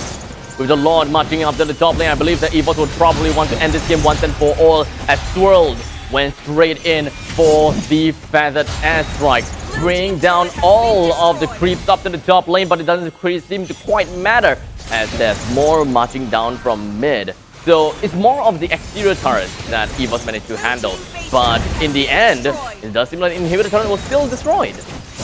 Yeah, you're using the ultimate just to push the members of Explorer away so that they don't actually try to clear the minions because that top lane is looking very low. Now, EVOS will find them fighting up against a wall in a sense because Explorer, they've got enough wave clear, they've got Monchichi, they've also got Bento that can technically clear a little bit of wave, but have you guys actually tried to fight a Barca? Don't forget, this Barca is 006, so which means that he does have all the items that's required, does have enough farm to basically deal the damage. So EVOS, the only threat right now is Swirled from Explorer, and it's up to EVOS to set that up. Potato is just so scary. Imagine a giant ravaging dinosaur that constantly spits out fire as well as rockets onto you, and he deals a lot of damage and is tough to kill. Yeah, it reminds me of one of the Digimon, right? Big dragon, rockets, chomping down that spits fire. I think it just screams that particular Digimon. I think you guys know what I'm referring to. However, as we go into a slight lull between these two teams, EVOS is not committing because it's very hard for them to engage. They're just hoping for Explorer to engage on top of them, but Explorer, this time around, very shy because they've been bitten way too many times. Don't let the kill score fool you. I think EVOS has been playing a decent game, even though they're a little bit ahead, not too far apart, but the macro game is what they're excelling in right now. While the rest of the members from the EVOS, they really wanted some kill on the Explorer. But I believe that the greed coming from the Explorer, their thirst is even more as they manage to bring Adamir down, which means that it's going to be really big. The Circling Eagle is going to be connecting on Potato. He slowly makes his very eventual move over to the back, but it does seem like Bento with a slight little bit of hook, as well as the flicker brings the Potato into the back. But in the end, he's just going to be shut down by Explorer. Oh no, that is not good for the side of EVOS. Now Explorer will be able to breathe a very good air right now for the time being. EVOS, I think, Adamir getting picked up by Ryby so early on gets basically costed that team fight. And now Sailor is the next target. Had Explorer targeted Sailor instead of Potato, I feel Explorer might have just pushed this all the way back in. And now it feels like a deja vu happening once again. EVOS finding themselves in the back foot, especially in this technically mid-late game right now as the second Luminous Lord is up. Explorer can take this because EVOS doesn't really have retribution anymore. At least for the next 8 seconds. If they focus down this Lord as fast as they can, as much as they can, there could be a possibility that they will be able to win the game by having the Lord march straight in from middle. They do have 2 turrets that are still available and alive in the top lane, but we gotta have to keep our eye on the Benedetta. There could be a possibility that there would be a time that he will go for a very nasty split push. Yes, Monchichi, very good Mountain Chakra right there. Identifies where EVOS, members of EVOS is. So they're sending this Lord all the way down. Technically, it's more of a denial. And any form of reprieve that Explorer can take, they have to take it right now. This is just a slightly small breath of fresh air that can take. EVOS, you notice how they're making sure that this Lord stays all the way in the front, not allowing this Lord to crash on top of that turret. And even though they have to force to throw bodies at it, unfortunately, Luminous Lord will crash all the way in, denting EVOS' defense for just a tiny smidge. Wow, half HP. Yeah, a little bit too much investment just to bring Potato down to the half health and thus putting them in a really bad spot for this coming up fight with Potato devouring right under the Bento. Once again, Sailor gets a kill. Moving on to Swirl. He goes down as the EVOS. They're still looking down well coming in as they moved on to the third person and they successfully get a kill down onto Ryby as well. Just gonna be left with Monchichi as well as Dora as they try to get themselves running far away. And EVOS, they managed to push the mid lane all the way down and close to the inhibitor turret right here. The only member that they have lost is going to be Gear, and this is very likely going to be the GG push from the side of EVOS. JPL, Potato, they are now back in here. The movement speed debuff from the side of Dora is a little bit too much for them to handle. GG is going to be the next one to go straight down. Dora in the midst, in the hearth, and boom goes the dynamite as he's just going to be devoured by Potato. As they focus down onto the core, very likely the next one to go. But it will only take 5 seconds for the mid lane to push right out. Bento coming out in 7 seconds. 5, 4, 3, 2, 1. Would it be enough? That's a big no. As EVOS barely managed to win this game against Explorer. I wouldn't say barely, I use that word very loosely here. Yep. But EVOS definitely, Explorer definitely made things really tough for EVOS here. Yeah, game 1 is hard for EVOS. Game 2, relatively easier. This time around, EVOS, I think they identified, okay, you know what, I'm not gonna fight 5v5 with you. I'm gonna make sure that I play a game of cat and mouse with you. I push you to the sides, make sure you have to force. Basically, playing this whole game like a chess match. If you notice, we're not really talking a lot about these fights. We're talking about a lot of these rotations, and once in a while when Explorer decides to crash on top of EVOS just backs away. Gotta have to say, Explorer did very well. Bento, he tried to go for quite a bit of initiation, but unfortunately, whenever he goes for the initiation, he only managed to secure one, and that is going to be right on top of Potato. And besides that, they have put quite a lot of investments just to bring Barats down to half HP, alright? Half.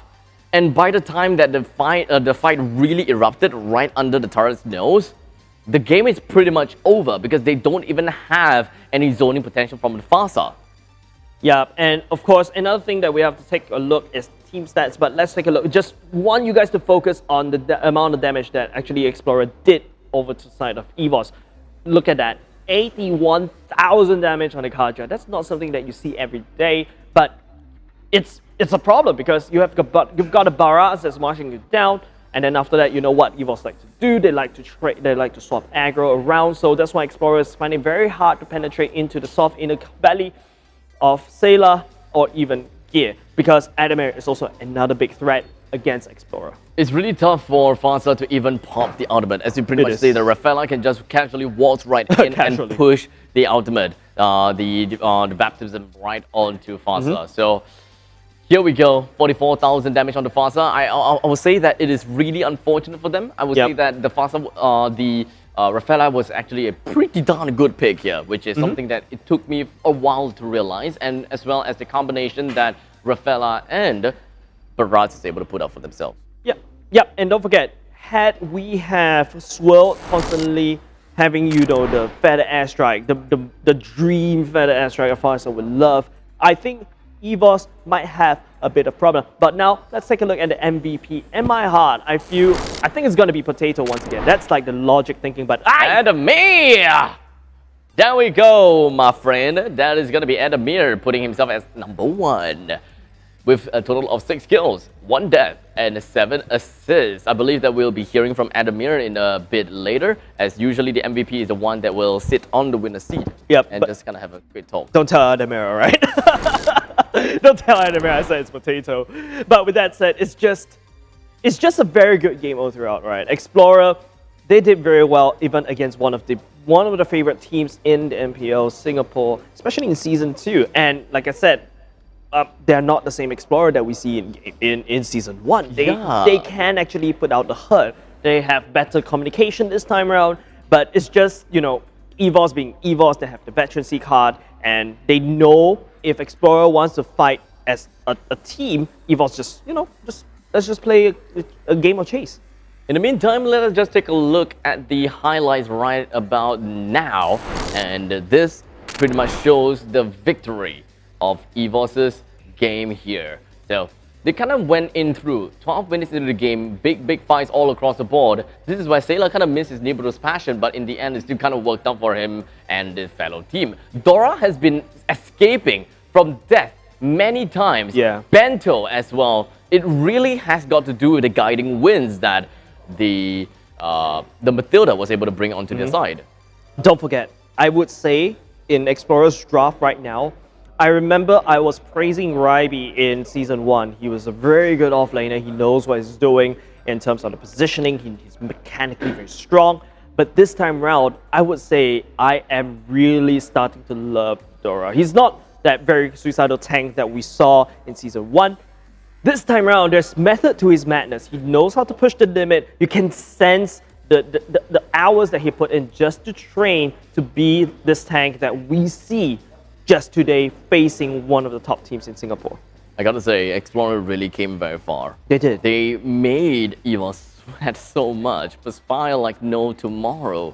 To the point that I actually think that they are gonna be a pretty darn scary team coming into maybe Season 3 or maybe Season 4. That's right. This is like, you know, this anime where the protagonists like just have this training montage. You're just gone for a few months, and then immediately you become this, you know, this bulky guy that, you know, the time lapse kind of thing. Just give them more time, lads. Just give them more time. I believe Explorer could possibly break in at least top 4 in Singapore MPL. Indeed. But unfortunately, the story ends here. No, the story... No, it's only week 2. It's only week 2. I meant to say that the story continues for EVOS because they are the one that won the match after all. Right. So, we're going to go over to take a look at the winner's seat as we pass it over to Lysander as he comes in and interview one of the players from EVOS SG.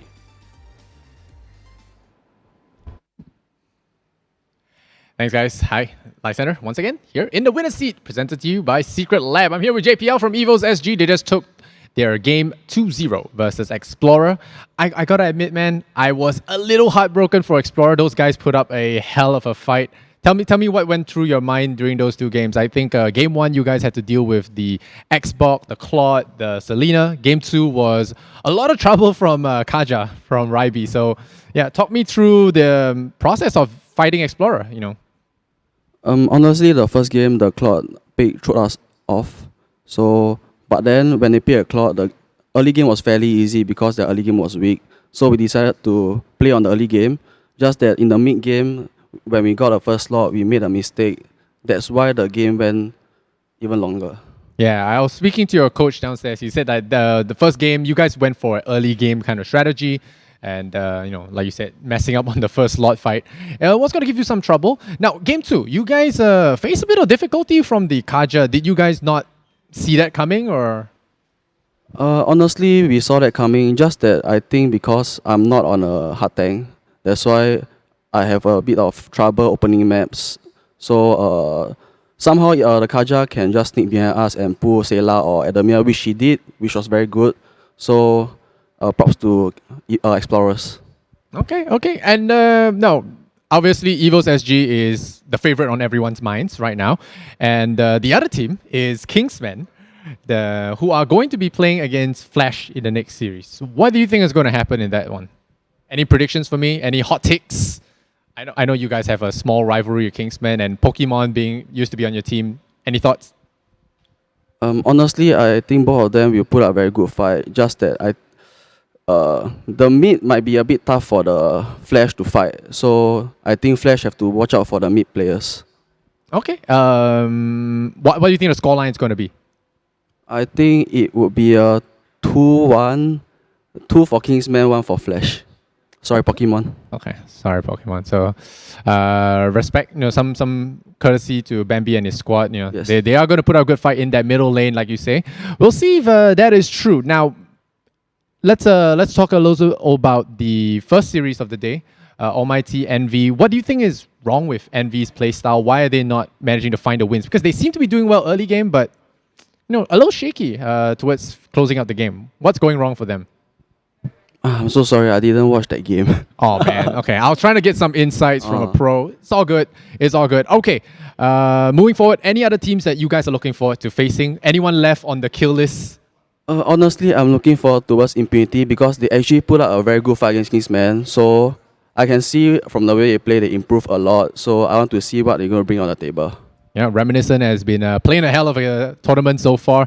We'll see how that goes, but for now, EVOS SG continues their winning streak. We'll see if they can keep it up moving forward into day number 4. This is JPL from EVOS SG once again. Thank you so much for the interview. You guys are watching In the Winner's Seat, presented to you guys by Secret Lab. Back to the casters. And thank you so much to Lysander as well as JPL from EVOS SG for the thorough interview. Yep. And I suppose now EVOS is going to skyrocket themselves, or rather stay at the top of the leaderboards with quite a massive amount lead, which we should have a leaderboards right about now. So once we have that, the graphics will be shown right on over the screen, and they should be at the top with maybe about 7 points. Okay, quick math right here. They will be in 8 points. 8 points. Yeah, +8. But we'll show the standing just a little bit. But let's talk about let's take a look at the leaderboard, shall we? Because I'm just doing my quick math based on what I have on my notebook. But I mean, let's talk about, while we're showing the standings, let's talk about the strength of schedule, right? For the side of Explorer, it feels like they are going to have a very, very tough fight, and it will slowly start to dip down just a little bit because when they're starting to face easier opponents and basically coin flip, right? Whereas for the side of EVOS, same could be said as well. It's going to be a very tough fight for them. They've already done Kingsmen, they've gone Flash, and then after that, the only tough fight that they should look out for is RSG. And take a look, quick math actually works. So they're all the way up top at +8 points. That is a total of 86% win rate. And RSG is going to be slightly below them with a total of 5 points, but they have only played 2 games. So we are going to be looking at that one game that they're going to be playing today, but I believe that was be against Impunity. Wow. Which is not going to be a smooth sailing ride for them, I would believe, because of Season 1.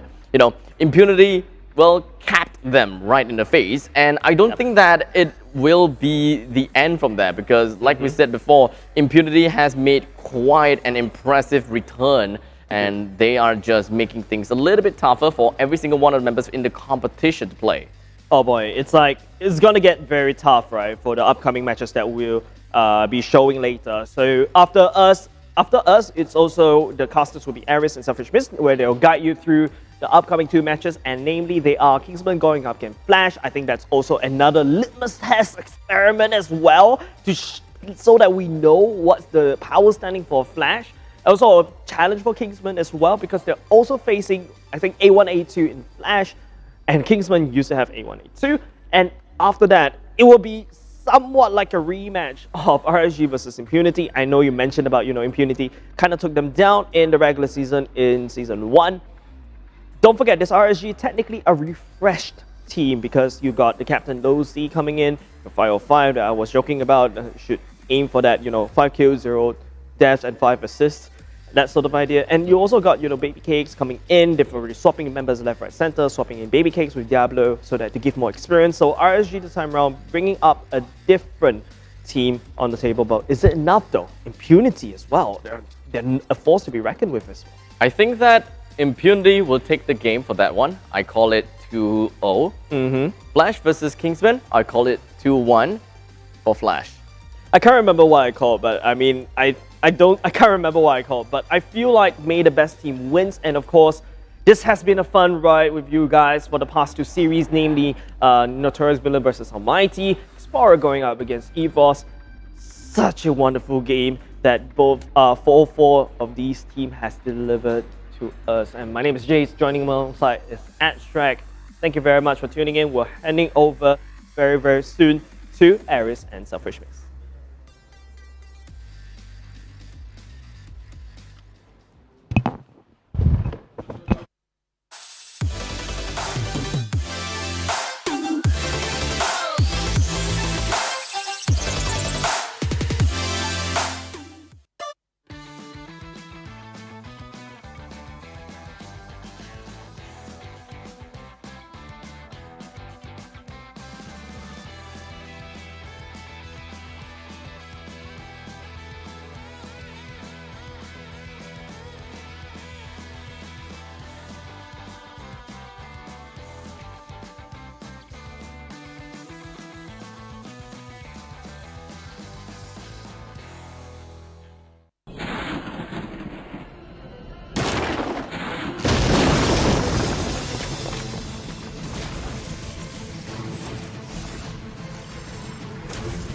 The spirit of the mountains calls upon you.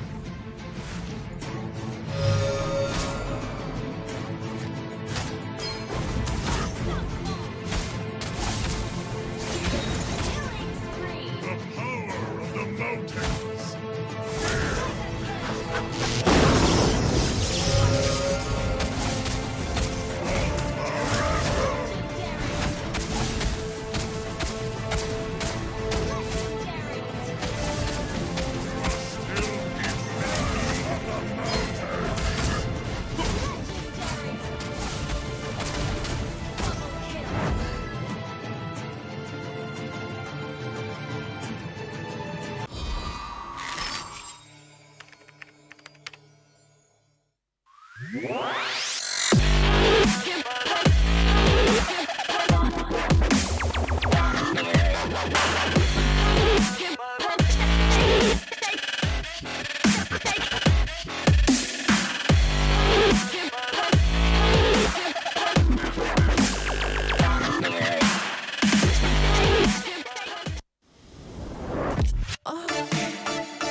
Join our nation strong and rich. Where we eat fresh random subs With fragrant spices, so delicious.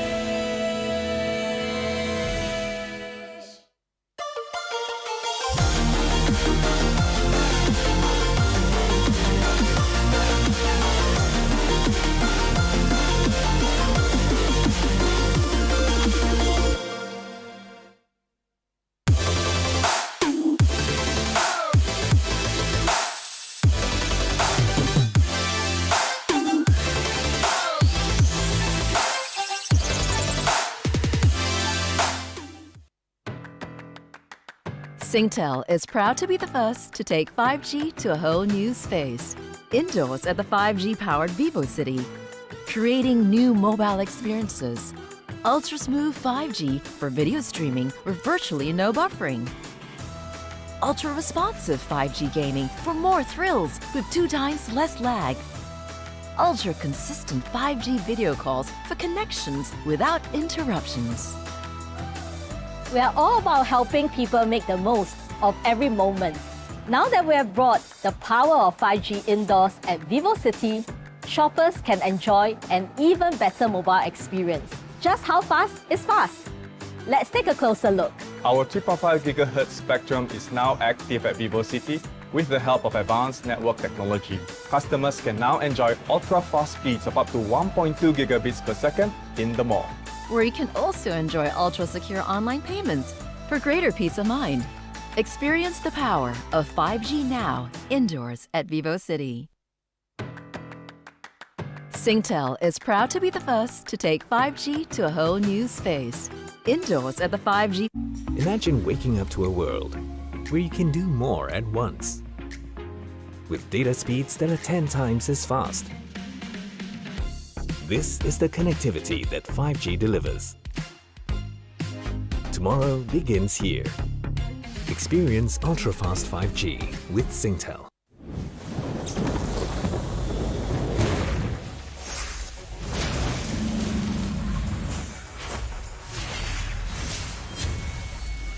You specks of dust!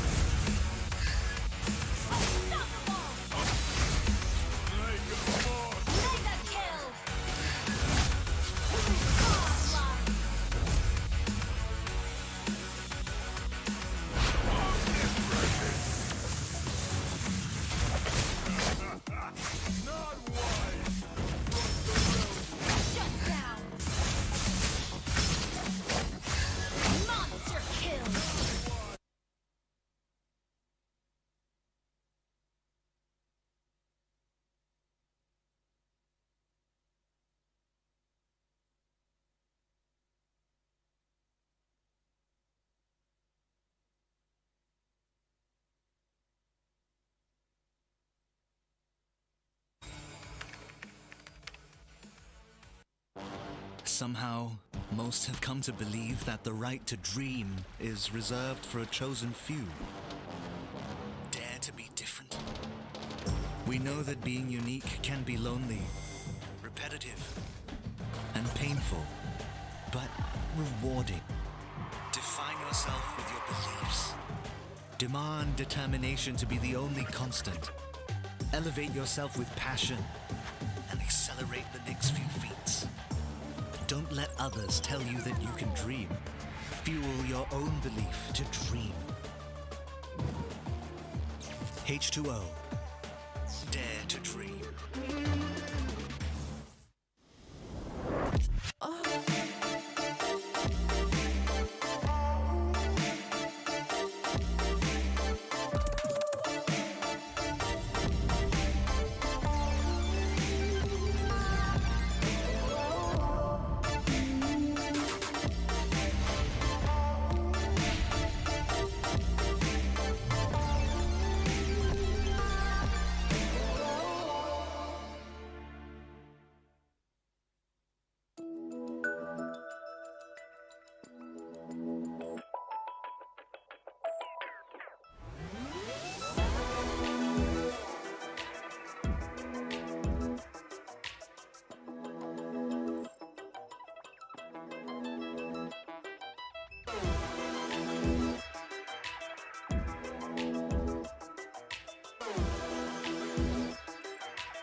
EVOS, the power of audio.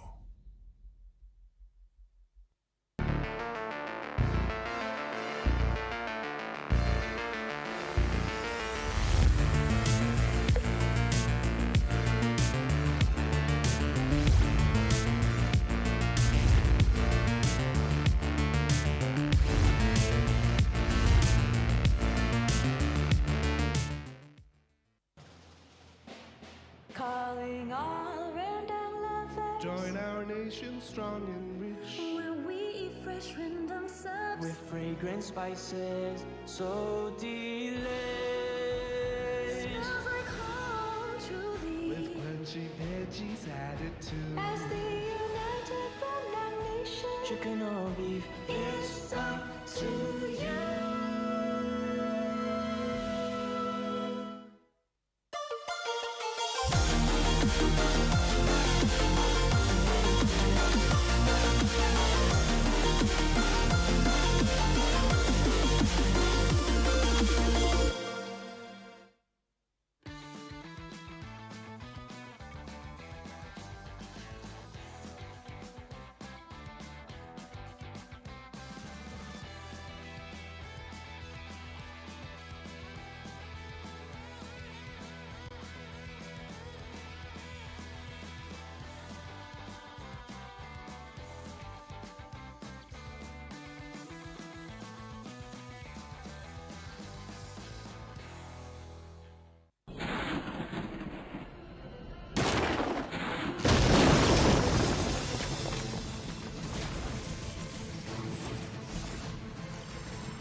The spirit of the mountains calls upon you.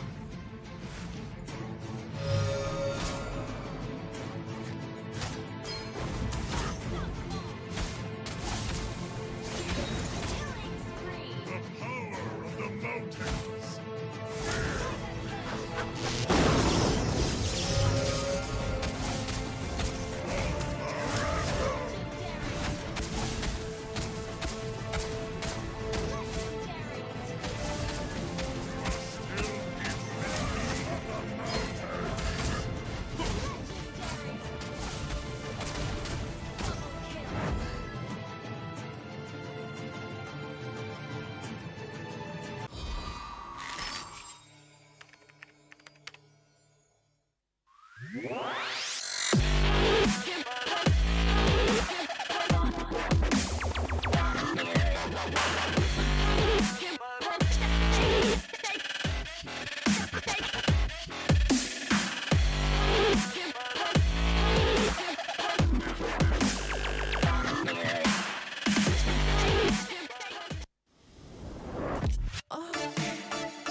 Yo everybody, it's Lysander back with your MPL SG Week 1 Day 2 recap. RSG vs Almighty. We begin the day with some righteous karma. RSG were on a roll in their first game versus Almighty, and then some players decided to give a bit too much focus into taunting their opponents with some good old recall spam. But only succeeded in painting a target for Jawhead to knock them down again. Fortunately, a stern pep talk from Lolzy and a sub-in with Baby Cakes proved enough for RSG, allowing them to close out the next two games. Kingsmen vs Impunity SG. You'd think it would be an easy 2-0 for Kingsmen as they faced last season's 7th placer, but Impunity SG proved to be a tougher nut to crack than expected, with Reminiscence Alucard taking a convincing Game 2 against Kingsmen. Even in the deciding Game 3, it went down to the wire, and if it wasn't for Oh Dear Bambi's Hayabusa clutching with a nasty backdoor, the game may have gone the other way. Close match. Explorer versus Notorious Villains. This series gave us two things. A redemption arc for Monchichi for his lackluster performance last season, and a showcase for newcomer Swirl to prove that he has what it takes to be crowned the Singapore Sniper. While Game 1 was won by their hyper, Swirl smoked Envy in Game 2 with his legendary Selena plays, securing a colossal 10-0-6 KDA and possibly a permaban on the hero for himself for the rest of MPL. A solid showing for Explorer, but a sad day for Envy fans. Team Flash vs EVOS SG. Audiences all over watch as EVOS SG started the series with an 11-minute stomp on Flash, making us all believe a quick 2-0 was in order. But Pokemon was allowed a go on his Harith in Game 2 and managed to bring his former mentors JPL and Potato to their knees with some truly back-breaking outplays. Sadly for him, EVOS buckled up and squashed the Flash Rebellion in Game 3, denying them every objective with tactical precision, closing the series out 2-1. And that is your MPL SG Week 1 Day 2 recap.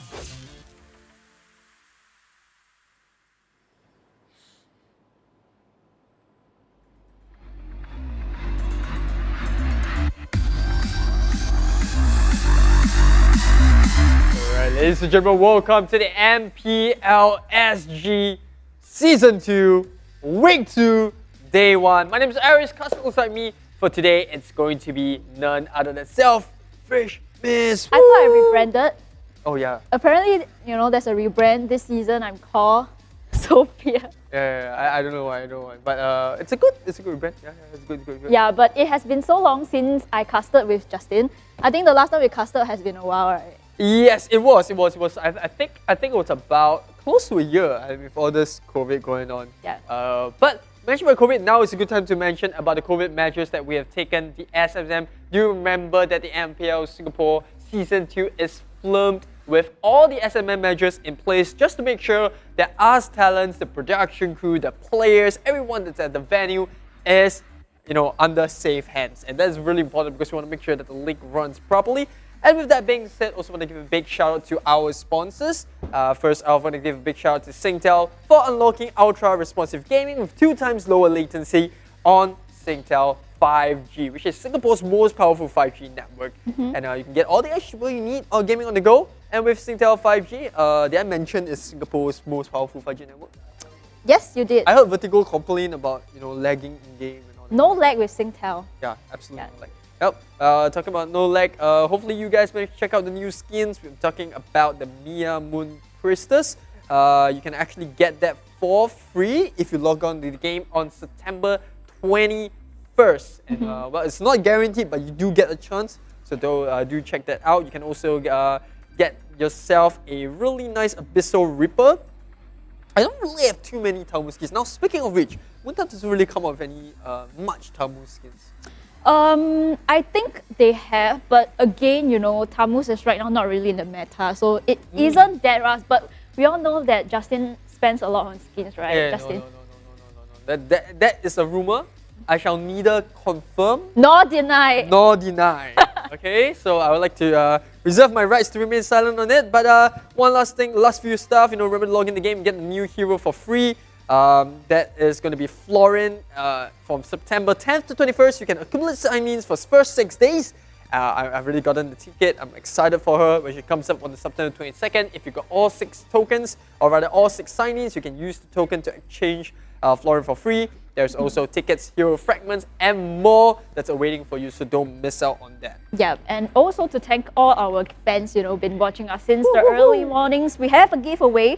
And to all fans that are watching the stream, all you have to do is simply share the stream publicly from MPL Singapore's Facebook page, and you are in the running. The winners will be chosen by our admin, and we'll reach out to you in a few days. Yeah, I think the best part, it's all free. All you have to do is just spam that share button, and it's super important because it is going to be a group effort. As always, we want to hit that 1,000 mark. I'm not sure if we did manage to hit it last week. Hopefully we did. If not, this week is your very chance. And remember, there's cool skins involved. Yes, and also to the live stream First Blood giveaway.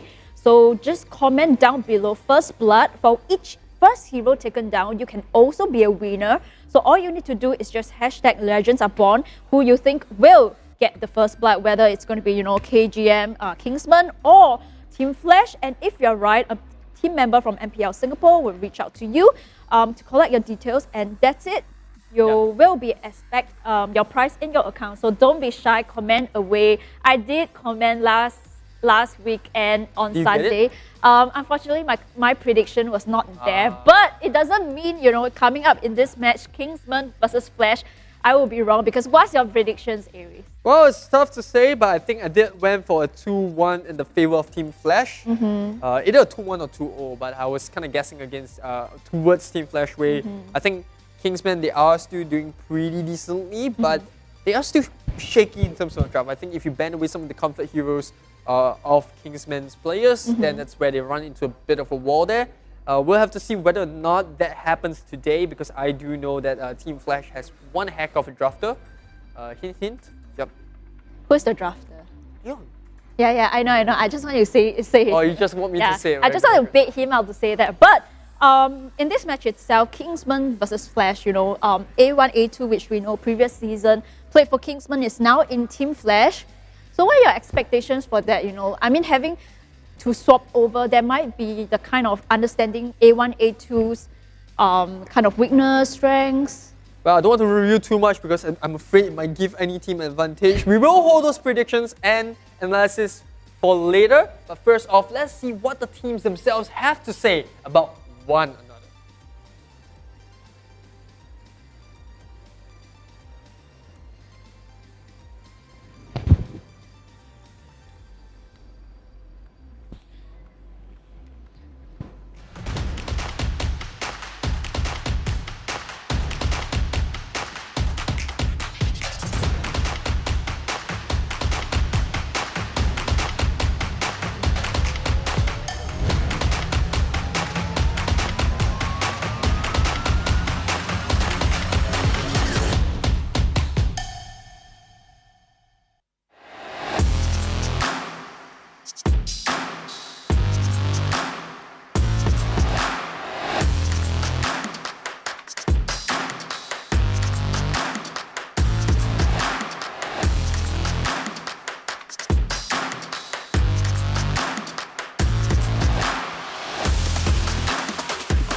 How you doing? Second season, ready to win?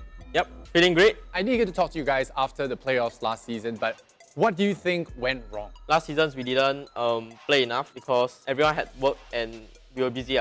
So now we are trying to make a schedule and make it easier for us, when everybody's busy and when we can train together. You're saying last season's results is a matter of practice, and this round, you have a lot more. Yeah. Okay, that's cool. Team Flash is a combination of a bunch of people combined from different teams to form this super team. What happened with Kingsmen? Did things end well? We actually end well, but the problem is that I just want to stop playing from competitive. Just want to have a mental break, So that's the main reason. So you don't want to play with them anymore? Because I mean, Team Flash is a competitive team too. I mean, I would like to play with them. I miss them playing with them also. But I guess I'm too late for that. I didn't plan to join at all. Oh, you didn't plan to join this season? Yeah, this season at all. And then by the time you decided you want to play, it was too late to rejoin Kingsman. Yeah, but actually, even that, our captain, Fenro, called me for 1 hour just to convince me to play MPL. And that's the reason why I'm here. Yeah. Okay. I hear a lot of mixed reactions about Flash. What is your personal opinion? A lot of Flash players were supposed to retire, if I'm not wrong. Pokemon, A1 as well, A1, A2. I'm not so sure about why they went to Flash, but I know Pokemon and A1 they wanted to retire because they felt that's the end of it. So I think they're coming in. I'm not so sure, maybe just to have fun, experience, how to be more casual. But I think it's quite interesting to play against them because A1, I mean... He was your boy, right? Yeah, I mean, I used to disturb him every time, you know, on the stage and we were playing, always disturbing him and everything. So, yeah, I'm looking forward to play with him. Yeah, I mean, him leaving, was it kind of sad? Was it sudden or did you know about this already? We sort of expected him to retire. The only thing that shocked me was him saying that he wanted to play again. Okay. Yeah. He thinks he's afraid that you might call him a traitor for telling you he's going to retire and join another team. Quite traitor lah, but I mean, no matter what, I mean, he's my friend, you know, and like, I want to support wherever he goes. I heard about the new recent lineup change, make them stronger by a bit, but from what I know, probably their players will have a clash of personality. A1A2 used to be from Kingsmen. So has he told you any juicy spy news? He's actually great friends with them. So he's not going to tell you? No, he did tell me certain stuff, but he's actually great friends with them. It's more of like, he explained like why Kingsmen didn't win last season. So he feels partially his fault. So this time regular season, we'll show them why A1A2 is the more valuable teammate compared to all of them.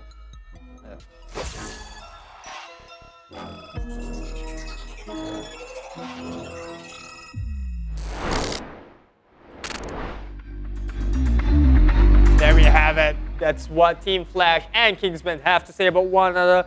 Quite interesting, you know, Fenrir pulling one of the manager's playbook. 1 hour call to A1A2 just to get him to join the team. Well, that's really a high commitment for Fenrir, really wanting A1A2 in. But you know, today's match will prove to Kingsmen or to Team Flash whether A1A2 is an important support in this game because they're going to go head to head with each other, right? Yeah, I think there's going to be a little bit of that friendly competition that's going on. At the end of the day, they are fighting for points, and points will determine whether or not you land in the upper or lower brackets. Pretty obviously that none of the teams want to find themselves in the lower brackets, so it is going to be all for glory. And I think between Team Flash and Kingsmen, low-key Kingsmen wants it more because they have newer players. You know, they're out to prove themselves. You know, they talked about Team Flash. A couple of the members were supposed to retire, but they came back into MPL again. So I think for King Flash, I just did a combo there. But I think for Kingsmen, they should be slightly more hungry.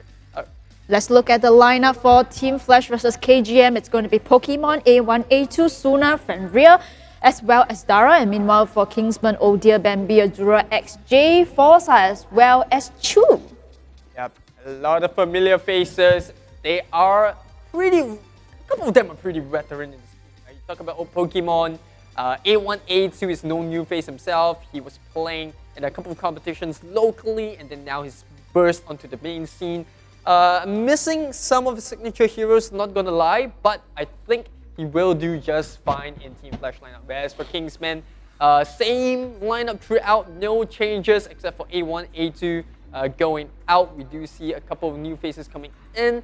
Here they are signature heroes. A lot of Farsas throughout. What are your thoughts on Farsa? Well, I think that Farsa in this patch itself is still extremely strong, and in fact I think that, you know, either Jace or A1A2, they really play a lot of different mage compositions that are really equally good. I'm super excited to see this veteran team or retiree camp team, especially for Team Flash going against KGM. I would love to see how they have improved, especially from week 1. We see, like you say, KGM struggling a bit in terms of their team fights. They almost lost the game against Impunity. Let's see, the player head-to-head is going to be Suna versus Oh Dear Bambi. In terms of the KDA, it's still pretty even, but you see for the goal itself, Oh Dear Bambi, you know, he always finds that opportunity to capitalize, to find ways to farm, and that shows, right? I think it's very two opposing styles of calls. On Suna's side, yes, he's lacking the goal per minute, but you look at the kill participation, 35 as compared to Oh Dear Bambi's 27. So you can definitely see the prioritization that both the calls have. So I'm excited to find out whether or not that is going to play a part in the upcoming lineup. But we talked a little bit about predictions. Now, what do you think it's going to happen between Team Flash and Kingsmen? Well, I think that this match, having seen their performance in day 1, right, I think that it's pretty close. But I'm hoping to see Kingsmen bring up that momentum because, like I say, in day 1, I find that they were a bit jittery, struggling. I hope that they find their feet in, you know, as opposed to Team Flash. It's rather a new team, so I mean, this is the first season that Fenrir, I see him play a tank. So I would love to see these both teams go neck and neck with each other. I have to be honest, I think Fenrir, prior to joining Team Flash, was one of the more underrated players in the entire MPL scene. But we'll see whether or not he can prove his worth. Now, coming in, Team Flash going to be on the first pick. They ban away the Hayabusa, the Phobias, and the Jawhead. Whereas for Kingsmen, they take away the Barat and Xbox. The question is, do they want to take out the Benedetta, or are they comfortable fighting against the Paquito? Well, in my opinion, the Paquito is worth banning. It's extremely strong. So far, I think we only seen like 2 times that Paquito leak out in the ban itself, but it seems like KGM, they know about this Beatrix. Beatrix is so painful. So it's going to be a respect ban to the Beatrix, and immediately Team Fresh, the first pick itself, they let out the Paquito is going to get picked. Yeah, I think it's a case of picking your poison for Kingsmen. We saw how effective Beatrix was in the matchup between Explorers and EVOS. EVOS, right? Yeah. In my opinion, I think the issue with Beatrix at this point is that she's just too painful. She's come in, she's able to fill up the role that a lot of mages can fill. I think she's like an upgraded Chang'e in some sense. Right? You hit far from the back, you have range clear, you know, you're really good in team fights, you can shred a tank down. Everything that Chang'e can do, a Beatrix can do it even better because now you're not mana dependent. A roll and you instantly get back all that loaded stuff. So I think that's where Beatrix comes in really dangerously. But enough about Beatrix. You mentioned about Team Flash picking up the Paquito, and the Paquito with his revamp kit, it's a lot more painful now. The champion stands, he doesn't need that 4 stacks, all it takes is 3. And the most important fact about that revamp is that now he can get stacks on the move. Yep, and I think that for KGM letting out that Paquito, you know, they pick up that Matilda, and also I think Chu is going to play on to the Benedetta. Speaking of which, you know, Chu, he's rather new. We see him in season 1 of MPL, and then he's going to appear again in KGM roster as the offlane. I love to see him play because I think that he's slowly improving, you know, from season 1 to season 2. But can he be strong enough against Team Flash, which is a team full of veterans? And speaking of which, Team Flash, they are going to pick up that Ruby as well as Esmeralda. It's quite uncommon for a team to just reveal both the offlane as well as the tank at one go, but Team Flash might have something up their sleeves. It could also be a Hyper Ruby. I'm not going to count that out just yet. I've seen that in ranked games. I know it's not that common in most of the MPLs.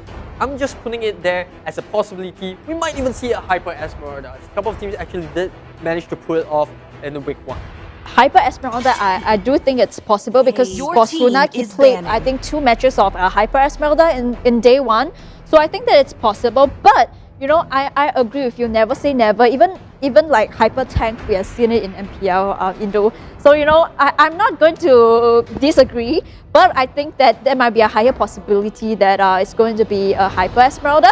But speaking of which, banning phase, Team Flash going to ban out the Farsa as well as the Harif. I think it's a target ban onto Pokemon's Harif. Right? Yeah, it could be possible. I think Team Flash, they have shown that they like to play a double carry meta, but given the fact that the Esmeralda might go into the jungle, taking away the Harif is a very, very good option because, you know, you have a little bit of tankiness in Esmeralda once she jumps using the Fallen Star Moon. And then now having Harif as a side laner go, it's going to be very threatening to the way Kingsman wants to play. But looking at Kingsman, they ban away the Kagura as a last ban. I think that is a little bit more of a respect ban towards A1, A2. Farsa is out. You know, Eve, no team is allowed to play this season yet until they manage to resolve it. You have Kagura out in the hero pool. You know, ideally, you have very little viable mages left. There is the Loi that they can consider. I think Loi is pretty decent. There are a couple of other pseudo options if you think about it. What is your take on that? You know, what mage do you think Team Flash is going to go for? The thing about it is that for Team Flash, right, I think that A1, A2, he can play a lot of out of meta. He has said before he likes a lot of out of meta mages. He has played the Lilia before. Yeah, so I think that he will be able to find a certain kind of mage. So that's why I like of A1, A2. Like, he can play a lot of different kinds of mages, which I personally admire, especially it brings out a lot of courage to explore that kind of role. He can play the Veil. We know that, you know, Veil or even the Celine.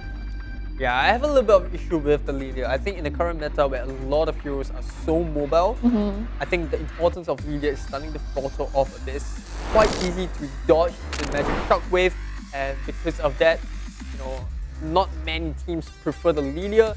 He is quite popular in the other regions, but that is also because of the way that the team likes to play, likes to set up a Lilia. Now, that being said, coming back to the screen, we've got Team Flash picking up Lunox, as well as Roger, which is pretty much going to be the hyper guaranteed. Suna's going to be playing at Roger.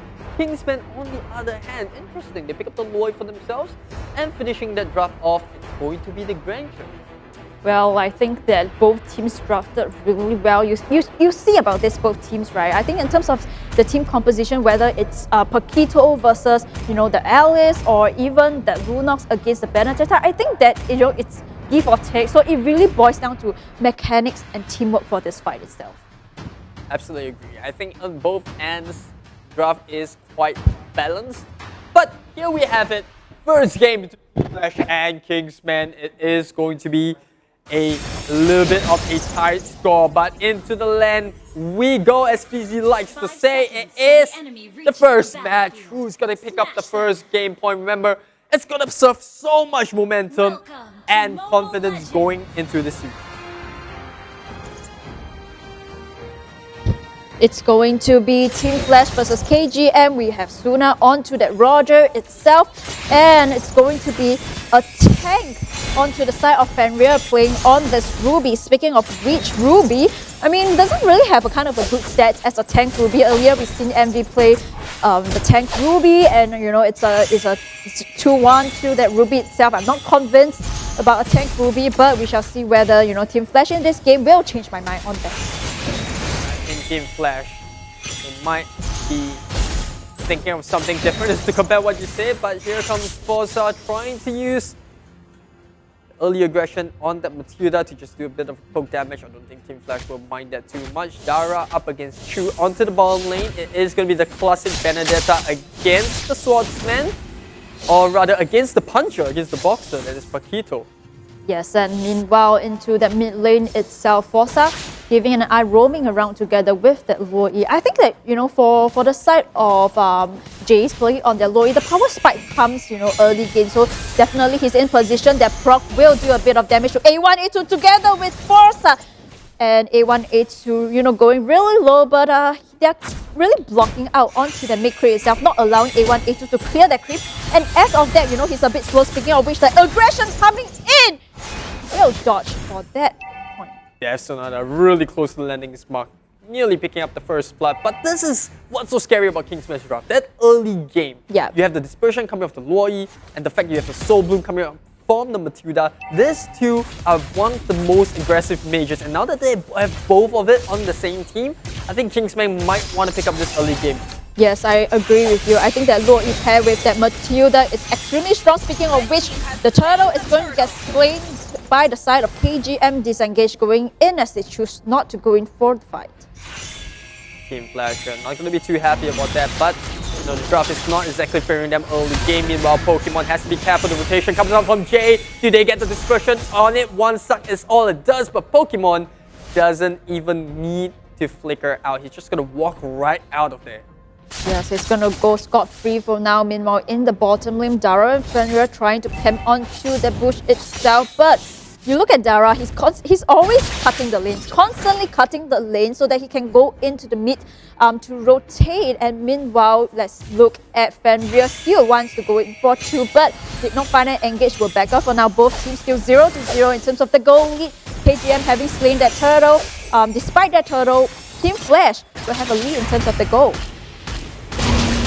Kingsman now here, they're trying to gank Pokemon once again, but Esmeralda just too tanky. Here comes the Soul Bloom for Forza. Is it more than enough? The Force Shield Mill comes and saves the Esmeralda for a second time in a row. Kingsman, ooh, they're burning a lot of resource trying to take this Esmeralda down. Yep, after all, you're against Pokemon, right? I think, in fact, one of the strongest off-laners, so definitely ganking down that lane. They choose to gank down onto the top lane itself, but meanwhile, the mid lane Azura is going to go in with the Alice Blood. Going in will soak up that damage. Soul Bloom comes in the hook! The hook is good, and here comes Suna sweeping up the rest of the fight. ALMGHTY gets picked up with the like compound. Forza trying to make a run for it. First the flicker as well, and Azura X with the flowing blood is on standby. But Team Flash, they win their first major team fight. What an unoffended coming in from Fenrir from the Ruby. I mean, that hook itself though is just chef's kiss. Yeah, it's perfect. And the fact that a lot of Team Flash members have AoE damage. We're talking about the Esmeralda, we're talking about Dara that's playing on the Paquito. It was just a perfect setup for Team Flash. That's going to give a little bit of breathing space to Kingsmen, but looks like they want to contest for this Turtle. Kingsmen lingering around. Turtle down to half HP. Dara gets spotted out by the dispersion. And Fenrir, he really wants this hook. And here comes through. He gets knocked down by the rotation. Dara gets taken off. But Suna's coming in. Can they do enough damage? Q's gonna be the first one to fall down. The falling Samu picks him up. Forza trying to use the Sweeping Willows to get out of trouble. But Suna just full bursty as a Roger. Says, I don't care. I'm just gonna pick up you off one by one. What a team fight coming in from Team Flash itself. That team fight has helped them gain 2k goalie. And right now, the turtle being spawned, Team Flash will get the turtle uncontested. Meanwhile, we look at the top lane. Alice, Azura is left with the R. Alice will start to stack onto the Blood Oath against Pokemon. Pokemon coming in with the Esmeralda. But the damage though coming in will not sustain, and Azura X forced to back away for the Alice. Kingsmen suffering a little bit of a setback after early aggressions, but they did secure the turtle, so it's not all lost. We're starting to see True pick up the Bloodlust X. It's going to help a little bit with the sustained Forza. And he actually helped True pick up Dara, but that is one quick Paquito. I don't think they're going to pick him up just yet. Yeah, but I think Paquito will sustain the lane. But speaking of which, you look at Fenrir, he has the flicker ready. So I'm looking forward to see how Fenrir is going to play the next one. And Fenrir going in for the team fight itself. He wants to zone off onto Forza. Forza, you have to be careful though. And they're going to disengage. Meanwhile, 3 members on the side of that going in.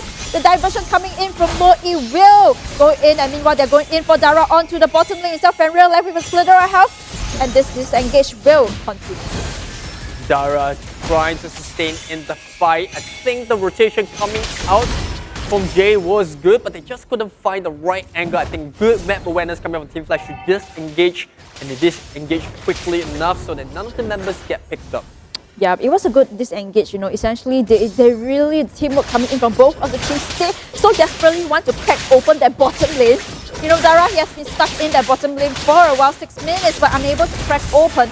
Meanwhile, on the side of Forza, they're going to go in onto the rotation onto the mid lane. Yeah, I fear for Kingsmen though. As the late game starts to approach, you're starting to see the impact of both Forza and Jay start to falter a little bit. I mean, Loi will always stay relevant because of the dispersion, the CC that she can put on in a short period of time. My fear is for the Granger and the Matilda. They're just going to fall off damage bit by bit. And you know, as a Matilda, once the damage falls off, you only really have your ultimate to deal with. Now, Pokemon's not going to land the hit.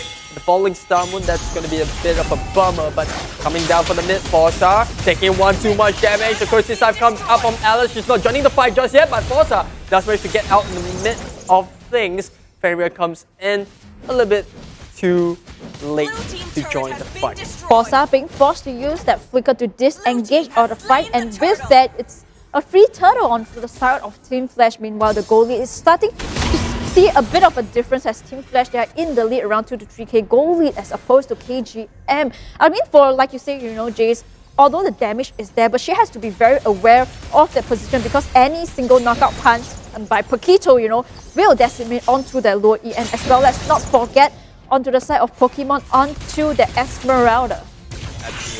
Here we have ALMGHTY coming onto the board. Dara's just gonna tease them a little bit, show them what the box is made of, but I don't think they're gonna commit. Now, Forza, why is it going? Can he get the Soaring Eagle in time? I don't think they can. Meanwhile, Pokemon onto the mid lane. ALMGHTY trying to use the Red 30, A1, A2, focusing onto the turret. And now Jay sucking in Fenrir. They immediately burst him down, but choose too low. I think they're gonna disengage here. Team Flash, they do manage to walk away with the tier 1 in mid. However, Kingsmen will settle for the tier 1 at the top lane. Yeah, it was a good attempt by Team Flash to crack open that mid lane, but however, they lost Fenrir in that fight itself. And meanwhile, Forza going in, the Pokemon knockout by Dara will get onto Loi as well as Forza. What are they doing there? The perfect Paquito knockout.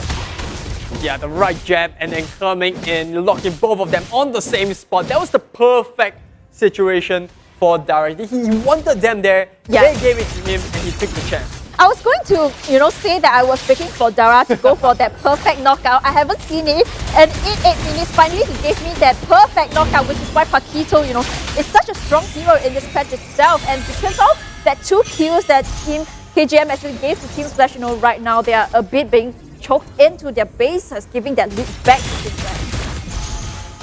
Forza here trying to scout people out to Soul Bloom. Pokemon coming in from the left. Team Flash, they are hungering for a fight. Fenrir at the forefront. Can they activate a pull-out? Meanwhile, Dara dealing quite a bit of a substantial damage onto Chu. It looks like Team Flash here, they try to steal. They get the hook, the flicker. Oh, their baby gets hooked right in. But Forza's going to save him right out of there. And here comes the Death Tornado. They immediately wipe out Fenrir A1A2. And now they are on the run. Suna going to use like a pounce onto the Lord. And looks like Dara's going to be the bait for Team Flash. Suna, what are you doing? Why are you still there? And looks like Kingsmen, they are more than happy for what they came for. And they're not only going to take the Lord, they might even take a tier 1 and mid. What a hook coming in from Fenrir onto the Ruby that I'm offended, coming into hook onto Granger. But the Matilda, that's where Matilda comes in, because for ODM, he actually used that dash back. And with that, I feel such a pity for Fenrir because he got the perfect hook. But then he kind of makes his team members, die together and get paid the price, right? Yeah, I think it was kind of a 50-50 fight there. Team Flash, that collapsed a little bit earlier onto Odia Bambi. They might have been able to pick up the kill onto Granger. However, a lot of their members were all over the place. You had Dara who's focusing on Q. Only Fenrir had the idea to get the hook in. They really wasn't expecting the I'm offended coming up from the Ruby. So I can't really blame too much on that one. Yeah, but I think that they have allowed Azura X to scale into the game. That Alice though comes in with the perfect ultimate and just stunning up to the members of Team Flash. And with that, Team TGM, they're going to go in with the Lord itself, Lord pushing in onto the top lane. Meanwhile, Team Flash forced to defend on the lane. Forza once again opening up the map, while the rest of Kingsmen are going to secure the tier 2 and mid. I think they will definitely secure the one at the bottom. Not much Dara can do at this point in time. I think Team Flash here will be punching themselves. No pun intended on missing the Q onto Odium Bambi at the blue buff. But now Kingsmen, they are one happy team. Because not only do they get the late game Alice on board, I think a lot of their members now with so much open space on the map will feel a lot more easy rotating around. Yeah, speaking of which, let's look into the mid lane itself. Fenrir trying to go for a pull. The Death Sonata, real catch, can they connect onto the side of Fenrir? Matilda goes in with the ultimate and Benedetta will get onto Fenrir. Fenrir goes down. Here comes Dara coming out from the side, but Jay, he's just feeling so much damage untapped. A1, A2 barely makes it out of it alive. And now Pokemon Suna said running for their HP as well. Now Kingsmen, do they have what it takes to take a tier 3 here? They already secured the Lord. Pokemon trying his best to take those creeps down. But Kingsmen, they do not care. They want to force this in. They finally secure the tier 3 and they're immediately backing off. But Dara, he's not going to let this go. He's on the chase. Team Flash, they're trying to chase it on. Chu tries to TP out of there, but Team Flash are hot on their heels, and now Forza sucks Dara's in with the rotation. Forza's waiting for the fight. Kingsmen, they really want to re-engage right into this Pokemon. He's taking so much. Oh, their baby with the Death Runner once again gets the kill right onto the Ash Runner. Dara's running out there. A1, A2, second one to go down. Chu's on the hunt. The final blow, Electro will clear up the bush, and Team Flash, what a collapse. What a collapse coming to Team Flash. I mean, I don't understand why they are still constantly going in for the fight when, their base is practically left to defend. And then Dara constantly going in for that poke. It's like, I want to punch onto you. And with that, Azura X perfect coming in with the ultimate will get 2 members of Team Flash. I think Kingsmen, they have managed this game really well. Yes, they did not manage to capitalize too much on that early game, but that one mistake, all it took was one mistake for Team Flash to make at their blue buff area, and that's all it took. Kingsmen took that fight as good as it could be, and they just ran from there. But it could be too early to say. Kingsmen, yes, they are leading at this point in time, but Team Flash draft They look really scary. I'm talking about really scary. Dara now comes in. Forza does manage to get the guiding wind out of time. He's going to use the Soaring Eagle. Can they actually get the kill? That Motorcycle Eagle doesn't put anyone else. But Azura access to Hot Hills. The Flowing Blight comes in. They're going to focus on the Pokemon right now. It's pretty much a 1v5. And A1, A2 comes in. Tries to support. But only a Bambi bursts him down without a job. Azura X now turning back into the fight. Dara's fallen. Barriers down. A1, A2 soon now will follow suit. And it's all down to a Pokemon. With that, I don't think that Team Flash can last much longer. But Pokemon still trying his best. Still trying to delay the game. He's fighting 1v2, but there is one long trip that's walked into the base of Team Flash. This could be over. Kingsmen, they did it. They're going to secure game 1 against Team Flash. What a game coming in from Team Flash against KGM. I thought it would be much closer, but to my expectation, I mean, to my dismay, I think that this game itself, Team Flash, a bit disappointing, especially with that Paquito. Dara doesn't really seem to kind of capitalize on that Paquito pick, It was a bit disappointing for me. Yeah, that seems to be a little bit of an uncoordinated situation. Yeah. Especially in most of these team fights. You see Dara trying to initiate the fight, doing decent damage on the Q on that Benedetta. And certainly, they don't really have a real target they want to go for. I think the hook onto Odia Bambi at the pivotal moment was really good. It was good, but then it cost them, I think the main issue there was that Team Flash were not ready for it. Only Fenrir was ready. He hooked in. I can pretty much imagine, the team comes going, I got the grandeur. And then the rest of the team was trying to scramble into the fight. By then, the guiding wind from the Matilda gets popped. They pull Odia Bambi out. He pops his Death Sonata. Azura X comes in with the Alice. Yes, and by then, I think it was pretty much too late. Esmeralda, yes, she is a tanky hero, but she needs time to gather that shield up. Unfortunately, it was just not enough. Let's take a look at the team build between these two teams. Any surprising calls there? No, I think that the items were pretty decent. I was hoping that Dara with the Paquito will capitalize on that knockout pouch in itself, but it seems like for the side of KGM, they really know how to hide against that Paquito's knockout, and I feel that with that, that Paquito pick itself did not scale as much as I would have expected. But on the side of KGM, that Alice though coming in at the right time with the ultimate and that Blood Oath to continue the fight for KGM. Yes, I did speak about my concern for Kingsmen's draft. If it goes too late, they might just be able to get the Alice popping off, but it was a bit worrying because that mid-game, Team Flash completely dominated it. But this is what champions are made of. All you need to do is capitalize on that one mistake that your opponents make and then win the game. And that's what Kingsmen managed to do as we see the damage dealt. No surprises there. Grandeur, the top damage dealer of the team, 46k. Loyi not too bad, 41k, quite close behind. And I gotta say, a lot of times that Loyi had a lot of space. They were not targeting the Loyi enough. I think the Loyi was just left alone, and that was what caused the demise. The amount of CC that Loyi could put out with the dispersion into the team fights, it was just devastating. Yep, and also I would like to say that A1, A2 onto that Lunox itself constantly, left unprotected, even though she has the brilliance and also that flicker. But I don't see A1, A2 scaling into the game. I mean, I don't see him making an impact into the game as I would have hoped for. And that Ruby tank though, like I say, I've seen a lot of Ruby tanks in this MPL, but not one that convinced me why Ruby should be a mid tank.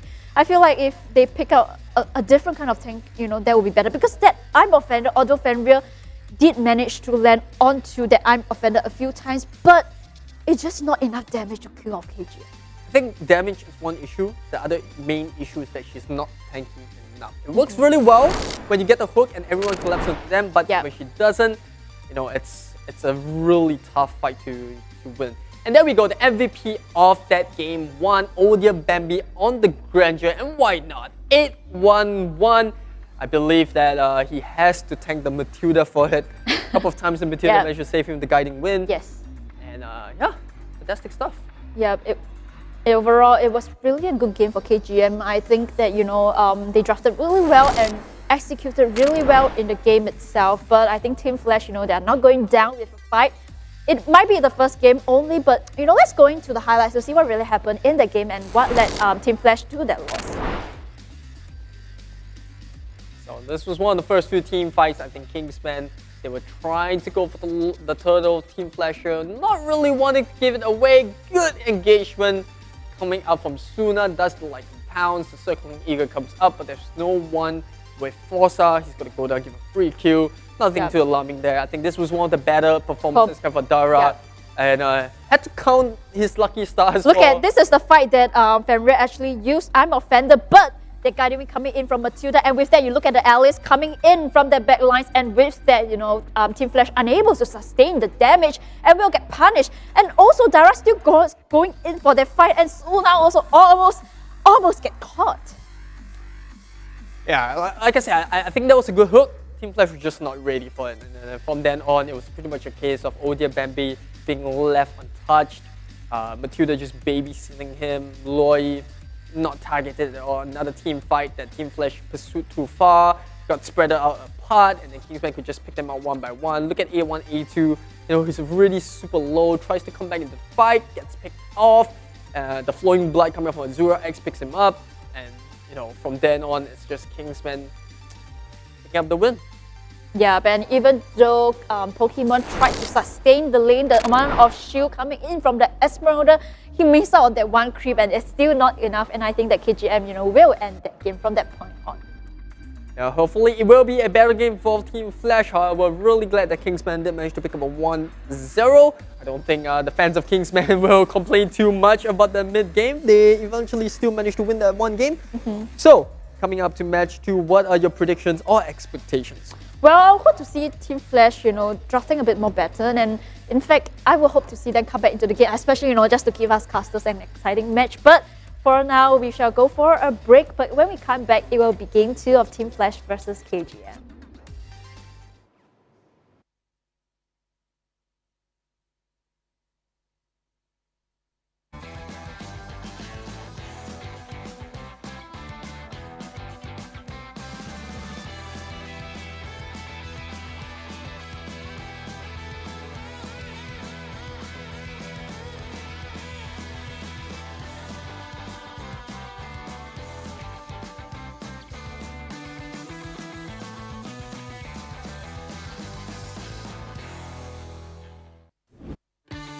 Imagine waking up to a world where you can do more at once, with data speeds that are 10 times as fast.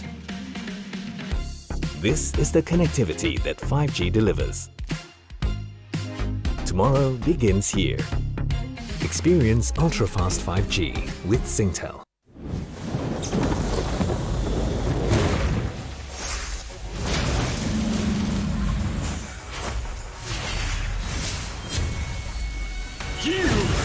Specks of dust!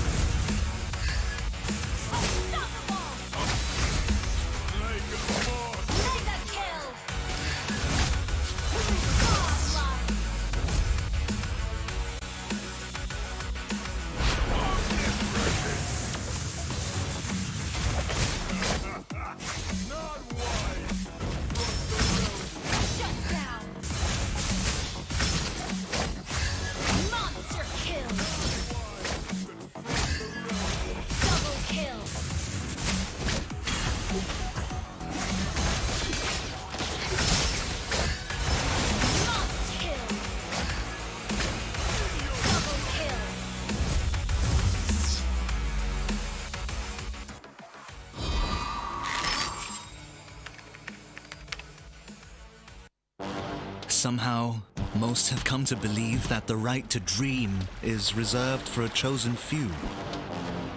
Dare to be different. We know that being unique can be lonely, repetitive, and painful, but rewarding. Define yourself with your beliefs.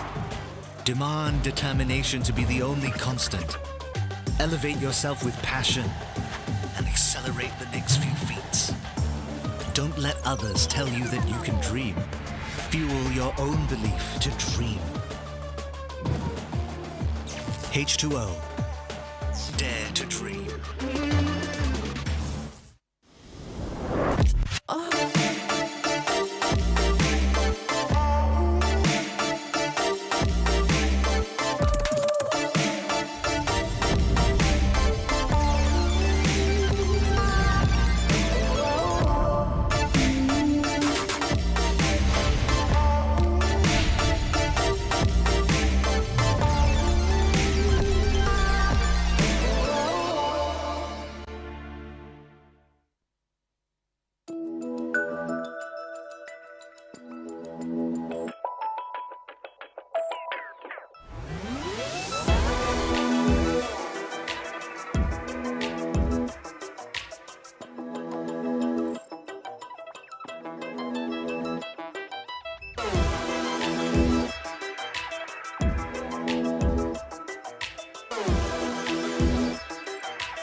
EVOS, the power of audio.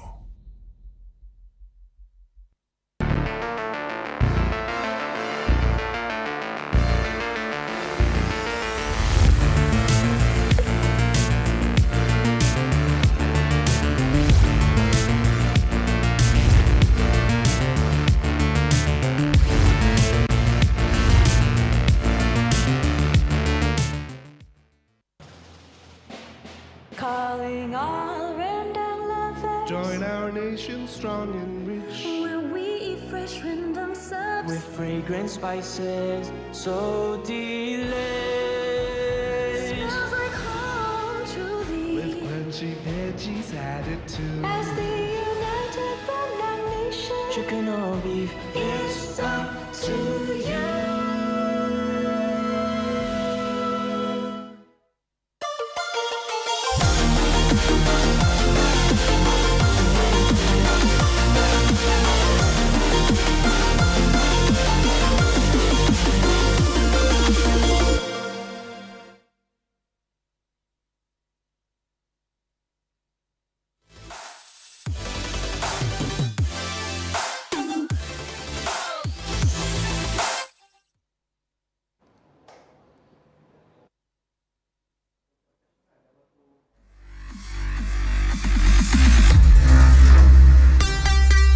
Here we go. Want to give a big shout out to Selfish Miss or Sophia? Oh, that's so nice of you. A quick shout out to Aries. Oh wow, so nice of you. It's like we're complimenting one another. See, team chemistry. We're getting going. Yeah, you know. But yes, it is a 1-0 victory in the favor for Kingsmen at this point in time. Yeah. I had a little bit of doubts of the draft, especially in the mid game, because that's where the Roger was popping off really well. Suna was doing fantastic. The Esmeralda was participating in a lot of fights. Dara was winning the early game to a certain extent, but with a bit of a space ball from Benedetta, they managed to split push the bottom.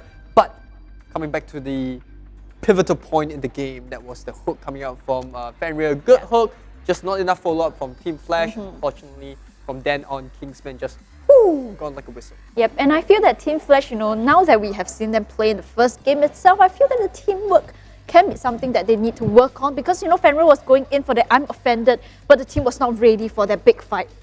Yeah, I think it's not only communication, it's tough because it's in the moment, right? It's really hard unless you're telling your team, well, look out for my hook, I'm going to hook the hook. So I'm going to hook the hook. Did I just say that? Yes, I did.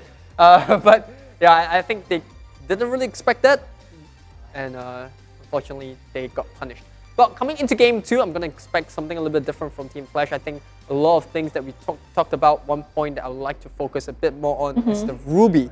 He is the flavor of the month. A lot of MPL teams using her as a tank, not as a side laner.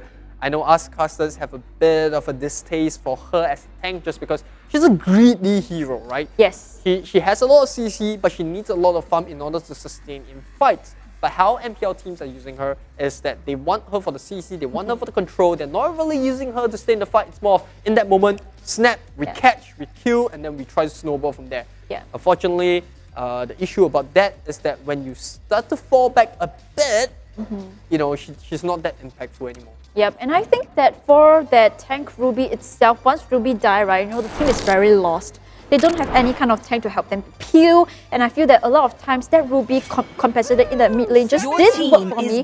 But, you know, we shall see how Team Flash is going to draft for the second game. And speaking of that second game itself, Team Flash versus KGM, immediately they're going to ban out onto the Benedetta, and for the side of KGM, no Xbox.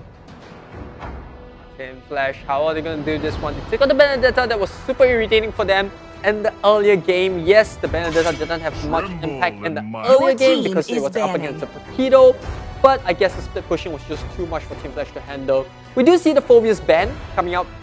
I think they're trying to force Kingsmen just to take out someone like a Jawhead or even a Paquito.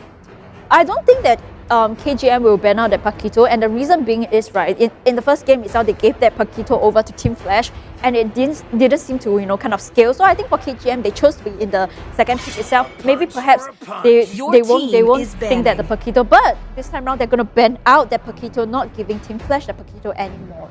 Yeah, I still think the Paquito ban is super important just because the Benedetta is already banned out. In game 1, it wasn't that impactful because it's a Benedetta against Paquito. Paquito is going to win that early game, but once Benedetta skills into the late game, Paquito is going to have to rotate to team fights, which means that Benedetta will be freed up to scale and split push, and that is something that Team Flash doesn't want to go up against.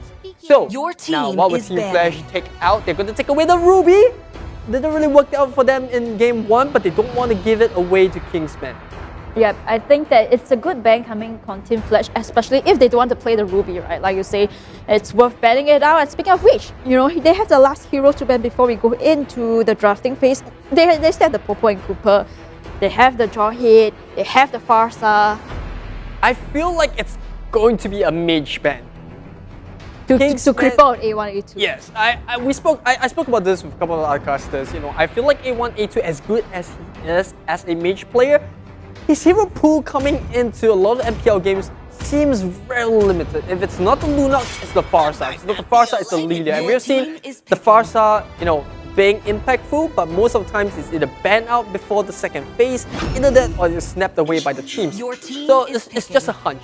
But Team Flasher, they're going to secure the Jawhead first. Jawhead is still too important to give away. That ejector early game, you can invade, you know, disrupt the opponent's jungler momentum, and even as a tank, he's so tanky just because of the shield that he can generate.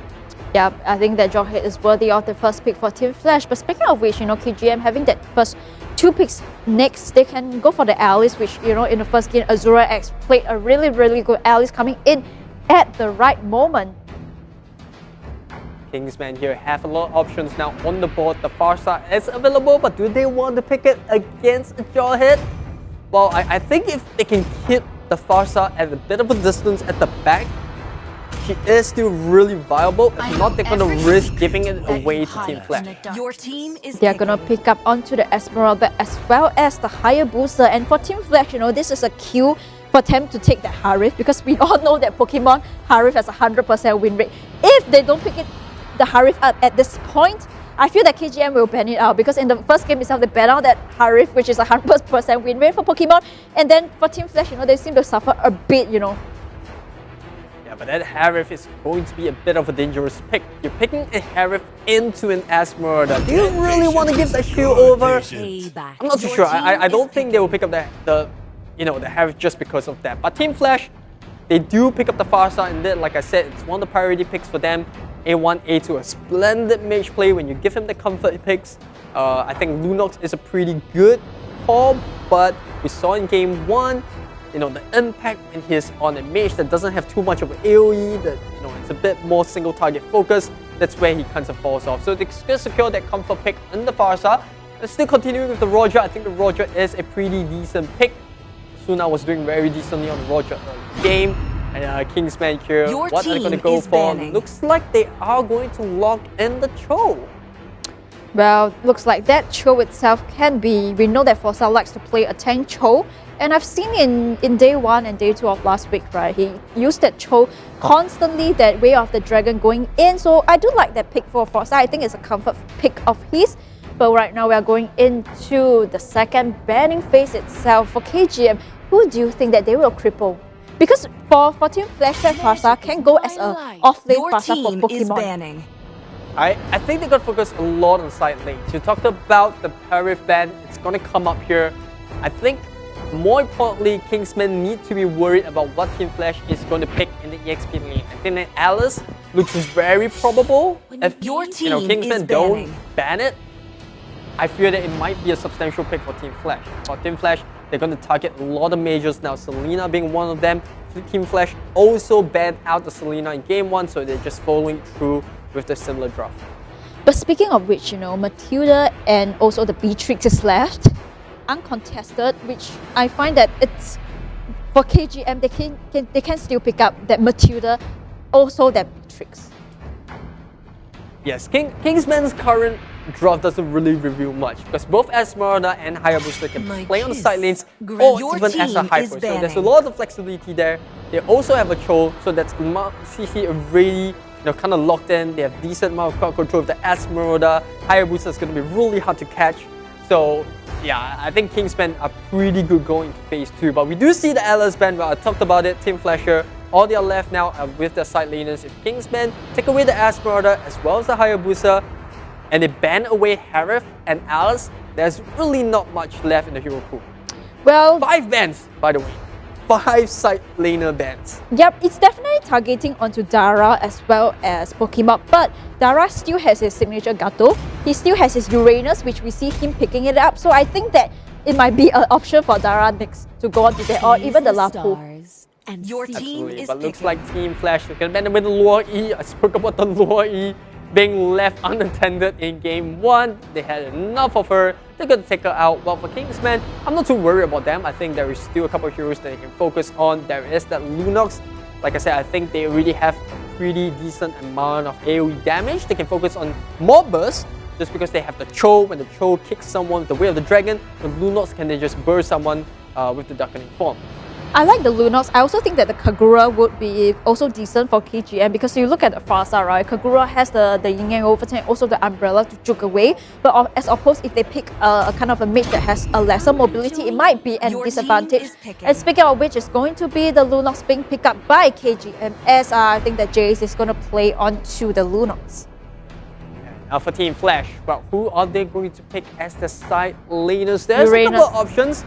Gato. Yeah, both are pretty good. I was thinking more of like a Tamus. I think Tamus looks quite decent here. You have to sustain against the Asmarauder. He can split push pretty decently early game, and he is going to be very, very tough to to gank. I think that is something that Team Flash can look at. However, in day 1, we did see them pick up both the Uranus and the Belmont against EVOS SG. Speaking of which, yes, it's going to be the Uranus onto Dara. He's going to be cutting the lanes, trust me, his standard move. He may be even going into the inhibitor turret to cut that lane, and it's going to be the Beatrix on the side of Team Flash playing onto, essentially it can be a mid Beatrix as a support, or it can be an off-lane Beatrix, Yeah, so definitely excited for the Beatrix to debut onto Team Flash, but on the side of KGM, they still have one more fighter role that they have yet to unveil. Essentially, who do you think that will be suitable for their last pick? Tough call, tough call. I feel like Kingsmen did themselves a little bit dirty here. They banned out so many side laners. And with Uranus getting picked up, there's really not much left in the hero pool. I do feel like Gato is a good pick, but they could have settled for the Belmont. Well, the reason why I say Gato is because, the Avatar of the Guardian can then land on the far side where she's using the Feathered Airstrike. But Kingsmen, they want to go for more burst damage. They're not really too worried about sustain. A lot of damage heroes here, Kingsmen. That's what I'll summarize with. Yes, I think that it's really a lot of bursty damage coming in from KGM. But you look at Team Flash, they also have a very bursty composition. They have that Beatrix early game where, those decent amount of damage. They have the Farsa, they have the Uranus, which essentially we know is going to go for that split push. Second match between Team Flash against KGM. Well, Team Flash fight back one game, having that, potentially not giving KGM that 2-0 victory. It's tough to say what will happen between these two teams because they're very similar playstyles. They react very quickly.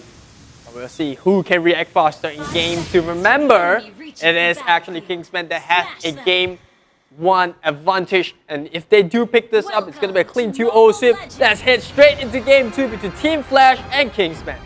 Well, it's going to be second game of the day against Kingsmen versus Team Flash. And Forza is going to be on that show. And surprisingly, it's Jace onto the higher as a support higher. Yeah, well, that will be interesting to watch. We do see Belmont being in the hyper role. Roger here, I think he had a little bit of pressure coming off of the show, but Forza wasn't feeling it. He didn't really want to invade too much. If you look at the heroes coming out of Kingsmen, they're not too good at team fights early game. Forza doesn't really have much backup coming off the higher, so they can't afford to do that invade. Jace though doing a very good job at putting pressure in the mid against the Lunox. And we're going to see a little bit of a poke damage coming from Jace, dealing decent damage onto A1, A2 down to half HP. Forza coming in from the side, making sure that Fenrir doesn't join up onto the fight. Indeed, and meanwhile Fenrir is going in for that poke itself, will not connect for Forza, and meanwhile Jay going in for the poke onto the Hayabusa. It's my first time of the day seeing that Hayabusa as a support. I'm not sure how it will turn out, but I'm excited to see how Jay is going to execute on that. And you look at Chu, it's not going to give Dara that free cutting of the lane, this time they are going to stop Dara from being able to cut that wave. Yeah, I have to admit, I was really surprised. I expected Pokemon to play on the Beatrix just because that's more of his type of hero. But Fenrir here onto the top lane, getting ganked. Luna's going to join into the fight. Azura X not level 4 just yet, but he has the flicker to get himself out of that sticky situation. Azura X will pop that flicker early game to avoid the first flood coming in from Zura. Fenrir in a position. What are you doing there? Fenrir flicker will be popped by Fenrir and he will disengage from that fight. Meanwhile, look at for the side of Esmeralda and Uranus. They're going neck and neck, just cutting both of the waves and going in for the turtle. Yeah, standard stuff. As a Uranus and Esmeralda, that's what you really want to do. Apply pressure on the side.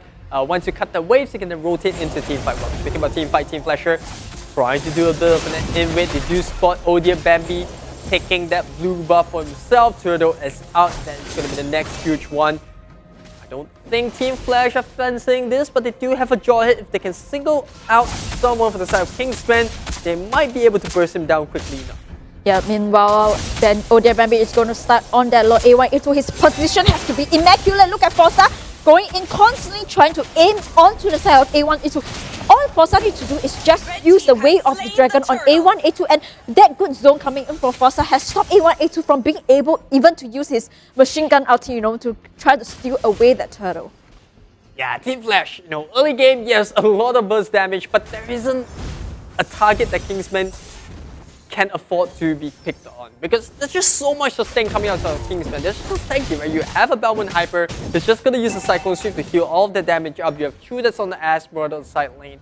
There's really not a target on Kingsmen that Team Flash can look over to say, alright, he looks squishy enough. There's only one target in my mind at this point in time, which is actually Hayabusa. But Jay is doing a really good job at making sure that, Fenrir doesn't have an angle to go in.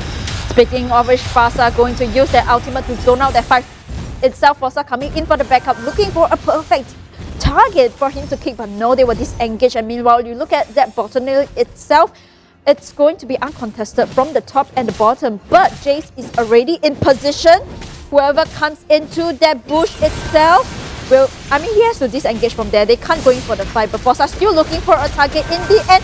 Will get paid the price onto the first blood jaw hit.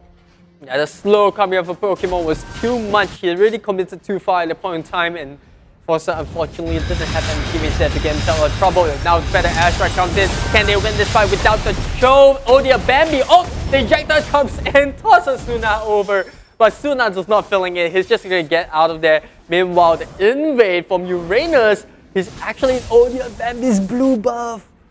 Yep, and too late for their Dara being sneaky. It's going to take away the blue buff away from Odia Bambi, and with that, that's what Dara always do, right? He doesn't join into the fight, but then he goes into either cutting the waves or capitalizing on the team fight and going in for the blue buff. But in the mid lane itself, Belmont is going to, realize that his blue buff is being stolen. And with that, the turtle spawning onto the top lane, Jace already in position. The good thing is Belmont, he kind of has a double retreat in a sense, right? His ultimate. But Jorge will toss onto the side of Forza, out of position this time. Will be a... He can't escape from there. No way that I thought that Forza was going to escape from there, but unfortunately gets caught yet again. Yeah, not the biggest loss for Kingsmen. They do secure the turtle. So, like I said, I think that is pretty fine. Good point that you made. I think the double retreat, in some sense, the leader counter and the retribution itself will help Kingsmen secure some of this huge objectives. But top lane, A1, A2 will pick J off. That's the Hayabusa down for 30 seconds. Can Kingsmen look to do the same at the bottom as Team Flash picks up the 3 tier 1? We'll have to see, but Dara doing a good job of using the Ionic Edge to clear away the waves. That little counter is not going to do too much. Dara's going to heal everything back up to Consecration. Team Flasher putting pressure onto the mid lane. Team Flash looking totally different from the first match itself. They have a gold lead, 2,000 gold lead against. It seems like this Belmont is not having a good time for now. But all Farsa needs to do is to kick onto the right person. But meanwhile, that Farsa will constantly zone out the fight away from KGM. And you look at that bottom lane though, it seems that Chu is unable to join the fight because constantly he has to go back to the lane, and Dara being such a nuisance, cutting the wave excellent on that Uranus. Yeah, but now that Chu does have the Enchanted Talisman, that should help a little bit more with that mana regen. A1, A2 going for that greedy build, the first item being the Blade of Despair. And we did see the damage come through on the top where he was killing the Hayabusa. Well, now bottom lane, Suna putting a lot of focus onto the bottom tier turret. Chu taking a lot of hits. Pokemon, here comes the Feather Airstrike. Can Fenrir find him in time? No, they won't. They're going to focus onto the first tier turret at the bottom lane, while Kingsmen will do the same at the top. Yes, Kingsmen managed to crack open onto the top lane itself, but will be forced back as it's going to be a swap of her lane. Dara going into the top lane and Pokemon swapping down to the bottom lane. Team Flash here taking a bit of a break. They don't want to really fight this one out. Forza has to be careful. He's been called out twice now. Gonna use the Chukundo to get out of trouble. Meanwhile, Odia Bambi, as always, starting up the total. Just gonna heal all of that up with the Cyclone Sweep. Doesn't really need the support of his teammates while they try to distract Team Flash away. Forza in a little bit too deep. A1, A2, good damage onto the toe. Meanwhile, Esmeralda cutting onto the bot wave. As Kingsmen try to distract, Feather Airstrike comes up, lands onto Forza. He might just go down for the third time on the road, but look at how much space is buying the rest of Kingsmen. They're gonna take away the tier 1 onto the bottom lane. Team Flash, and they get something in return. Yeah, Forza buying a lot of time for Team Flash, kicking onto the, onto the member of Dara, but that's not the target one. Speaking of which, on the Team 5 itself, BG coming in, Chu will go down. Who is going to be the next PC? Odia Bambi also getting slain by Suna, and with that, it's going to be a disengage on the side of KGM. They cannot contest this one. Meanwhile, Johe going in with the toss itself. Jay's left with a slither of health. Will he be able to escape? The Quad Shadows will get him out for this time. Team turret has been destroyed. Jay counting himself a little bit lucky there, but as the players will say, all skill, no luck. And well, Team Flash unfortunately doesn't pick up the kill. The Hayabusa, they will only have to settle for a tier 1 turret in the middle. 8 minutes 30 seconds into the game. It is still Team Flash leading into a goal, but not too much. Meanwhile, Dara will get out of trouble. He just pops the consecration. It's like, bye-bye. Like, I'm out of there. Yeah. 4v1 survives. Yep, and I think that with that, it's a kill for the South Cage, and perhaps in terms of the items, either going for the NOD, because it's so hard to kill for the side of Dara now, right? I think even Forza, he actually went for the Way of the Dragon. 4-man, 4v1 onto the side of Dara, and he still goes scot-free.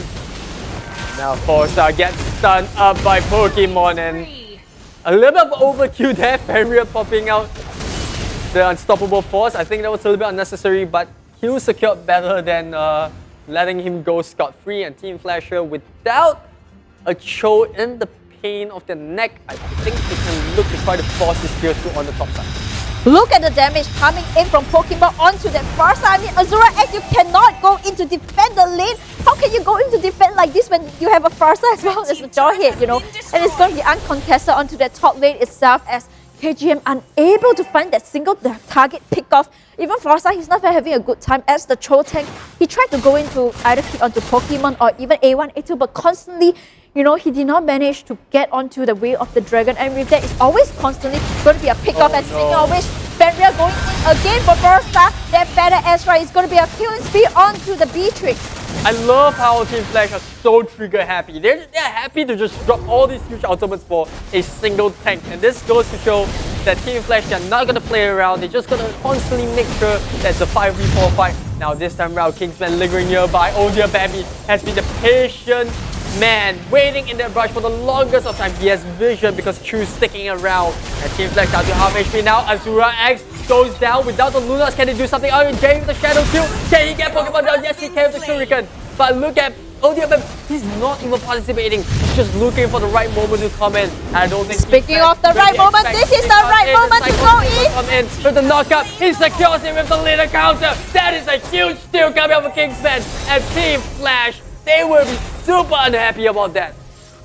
I got to give it to Odia Bambi. He's so patient waiting down onto that bottom bush. And like I said, Belmo, he essentially has so-called like a double retreat. He's waiting for the perfect moment to go for the slam. And with that, he will steal the lot away from Team Flash.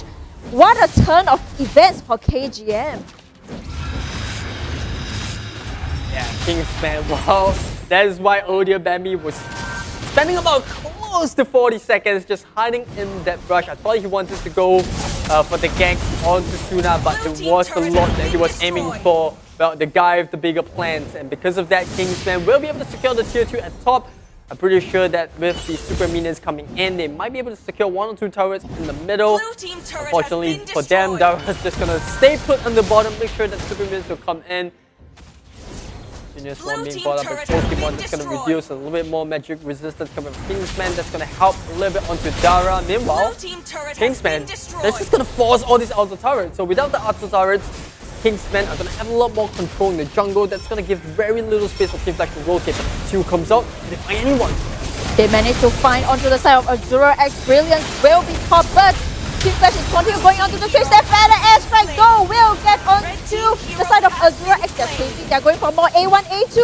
A1, A2 goes down. It's cut down onto the B-Trix. And speaking of which, the last man going down. Will Dara be able to sustain from this fight? Dara is still regenerating back, but Chu going into the backlines for Pokemon. Will Dara be able to protect? He will be able to protect Pokemon, but it's a kind of a good engage for Team Flash, but unfortunately KGM, they managed to fight back. Well, Suna there, I don't know how he did it. The iframe coming over the Liker, but I was wanting that split second to get the kill. The killing spear, like you said, regen that HP up. And well, Kingsmen, that could have been a better fight for them, but you know, considering how things went, I think that was a bit of a good response. Both teams walk away with 3 kills each. And about Team Flash, they will just be happy that they did manage to get something out of that. I always say, right, when you're behind the farm and you're behind momentum, it's always good to trade kills because you're then getting back, you know, all that goal that you had, that gap in between you and your opponent team. Yeah, and with that, you know, that lot still coming in, KGM brought back the momentum, now heading in terms of 2k goal lead. And with that, the lot is going to be spawned in next 80 seconds unless Dara is able to cut the waves or Fenrir is trying to go for a pickoff. But you look at the bottom lane, Jace has constantly changed his position. He's going to go to try to split push to push that minions in. Meanwhile, Dara trying to go for that zone feather airstrike will be poked.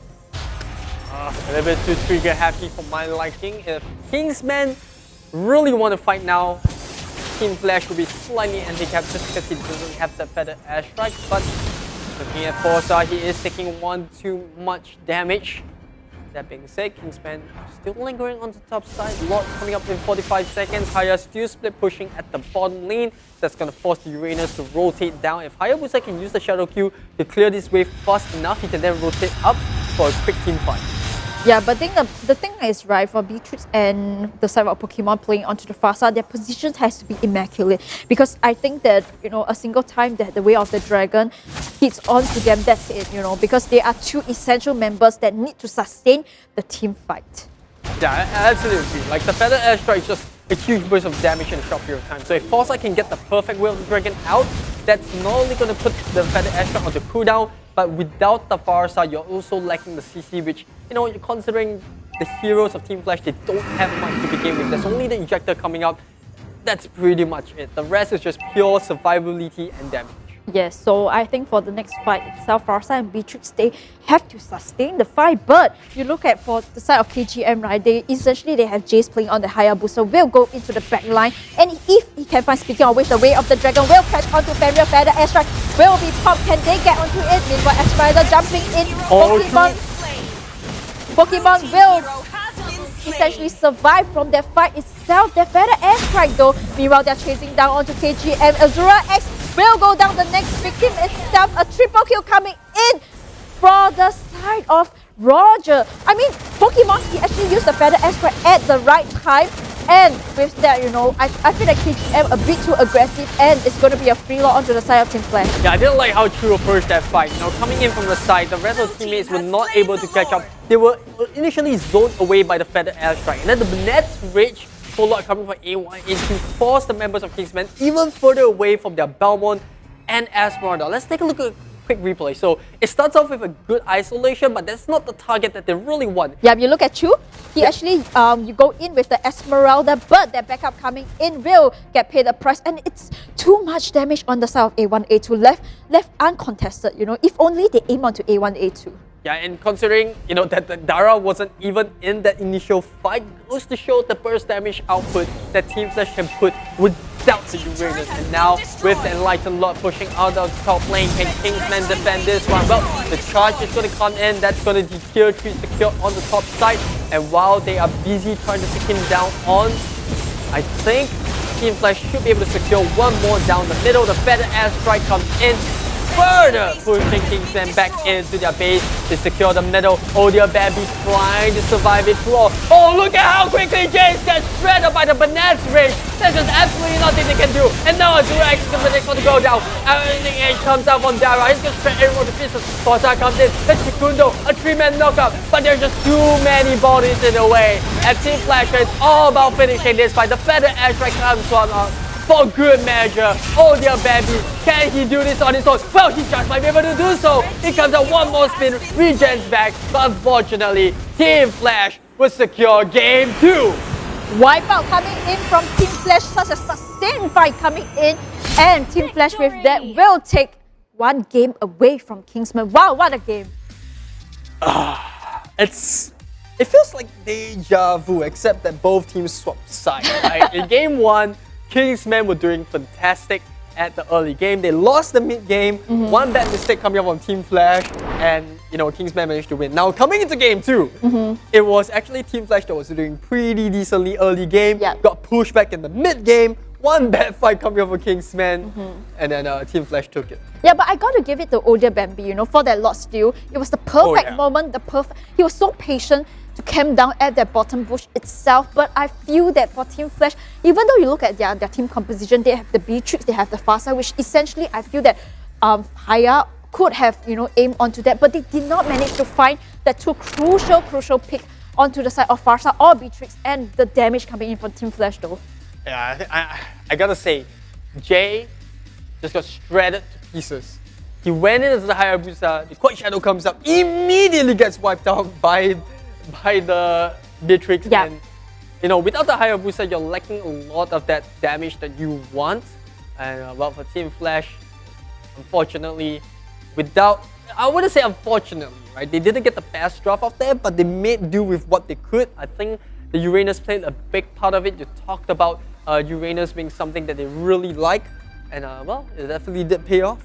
Yep, and I think Pokemon played exceptionally well onto the Farsa, and constantly the decision making from him onto the Feather Airstrike, to save onto the team members to go into team fights, and his position is so good in this game itself. Even though KGM Chu on the Esmeralda constantly going into the back line to aim onto Farsa, but he still did not manage to get onto Farsa. And let's not forget, that Beatrix, the ultimate coming in for Beatrix, that damage though, left uncontested. Like I say, Beatrix is so strong in the game, they have to continuously find the pick onto Beatrix. But speaking of which, who do you think the MVP is going to be for this game?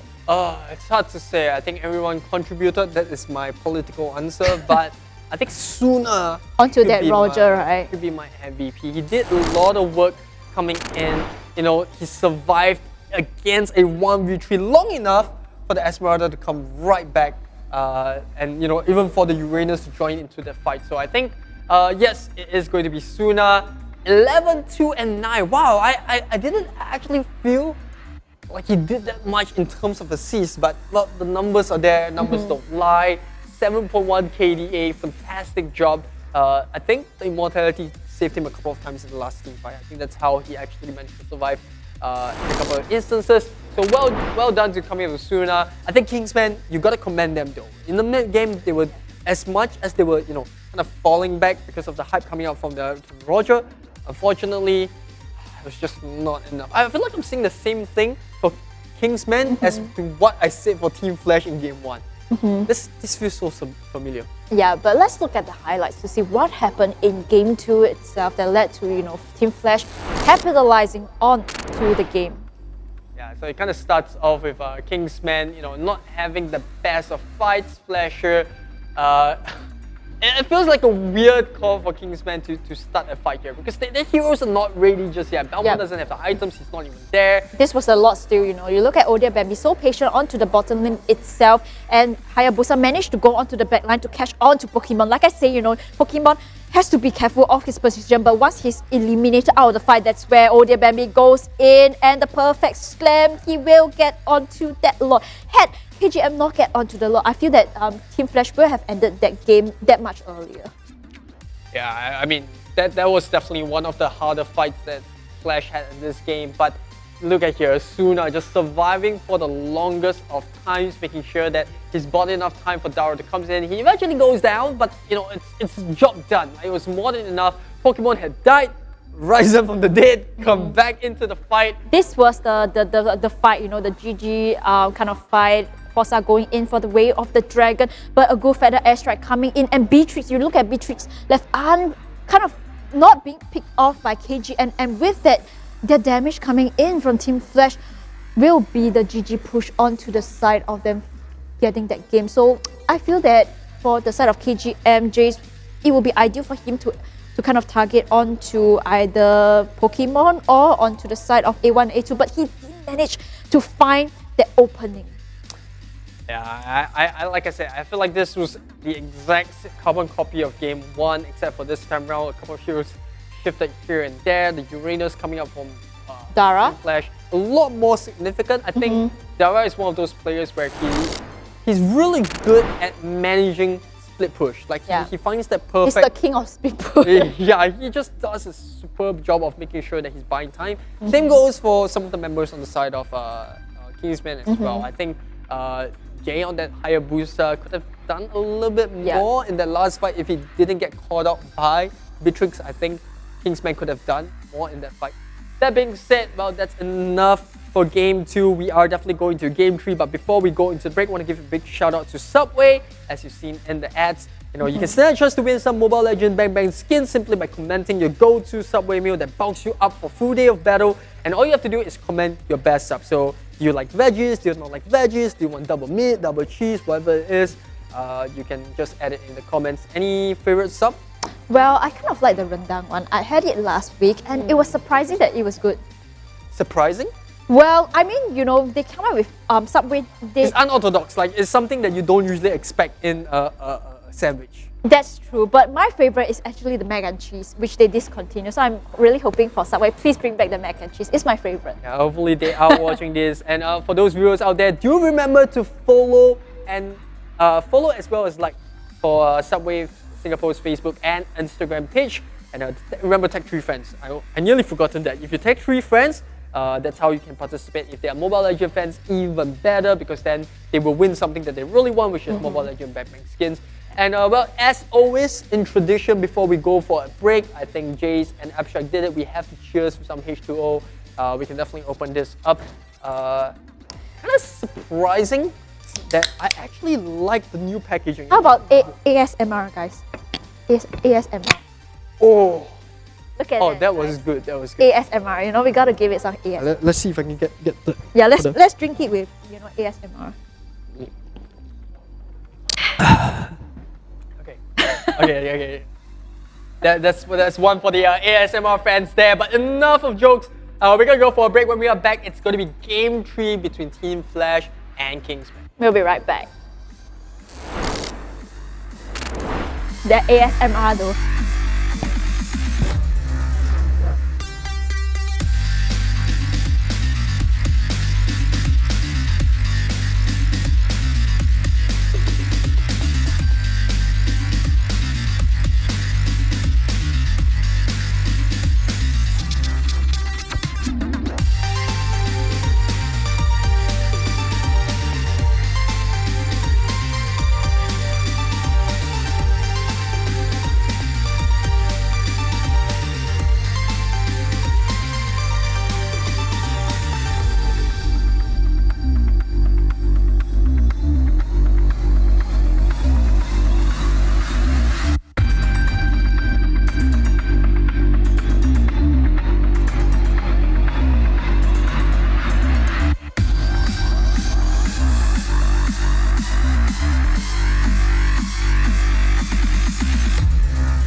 calls upon you.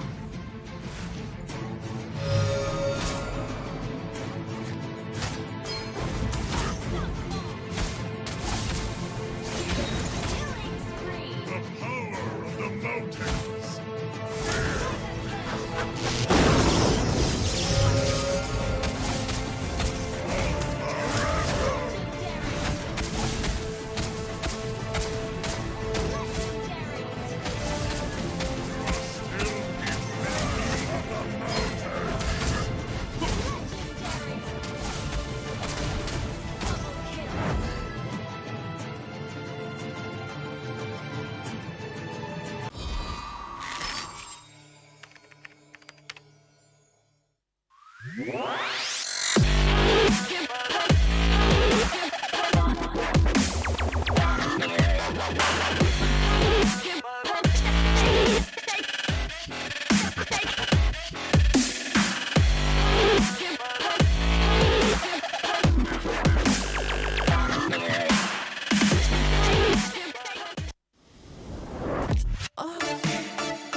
Join our nation strong and rich. Where we eat fresh random subs with fragrant spices, so delish.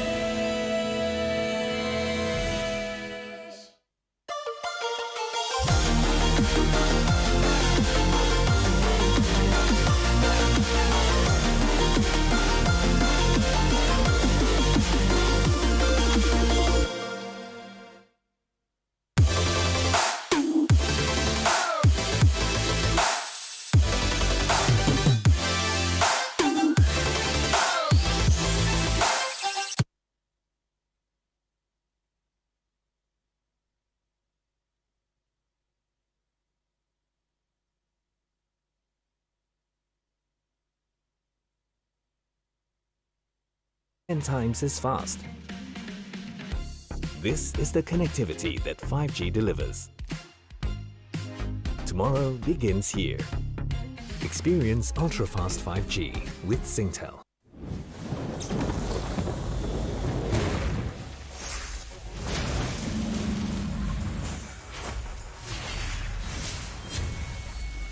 You specks of dust!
Yeah, we're back.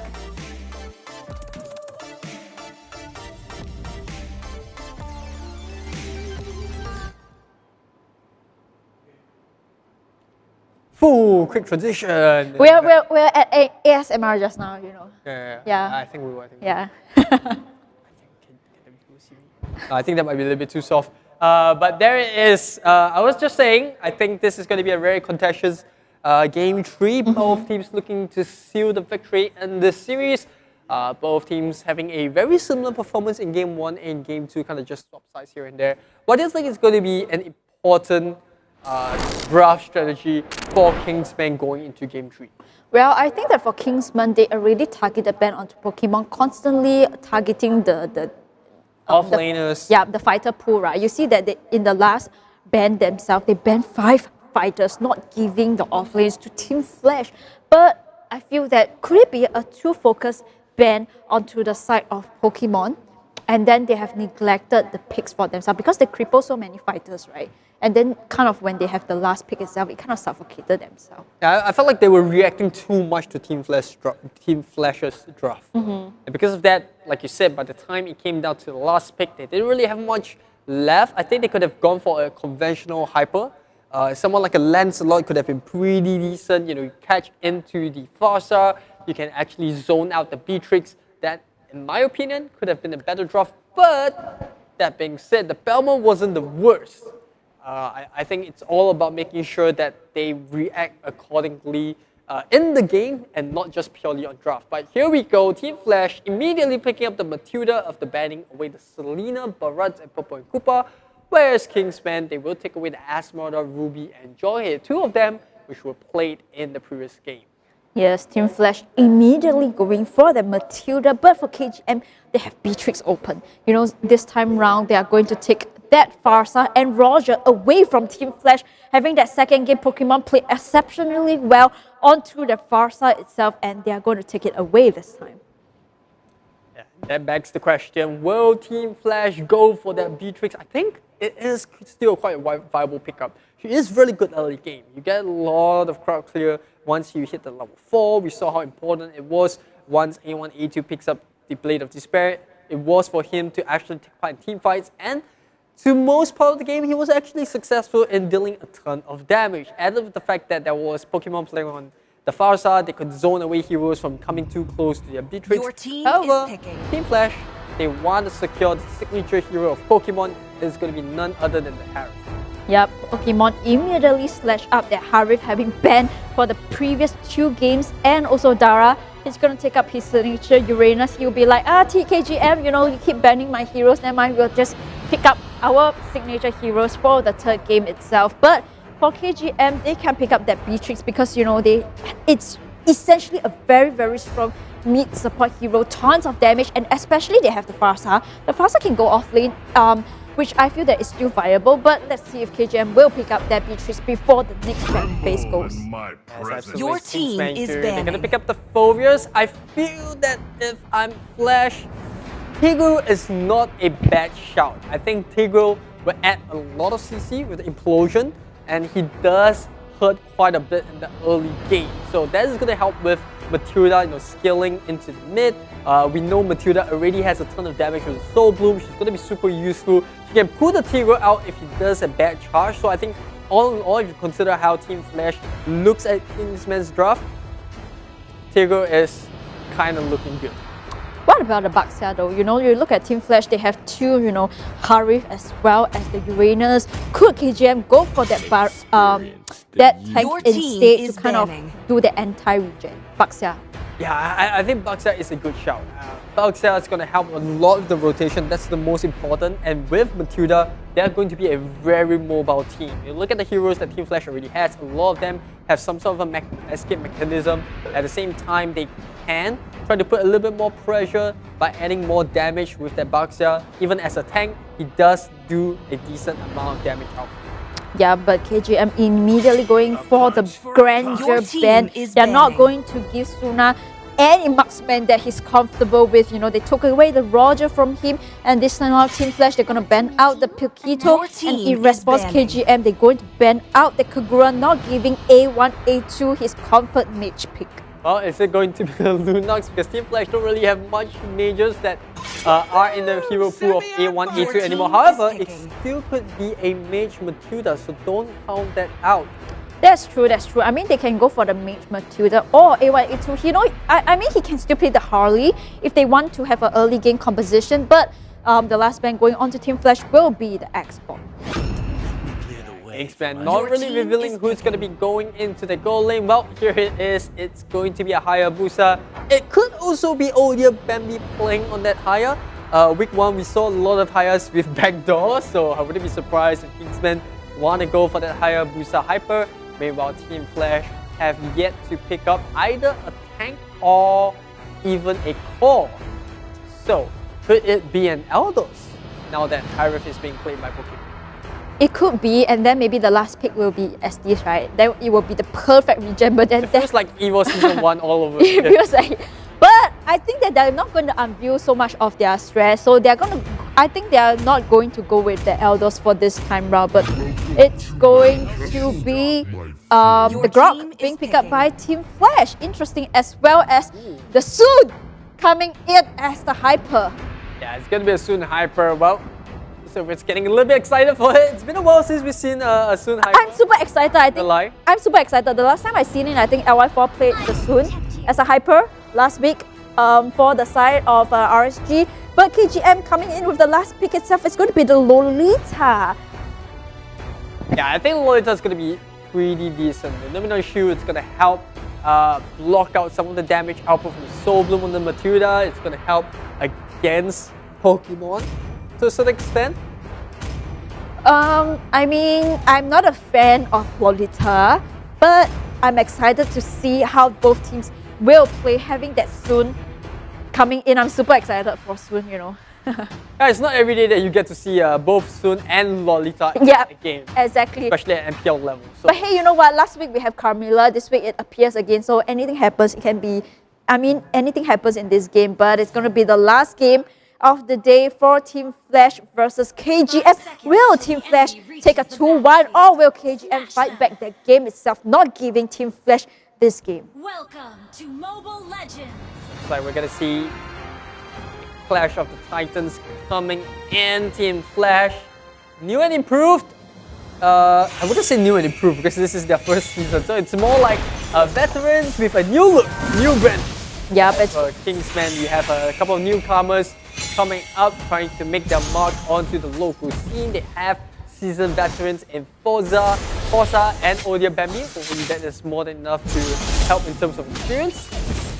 Yeah, it's going to be Suna playing onto that Soon, and meanwhile in the top lane itself, Pokemon having his 100% win rate. Harif on the top lane dealing with Chu, and meanwhile on the bottom lane, Dara is going to play on his signature hero, a bit of a BM, coming in from the bottom lane. But A1, A2 playing onto that Matilda, dealing a bit of damage onto the side of Forza, but it will be a disengage as Jay constantly trying to clear onto the mid.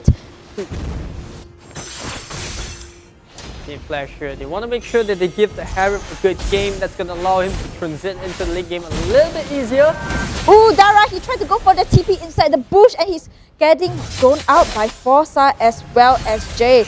Meanwhile, onto the mid lane is our friend Real and A1A to come in, scouting onto the lane itself. I like this Grok. He's playing very aggressive in the early game. Fam is going to be able to open up a little map. And the fact that there is a Farsa on the other side, which means that when he pops that Guardian Barrier and lands right on top of her, he's going to be instantly displaced. And that means no feather in his front. Yeah, so now farming up onto the top lane itself. Look at Azura X just using the Court Shadows. Did not manage to steal onto the coin, but meanwhile, ALMGHTY coming in. He wants to get the first blood, but will disengage. Yeah, he does have a bit of a kit over there. He's going to use the Endless Variety just to spot out members of Kingsmen, but I don't think they really want to contest for this lot. Not till Matilda comes in. But speaking about Matilda, here comes A1, A2. Red team has slain the turtle. And with that, KGM will have the first turtle uncontested by Team Flash as they cannot go in for the fight. But I think it's also because Suna, he doesn't have the retreat, so they decided not to contest on this one for now. That's all about making sure that they have a good late game, right? Daran, it's time. He needs to build up in terms of those items. Meanwhile, we do see Jace coming to the top lane. Can he actually get the knock off here? The Feather Airstrike comes up. Dara dropping very low. Doesn't have the ultimate. Or he already has popped it up. Either way, they're going to pick up a kill on the Uranus on the top side. Meanwhile, bottom lane, A1, A2. Endless variety coming up with Suna to jump right on the Q, but that's not the target that they want. That's not the target they can kill. So A1, A2 forced to use the flash. That's going to activate the demonic force. One more should do the trick, unfortunately. Oh, Odia Bambi, he's actually hungry for it. And now Pokemon coming into the rescue. We see a Q coming in. Odia Bambi gets knocked. No, it's actually Pokemon gets stopped by the Dominant Blast. And here comes Suna coming in. They're trying to get something out from Endless. And it is going to be the kill right onto the Roger. Meanwhile, Feather Airstrike coming up from Jay. They will get the return kill onto Suna. And that is not the fight that Team Flasher was hoping for. I mean, kudos to Frossa using the Nominal Blast at the right time to save onto Odia Bambi. But Team Flash, they want to kill off this Odia Bambi and will get paid the price for Odia Bambi slowing down on his farm. But meanwhile, you look at the top lane itself, Azura X still unable to return on the lane, will go back CP back into it. Frossa dealing a bit of a damage, but now I get that Lolita, you know, he's using that shield to do to soak up that damage coming for A1, A2 on that Matilda. The Soul Bloom, well, talking about Lolita, she's just providing a little bit of front line. However, Jay, by using that Feather Airstrike, doesn't really have enough mana, so he will back off. Meanwhile, we do see Forza once again trying to taunt A1, A2 using the Soul Bloom, while all A1, A2 wants to do is just clear away this middle crit. Yep, he will disengage for now. Meanwhile, on the bottom lane itself, Suna will start to farm up and a bit of Core Shadows coming in for Pokemon. Did not manage to get the Pokemon. Pokemon coming in with the ultimate. Will they be able to get on to KGM? Jay's forced to fly away and Odia Bambi, the next target. A double deal coming in from Suna. Yeah, Team Flash committing a lot onto this bottom turret. Can they actually get the shield barrier down? They're really trying to chase for this kill. A1, A2 gonna pop the Soul Bloom once again, but Jay's just lingering nearby. They're buying time. They want a higher percentage to join up on this fight. And they even get the Uranus to try to cut this wave. They eventually secure the tier 1 at the bottom. And that is the power of the split push coming from Team Flash. The fact that the Uranus can clear the top lane fast enough means he can rotate to add more pressure across the map. Yep, and Pokemon forced to use the Flicker before Azura X can connect his Quad Shadows. So it's a good disengage coming in for the side of Pokemon. But you look at the top lane, Dara still unable to cut that wave because I think that KGM is constantly ganking on this lane, preventing him from doing his classic cutting the wave. Feather Airstrike comes in, will get A1, A2, and he is forced to use that Flicker to avoid the Feather Airstrike. Yeah, I don't think he needed to use that, but better be safe than sorry. That being said, Team Flash here going to put a bit of pressure down to mid lane. We're starting to see Pokemon rotate a lot more. Forza taking one too many damage coming off the basic attack. Obviously, Pokemon's going to pick up that Corrosive Scythe. That's going to add a little bit more pure damage coming in. The Circle Fissure. Forza in the thick of it. All the Wild Charge coming up and everyone will knock out 3 of them. Dominant Blast is activated. They actually do manage to stun up the sun, but it's just not enough. And A1, A2 coming up from nowhere. And now Suna onto the back lane. Chu is kind of dragged away from the rest of the fight. Can he do enough? Fenrir surviving with little health, but look at how much Kingsmen have managed to achieve. Even though they lost an extra member compared to Team Flash, the Hayabusa is just relentlessly pushing that bottom. Yeah, essentially it was a 4v5 fight, right? You look at Hayabusa, just free splitting push onto the bottom lane itself. And speaking of which, Suna capitalized onto the top lane, will get that top lane. In terms of the goal lead, KGM at a 500 goal lead ahead of Team Flash. It's all thanks to Azura X split pushing. Now you see the Dominance Eyes come onto Forza. That's going to help a little more with the sustain. It's going to help by reducing the attack speed on the Sun as well as Pokemon. Yes, the turtle has been spawned. Kingsmen, they want to get onto the rock, but Fenrir, he will scout it out. But you look at the position of Forza as well as Jay camping down in that mid bush itself, waiting for the next big team. But speaking of which, Fenrir trying to go in will get poked, but I think that they cannot contest this one, especially look at Suna. He's choosing to split push onto the bottom lane instead, not contesting for the turtle. Yeah, that's the downside of a Hyper Sun. You can take part in the fight who's going to split push, but I felt like it should have been a switch, a kind of like a sword position, but I'm just going to cancel that out, just like how the Feather Airstrike is forced to cancel. Not really hitting his mark. Jay Not really targeting anyone there. Meanwhile, we do see Sona with a solo invade. A little bit too reckless in my opinion. But Team Flash, they don't care. They want the tier 2 on the top side. True doing a good job of fanning away this invade. Now Dara forced to use the consecration. Can he get out in the nick of time? The Astoria's Eye will not land. A1, A2, dangerous gamble, but it does pay off. He will be able to TP back to base. Meanwhile, Pokemon getting chased by Odia Babby. The Lycan Pounds will allow him to pick up a double kill. And now it's all down to Fenrir. I don't think he's going to be able to do anything. Jay going to chase him away, taunting him with EVOS. Taunt. Yep, and with that fight, it's our A1, A2 left to defend on the mid lane itself, but I don't think you can defend on this one though. A1, A2 and the mid lane will crack open, the top lane will crack open, and KGM finding the opportunity. Better airstrike comes in, zoning A1, A2 away from the fight, and with that, Team Flash forced back away. I think it all started from Suna, you know, the decision for him to try to go for that solo steal onto that blue buff really kind of threw that game away for Team Flash, right? But it's not over, it's not over. I don't think it's exactly like a troll because like you said, it's not over, but that was definitely a reckless move in my opinion. Like, you know, the members of Kingsmen are all missing. You don't really see anyone on the top side. Your teammates are not around. You choose to walk into the blue buff, you get caught out there, and you know, I think what's even more damaging is that Team Flash did not even get anything out of the top lane when Suna went down. Yep, and with that, the Lord is going to get spawned onto the bottom lane itself. Meanwhile, Fenrir catch onto Azura X, but Azura X, can he escape this one? Will he be able? But it seems like Azura X is looking away from the raw wall. Brock going in, the last one he will do the trick as Azura X goes down, but Fenrir left with one strip of health, but thanks to the passive coming in from Brock, will sustain this fight. I felt like if Azura X didn't go back for the Shuriken, he could have gotten out of there. Yeah, but it's all good for the side of Team Flash because essentially they have potentially dragged out the game a bit more. So now KGM, they can't go for that Lord. You know, they lost onto Azura X. And speaking of which, when did Dara die? We didn't even see Dara. Well, Dara just doing Dara things, right? He's always off the screen, doing what he does best, split pushing, and every now and then he does get caught out by Fenrir here. Taking a little bit of damage coming from Odia Bambi. That is going to be pretty decent. Demonic Force available, but Chu doesn't really want to commit to this fight. Odia Bambi split pushing in the bot lane. Pokemon's going to scout a little bit. The Feathered Airstrike. Oh, it's actually a blind Feathered Airstrike. That's not going to connect onto anyone.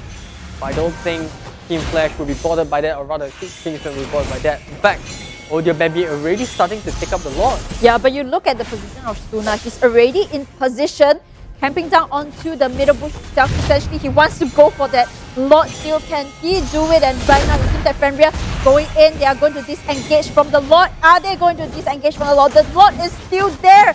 And essentially, I think that it is a do or die at this point for both of the teams. They're not letting go of the Lord. Feather Airstrike coming in as well, doesn't really connect, but the Retribution coming from Suna will get the kill. However, Demonic Force jumps right onto his. They summon the Zaman Force. However, the Shadow Sword Q can actually get the kill. That Force are dropping really low. Azura X in the middle of it all, but the Ionic Edge coming from Dara will pick up the kill onto Hayabusa. Meanwhile, with the Truncher going to buy some time for Team Flash. A1, A2 forced to use the Flicker, but he doesn't get out of there because Kingsmen are just relentless. That being said, Team Flash, they do manage to secure the Lord, so that is one big objective for them. Yes, they managed to secure onto the Lord, which brought them so much back into the lead. And speaking of which, they want to get onto Chu. Better Airstrike will connect, but Chu coming in with that Demonic Force. They have to disengage on this. Oh my, just look at how much damage Chu is dealing. And unfortunately for them, that means that Team Flash can't push into the mid lane.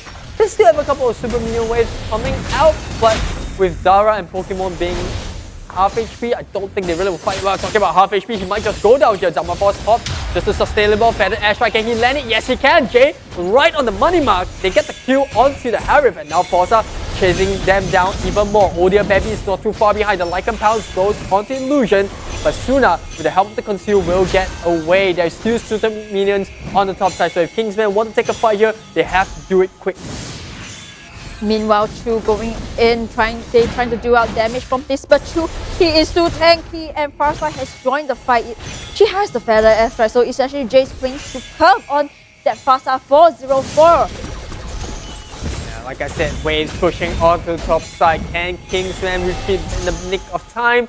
They will lose a tier 2, not the biggest of loss, but a little bit unnecessary. They didn't really get much out of that rotation. They were hunting down members of Team Flash, but Team Flash were like, nope, we're not interested. We just want to, retreat safely while our super minions push the top side. Yes, for the side of Team Flash, they're hungry. They want to go in for the fight. They want to contest onto the brew of Roger Suna going in with that. Can he steal off? No, he can't. This time around, MLBB will get his blue, but meanwhile, Azura X camping down into the bushes. They still want to go for the fight. The issue with Team Flash is that they don't have a lot of lockdown. They have burst them, so they need to quickly pop the higher booster before Kingsmen, can get the team into the thick of it all. But now look at Kingsmen, the conceal comes up, Team Flash spots it, but can they react in time? MLBB doesn't really have a target to work with. Pokemon, they got all 4 members there. Q now on the chase, but look at Suna, he's on the back. The Demon Hunter Sword doing its work, but they do manage to back on the nick of time. Oh, nearly getting the Q there with a flame shot, but unfortunately it wasn't just enough. Now Chu in a lot of trouble. Feather Airstrike for a second time in a row. The Winter Truncheon onto A1, A2 once again, buying a couple of precious seconds, and now Pokemon is just going to town with the Zaman Force, a single Fisher, just dealing the pure damage. Both sides kind of losing 1 piece each, but not wanting to commit more because Kingsmen, they know they can't out-sustain Team Flash. Yeah, kudos to Pokemon. He tried to go in to aim onto Jay, but Jay, so aware of his position, will disengage. But I think that Harif is starting to come online and hitting like a truck. And I'm looking out for Pokemon to see how will he be able to catch either that Jace, because someone has to shut down that Jace. That constant Feather Airstrike going in has forced Team Flash to have to disengage from the fight. Well, either that or, what Team Flash has been doing is just out-sustaining. And Jay has been using so much Feather Airstrike in team fights that he doesn't even have the mana to use a third one. And because of that, I think you have to give a bit of kudos to Team Flash. But you're right, I think Kingsmen, they're counting a lot on that Feather Airstrike from Jay, who's been doing a ton of work. 4, 0, and 5 practically untouched. He's been participating in almost over 80% of the battles right now. Team Flash, they need to quickly find an answer to that. Yes, Forza going in to scout all their bush. A lot being spawned onto the top lane. Meanwhile, Chu and Dara onto the bottom lane, trying to clear the creep before rotating onto the top lane for that Lord itself. You look at Azura X trying to clear off that minions, but Forza, the damage coming in from Forza. He's so low, but I think that Pokemon, he's in the bushes looking for the perfect position to aim onto the side of Jace. Speaking of which, Jace dealing a bit of damage. They're going for the fight. They shut down Jace! No, they get the important kill they're looking for, and here comes the Ionic Age. Dara once again falls out of nowhere, catches MLBB, and now things are looking for Team Flash. Chu, he's trying his best, but there's just too many bodies right on top of him. Team Flash, they get 3 kills, and they lose absolutely no one. Team Flash, they found the perfect team fight. They managed to shut down onto the side of Forza, and with that, they're crashing in onto the mid lane. They want to end this desperately. Meanwhile, Harif popping their ultimate. Can Team Flash end this one before MLBB crashes in? Well, they might be able to. They are just piling, they're forcing it through. Sometimes you just need to force it, and with that, Team Flash will walk away with the win. What a team fight coming in. That last team fight though, with Suna catching on to Jace. And like we say, once Jace is eliminated out of the fight, Kingsman. You know what's really surprising or really weird? It's that usually you have the Matilda entering with the circling eagle and then pulling a teammate to take the fight. But in A1, A2's case, I'm not too sure whether it's a comfort pick or is a comfort pick issue, or it's just because they don't really play too much Matilda in Team Flash draft. You see the Matilda always following up, but it worked out well for them. I think the Grog pick was superb. The fact that he couldn't get locked down, he's so tanky, he's got the Gyarados barrier to displace the Farsa out of that Feathered Airstrike. He's always constantly at the front soaking damage. You have to give props to Fenrir.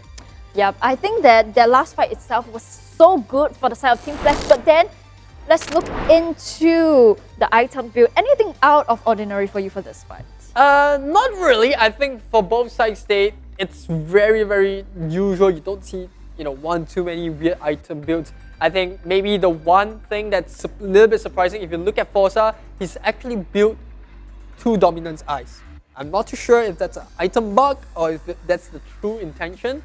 But as we know, it's a unique effect, so it doesn't really stack. It might be a case of just wanting more defense, but if that's the case, I think Anti-Furious could have been a lot better. That being said, a lot of magical damage coming up from Team Flash, so I can understand why he chooses to go for Dominant Eyes. Let's take a look at the damage out here. Wow, what do we have here? Team Flash, very underwhelming amount of damage done. But it goes to show that Team Flash were putting a lot more focus on turrets rather than team fights. Yeah, and you look at the damage though coming in from Jace onto that Farsa. So much damage. But it means to say that Pokemon onto that Harif is 100% win rate, right? And Pokemon, someone should ban Pokemon's Harif. Well, they did. They did in Game 2. Yeah, and Game 3, like I say, if you don't ban Pokemon's Harif, you look at the damage coming in from Pokemon on the Harif. Yeah, that's the issue about playing against a hero, or rather a player that has a huge hero pool. Pokemon can play practically anything on the side lane. Harif, he can play Farsa. I think in terms of execution-wise, it's not the easiest of tasks to constantly play a different hero every single game, because you need to change the way you're playing. You need to look at what really helps with the build. But whatever the case, Team Flash, they always seem to be able to find things out. Hopefully they can take this momentum going forward. But commemorations to Team Kingsmen. Yeah, Kingsmen were doing a fantastic job, but unfortunately, Team Flash just managed to overpower them. Just one moment of mistake. All 3 games were all down to a single moment of mistake. Yep, and let's look at the highlights to see what happened in the game itself. Alright, we're gonna start things off a little bit on a awkward note for Team Flash. Not really wanting to commit to a fight. A1, A2 that gets dived upon. He manages to get out there, but the Million Blast catches both the Sun as well as the Harif. They get the kill here. That's not the biggest of loss, but that's not the best start that Team Flash were looking for. Yeah, but in exchange, they got onto Odia Bambi, which I think is essential. You slow down the farm of Odia Bambi. Something. Yeah. So yeah, Team Flash doing really good to at least recoup something back from that. But from then on, Kingsmen, they were just abusing that Farsa. The Feathered Astra doing so much work, most damage done out of all the heroes coming from both sides. Again, another good Nominal Blast coming out from Forza to catch onto the Uranus. Now this time around, this is where it all changed. Team Flash here doing a good job. Kingsmen already took too much damage. Odia Bambi already down to half HP purely from the Lord. They secure it. I think Kingsmen, they wanted to pursue it, but Team Flash was just too much sustained on that fight.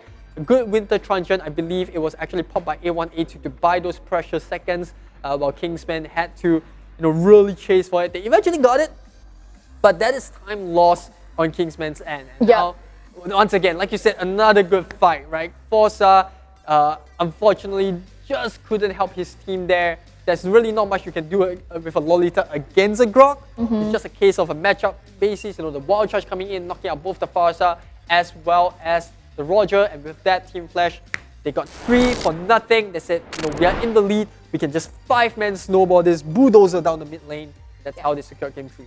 Yeah, I think that for the side of Fenrir, he played exceptionally well onto the Grub that knock up onto Farsa. And like we say, they have to catch onto Jace, and their winning condition is eliminate Jace out of the fight. And once Jace go down, KGM unable to sustain on the fight, even though they have the phobias. Yeah, prior to that fight, Jace didn't die a single time. Yes, right? He played exceptionally well for that game, but unfortunately, he got caught by Fenrir in that last team fight. Well, this is the MPL, one mistake, and there goes your game. And this series proves it. Game 1, Game 2, Game 3, all it took was one mistake. The other team capitalized, and the other team won. Yeah. All right. Speaking of which, who do you think is the MVP? Oh, that is a very, very tough question. Let me think. Pokemon? I feel like Fenrir deserves the MVP there. Let's look at who is going to be the MVP of this match itself.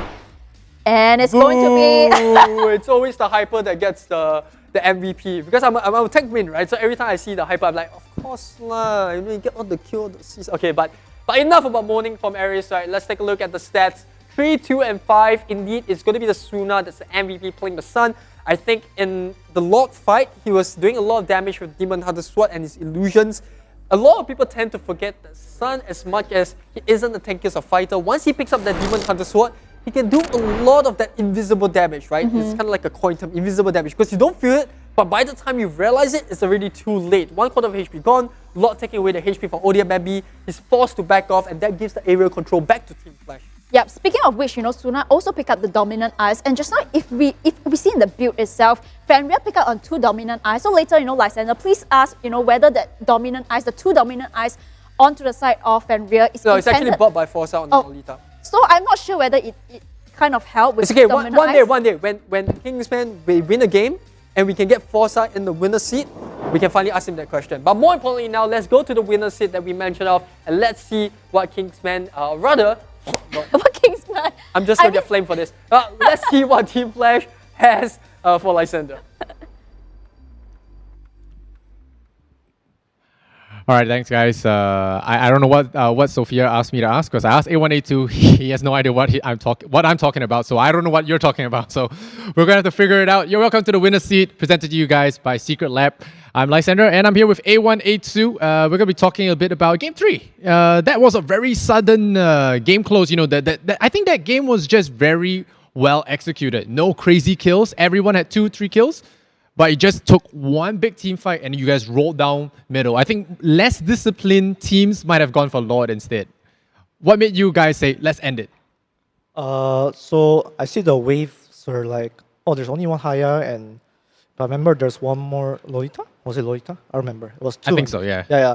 So 2 left. And we realized that, we can just straight end the game. I just called for it, then we all tried to end. Yeah. Okay, speaking of calling for it, who is your in-game leader? Fenrir. Okay. And sometimes you chip in, or do you guys mostly listen to him? Usually Fenrir is the main shot caller, and Pokemon is a sub shot caller. Okay.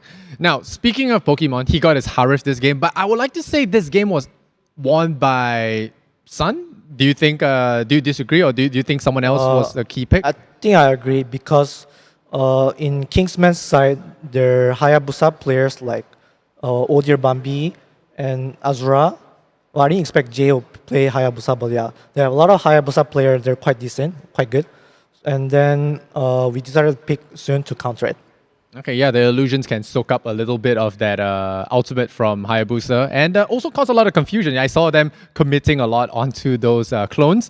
Now, I also want to talk about your Matilda pick. Most teams pick it as a tank kind of role, but you guys run it as your mage. So why the difference in playstyle? Honestly, I'm really confident with Matilda. So, and for Fenrir, haven't trained the Matilda yet compared to me. So they told us to play Matilda. And this is going a little bit back in time, but you guys didn't win that series against EVOS. I want to know what was the thought process behind the Lilia pick?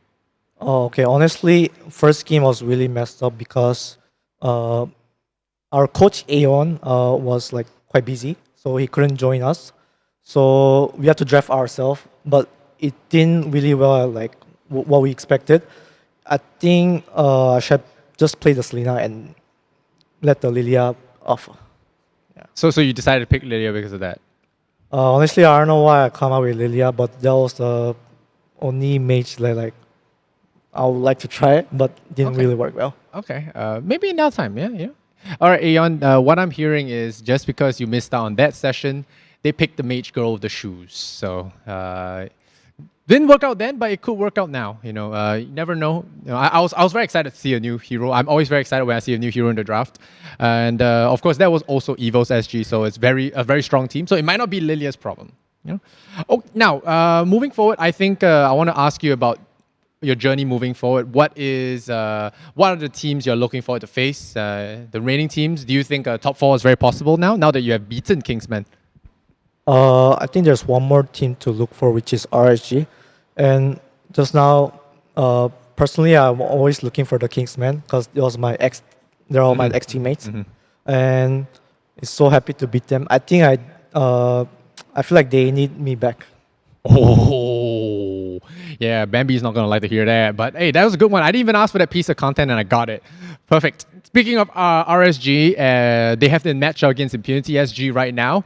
Impunity has been showing up. Reminiscent has been pretty poggers. And RSG, they have been a solid team all the way. So long they don't spam those recalls too much, they should be okay. But what do you think about that series? 2-0, 2-1, thoughts? Okay, if I say Impurity and also Explorer, right? I feel like they quite improved a lot compared to last season. So I'll say 2-1 to Impunity. Impunity wins this? Yeah. Okay, all right. RSG fans, you got something to watch in the upcoming series. But before we get to that, I'm going to throw you back to our casters. A182, thank you so much. This is In the Winner Seat presented to you guys by Secret Lab. Back to you guys, Eris. Thank you very much, Lysander. Well, my impression of A182, even when he was playing in the PvP days, is that he's someone of like that very low energy, right? Every time you look at him, he's always so chill, always so relaxed. Like he's just sitting there, it's like, it's another day in the office. 2-1, exciting matchups. It's just normal rank games. But I'm kind of surprised that Kingsmen lost this one because, I was predicting that Kingsmen would have taken a 2-1 against Team Flash. But one mistake coming in from KGM, has Team Flash going in for the 2-1. But all said is done and dusted. All KGM has to do, is to fight back tomorrow. We still have very exciting matches coming in next. We have Impunity versus RSG. Yeah, it's an interesting matchup. A1A2 did point out a very important fact that both Explorer and Impunity SG, drastically improved from season one. And for the most part, both teams have been able to keep a majority of their rosters. In fact, Explorer kept their entire roster. So I think there is that chemistry advantage that they have as compared to the other teams. Yeah. However, he also did say that RSG, they've been around for quite a while. Even with the new players, they have a senior experienced ones in there, and LY4 and Jason. So that might do the trick. So, but as casters, the good thing is we are not pressured because we're not the one playing. It is the players. So let's not talk too much. Let's just quickly go for a bit of a break because I know it's getting late. So hope you guys enjoyed that game. We still have one more go. It's going to be RSG against Impunity. We'll see you right after this. We'll see you right after.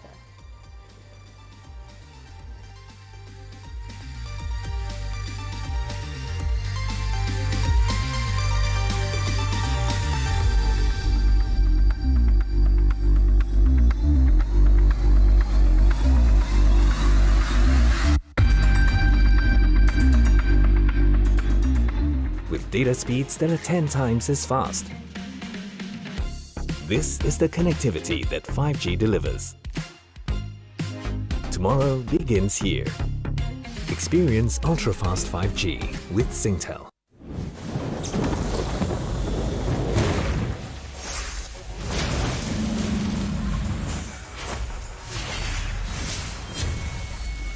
You specks of dust!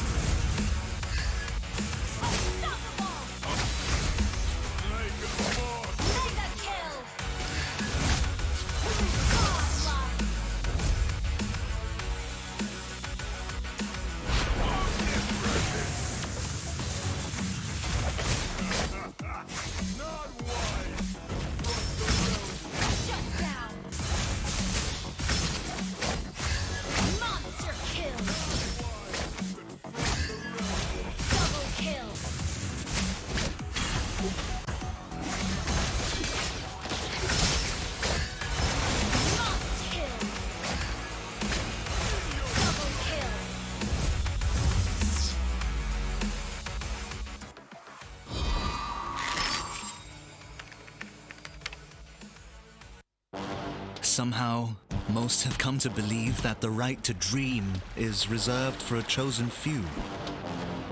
Dare to be different. We know that being unique can be lonely, repetitive, and painful, but rewarding. Define yourself with your beliefs. Demand determination to be the only constant. Elevate yourself with passion and accelerate the next few feats. Don't let others tell you that you can dream. Fuel your own belief to dream. H2O. Dare to dream.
power of audio.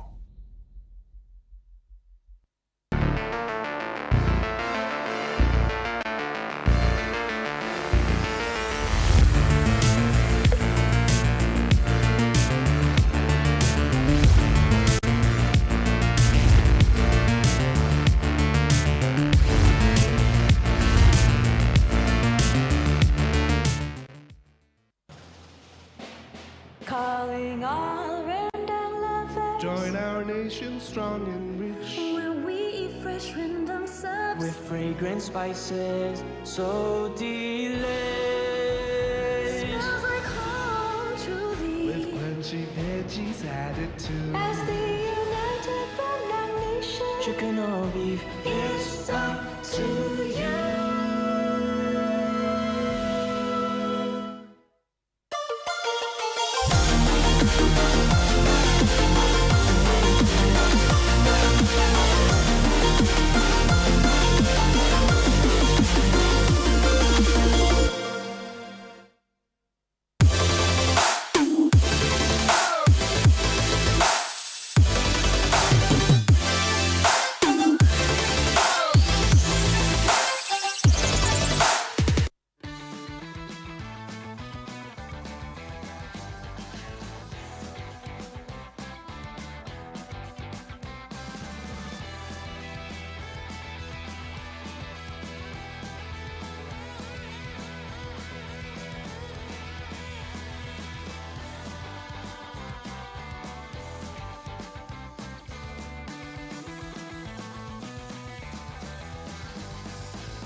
The spirit of the mountains calls upon you.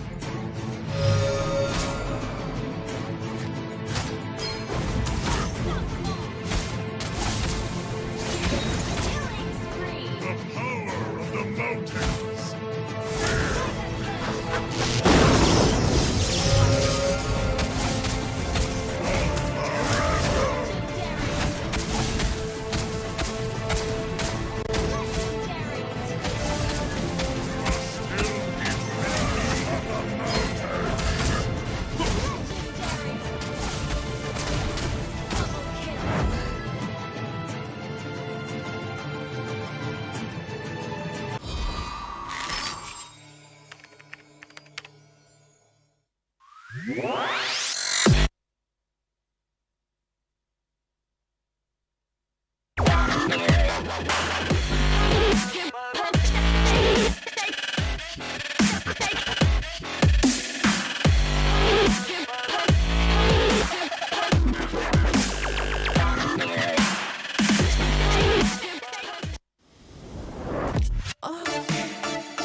Calling all random lovers. Join our nation strong and rich. Where we eat fresh random subs. with fragrant spices So delicious.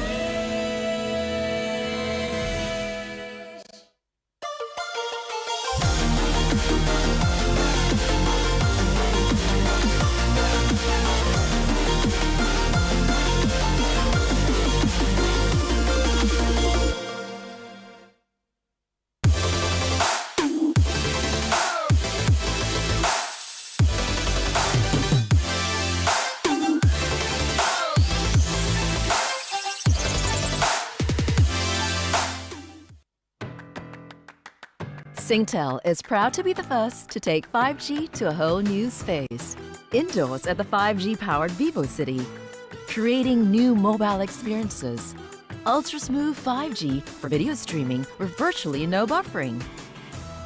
Ultra-responsive 5G gaming for more thrills with 2 times less lag. Ultra-consistent 5G video calls for connections without interruptions.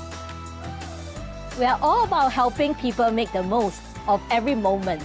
Now that we have brought the power of 5G indoors at Vivo City, shoppers can enjoy an even better mobile experience. Just how fast is fast? Let's take a closer look. Our 3.5 GHz spectrum is now active at Vivo City with the help of advanced network technology. Customers can now enjoy ultra-fast speeds of up to 1.2 gigabits per second in the mall. Where you can also enjoy ultra-secure online payments for greater peace of mind. Experience the power of 5G now, indoors at Vivo City. Imagine waking up to a world where you can do more at once. With data speeds that are 10 times as fast. This is the connectivity that 5G delivers. Tomorrow begins here. Experience ultra-fast 5G with Singtel.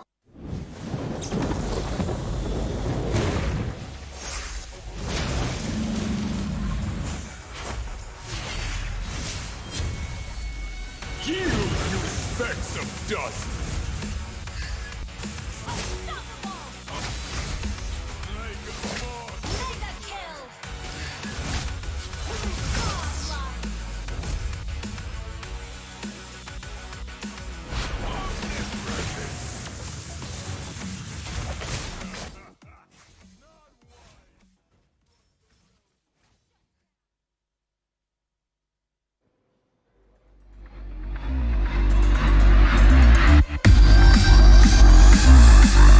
Here we are back for the final game of the day. Once again, my name is Aris, and with me is Sophia, aka Selfish Miss. Yeah.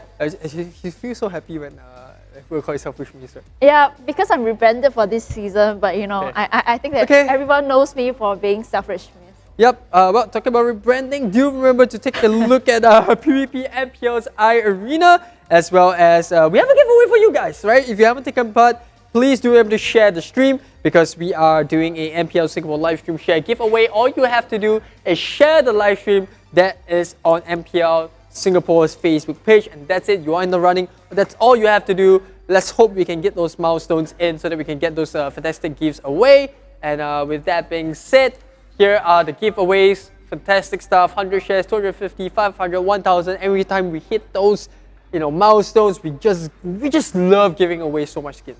Yes, definitely. And also we have the First Blood giveaway as well for this upcoming match, Impunity versus RSG.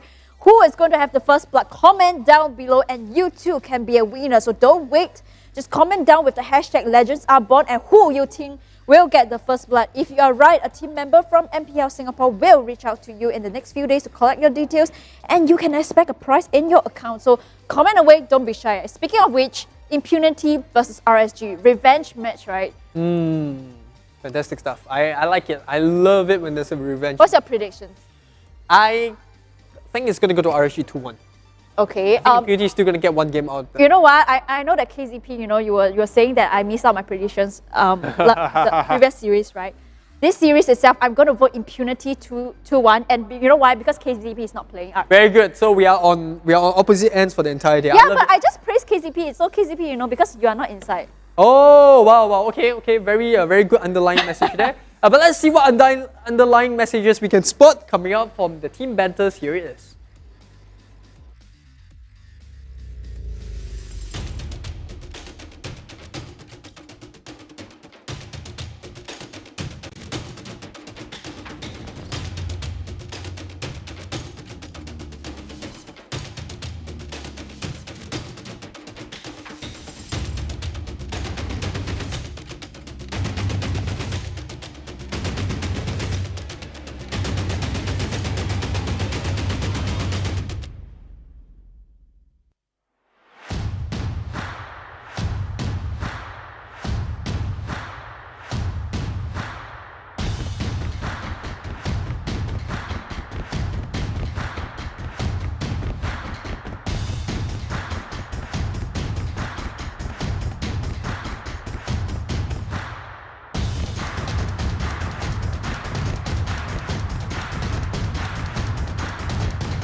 Last season, definitely a little bit of a slip up. You guys had to go through qualifiers this season, and you proved yourself by emerging #1 in the qualifiers. So, yeah, what changed? I think we honestly extremely underperformed during the not qualifiers, the playoffs. Yeah, that wasn't our standard. Like, actually, we won the first game, but we lost the next two to Explorer because our players were young and inexperienced, so they choked. But this season, we will come back stronger. What is the ranking this season? I would say top 4, but we are aiming for first or second. Nice. I like to hear that. You know, some good old fashion confidence. Yourself as well as Jason, I think I heard something about you guys wanting to retire last season, and now you guys are back. Can't get enough of ML? Is that it? I think for me, maybe I'll play like 1 or 2 more seasons. Because once you stop playing ML, it's like you suddenly have nothing to do, and then it's still your hobby and passion in gaming, playing competitively. And honestly, the money is not that bad, so that's why we are still playing, I guess. Yourself, how are you preparing? You know, obviously, EVOS 3-0 finals last season was not ideal. How are you going to correct that? Definitely, we'll spend more time preparing strategies, studying their gameplay, their game style, drafts and all. So this time, I hope that we'll be more prepared as compared to the previous time. So, yep. What about RSG? I think you know, they were second place last season. Do you think they stand a shot at champion this season? How do you think they'll do? Actually, in general, I think most teams have quite a decent chance. That is mathematically unfair. Yeah. As in, because of the massive roster changes, right? Okay. So there's a lot of uncertainty. Who knows, maybe they may or may not do well, so you don't know, right? I mean, that's why I call predictions. What's your prediction? RSG, I think I would say easily top 4 also. Impunity, another supposedly possible underdog in this tournament. They have a new roster, they have new ideals. Do you think it's possible they're the underdog everyone's overlooking? Oh, there's a roster. I thought it's a one-man show. It's done by Reminiscent. Is it a 5-man team? Yes. Oh, sorry. Like, pretty sure, hope that Reminiscent can do his job. Okay. RSG are going to have to win or answer a lot of hate mail this season. All right.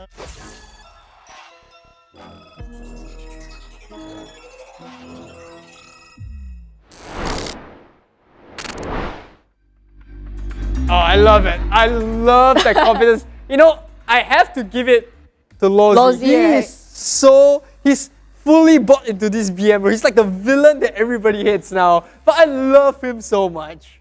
Well, there's 2 sides of the coin, right? You can either enjoy his kind of poke or his kind of BM, but you can either hate it. So, I mean, this match will tell, or will Impunity, you know, previous series itself, RSG lost against Impunity, which was kind of like a shock. I feel like RSG threw the game and then they let Impunity gain that momentum. But this season, RSG will go in for their revenge. But will Impunity, having, you know, beaten, I think in the previous series itself, they performed really well. But will they ride on the momentum and even win against RSG? It could be really possible because, well, as much as Lozzy was kind of joking about the Impunity's team, he's essentially right about Reminiscent. He's been doing a fantastic job with what he really has. You know, not only in the previous season, but this season. And now coming in with a pretty stacked team. And the fact that they have learned from their previous experiences. They were very dominant throughout the qualifiers. They completely crushed everyone. Except for Team Flash, obviously, was pushed the distance. But they were eventually the winners. So I think that is going to be the momentum boost as well as the stability that Impunity will be looking to ride on. Well, speaking of riding on, let's see how the teams will be looking at in terms of the roster. Yeah, but we don't have the Impunity one for now, but we'll go into the lineup shortly. Super excited to see Impunity against RSG. And I think that for, you know, Lozzy, he said it's a one-man show, Reminiscent, you know, being that hyper. But I disagree because I feel like Impunity has gone a long way and I feel that each of the team member really helped in helping to win the game. So I think that round, even from Mikumi also stepped up in terms of the game. So I'm super excited for this match. Super excited. Yeah, I think in terms of consistency, Impunity needs it, and they need it in their name as well. If you have Miku, Ram, then it should be Reminiscent. Yeah, but that name is too long. And then Reminiscent. Rem. Yes, that's it. Okay, there we have it. That is going to be the team for both sides. Oh my right. He's back. Last I think the last week he was a unannounced Pokemon, so his face is still blocked. But he's coming back. You know, it's gonna be Ram, oh my right, Reminiscent takeaway as well as Miku. I get it. It's 2 Miku and 1 me, right? Well, for Team RSG, it's going to be Lozzy, LY4, LY4, Jason, 505, and Baby Cakes. You know, a lot of new faces coming from RSG. What do you think of the newcomers' performance so far? I think that they have proved themselves in this season. RSG is looking so much more composed. And I think, in fact, for the team fight itself, it's also starting to feel like a team, you know. So I think that RSG looking strong, but will they be able to win Impunity? That's one of the biggest questions, because I feel that Impunity, they have stepped up so much from last season and they are really looking strong even last week. Yeah, I think my eyes are going to be Oh My Roy. The fact that he is kind of like the newcomer. I wouldn't say newcomer, but you know, you get the point, right? He is the latest addition to the team. So I think that could be something that we can take a bit of focus on. You know, he's used Ruby most of the games. Pretty decent KDA, could definitely do better in the survivability department. But you know, most of the times when the tank dies, the team just tries to get out more. Yeah, the fights. I'm also looking forward to 505. I think, you know, last week he got a lot of heat on to his thumbs up, so I don't know whether he will show his thumbs up again. But speaking of which, players head to head, Oh My Roy versus Baby Cakes. You look at the KDA itself, right? It's much on par, but Baby Cakes ahead of the queue. Yeah, once again, it's kind of like different focus. You have Oh My Roy focusing a lot more on the farm, whereas you know Baby Cakes focusing a lot more on team fights, which is what we saw, you know, in the previous matchup between Team Flash as well as Kingsmen, right? Between Suna and Odia Bambi. Two different sides of the coins. So we'll see how that one plays out. I think it is going to be an amazing revenge match, as some people might I cannot wait for this match, you know, because I think that whoever wins this match really will kind of show their dominance in the having to say that Impunity also and RSG, they are kind of neck and neck in terms of the standings right now. So this match will prove a lot and will determine whether Impunity will continue to rise. They beat Team Flash. Yeah, I think that is definitely a statement that a lot of people are looking to. But here are the lane predictions coming up as of now. I don't think there will be much changes. Except that I don't think Jason is going to meet, right? Yeah, I don't think so. I think Jason is most likely going to be playing at the off lane. But that being said, RSG and Impunity both have very capable players of swapping roles. So you never know what to expect out of these teams. That being said, given that we have already played three games per team now, except for these two teams because they've only played 2 games in the previous week. Yeah, it's tough to say. They might stick to their roles. They might find ways to switch things up, like how MV did. So yeah, we'll have to see. Until we get into the game, we'll never know. That being said, I think you actually predicted for Impunity to win. I predicted for RSG because I just love taking the villain side. I see, but you know what? I think that Impunity will win this game. I'm rooting for them. I'm always rooting for Dark Horses, and I think that they deserve this win because they have worked so hard from Season 1. And I see it's the teamwork, the chemistry coming in, changing in Season 2. Then, of course, you know, we have to give it to, you know, RSG. Also, I think that they have built up on their chemistry as well as teamwork. So these two teams, for me, I feel that are extremely strong teams, and we are definitely in for a good fight. Yep, it's definitely going to be a good fight. Let's see what these two teams have on board for us in terms of draft. It is going to be Impunity SG. Starting on the first ban, RSG going to be taking the second pick. It looks like it is a Barrage and Xbox. No time wasted. These two just blazing through the draft. RSG going to be banning away the Ling and the Phobius.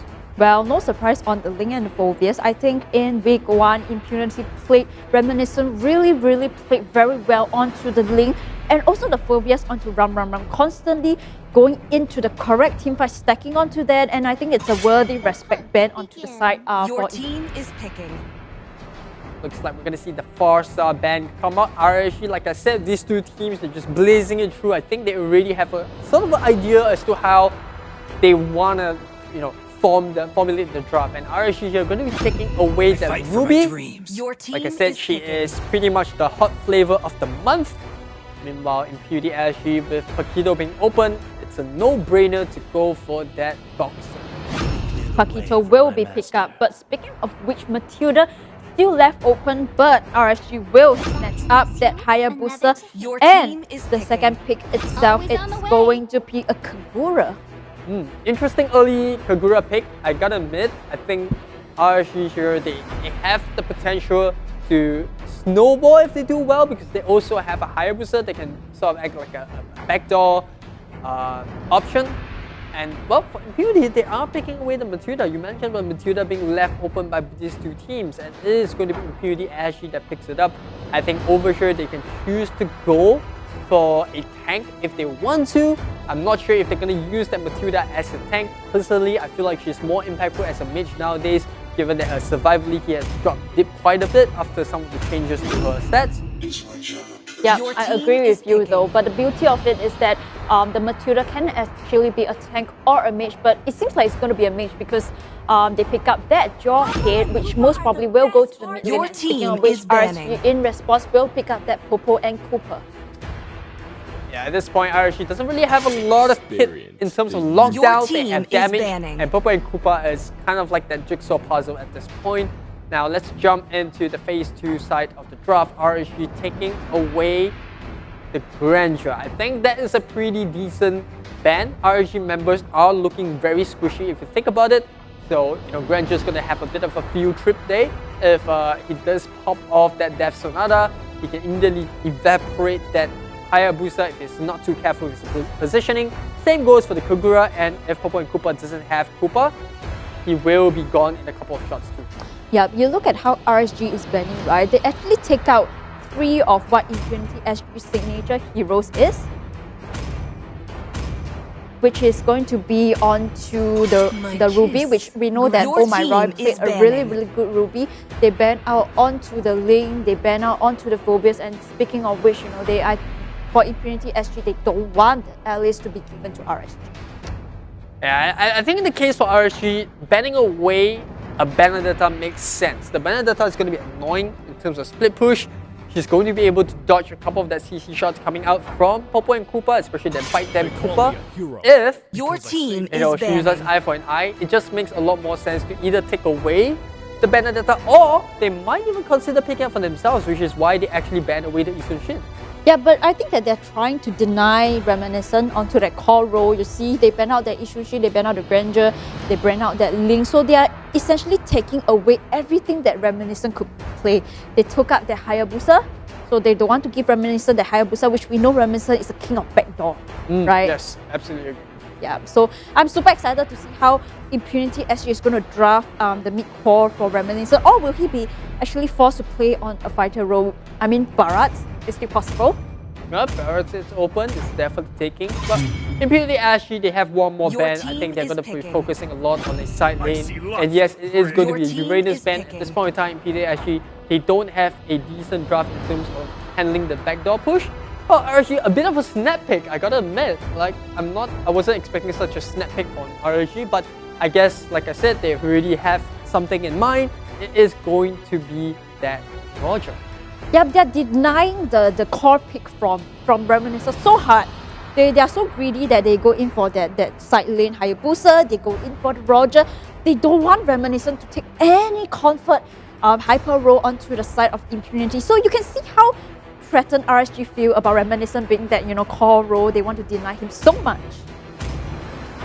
Yes, and with that said, I think RSG pretty much laid almost everything on the card. It's going to be down to Impunity SG. They have one more core, as well as side lane that they go for. I think.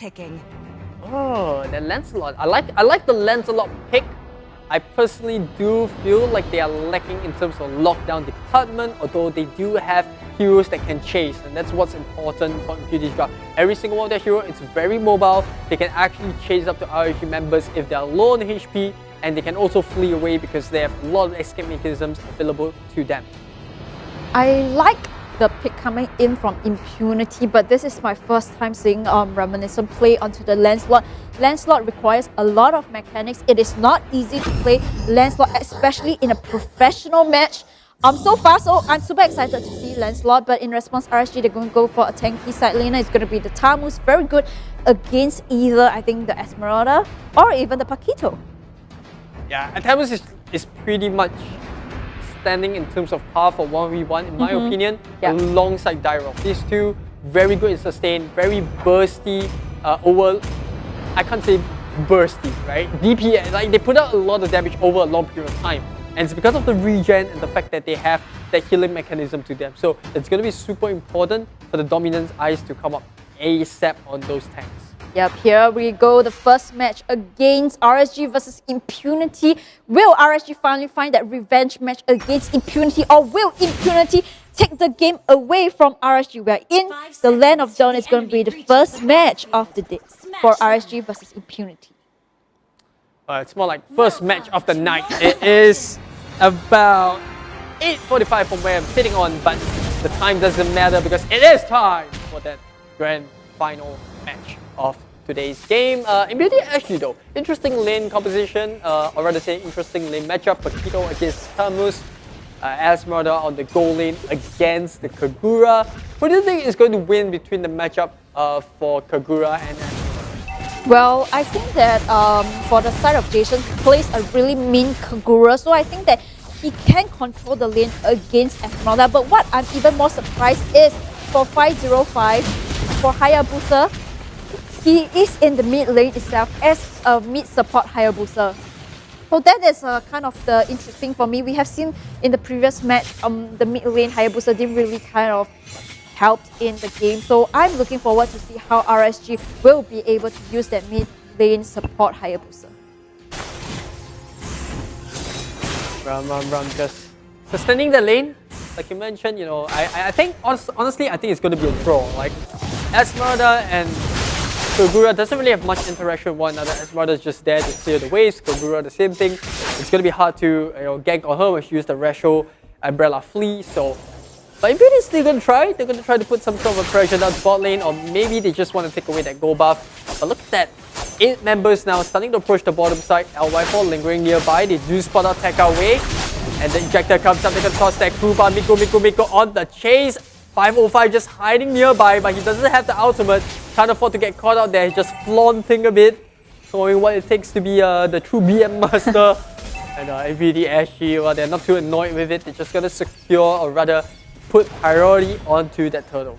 Yeah, but then the good initiation coming in from Reminiscent burned out Lozi onto that flicker itself to prevent the first blood coming in. So, you know, I will see that in the next turtle fight itself, whether Impunity or RSG will contest for it, but it seems like both teams, they're not going to contest for it, just like they're going to go in for the gank. Like KZP say, the standard RSG is going to go in for a pick-off, right? He always say that RSG is going to go for a pick-off and then they'll go in for the turtle, but Impunity, they're not going to let RSG get a pick-off before the turtle, and with that, it seems like Impunity on the lead itself will capitalize on that turtle.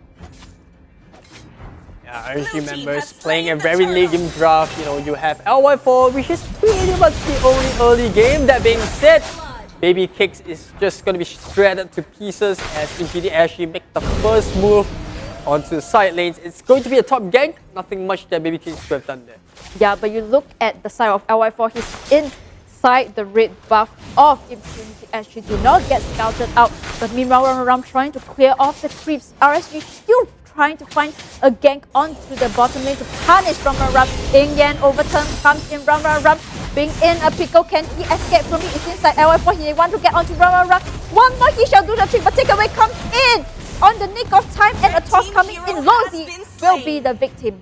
Yeah, good timing coming from Ram. Using the Purify, escaping the Bite Them Koopa, buys enough time for takeaway to come in with the Injector, and they pick up a kill. And 505 might just even go down, get the Phantom Execution onto the dash.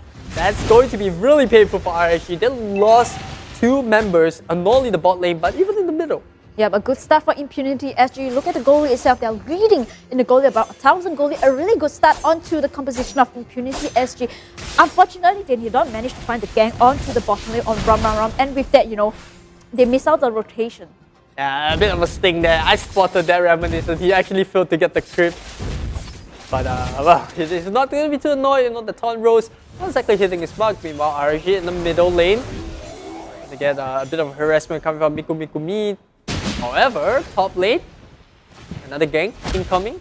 Yep, top lane going to have a potential gank, but Baby Cakes is so aware of the gang itself will choose to hide inside the bush, but meanwhile onto the bottom lane, Lucy and Jason still trying to find. On the side, you look at LY4. He's going into the red buff of Impunity SG, stealing away the red buff, but there's nothing Impunity SG can do, right? They need more time. A lot of the heroes need more time. Like, even if they get 4 members down, I don't think they can kill Rum. That's the issue about RSG's draft. They need to wait for the late game. But Impunity SG, they're not going to give the space, they're not going to give the time. 4-5 once again in pretty much his favorite bush. He's going to use the support chair to get out after using the Phantom Shuriken, the flame shot, and a tricky attempt to try to steal the turtle, but good body block coming out from the members of Impunity SG. They're going to secure the second turtle of the game. Meanwhile, RSG trying to do a bit of a sneaky split push on top, gets caught up by Oh My Roy. Yep, Oh My Roy going in, but unfortunately there is no creep. Can he sustain from this one? Coming in from 505, they're still desperate to get onto Oh My Roy, still sustaining from this fight itself. But the 3v1 get itself will get Oh My Roy onto the top lane, but you look at mid, bottom lane itself has already cracked open. Not only that, if Impunity really want to, I think they can secure this tier 2 turret. Because there's not much that Lozy and 505 can do. Well, 505, ooh, the solo, oh, the flame shot from all the way in the mid lane. They get the kill and they also pick up Lozy in the middle. They get the turret. That was a perfect situation for Impunity. Mikumi playing onto that Matilda. That flame shot though, just really absolutely decimating onto 505. Not having a good time onto that support higher boost. I mean, for now. Yeah, that was like a 3-pointer fade away, right? Yeah, that was the max, the max damage that the flame shot can do. I love it. You will use the guiding wind as well just to extend. I'm not sure if that was done on purpose. The damage from the guiding wind. Yeah. Follow up with that flame shot, the max range of that flame shot is just it was so good that we need to see this, right? You see the circling eagle comes up. You look at the flame shot. Guiding. Oh, nice. Fantastic stuff. Good stuff. Meanwhile, RSG still did not manage to find the lead as they would hold Reminiscent. Being by that, Popo and Cooper, can he juke away? He will juke away from this one. Going in for that fight. So they want to get onto R4. Can they go in? But no, they're going to chase onto Lozy. Lozy with the shield. Oh my god, with the perfect backup coming in. Will slaying onto Lozy. But meanwhile, the top lane itself, Camus trying to push in on that top lane. Yes, but he needs to make quick work of it. In fact, he thinks that they might be coming for him, so he's just going to back off. Impunity, however, after that gang, they're going to get another free turtle onto the board. I think they might even try to push for a tier 2 in the bottom lane. Takeaway is not too far away. If they can get a successful combo down, they might be able to find steal. But RSG knowing that is here to stop. Oh, the flicker injector doesn't land. Takeaway is in no man's land. He's going to try to use the unstoppable force, but the guided wind will allow him to get away. And Mikumi saves his team, but Rum still in the middle of it all to try to soak the damage. However, RSG, they are starting to outlast. The Camus damage starting to build up, and they finally take down the Jawhead. Just isn't enough. The burn coming in from Reminiscent should do the trick. It is going to be the blue buff burn that will take his life away. Wow, what a good fight coming in. I mean, RSG put up a really good fight. Baby Kicks only left with a slither of health, but will pay his price. But I mean, take away, he actually burned that flicker trying to catch on the LY4, right? But it was a good attempt. It was a good attempt. You miss 100% of the shots that you don't take. And yeah, like you said, good attempt. However, it's important to know that they didn't have Lozy in that fight. So it was kind of like a tough situation for them. Yeah, but overall it was a good disengage coming in from Impunity SG. In terms of a goalie, they're still leading 2K goalie, and speaking of which, takeaway, looking for his next victim, did not manage to find it. Kagura coming in with the Ingen of the turn, but Reminiscent will juke this one out, and with that, they get the top lane. Yeah, I love these rotations coming up from Impunity SG. They're so focused, so disciplined. Every single move that they're doing now is so efficient. They're always looking for objectives, zoning away heroes from RSG, constantly split pushing, and now it looks like they're trying to get this tier 2. However, too many members of RSG means that Impunity will just have to say, alright, we're not going to push this, lots coming up. No, there's no need to actually force this tier 2. Yeah, Blood is going to spawn up in the next 20 seconds. And speaking of which, onto the bottom lane, they're trying to catch onto 505. Chose to split push now as the higher booster. They're well read, lots coming in 10 seconds. They're going to try to secure this blue buff. ASAP for LY4. Meanwhile, top lane, Impunity once again looking to cut away the escape of Jason, who unfortunately gets punched into his lane. Oh, the Ratio Umbrella Free is not enough, and oh my Roy just bursts him right into the punches. LY4 trying to get something back by Impunity SG, but I spoke about this. They're just too mobile at this point, and RSG can't seem to catch with the pace. Well, it seems like for RSG, like I said, the draft, they were so greedy. They want to kind of disallow Reminiscent from his core. They took away the Roger, they took away the higher, but Reminiscent's like, no, you haven't seen my land slot. And with that, they get the Lord. Is it a Lord or a turtle? It's actually a Lord. It's 9 minutes, it's 10 minutes, hello, 10 minutes. Well, they were too fast, you know, they were too fast. And I think the rotation coming from Impunity SG though, the teamwork coming in though, they were looking so steady. I'm just going to give shout out to Impunity SG. They're looking like a different team from last season. Yeah, they're super methodical now, man. The way they're approaching this, oh, the flicker into the ejector, and looks like it's going to be a shadow kill, a panic shadow kill, but that will get him out alive. So good reaction coming up 505. I got a little bit hyped up there. I thought Impunity could have secured the kill. If they actually got the higher booster there, that would be a disastrous performance or a disastrous situation for RSG, because Lord's already starting pushing for the bottom lane. Lord is starting to push in, and meanwhile, 5-man strong Impunity looking for a perfect opening. Oh my Roy, he's looking for Jason as a target. Did not manage to connect onto this, but RSG, they're forced to defend on the lane. Impunity trying to sink the waves up, but RSG too much clear speed at this point. 505, good mechanical usage of the quad shadows into Shuriken will clear away the bottom wave as well as the mid. Meanwhile, MPL they're just slowly choking RSG like an anaconda right now, just squeezing their base, taking away the auto turrets, and now let's see if RSG has a reply to it. Well, RSG being choked back into the bases. You look at takeaway, a little bit of BM coming in. I am the true BM master. I mean, essentially 505 onto that support higher booster. It's not having the time of his life, and I think that RSG, they switched the kind of composition. Now Jason is forced to become a kind of a support, and then 505 will be forced to put onto the split push as the higher booster. But Impunity, 7k ahead, looking so strong. Yeah, I absolutely agree. And they look really strong. And Impunity, the scary part about them is that they haven't had, or at least in this series, in this very first game, they have yet to make a single mistake. I haven't spotted something that made me went, that was a little bit dubious. But, you know, they're just so good at making sure that RSG don't have a reply. And it kind of scares me because I'm having flashbacks of how EVOS was playing in the previous season. It was so clean. You don't really expect a reply from your opponents. There's just no reply whatsoever. And in this game, they're showing signs of that. But that being said, as we have seen from the games between Team Flash and Kingsmen, one single mistake can turn the entire game.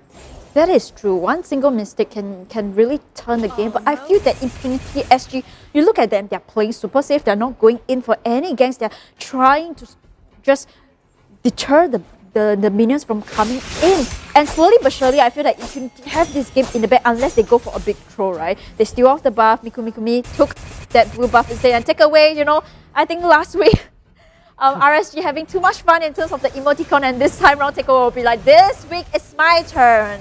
Love it. Impunity syncing up the mid and the bottom. 40 seconds before the Lord comes up. I'm pretty sure when it's down to about 5 or 4, they'll just push out the waves and try to take the Lord uncontested. But RSG, they know that. Well, I don't think that they can contest for this Lord, because you look at Impunity, they are actually freezing the lane. They are not letting RSG come out of the lane itself. Now let's talk about the items view for a second. A lot of wall access here and there, even on Reminiscent, Oh My Round, the Potato, I think I spotted one on LY4 as well as Baby Cakes. So both teams looking for sustains in their cause, but ultimately at the end of it, Impunity having slightly a lot more mobility, and that's why they can just burst RSG members down. So it's all about positioning here. RSG members, they have to be very, very careful, because you can see Impunity actually they spreaded themselves into every single bush onto the top half of the map. They don't want to get surprised by RSG. Yeah, speaking of which, Oh My Roy scouted out RSG. They are in the top lane itself. They want to contest on this Lord. Reminiscent started on the Lord itself. But you look at 505, choose not to go in for the contest itself. We'll go for the scoop fish. Oh, the face shot! But thankfully it was blocked. If not, I would have the heart attack of my life where Jason steals the Lord with flame shot. Imagine that. It's quite tough. I gotta admit, like using a flame shot, you hope for the best. You hope for the best. Yeah, but it is going to be an uncontested lot on the side of Impunity SG. Lot going to be pushing down onto the middle lane. Can RSG defend this one out? I think it's all going to boil down as to whether or not Impunity SG does make a mistake. However, like I said, it doesn't seem like they're going to be doing it. Lot's going to go right in, ejectors use a Koopa. RSG not going to suffer anything as of yet, but Lot's already taken tier 3 at the middle. They're going to secure the bot 1 really easy after the wave comes in. Meanwhile, Beauty's going to focus on the top side. LY4 has to be careful about how he goes in. Lozzy at the side. Lot taken out. Another wave coming in. I think in Beauty, they do get a sense of how they want to fight the falling star. He's got 3 of them. Oh my Roy, going to push LY4 right out of the fight. Takeaway is going to come in to back out the rest of the teammates. The shield coming in from the guided wind is just providing Beauty with so much sustain. And it looks like they want to force this tier 3. And I don't think RSG is going to allow that to happen, but the shadow kill comes up. It's going to clear the waves away. Impunity, they will back off. They're super disciplined. They know they got what they came for, but RSG not letting them go just yet. LY4 still onto a run still, and Romai is going to come in right for the top lane. The knockout punch, the knockback, baby kicks might just go down. The Tauros is accurate, but LY4, if he plays his mount right here, it might be able to clear up the rest of the teammate. They get 1 kill, run, coming back, but Miku as well as Takeaway are super low, but it's going to be 2 each. However, Impunity takes away 2 turrets from the top and the middle. What a sustained fight coming in from Impunity SG. Miku with that Matilda at the right moment chooses to ulti onto 505, and 505 as a higher booster can't sustain from that magical damage coming in from the Matilda. Yeah, honestly, it's not the most exciting of team fights, but that's what happens when you play against a well-disciplined team. Yeah. It doesn't need to be exciting. It doesn't need to be flashy. All you really need to do is just constantly go for these objectives, and that's what Impunity are going for. Well, in the case for Takeaway, he has a secondary objective, which is just to make sure that he annoys the heck out of RSG. Hopefully, they don't get too affected by that. It's all about mind games. Well, who can blame Takeaway? You saw what happened last week. It's all about mind games, right? That's what Fai said about his thumbs up, and I think that this match, I'm sorry, Impunity SG is giving RSG a taste of their own medicine. So hopefully, Impunity don't throw the game. Yeah, don't throw the game. If not, it'll be super hilarious. It'll be Karma's a bitch. Yeah, it's definitely going to be a case of that one. However, RSG, no, nothing much they're doing. They're letting the waves come in, so it's like a counter strategy against that wave choke, right? They want to let the waves come in so they can clear it all at once and contest for this lot. Yeah, the next lot is going to be spawned down in the bottom lane in about 50 seconds. What can RSG do to come back from this game? Like, essentially, you look at Impunity SG, oh my god, constantly going in with the knockout punches, sustaining so much from the fight. Who can they pick that out from Impunity SG to gain back the momentum? I have to be honest, there's actually nothing that RSG can do if Impunity SG don't make a mistake. It's all about waiting for a mistake, but so far Impunity haven't seemed to, even give that chance up.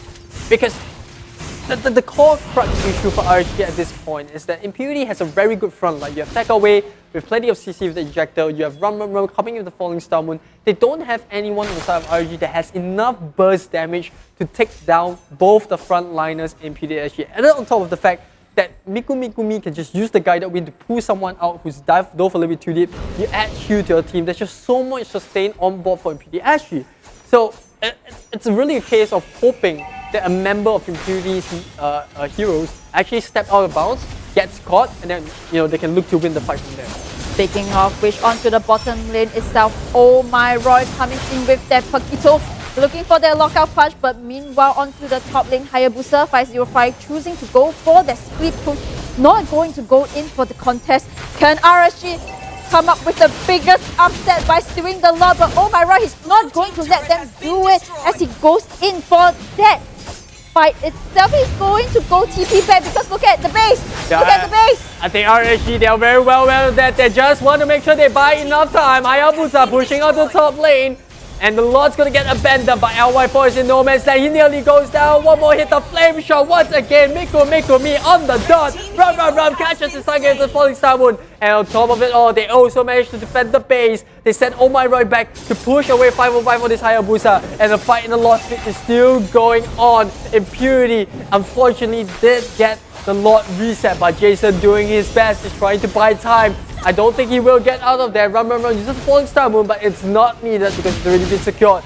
Baby Cakes will have to back off. He's got the moving up. He will jump past the walls, but Oh My Roy says, I don't need the op. I can do that the left jab as well. Baby Cakes trying to dodge left and right, but Muhammad Ali comes in. Oh My Roy with the blood dancing steps, picks up the kill, and now he's on the chase. 505, can he get out of trouble? He's in air. He's just running around the jungle like round and round and round, but MPL SG, they're like, we don't need to get this Hayabusa. We can just go for the end game. The turtle, they don't even need the lot right now. They're pushing on the bottom wave. 505 trying his best. He doesn't have the ultimate at this point in time. The crits are starting to come in. And here comes the shadow kill. Can he clear the Lush's turret? LY4 comes in to help. 505 guys, Miko me. And 505 still hanging on. But unfortunately, Impunity SG just manages to clean this one out. That was a good attempt coming from RSG to try to delay as much time for 505 to go in for the backdoor, but unfortunately Impunity SG, they learned their lesson on Sunday. They're not going to allow that backdoor again from the Hayabusa, and with that Impunity SG looking so strong in the first game. Yeah, take a deep breath. I feel like RSG didn't make mistakes, right? If you look back at the entirety of this game one, RSG didn't make too many mistakes. Like, there wasn't really a point that you go like Impunity could have done this better, RSG could have done this better. Either way, I think RSG didn't make a mistake. Impunity was just better at rotations. They set up themselves for a decent early game draft. They picked up the Matilda, you got the Jawhead, two heroes that are super good early games. You got decent amount of damage coming with the Matilda, you got very good catch and lockdown coming with the Jawhead. And with that, they just ran with it. They just made sure that Reminiscent was constantly protected, right rotations at every single point in time, every single time. We have this ultimates up, objectives up, we're going for it, we're going to choke away the side lanes. And just like that, RSG had completely no space to breathe. Yeah, and I think it's also because whenever the Lord is going to spawn, right, RSG always go for the classic pick-off before they rotate to the turtle pit. And I think the Ram played exceptionally well, not allowing RSG to pick him off before they go to the turtle. And with that, RSG, they missed that rotation that they are used to, right?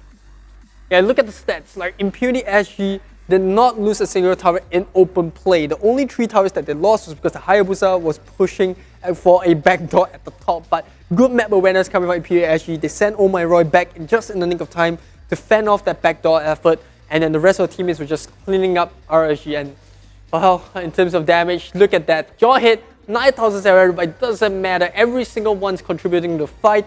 I think it goes to show when the Lancelot and the carry doesn't need to do that much damage. They're just winning on the side lanes. They're just slowly choking RSG, not giving them any space to farm, nothing they could have done. And still with that, it is going to be rum on the Esmeralda 107. Are you surprised on that? I am surprised on that, and considering that we always expected the core to be the MVP, but I think that Ram, he played exceptionally well in this match, not getting caught by RSG in a bad position. But also take away, and also Mikumi onto that Matilda, he didn't die in any of those team fights. Yeah, you reflect back onto the draft, the side of RSG, they didn't have enough burst damage. They had a lot of sustain, you got the Tamus, you got the Hayabusa, decent throughout, but none of them could take down the Esmeralda fast enough. Yeah, and I think that Hayabusa onto the mid lane as a kind of a mid support did not really kind of pick off as we would have expected. But, let's look into the highlights to see what happened in game 1. So starting off, Impunity SG, methodical gameplay, good flame shots coming from Mikumi. I think we can formulate an entire highlight reel of Mikumi's flame shots. We saw one in the later game as well, really good shot. Got the Tamus, I believe. It was one of the heroes of RSG, and here, really good fight management coming from Impunity. All they had to do is just constantly burn RSG's HP to death because they have the Esmeralda. Yeah, and it was a good fight for RSG because 505 cracked open that tower. They wanted to deter away, but unfortunately he didn't end the game. And with that, you look at Impunity just slaying RSG top, left, bottom. Just they don't need a lot anymore at that point. Yeah, it's a bit sad to see that because RSG fundamentally didn't make any mistakes, but I'm really happy for Impunity. They've improved so much. They improved so much, in season 2. Yeah. Coming to season 1, I would never said that they would stood a chance against RSG, except for that, shock defeat. But now in this game, it looks like they've cleaned up the act. They're very confident in what they want to do.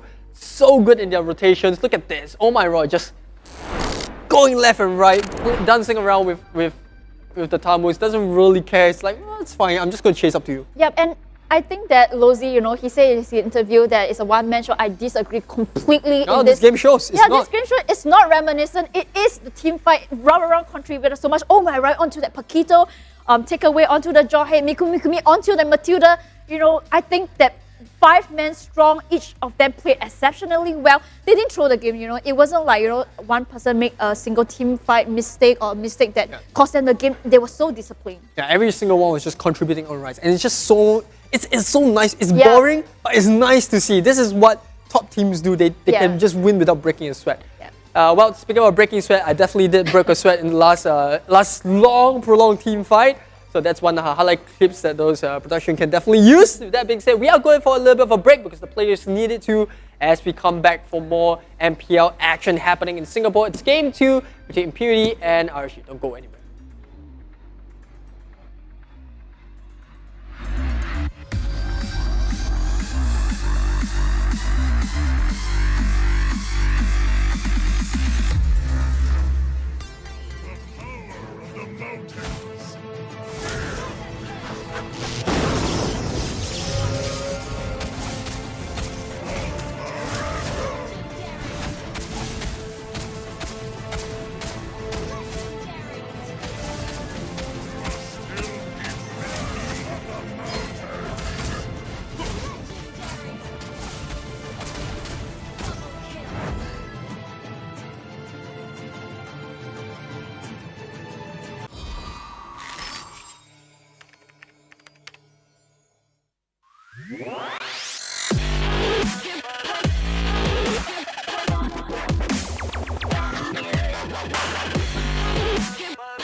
Join our nation strong and rich. Where we eat fresh rendang subs with fragrant spices, so delicious.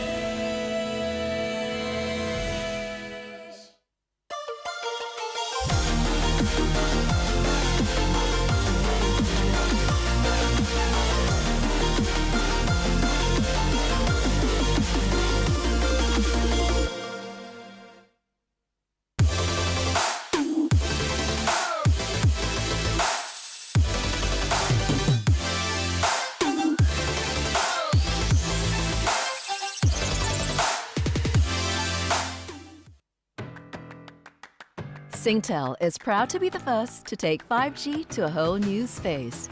Indoors at the 5G-powered Vivo City. Creating new mobile experiences. Ultra-smooth 5G for video streaming with virtually no buffering. Ultra-responsive 5G gaming for more thrills with 2 times less lag. Ultra-consistent 5G video calls for connections without interruptions. We are all about helping people make the most of every moment. Now that we have brought the power of 5G indoors at Vivo City, shoppers can enjoy an even better mobile experience. Just how fast is fast? Let's take a closer look. Our 3.5 GHz spectrum is now active at VivoCity with the help of advanced network technology. Customers can now enjoy ultra-fast speeds of up to 1.2 gigabits per second in the mall. Where you can also enjoy ultra-secure online payments for greater peace of mind. Experience the power of 5G now, indoors at VivoCity.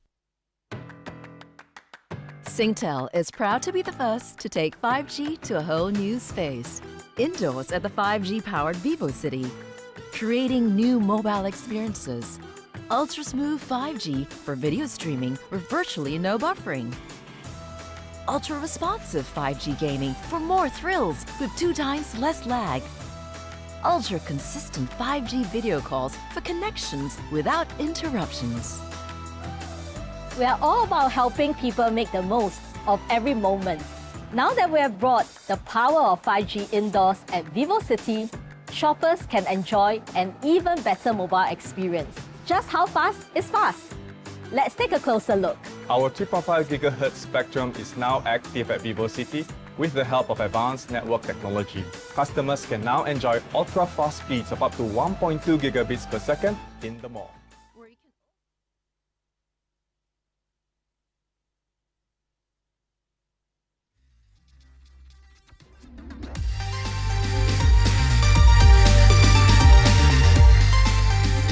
Welcome back to the MPL Singapore Season 2, Day 2, Game 4.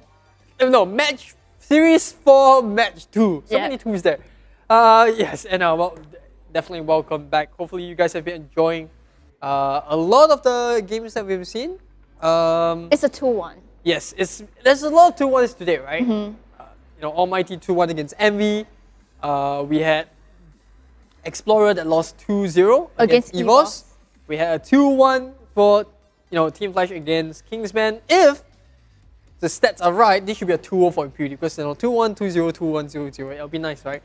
But well, as we all know, it could change a lot. I'm still rooting for a bit of a game 3 because that's what I really want deep down. You know what? Just now KZP said that he didn't hear my shout out, so I'm going to say it again. My predictions will be Impunity taking this series, and because KZP is not the tank. KZP, do you hear it?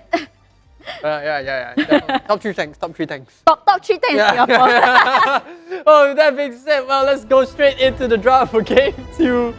Impunity SG are going to ban away the Barats, the Xbox, and the Farsa. RSG going to be banning away the Jawhead, Link, and Phobias. Very consistent from both sides. Impunity SG without skipping a heartbeat going to go for the Matilda, but this time around, a bit of a change. They are going to take up the Paquito for RSG. Well, I think that the Paquito is really strong, and for Impunity, Oh My Roy played exceptionally well onto the Paquito, but this time around, with that Paquito going to RSG, Impunity SG, they took one of the signature heroes, Oh My Roy, onto that room. I think RSG, sure, the draft looks not so devastating, right? As much as the first game where they gave away the Jawhead, they gave away the Paquito, they gave away the Matilda. This time around, Impunity is still going to kill the Matilda, but at least without the Jawhead, it's not so scary looking early game. Yeah, but in response, RSG this time around, they're going to pick up the tank, and Lozy, he's going to play onto the Kofra. And meanwhile, we're going to go for the second ban. Who do you think that RSG will continue to cripple? You look at the banning, right? They cripple onto Ramadan, so not giving him his classic link. They ban out onto Ramadan, onto the Phobias himself. I think this time around, by picking up the Kufa in the first phase, you actually deter Impunity from going for heroes like Lancelot, and the fact that they already have the Hayabusa. Your team is banning. You have to ban away the marksmen. It just makes so much sense here because marksmen are the only ones that are going to be suitable at the core, but still not affected by the Kufa. So I think this is where RSG is going to take this draft. Similar for Impunity SG, RSG once again not going for the mages yet. Will we see another mid Hayabusa? Hopefully not. I think mid Hayabusa is just there's a skill as well because you don't have enough gold in the early game to get those items that you need. Yeah, I think that the mid Hayabusa did not manage to kind of scale into the game, and 505 forced to go onto the offlane to do that backdoor. So this time I'm hoping that they will pick a mid mage instead, and the Hayabusa to be either as a core or going to the offlane. But we are going to go in for the banning phase itself. RSG, they still continue to cripple onto Reminiscent, not allowing to get onto Ishunshin or the Grandeur. But he's left with Roger, right? Yes, there is Roger. There's also another hero that a lot of people have forgotten about. I think Brody is actually someone that they can look at. Brody has a bit of a sustain there. You know, he's super tanky. The fact that they already have a Matilda and an Esmeralda is enough crowd control. If they can lock down members of RSG hard enough, Brody is freed up to do damage. Once he gets the BOD, whoo, he's gonna hit like a cannon. Yep, there is one possibility. And speaking of which, Impunity SG, they're gonna ban out the mage again, disallowing Jason from taking that Kagura, which dealt so much damage in the first game, and also the Chang'e. So RSG, what are they left with for the mid mage? They are left with a kind of a limited pool, right? Yeah, it is quite limited. There really isn't much they can go for. The fact that they pick up the Roger, I like it. They haven't really revealed too much of who's going into the middle. It could be a mage, it could be another mid higher, which I'm really hoping it doesn't come up. But PD actually snapping up the Nathan and the Asters. Ooh, this is the first Nathan of the whole MPL. Yeah, I like this Nathan pick. Like I think that Nathan is going to be very scary, especially for RSG. But at the same time, they also have an Estes. So a lot of sustain throughout Impunity SG's fight. It's very similar to their game 1 draft. Our job is just sustain, sustain, sustain, outlast, and just win through rotations. I love Nathan because he is one of the longest range for marksman. You know, his range for the marksman is so strong, but he has to be careful of his position because he tends to be a bit squishy. I'm super excited to see how Reminiscent is going to play on that Nathan itself. I love how they are drafting completely out of what we would have imagined. But RSG going in for that last mage, it's going to be a Veil. Yeah, Veil is quite good here, right? Veil, if he catch on.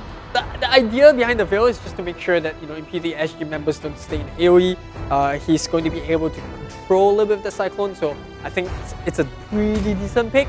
But overall, I think Impunity SG's draft just looks so much scarier. They're like a death ball kind of strat, right? It's super tough for RSG members to come in and take an engagement because Nathan can always try to position them away from the fight by using the interference. He can just poke them from far using the superposition, and when they try to go and siege for turrets, he can just pop his entropy and just do a ton of damage to objectives, which is quite consistent to what they did in game 1. Well, we shall see how well Impunity SG or RSG will execute this draft. But here we go, second game of the day. Can Impunity SG bring the biggest upset yet again for this season with a 2-0 from RSG, or will RSG take one game away from Impunity SG? Well, as they say, if you can dish it out, you must learn to take it. And RSG now having a taste of that medicine. But early game, once again, Miku Mi trying to do a bit of that burn.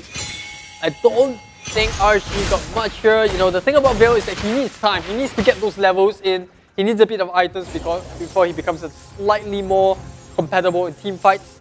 So Impunity SG can once again look to bully the early game. But this time around is different. They send Jason onto the mid lane as the support, which we know that Jason, he's really talented. He plays a really, really good support. So I'm super excited to see the rotation swap between Jason and 505. Will it pay off? But in the top lane, it's a Reminiscent takeaway as well as Oh My Roy trying to go for a gank. But will they be able to get onto Baby Kids? No, it will not, as they choose to rotate back into the mid lane. Impunity SG, they don't really need to take any fights. Same goes for RSG. Both of them just gonna farm up Hayabusa down bot lane, having a little bit of trouble with the Esmeralda. They're just gonna get her to just constantly bully this Haya early, knowing that he is really weak early. It's kind of a carbon copy of game 1. RSG members just need more time, but this time around, can they come online quicker? Because Impunity SG, once they get those items in, it's going to be tough to kill any one of them. Yep, speaking of which, RSG is going to go in for that top lane. Oh My Roy with that CC, a good flicker coming in, will not get that first blood. And I feel like KCP, he always spoils the game. You know, he always says, no, RSG, they're going to go for the top gank wherever the turtle is, and then when the turtle spawn, RSG is going to get the turtle, and this is classic of RSG is doing. You know, they try to go for that top gank, trying to capitalize on killing one member and get the free turtle, but Impunity SG, they are so clean, they will not allow the first blood. Fantastic stuff coming up from both sides. One attempt, but it is a failed one. Now, Impunity actually are going to get a little bit more control this time around. Mikumi going to use the Soul Bloom. And in fact, they're going to summon almost the entire team towards Turtle's Pit. Oh my Roy here, will he pop the Entropy? It's been popped.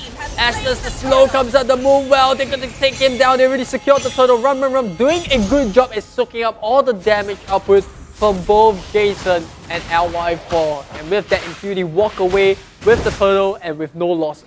A good decision coming in from Impunity. They choose to gang onto the top lane itself. Baby kicks.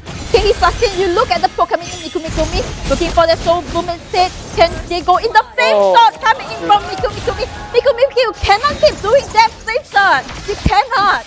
This guy, like, he did it in game 1. He's going to continue doing it in game 2. Every single time you think members of RSG have gotten out of range, the flame shot comes up, secures the kill. And this is why it's just so scary to go up against Mikumi's. Well, look at that top lane, already cracked open, and Impunity has a 1.1k goal lead against RSG. Meanwhile, in the bottom lane itself, 3-man trying to find another gain onto the bottom lane instead. But you look at Ron, he's so aware of where RSG is missing on the map and so disciplined. RSG here trying to make something happen in the bot lane. Esmeralda just making sure that she doesn't over push. It's so scary to play against this lineup. It's really tough to find a target that RSG member can pick at, because they're just constantly, oh, a good hook in the middle, gets the both of them. Lozy, can you actually get out there, uses the magic ball, but that happened in a snap of a finger. Oh my Roy, flickers out, gets the hook. I'm offended catches 2 of them, and just like that, Impunity actually picked off Jason. Oh my Roy with the perfect flicker. I'm offended is one of his classic heroes. It's so good onto that flicker. Ruby capitalized on that. I mean, Impunity SG, they are playing this game insanely well. Well, the fight is not over just yet. Bottom lane, Rum against Baby Kicks. Don't think either side is gonna get a win over there. It's gonna feel awkward because both of them just gonna focus on pushing on the lane. However, Judy once again putting a lot more focus onto Turtle's Pit. The Timeless Revenge will lock it down, but here comes the damage. LY4 jumping on the back line, but the flame immediately takes out Baby Kicks. Next one to go down, the hook comes back in. It's gonna lock him into place, and LY4 will go down. Impunity SG, even when they lose a member, they make RSG pay for it. Yes, oh my Roy coming up with the I'm offended, pulls LY4 back. And with that, you know, even though RSG got the Lord, but they lost LY4 in the midst of it. And speaking of which, I forgot to mention Reminiscent with the emblem. I mean, thoughts on his emblem. He's choosing to go for the support emblem instead. Yeah, the idea behind it, but I'll speak a bit more. But let's take a look at that replay, right? It all started well for the side of RSG. They get the stun off from Kufa, but they just don't have enough damage throughout the fight to last this time round. The Veil's ultimate already dropped, and then from there on, Impunity can look to just clean up the fight because they have just more sticks. But more onto that emblem, right? Yeah. The idea behind it is that you want to get Esmeralda as much farm as possible in the early game. And the emblem actually allows you to get more gold as you damage the enemy. So this allows you to just scale even more and more. Yep, but meanwhile, a fight coming in onto the mid lane itself. Blasting coming in, they will get Reminiscent in this fight. Takeaway will be the next big team. It's a double kill for LY4. Run coming in, but then knockout coming in from Jason, a disengage. I mean, RSG, they are fighting back. They're not going to give Impunity SG that easy of the game. Yeah, RSG now biting back, just showing that they're no push over. Jason trying to find anyone in the bush itself to knock it out. Lozy going to look into the bush, and 505 meanwhile is going to get that bottom tower. Blue team turret I love it coming out from Omar Roy, just constantly making sure that the top lane doesn't get pushed in. Takeaway coming in from the side. LY4 gets hooked right underneath the turret, but he will get out there just with the roll. Don't think that they can get out because here comes Mikumi.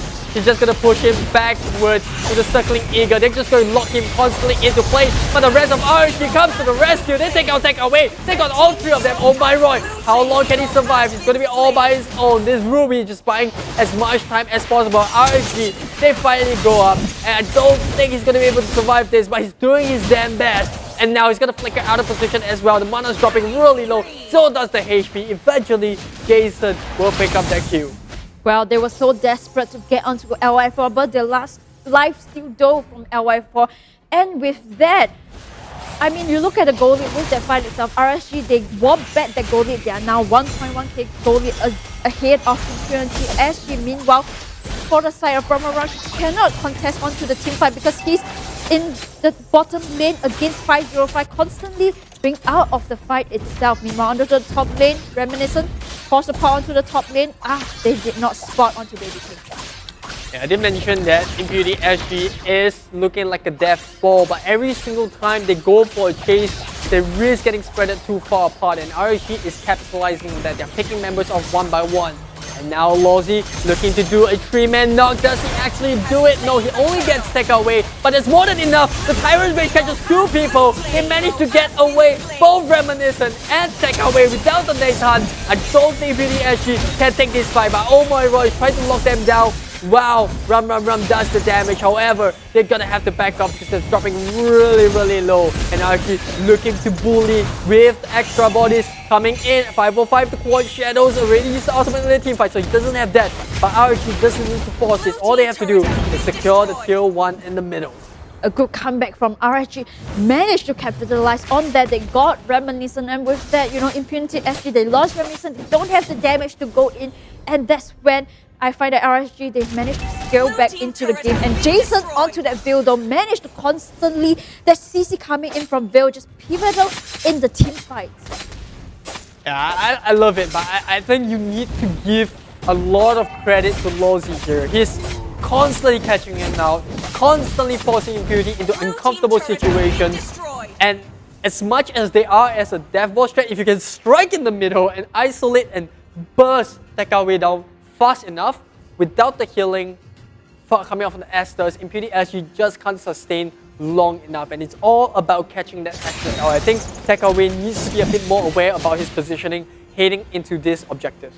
Yeah, and it's not going to be easy because Lozzy, right, he's going to scale into the game itself, and all he needs is to get Takeaway out of the fight. And speaking of which, the Lord is going to spawn into the bottom lane itself, and you look at the positioning of Jason, impeccable, constantly dealing so much damage onto Impunity, and I think that they have, in order to, speaking of which, a good catch coming in from Lozzy is going to be a mega kill onto the side of Miku Shadow coming in. Hayabusa will save Reminiscent, and a double kill onto the side of Estes. They lost 3 members on the side of Impunity SG. They cannot contest, they have to defend. Meanwhile for RSG, they win back into the fight, and all they have to do is get the Lord. Yeah, Jason, the wind blow doing so much, just knocking them up, setting up for the windstorm. And this is the thing about Veil, he's just that late game mage that you don't want to mess with. And the fact that RSG now have a bit more of a front line, they can just do so much more. Now Lozzy try to make sure that Run gets stuck in place, they try to dive in, they force the falling stun one out of it, but here comes the rest of Impunity to ensure that their fighter mage gets out of trouble. Now Lord is an option. Does RSG take Lord right now? Essentially, they can choose to go in for that because you look at Impunity SG, they don't have an engage. And speaking of which, Lozzy looking for the next target. Ruby will be in position to defend for this one, but it's due for RSG to rotate down to the bottom where Lord is spawned. Impunity SG, we do hear the charge. Lozzy not gonna land his mark there.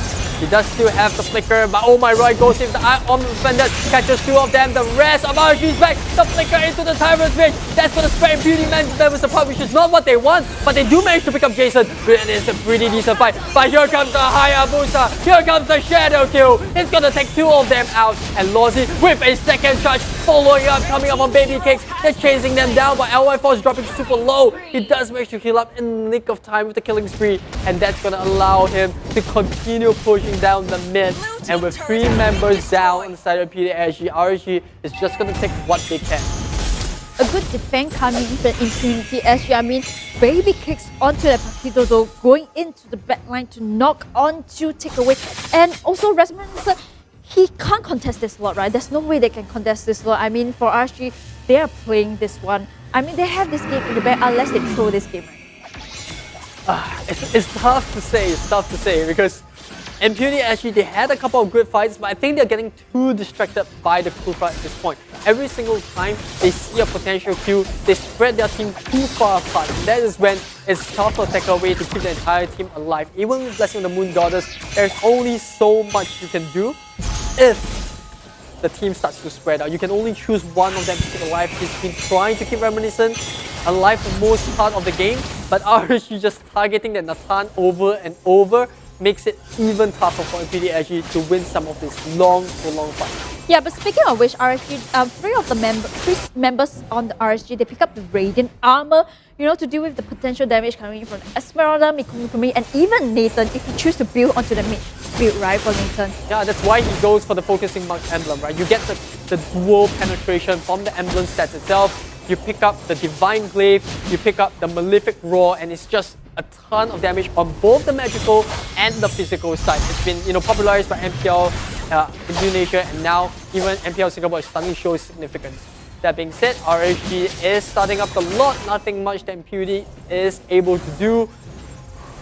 Well, oh my Roy going in, but that damage though coming in from Jason onto that Veil, but healing will come back in. They're going to go in for this contest. Can they steal the Lord? Run! He's in there, but LFO will get onto the Lord. Yeah, they're trying not to go too far away from Ram. Good positioning coming for Takeaway. That will keep him up alive. But RSG, they're contented. They secured the Lord, nearly stolen away by Ram. But unfortunately, it wasn't enough. Yep, LF4 has the retreat, and you know, had he stolen the Lord, I think I would have a heart attack. But Lord is going to come crashing down onto the top lane. What can Impunity do? Because you look at Lozy and Jason, it's a very scary combo. Very scary. Yeah, indeed. Like a lot of burst damage on board for RSG, and it's a case of RSG trying to burst down Impunity fast enough before the healing comes up. You saw the moment they couldn't burst down Ram, all they had to do is ensure that Blessing of the Moon Daughters stayed in range, and you know, it's just super tough to kill anyone with the Astros alive. Yeah, speaking of which, Baby Case going into the background, the lockout punch coming in. Can they be able? The perfect Tyrant's Revenge coming in from Lozy, who coming in from Oh My Roy, but Impunity, they're still sustaining.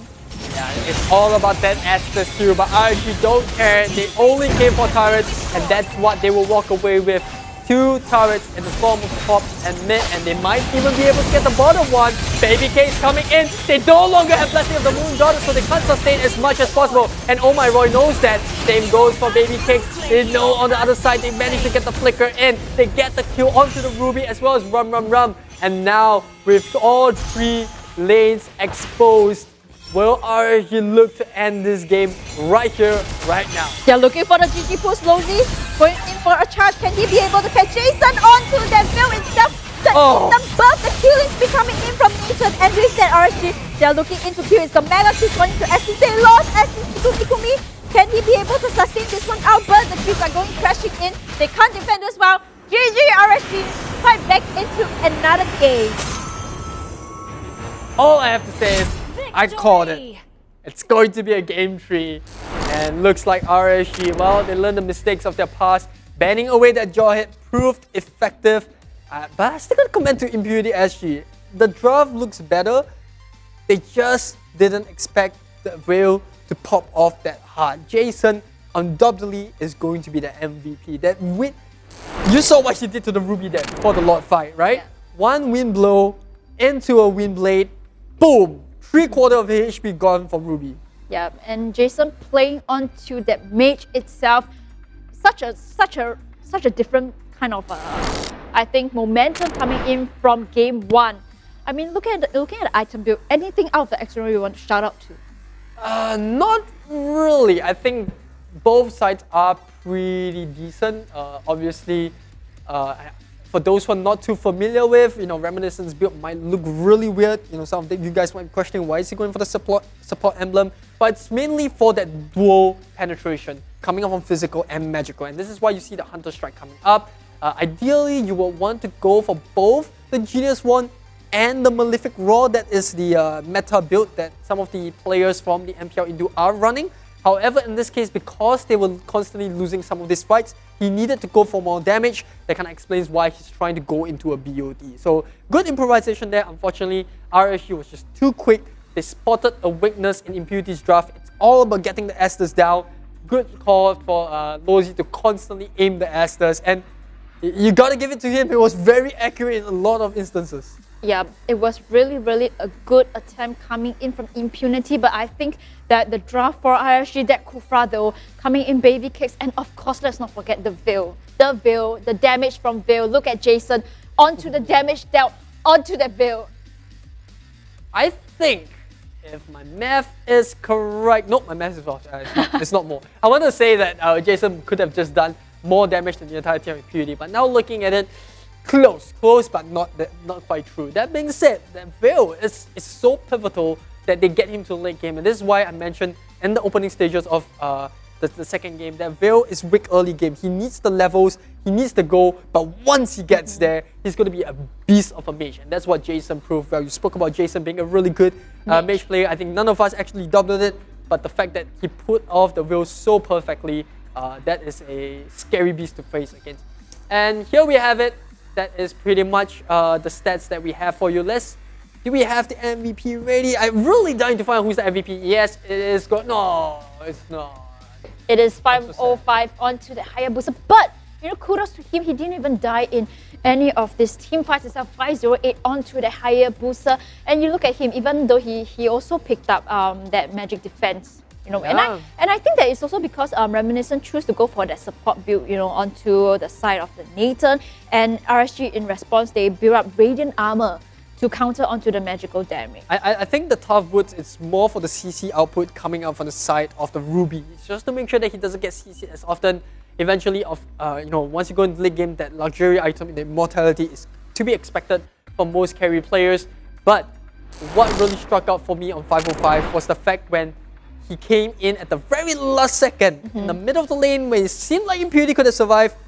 And comes uses a Shadow Q, finishes off, you know, buys more time for LY4 to get the killing spree into effect. So a really good call coming up from the side of RSG. But it's a messy game. That was definitely a way more messy game. So let's take a look at the highlights to see a little bit of clarity as to how RSG won that game. Well, we are going in for the game itself. It's going to be, I mean, in the early games itself, Impunity looking really strong. You look at Oh My Roy, right? Out of nowhere, he comes up with the perfect I'm offended. But this is the fight that I think Oh My Roy managed to hook onto the side of LY for punishing LY for that over-aggression. You look at Oh My Roy coming in with that perfect I'm offended. And I think in the early games, for the side of Impunity SG, they look strong, but this is where it all goes down to. They try to aim on LY4, and even with the Estes itself, the damage though coming in from Veil, the backup coming in, Nathan just unable to sustain even with Estes. Yeah, I really feel like it's a comp that they didn't need to chase for. Like the entire comp is made for objective taking and making sure that RSG members can't come in. And for the most part, in the first 7 minutes, RSG did have difficulty, and this was where once they got the first kill, they got a little bit of confidence in. You know, Lozi, credit to him, he starts pulling his unbelievable combos with the Tyrant's Rage as well as the Tyrant's Revenge to catch up both Asters and Reminiscent. What's better than catching up one important member? Catching two of that Death Ball strat. And from then on, Impunity SG unfortunately just couldn't, you know, get their act together. They were constantly getting caught out. Here we see another fight that's broken into many pieces. You know, something that shouldn't happen with the composition that Impunity SG had in mind. So it's just a case of a team not playing to the strategy. But that may not be the strategy, but I'm doing my best at reading what's given. And that is the draft, right? The draft kind of suggests that Impunity SG wants to go for objectives. You know, we're going to put the Moonwell underneath the turret. Whenever we take objectives, we're going to pop the Blessing of the Moon Goddess so that if any members of RSG comes in, we'll be able to survive that and we will outskill. But one mistake at the top lane, another one in the middle, one too many mistakes after another when they were a little bit greedy with team fights and, you know, RSG exposed. Yeah, definitely agree. And I think that, you know, this game, like we predicted in before the game, it's going to be very, very, very kind of hard to tell. I was hoping for the Dark Horse 2-0, but unfortunately RSG gained back their momentum, adjusted their draft, and is looking strong in the second game. You know what's coming, you know what's coming. It's another right prediction. Is it going to be? Well, we'll find out right after the break, because right after this, it's going to be the final game of today. 100% stem chop guaranteed, right? So don't go anywhere, because well, you can go somewhere. You can go to the toilet, and then we'll be back in about a couple of minutes or so. Yeah, we'll be right back.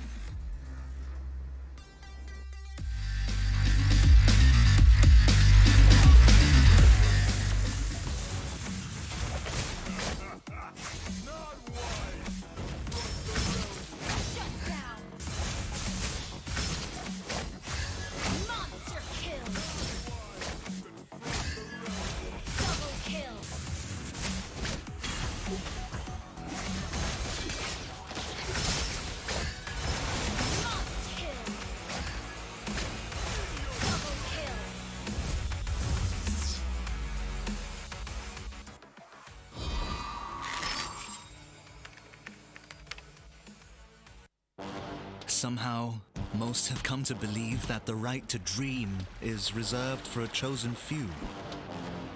Dare to be different. We know that being unique can be lonely, repetitive, and painful, but rewarding. Define yourself with your beliefs. Demand determination to be the only constant.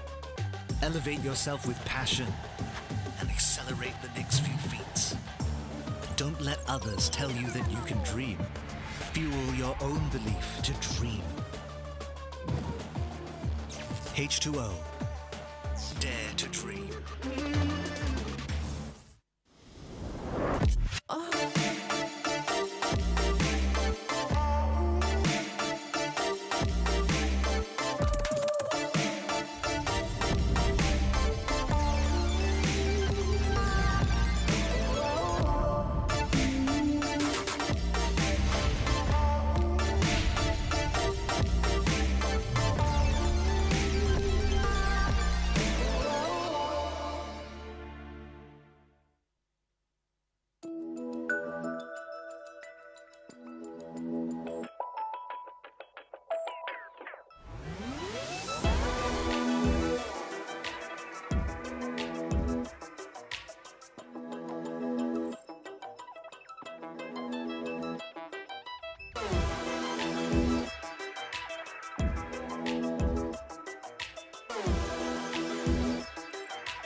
EVOS, the power of audio.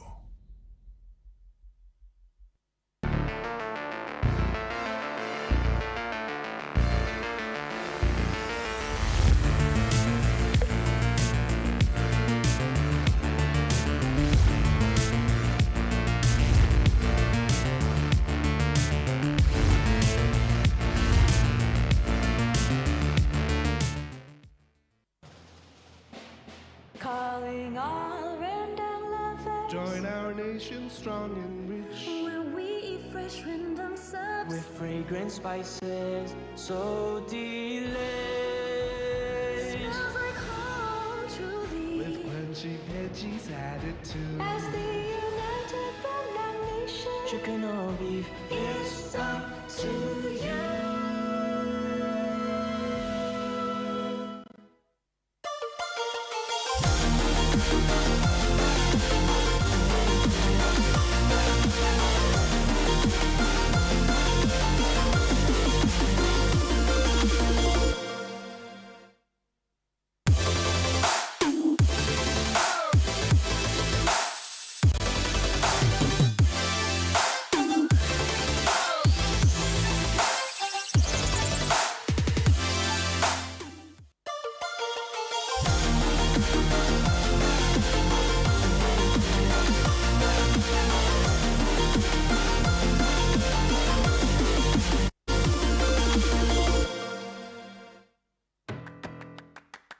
Singtel is proud to be the first to take 5G to a whole new space.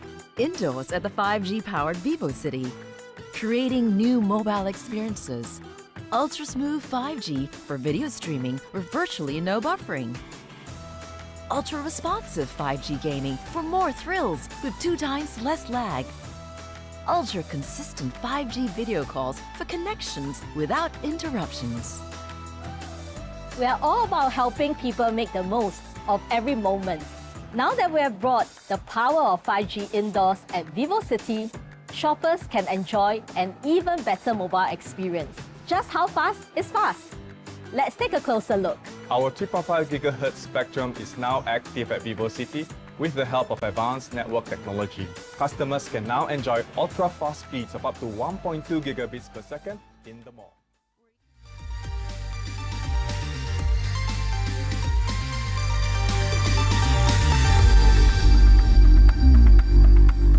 Here we are. It is going to be the final game, and as the voice in my headset kind of suggests, I think we will be jumping into the draft really soon. Any last changes in predictions? Well, Last I'm still chance? going to go with Impunity because I love the Dark Horse, and again, I would like to shout out to KZP. You know, because KZP is not playing on RSG, Your you know, team is KZP, banning. you're still the top 3 tanks in Singapore Your for us. team So is we're going to go banning. in for the last game of the day, Impunity SG against RSG. Why are you laughing? I think KCP should be sneezing constantly right now. If he is watching this match, well, just know that Selfish Beast is rooting for you. Now, Impunity SG versus RSG is going to be the last one. Winner Your takes team all. is picking. Impunity SG going to be banning away the Barats, the Xborg, and the Farsa. RSG going for a very similar draft, banning away the Paquito, the Phobius, and the Link. Yeah, and Impunity SG immediately snaps up that Matilda. I mean, they played a decent Matilda, but it's also whether RSG will allow Impunity to take that jaw-hit combination. Yes, I think they will still go for the Hayabusa. It looks like a very good comfort pick on 505. It's something that he's constantly playing on. And whether or not he's in the middle or the side lane, he does play a good Hayabusa, but he's just so much more effective on side lane because he levels up as well as gets more gold at a quicker pace. Yeah, but RSG, they're not going to allow that Matilda jaw-hit combination will get onto the jaw-hit and also that Tamus. Yeah, I think they want to improve a bit more on the sustain that they had in game 2. But I think that it was decent, right? The Yes, but it was a bit tough for them to sustain on the side lanes as a Paquito because of Impunity SG's draft. I think they are targeting the game plan of PL. They know they're going for sustain.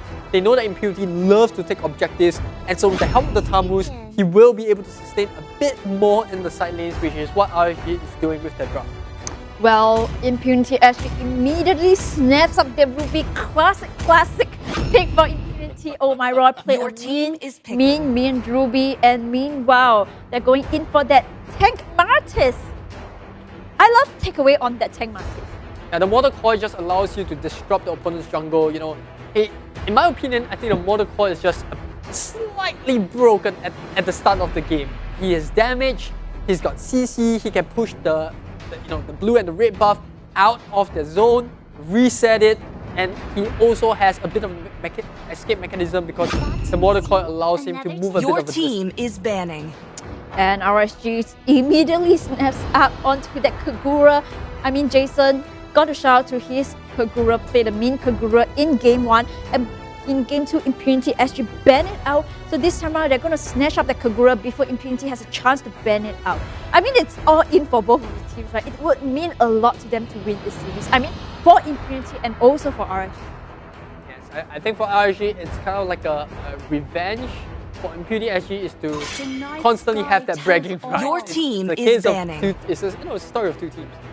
But now RSG, they're going to ban it away that Esmeralda. They're taking away more sustain. They know Impunity's game plan. Your You want to go for team is sustain, banning. long team fights. So we're going to take away all these heroes that can do just that. Whereas for Impunity SG, we saw how potent LY4 was on the Roger. They're going to ban it away.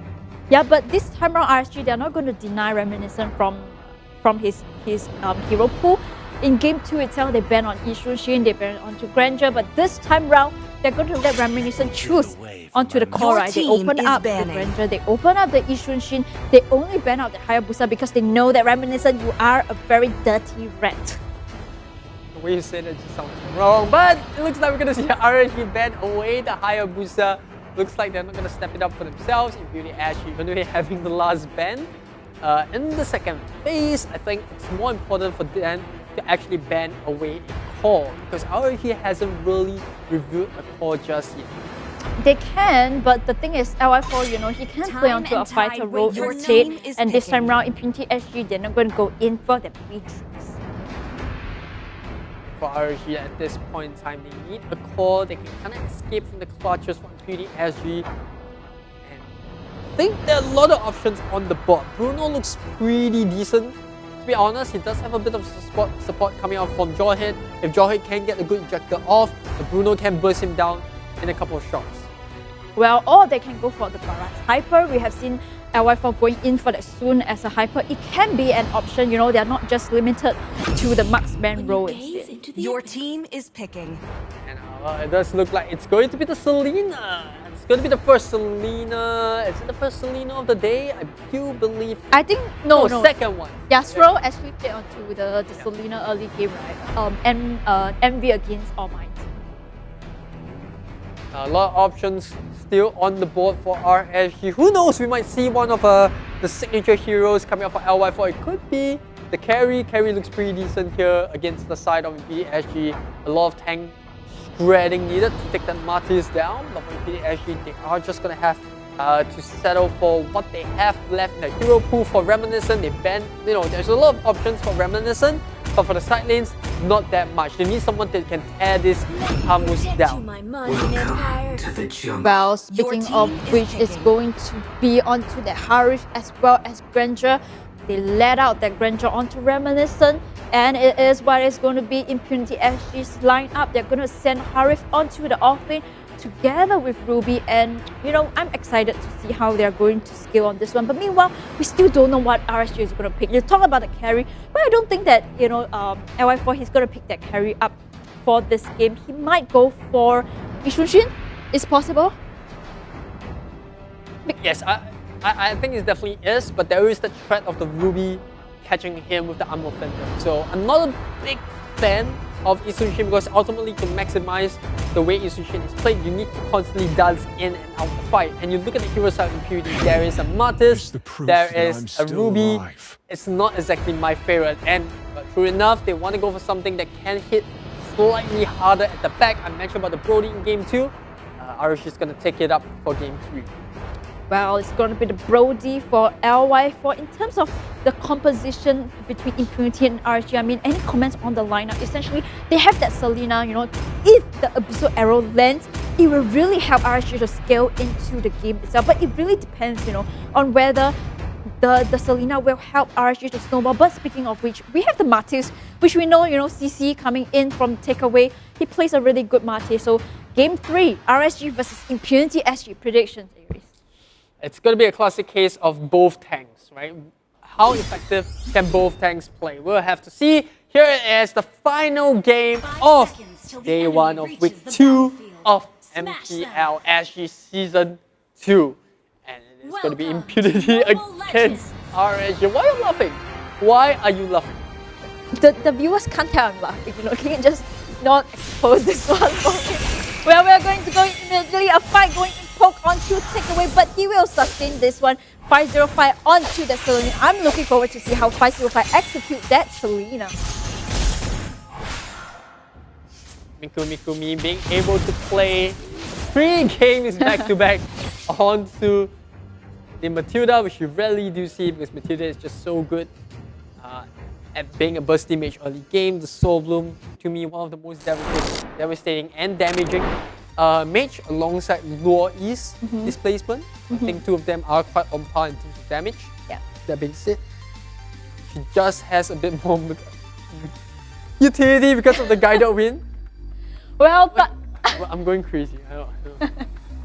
I mean, this match itself is so intense. So I think that it's a lot to prove on both sides, but I'm really rooting for the side of Impunity. Having said that, I think takeaway onto that Martis, it really depends whether he can be able to help onto, 505 onto that Selena. If he able to CC that Abyssal Arrow, then I think that it's going to be good. But it's not easy. It's not easy. Why are you continuously laughing?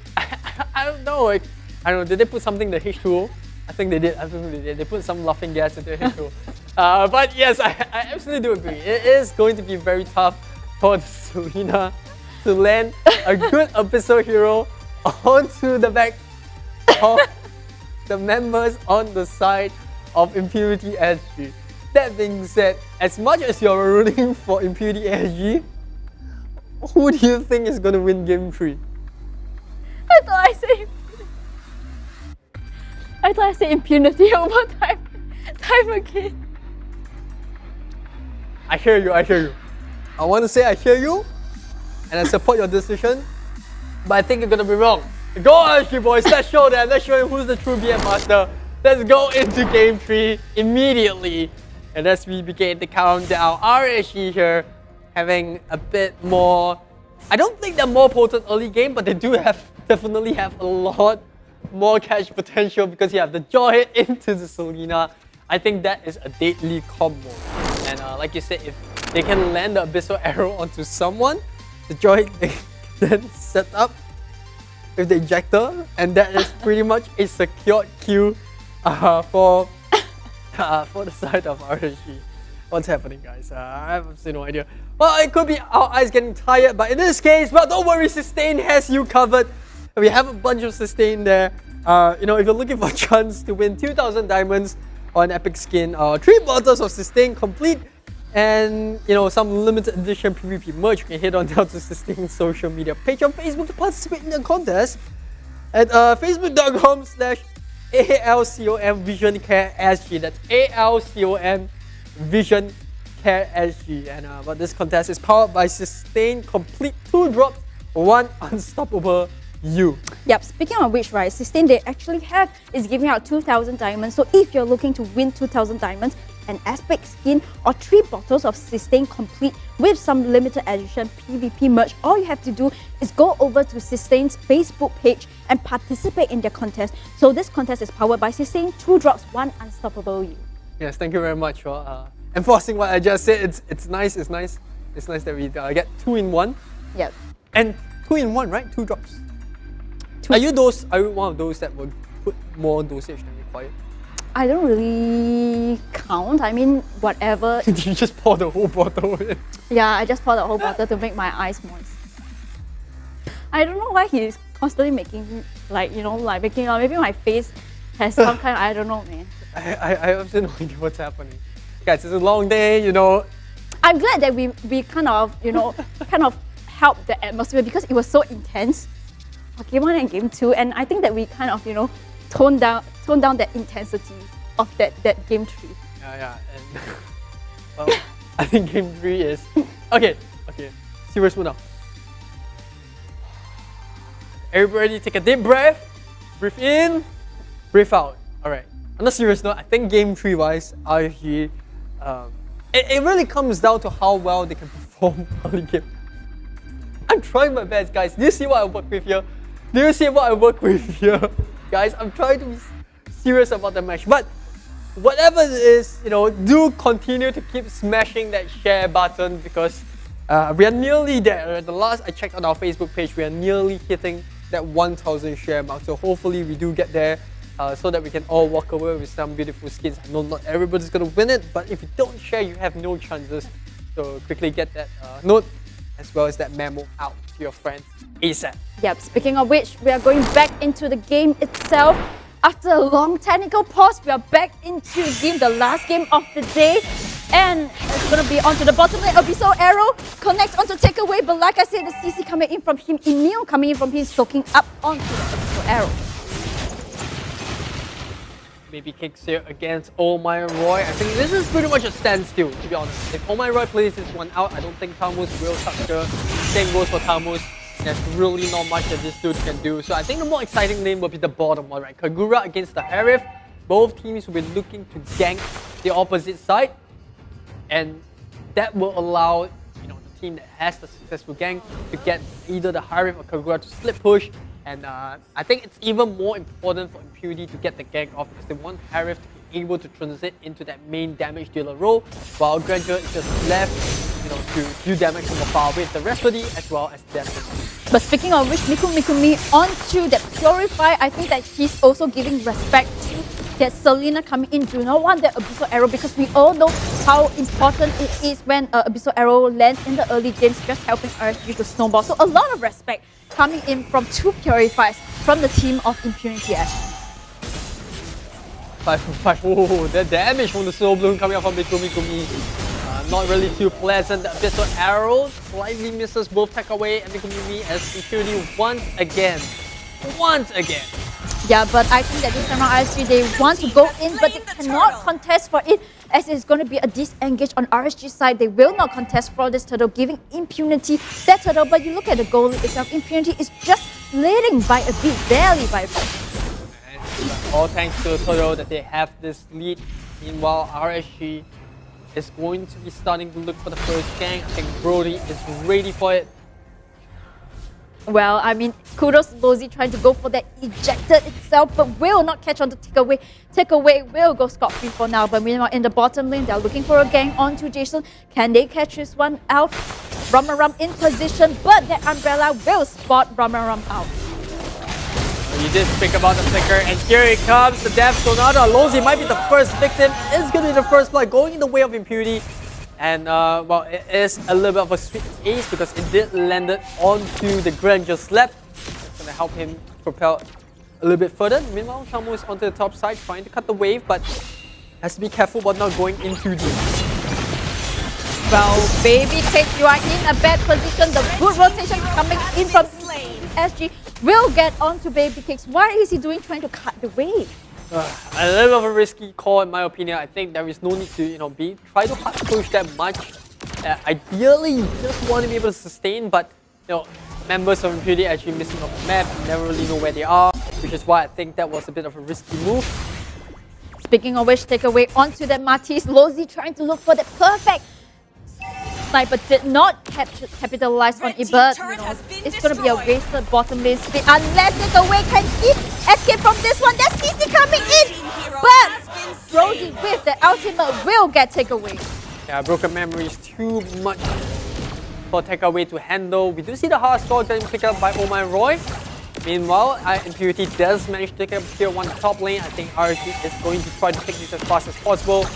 Brody's going to help speed that up, but look at that, Impunity SG, they have something interesting going to top lane. It is going to be the Granger and the Ruby. They managed to get them locked down onto Baby Cakes. Do they have enough damage? The Death Sonata misses 1, misses 2. Can Baby Cakes sustain? Unfortunately, it does not enough. And that's going to be the third kill going in the way of the Granger. Speaking of which, look at the mid lane itself. Mikumi almost getting caught by Selena, but fortunately she will escape from this one. But Remington coming in! A killing kill to Remington, 3-0-0 onto the Granger, but that turtle will go to RSG. Takeaway trying to steal the turtle with the Mortal Core. Unfortunately, not enough damage. RSG going to be finally happy that they get their first turtle. I think that's like the first turtle that they took early game. The rest of the turtles that we've seen have constantly been going in the way of Impunity, and it goes to show how good they are in their rotation. But this time round, it is RSG 505 dropping very low. Well, I thought that Reminiscent was going to pull the trigger down the Death Sonata, but he realized that Selena managed to get the dash across the wall. That's what I used that.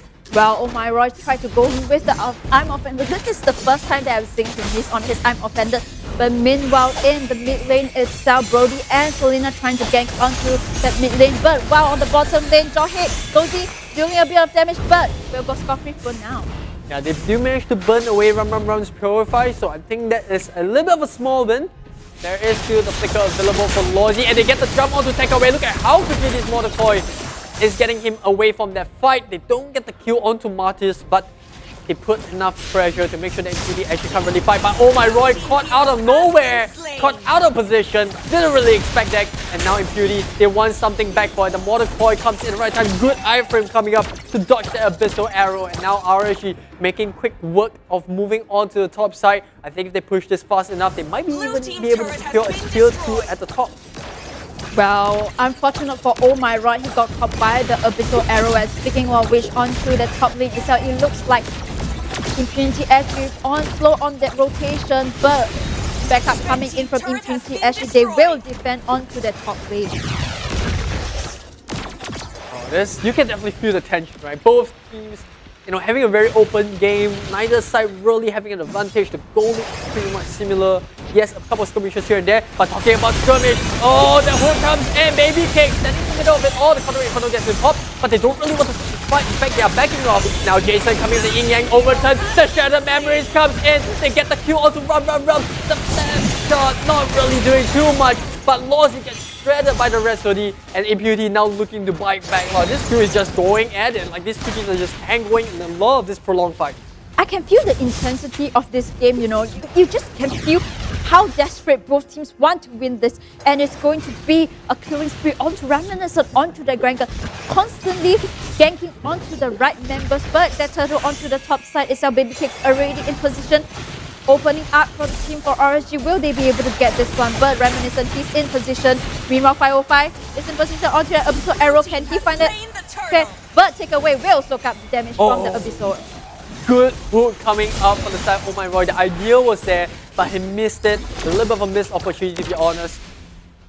But RSG, that one, don't really care. They lost that turtle fight. They don't need to commit even more than they've already done. It's all about making sure that they get a off, and that's what both teams are trying to do. They're trying to find the right pick-off. On one side, you have Oh My God on this Ruby looking for a hook. On the other side, you have RSG looking for the good Abyssal Arrow as one of the cores of the field.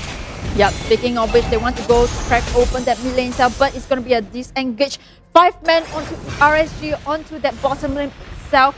I mean, this game itself though, whoever will be able to capitalize on one mistake, they just need one mistake to scale into the game, because it is that close for this match. Okay, now making their way onto top lane.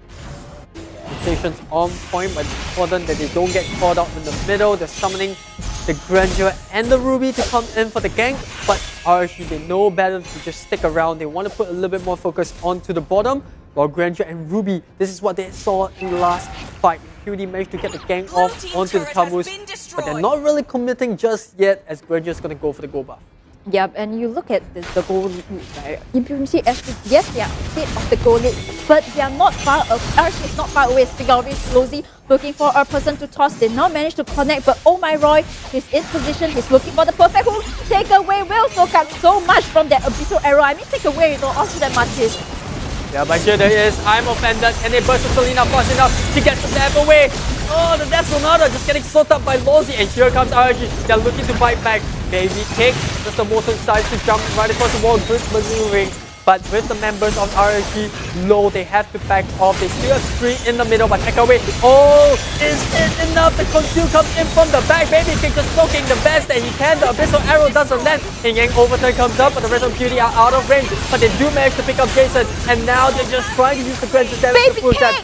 Oh, that Chrono Dash just manages to get the Harriet just in range, but here comes the Abyssal Arrow. It's too short for range, and they won't be able to get the kill. Good body cover coming out from 505 to soak up the Resody so that the Brody doesn't die.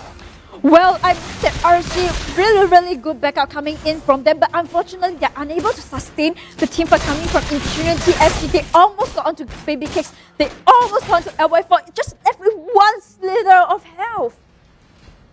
Such a close call, but RSG taking the rough end of the deal here. Not only do they lose the skill one, they don't really get much out of it.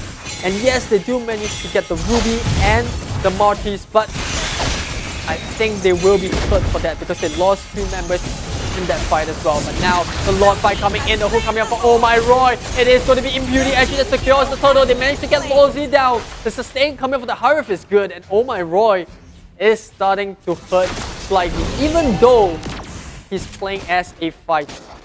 Well, a really good decision coming in from Impunity SG to capitalize on the Lord. Wow, Baby Kick is on their bottom lane, and with that Impunity SG, they got the Lord. They're going to crashing down onto RSG. That Martin just took up all this Abyssal Arrow, and that is proving to be a bit of a problem for RSG, because they need the Abyssal Arrows to land on the core, and with this Martis constantly frontlining, constantly soaking it up with the mortar coil. They can't find an angle to go in. Look at that. Even if they had landed on takeaway, there would be no way they could have picked up that fight. And the Death Stone are instantly landing onto the Jawhead forces and to go back. They've got the Lord pushing in. They can definitely take this tier 2.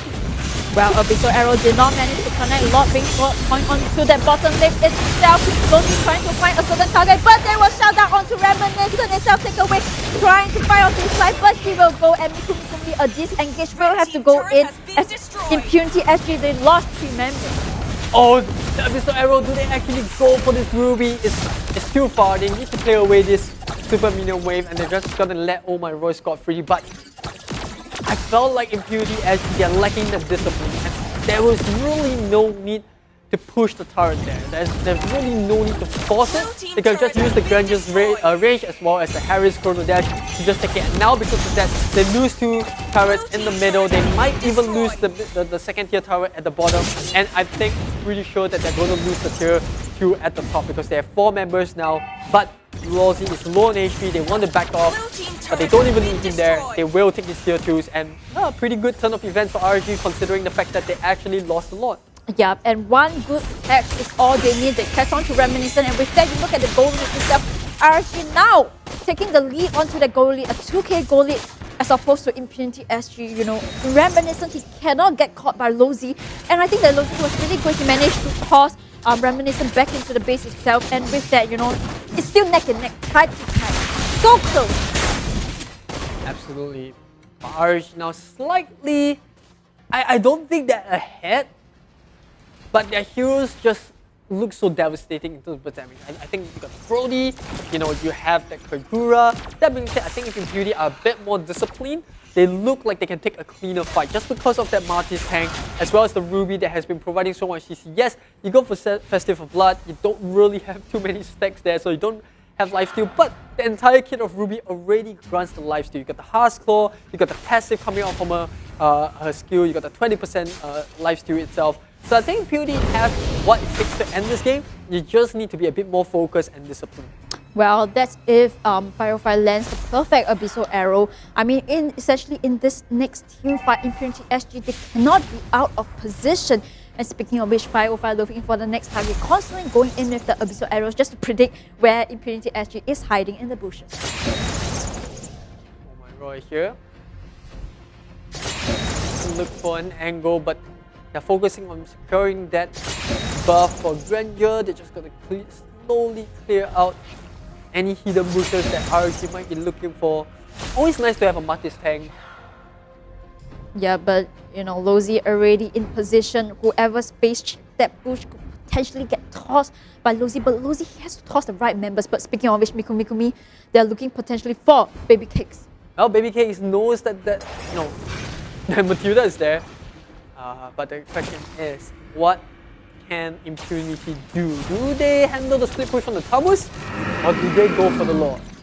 Interestingly, LY4, he chose to give his blue buff away to Jason, you know, onto that Kagura. Huge damage. Oh, he's a Brody. He doesn't need that blue buff. Yeah, but I mean, it's very nice of him to give it to Jason, right? Yeah. Nice guy award. Fair play award, fair play award. We can give him a fair play award. Yeah, but I mean, Jason, they choose to go onto the top lane. Meanwhile, they choose to go onto Baby Cake, force to pop onto there. Will they be able to get on Baby Cake? Yes, they will. They will punish Baby Cake onto the top lane, but RSG on that macro play cell is going to crash down onto the bottom lane. Ruby! I love this coming out from RSG. Just because that the Tamus can sustain longer than the Ruby, they bought enough time to secure the tier 3 at the bottom. However, there is a huge wave that's pushed on the top side. But Reminiscent gets caught by the Yin-Yang overturn. Lawsy died to go for the kill. The Unstoppable Force will secure the kill onto the Granger. They also lose tech away. They have no front line at all. And with the immortality, Lawsy comes back to life. They can now look to take the Lord. RSG, one bad mistake coming in from Impunity SG, a perfect EN overturn coming in from Jason, and with that, can Impunity contest a lot? They lost Reminiscent, and essentially, what can they do? They only can stop LY4 from getting that lot, but it is not going to be easy. Abyssal Arrow will not connect for this one. Oh my Roy, still looking for a position, but I don't think this is one fight that Impunity SG can go for, and Lowzy going in for that toss itself, CC coming in, and will back away. You can see Lawsy just chasing him down with the ejector, trying to get the toss out, but just too much movement coming out from Ruby. Very good kiting skill. Good try, good attempt. And a good pressure onto the Lord, but RSG's got every single bush covered. You look at the Selena, the Abyssal arrows, every single bush around the Lord's pit, making sure that Impunity SG can't go for the surprise steal. And with that, RSG could look for the GG push. I mean, Impunity SG, they cannot contest for this Lord. They lost our Reminiscence, so they don't have their Lord steal potential, but Lord come crashing down into the bottom lane. Will this be the GG push that RSG is looking for? Will this be the revenge that RSG is looking for? Lord's pushing in, down on the bench, onto the bottom. RSG going to focus a little bit more onto the middle. Pirate, the Abyssal arrow does land to Oh My Roy. Loisy a little bit too late. They can't secure the kill onto the Ruby, but they don't care. All they need to do is secure the tier 3 turrets. Will they push on top with a huge super minion wave coming down? Tamus also slip pushing onto the bottom. So Impunity SG is going to have to take this fight on two fronts. And look at the conceal. They get the hook on. They manage to get the injector right onto the Ruby. And Ram gets caught out of nowhere, forced to use the Purify. The flame shot comes up, and Mikumi comes in with the body block. The Abyssal arrow doesn't land its mark, but they don't need it. Tekaway trying his best to use the Mordecai to push away the side of RSG. Abyssal arrow once again goes right into the middle of the base. But RSG, they're going to be really happy with this. They've got all tier 3 turrets. And with the Abyssal arrow landing onto the Grandeur, do they look for a fight? LY4 still at the forefront. RSG look completely untouchable at this point without the Ruby onto the side. The Shadow Memories, Ram goes down. And there is no more Harem on this fight. Impunity are just barely hanging on. And Mikumi, he's trying to bring the rest of the team back. Take away the Mordecai, so 3 of them. Abyssal arrow once again onto the Grandeur. It's going to get ejected tossed. And they launch through right into their base. Mikumi still trying his best to use the Soul Blue. But there's just too many kills away. RSG will take this series. RSG managed to capitalize on the mistake of Impunity SG and fight back to the game. It's going to be 2-1 onto the side of RSG. Fantastic stuff coming out from both sides. RSG, the Selena comes in once again. 2 Abyssal arrows back to back onto the Grandeur. Yes, a couple of, just tossing in the dark, hoping it hits someone. But eventually that final 2 Abyssal arrow lands right onto the Grandeur, and that is all she wrote. Yeah, each time the Abyssal arrow comes in, there goes Jason with the yin yang overturn. And the damage coming in though from Jason with that Kagura. I mean, it's just too much for Impunity, and Reminiscence, he got caught by that Kagura time and time again. If you break down all of the fights that RSG won, it all starts with taking the Ruby down. Without the Ruby, they don't have the CC, they don't have the Unoffended to hook the backline in. And because of that, the Brody that's played by LF4 just constantly at the edge of the fight, just poking the Martis. And there's only so much damage that the Martis can take. Every single time the Martis needs to go back to heal, RSG covers more ground. They edge closer to victory. And eventually, when the Ruby is killed for the final time, that's when RSG knows they have nothing left. They have no CC, they have no sustain. That's when we go in for the win. Yeah, but you got to give it out to take away onto the Martis, though. I feel that he soaked up so much Abyssal arrows for the side of Impunity SG, but unfortunately, that Abyssal arrow onto Ruby constantly punishing onto Impunity SG. Let's take a look at the MVP. It is going to be none other than the Brody, practically untouched. 7, 0, and 6. And that is where the comfort zone of LY4 is. He loves playing hypers that don't even touch. Leave me alone for 20 minutes. When I come up, I'm going to be that beast. And that is what RSG did. They did a fantastic job in making sure that this Brody was protected. The moment he got his 6 slaughter items out, he came out. All they had to do was make sure that no one could reach the Brody, constantly kill off the Ruby. That is the success formula for RSG. Yep, I feel that the combination coming in, the Selena though, and paired together with that yin yang overturn, each time they land an Abyssal arrow, they go all in, and it paid well for RSG. I mean, kudos to them, they almost lost that game, but they managed to fight back. Well, this is going to be a bit of a sweet victory for RSG, because if the viewers did follow in Season 1, it was actually Impunity that walked away with the game, so I think this is going to be a slight sweet victory for RSG fans out there. Yeah. They took a little bit of a beating last season, then he lost, and then they were like, I remember Jason saying in the interview, well, since we lose, let's just lose all the way and just go to playoffs and then beat everyone lower bracket. Yep, it was a sweet revenge for RSG. I mean, kudos to them. They managed to fight back. Both teams itself, I feel like Game 2 and Game 3, they were losing in the goalie, but one bad mistake coming in from Impunity, they capitalized on it and they managed to let Impunity pay the price for it. Okay, say no more. Let's take a look at the highlights to see what exactly happened. Well, I'm pretty sure I knew what happened. It was the Selena arrows that was very defined. Early game, I think Impunity had a bit more control because they had the Grandeur, they had the Matilda, they had a little bit more burst damage, but this was one of the first few fights that we saw the Brody popped off. LY4 at this point in time already has the BOD. It hurts like a truck. It's constantly just untouched, and I think that's where Impunity SG was torn to bits. This one, a little bit on the other flip side, Impunity doing very decently there. They secured the turret, they took away Jason. Without the yin-yang overturn, there's not much that RSG could do. I would think that Baby Kicks was a bit lucky to survive there. Yeah, this was the fight that all went wrong for Impunity SG, right? Essentially, Lozi got onto the good toss on Reminiscent. They lost Reminiscent. They lost onto the side. And with that, I feel that RSG, they capitalized on one bad mistake that Impunity made. And then the yin-yang overturn coming in from Jason, that perfect damage coming in. Reminiscent getting a toss from Lozi. And unfortunately, that fight itself, Impunity is just way behind. They can't contest for this one. And this was another Abyssal Arrow. Yeah, and then yin-yang overturn comes in from Kagura. I love that follow-up. The moment they land the Grandeur, I can imagine the scrims going, I got the Grandeur, Grandeur, stun gun, Grandeur. Like, I can just imagine it happening.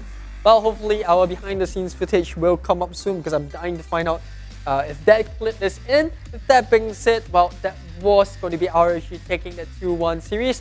Let's see what LY4 has to say to License.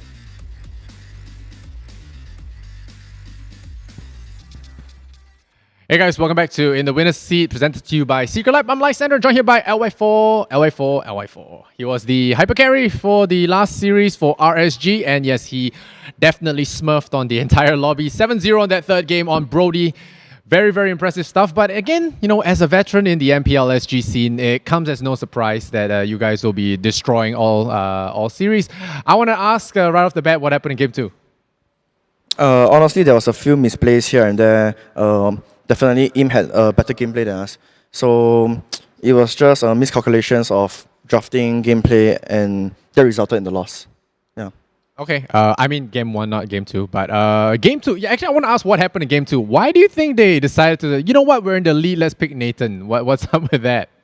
I think it's quite common now that teams actually pick SDs with a hard carry like Nathan or Marksman. I think this is actually inspired by the Philippines MPL. Blacklist is actually playing this strategy almost every single game, and they haven't lost a single series yet. So I think teams around the world are trying to copy their strategy and picking in such a way. Yeah. Okay, so you're saying the strategy was not some meme strategy. It was something that they're drawing inspiration from Philippines. So is the problem execution then? Or was the draft something off? Maybe it's the draft and execution, both of them, I guess. So yeah. All right, and after winning Game 2, I want to know what the conversation was. It was 1-1. Do you guys expect to go 2-1 or 2-0 this series? What was the conversation you guys had with your coach and the rest of the team? Honestly, we actually feel that Impunity is a very strong team in this season. So we actually had mentally prepared that it will be a tough series. So going 0-1 start was quite okay for us, I guess. We weren't that demoralized. We just resetted and continued playing. Yeah. And I see, okay, so this is a little bit more spicy, but I see Takeaway emoting on you guys a little bit. Did you guys do something to piss him off, or is he just doing it for fun? Like, is there beef to share here? What's happening? I think it's probably from like 505 Takeaway thing. I don't know. These new young players like to emote here and there. They're just young. Yeah. They're just young, yeah. So one of the senseis, basically a master at this point for MPL SG. Okay, I want to talk to you about, since you have a lot of experience, I want to talk to you about the results today. ALMGHTY 2-1 Envy, expected, not expected? Expected. Okay, 2-1 or was it you expected cleaner? I actually expected 2-0. Okay, from ALMGHTY. Yeah. Okay, and EVOS Explorer 2-0? Expected, definitely. Okay. And Flash Kingsmen? I actually thought that Flash would get a 2-0. So, yeah. Oh, you thought they were going to win 2-0? Yeah. Oh, and wait, why? I thought Kingsmen was supposed to be like favored. Yeah, as much as we thought that Kingsmen were the favorites, but honestly, after the first week performances, I think that they are slightly overrated. So I feel that other teams are slightly better than them for now. Okay, and would you say that this season is a lot more difficult to tell who's the better teams, or like who's the clear strongest? Right now, of course, it's EVOS based on results, but the rest of it seems a bit messy to me. Do you agree? Yeah, I think the standard of MLBB in general just increased. So even in ranked games, I feel like everyone is having difficulties winning even ranked games. So definitely the competition is getting higher, and this MPL will be a very difficult one, probably the most difficult one. Yeah. Damn. Okay, so it's not just me being bad; it's the meta. All right, I'm gonna blame the meta. Okay, thank you so much, LY4. I want to know what is your next upcoming series that you're most excited for. Definitely is tomorrow's games, because we are going to play against our ex-teammate Forza. So I'm actually very looking forward to it, and we want to actually win the game quite badly, because it will be quite humiliating, I guess, to lose to our ex-teammate. So, Oh, okay. Oh, I thought you want to humiliate him, destroy him at all costs. That was ever. No, that as well. All right, so 2-0 tomorrow. All right, 2-0 tomorrow. You heard it, Forza. Get ready. Yeah, ooh, 2-0. All right. Clip that, boys. Okay, that's it from In the Winner's Seat, presented to you guys by Secret Lab LY4. Once again, the hypercarry of RSG absolutely destroyed that series. And yeah, we'll be seeing more of them tomorrow. So stay with us for more MPL. But for now, I'm going to toss you guys back over to the casters.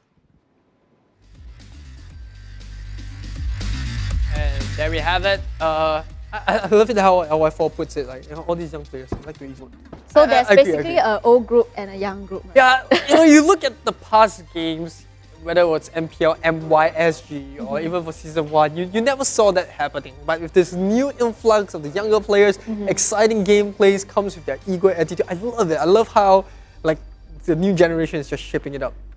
Well, like I say, all is fun until someone gets offended.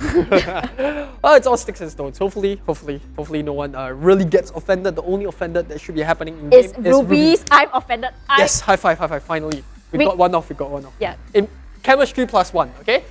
So with that being said, that is all that we have for you today. Hopefully you guys enjoyed all of our casting as well as the games. Let's look at the standings to see how the teams round up after today's games.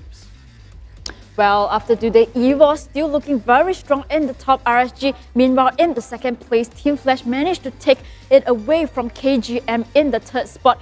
But unfortunately for Kingsmen being dropped onto the sixth spot after losing to Team Flash. And meanwhile, Impunity, although they almost win the game, they are in the tie for the top 4 teams. So, I mean, kudos to all the teams that played today. I think that they played impeccably. It was really close for some of the games.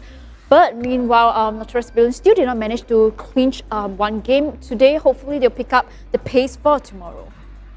Hopefully. About that. That being said, we have more games happening tomorrow. Let's take a look at the schedule to see which teams will be going up against which teams. What did I just say? Doesn't really matter. Next scene, here we go. Team Flash against Explorer. That is going to kickstart the day for us. Followed by MV against Impunity SG. Tough fight here for MV, given how strong we saw Impunity were in today's games, even though they lost in the 2-1 series against RSG, which just happened. Next up, we have EVOS against ALMGHTY. EVOS still undefeated, dropped only 1 game so far. And then moving on to RSG versus Kingsmen. Ooh, that... I think I echo what LY4 said. He said 2-0. Yeah, but it is going to be the match to look out for. That is my match of the day. Yep, definitely. But I think that, the teams played really well for today. Kudos to all the teams. But they're going to go for a rest, because it's really tough games. Very tiring mentally and physically. But they will survive for tomorrow. Another day. Yes, well, who do you think is going to win tomorrow's games? I have the predictions here on my screen. So I'm just looking it through. Oh, I actually put down Impunity 2-1 against RSG. My bad. My bad, RSG boys. I actually want to put RSG. Now I look like a Impunity traitor. And I love all the Singapore teams. Okay, I'm just saying, I love all England teams. We're doing it for banter's sake. Yeah, but I think that for the side of Team Flash, I think hopefully they will be able to capitalize on their momentum, having to beat KGM, one of the stronger teams going into tomorrow. So all the best, like you say, the last game of the day will be a highlight to me, RSG versus KGM. Today they lost to Team Flash, so it was an upset, but will they be able to pick up that and tomorrow, for that game against RSG? Yep, fantastic stuff today. Hopefully we can carry that momentum on tomorrow to have a good Sunday. do get rested up because it is going to be an amazing series of games lined up for you. So once again, a big shout out to all sponsors: Moontan, Singtel 5G, PvP Esports, H2O, Secret Lab, Epos, Sustain, Subway, and OCBC Frank, as well as you guys at home that have stuck with us throughout this entire day. My name is Aris. Alongside me is Selfish Miss, or aka Sophia, for this season. We will see you tomorrow.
Somehow, most have come to believe that the right to dream is reserved for a chosen few.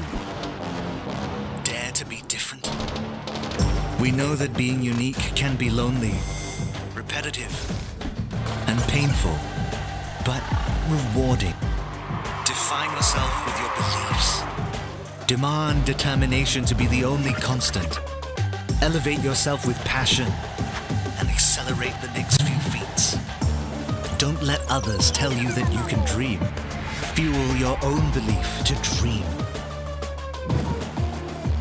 H2O. Dare to dream.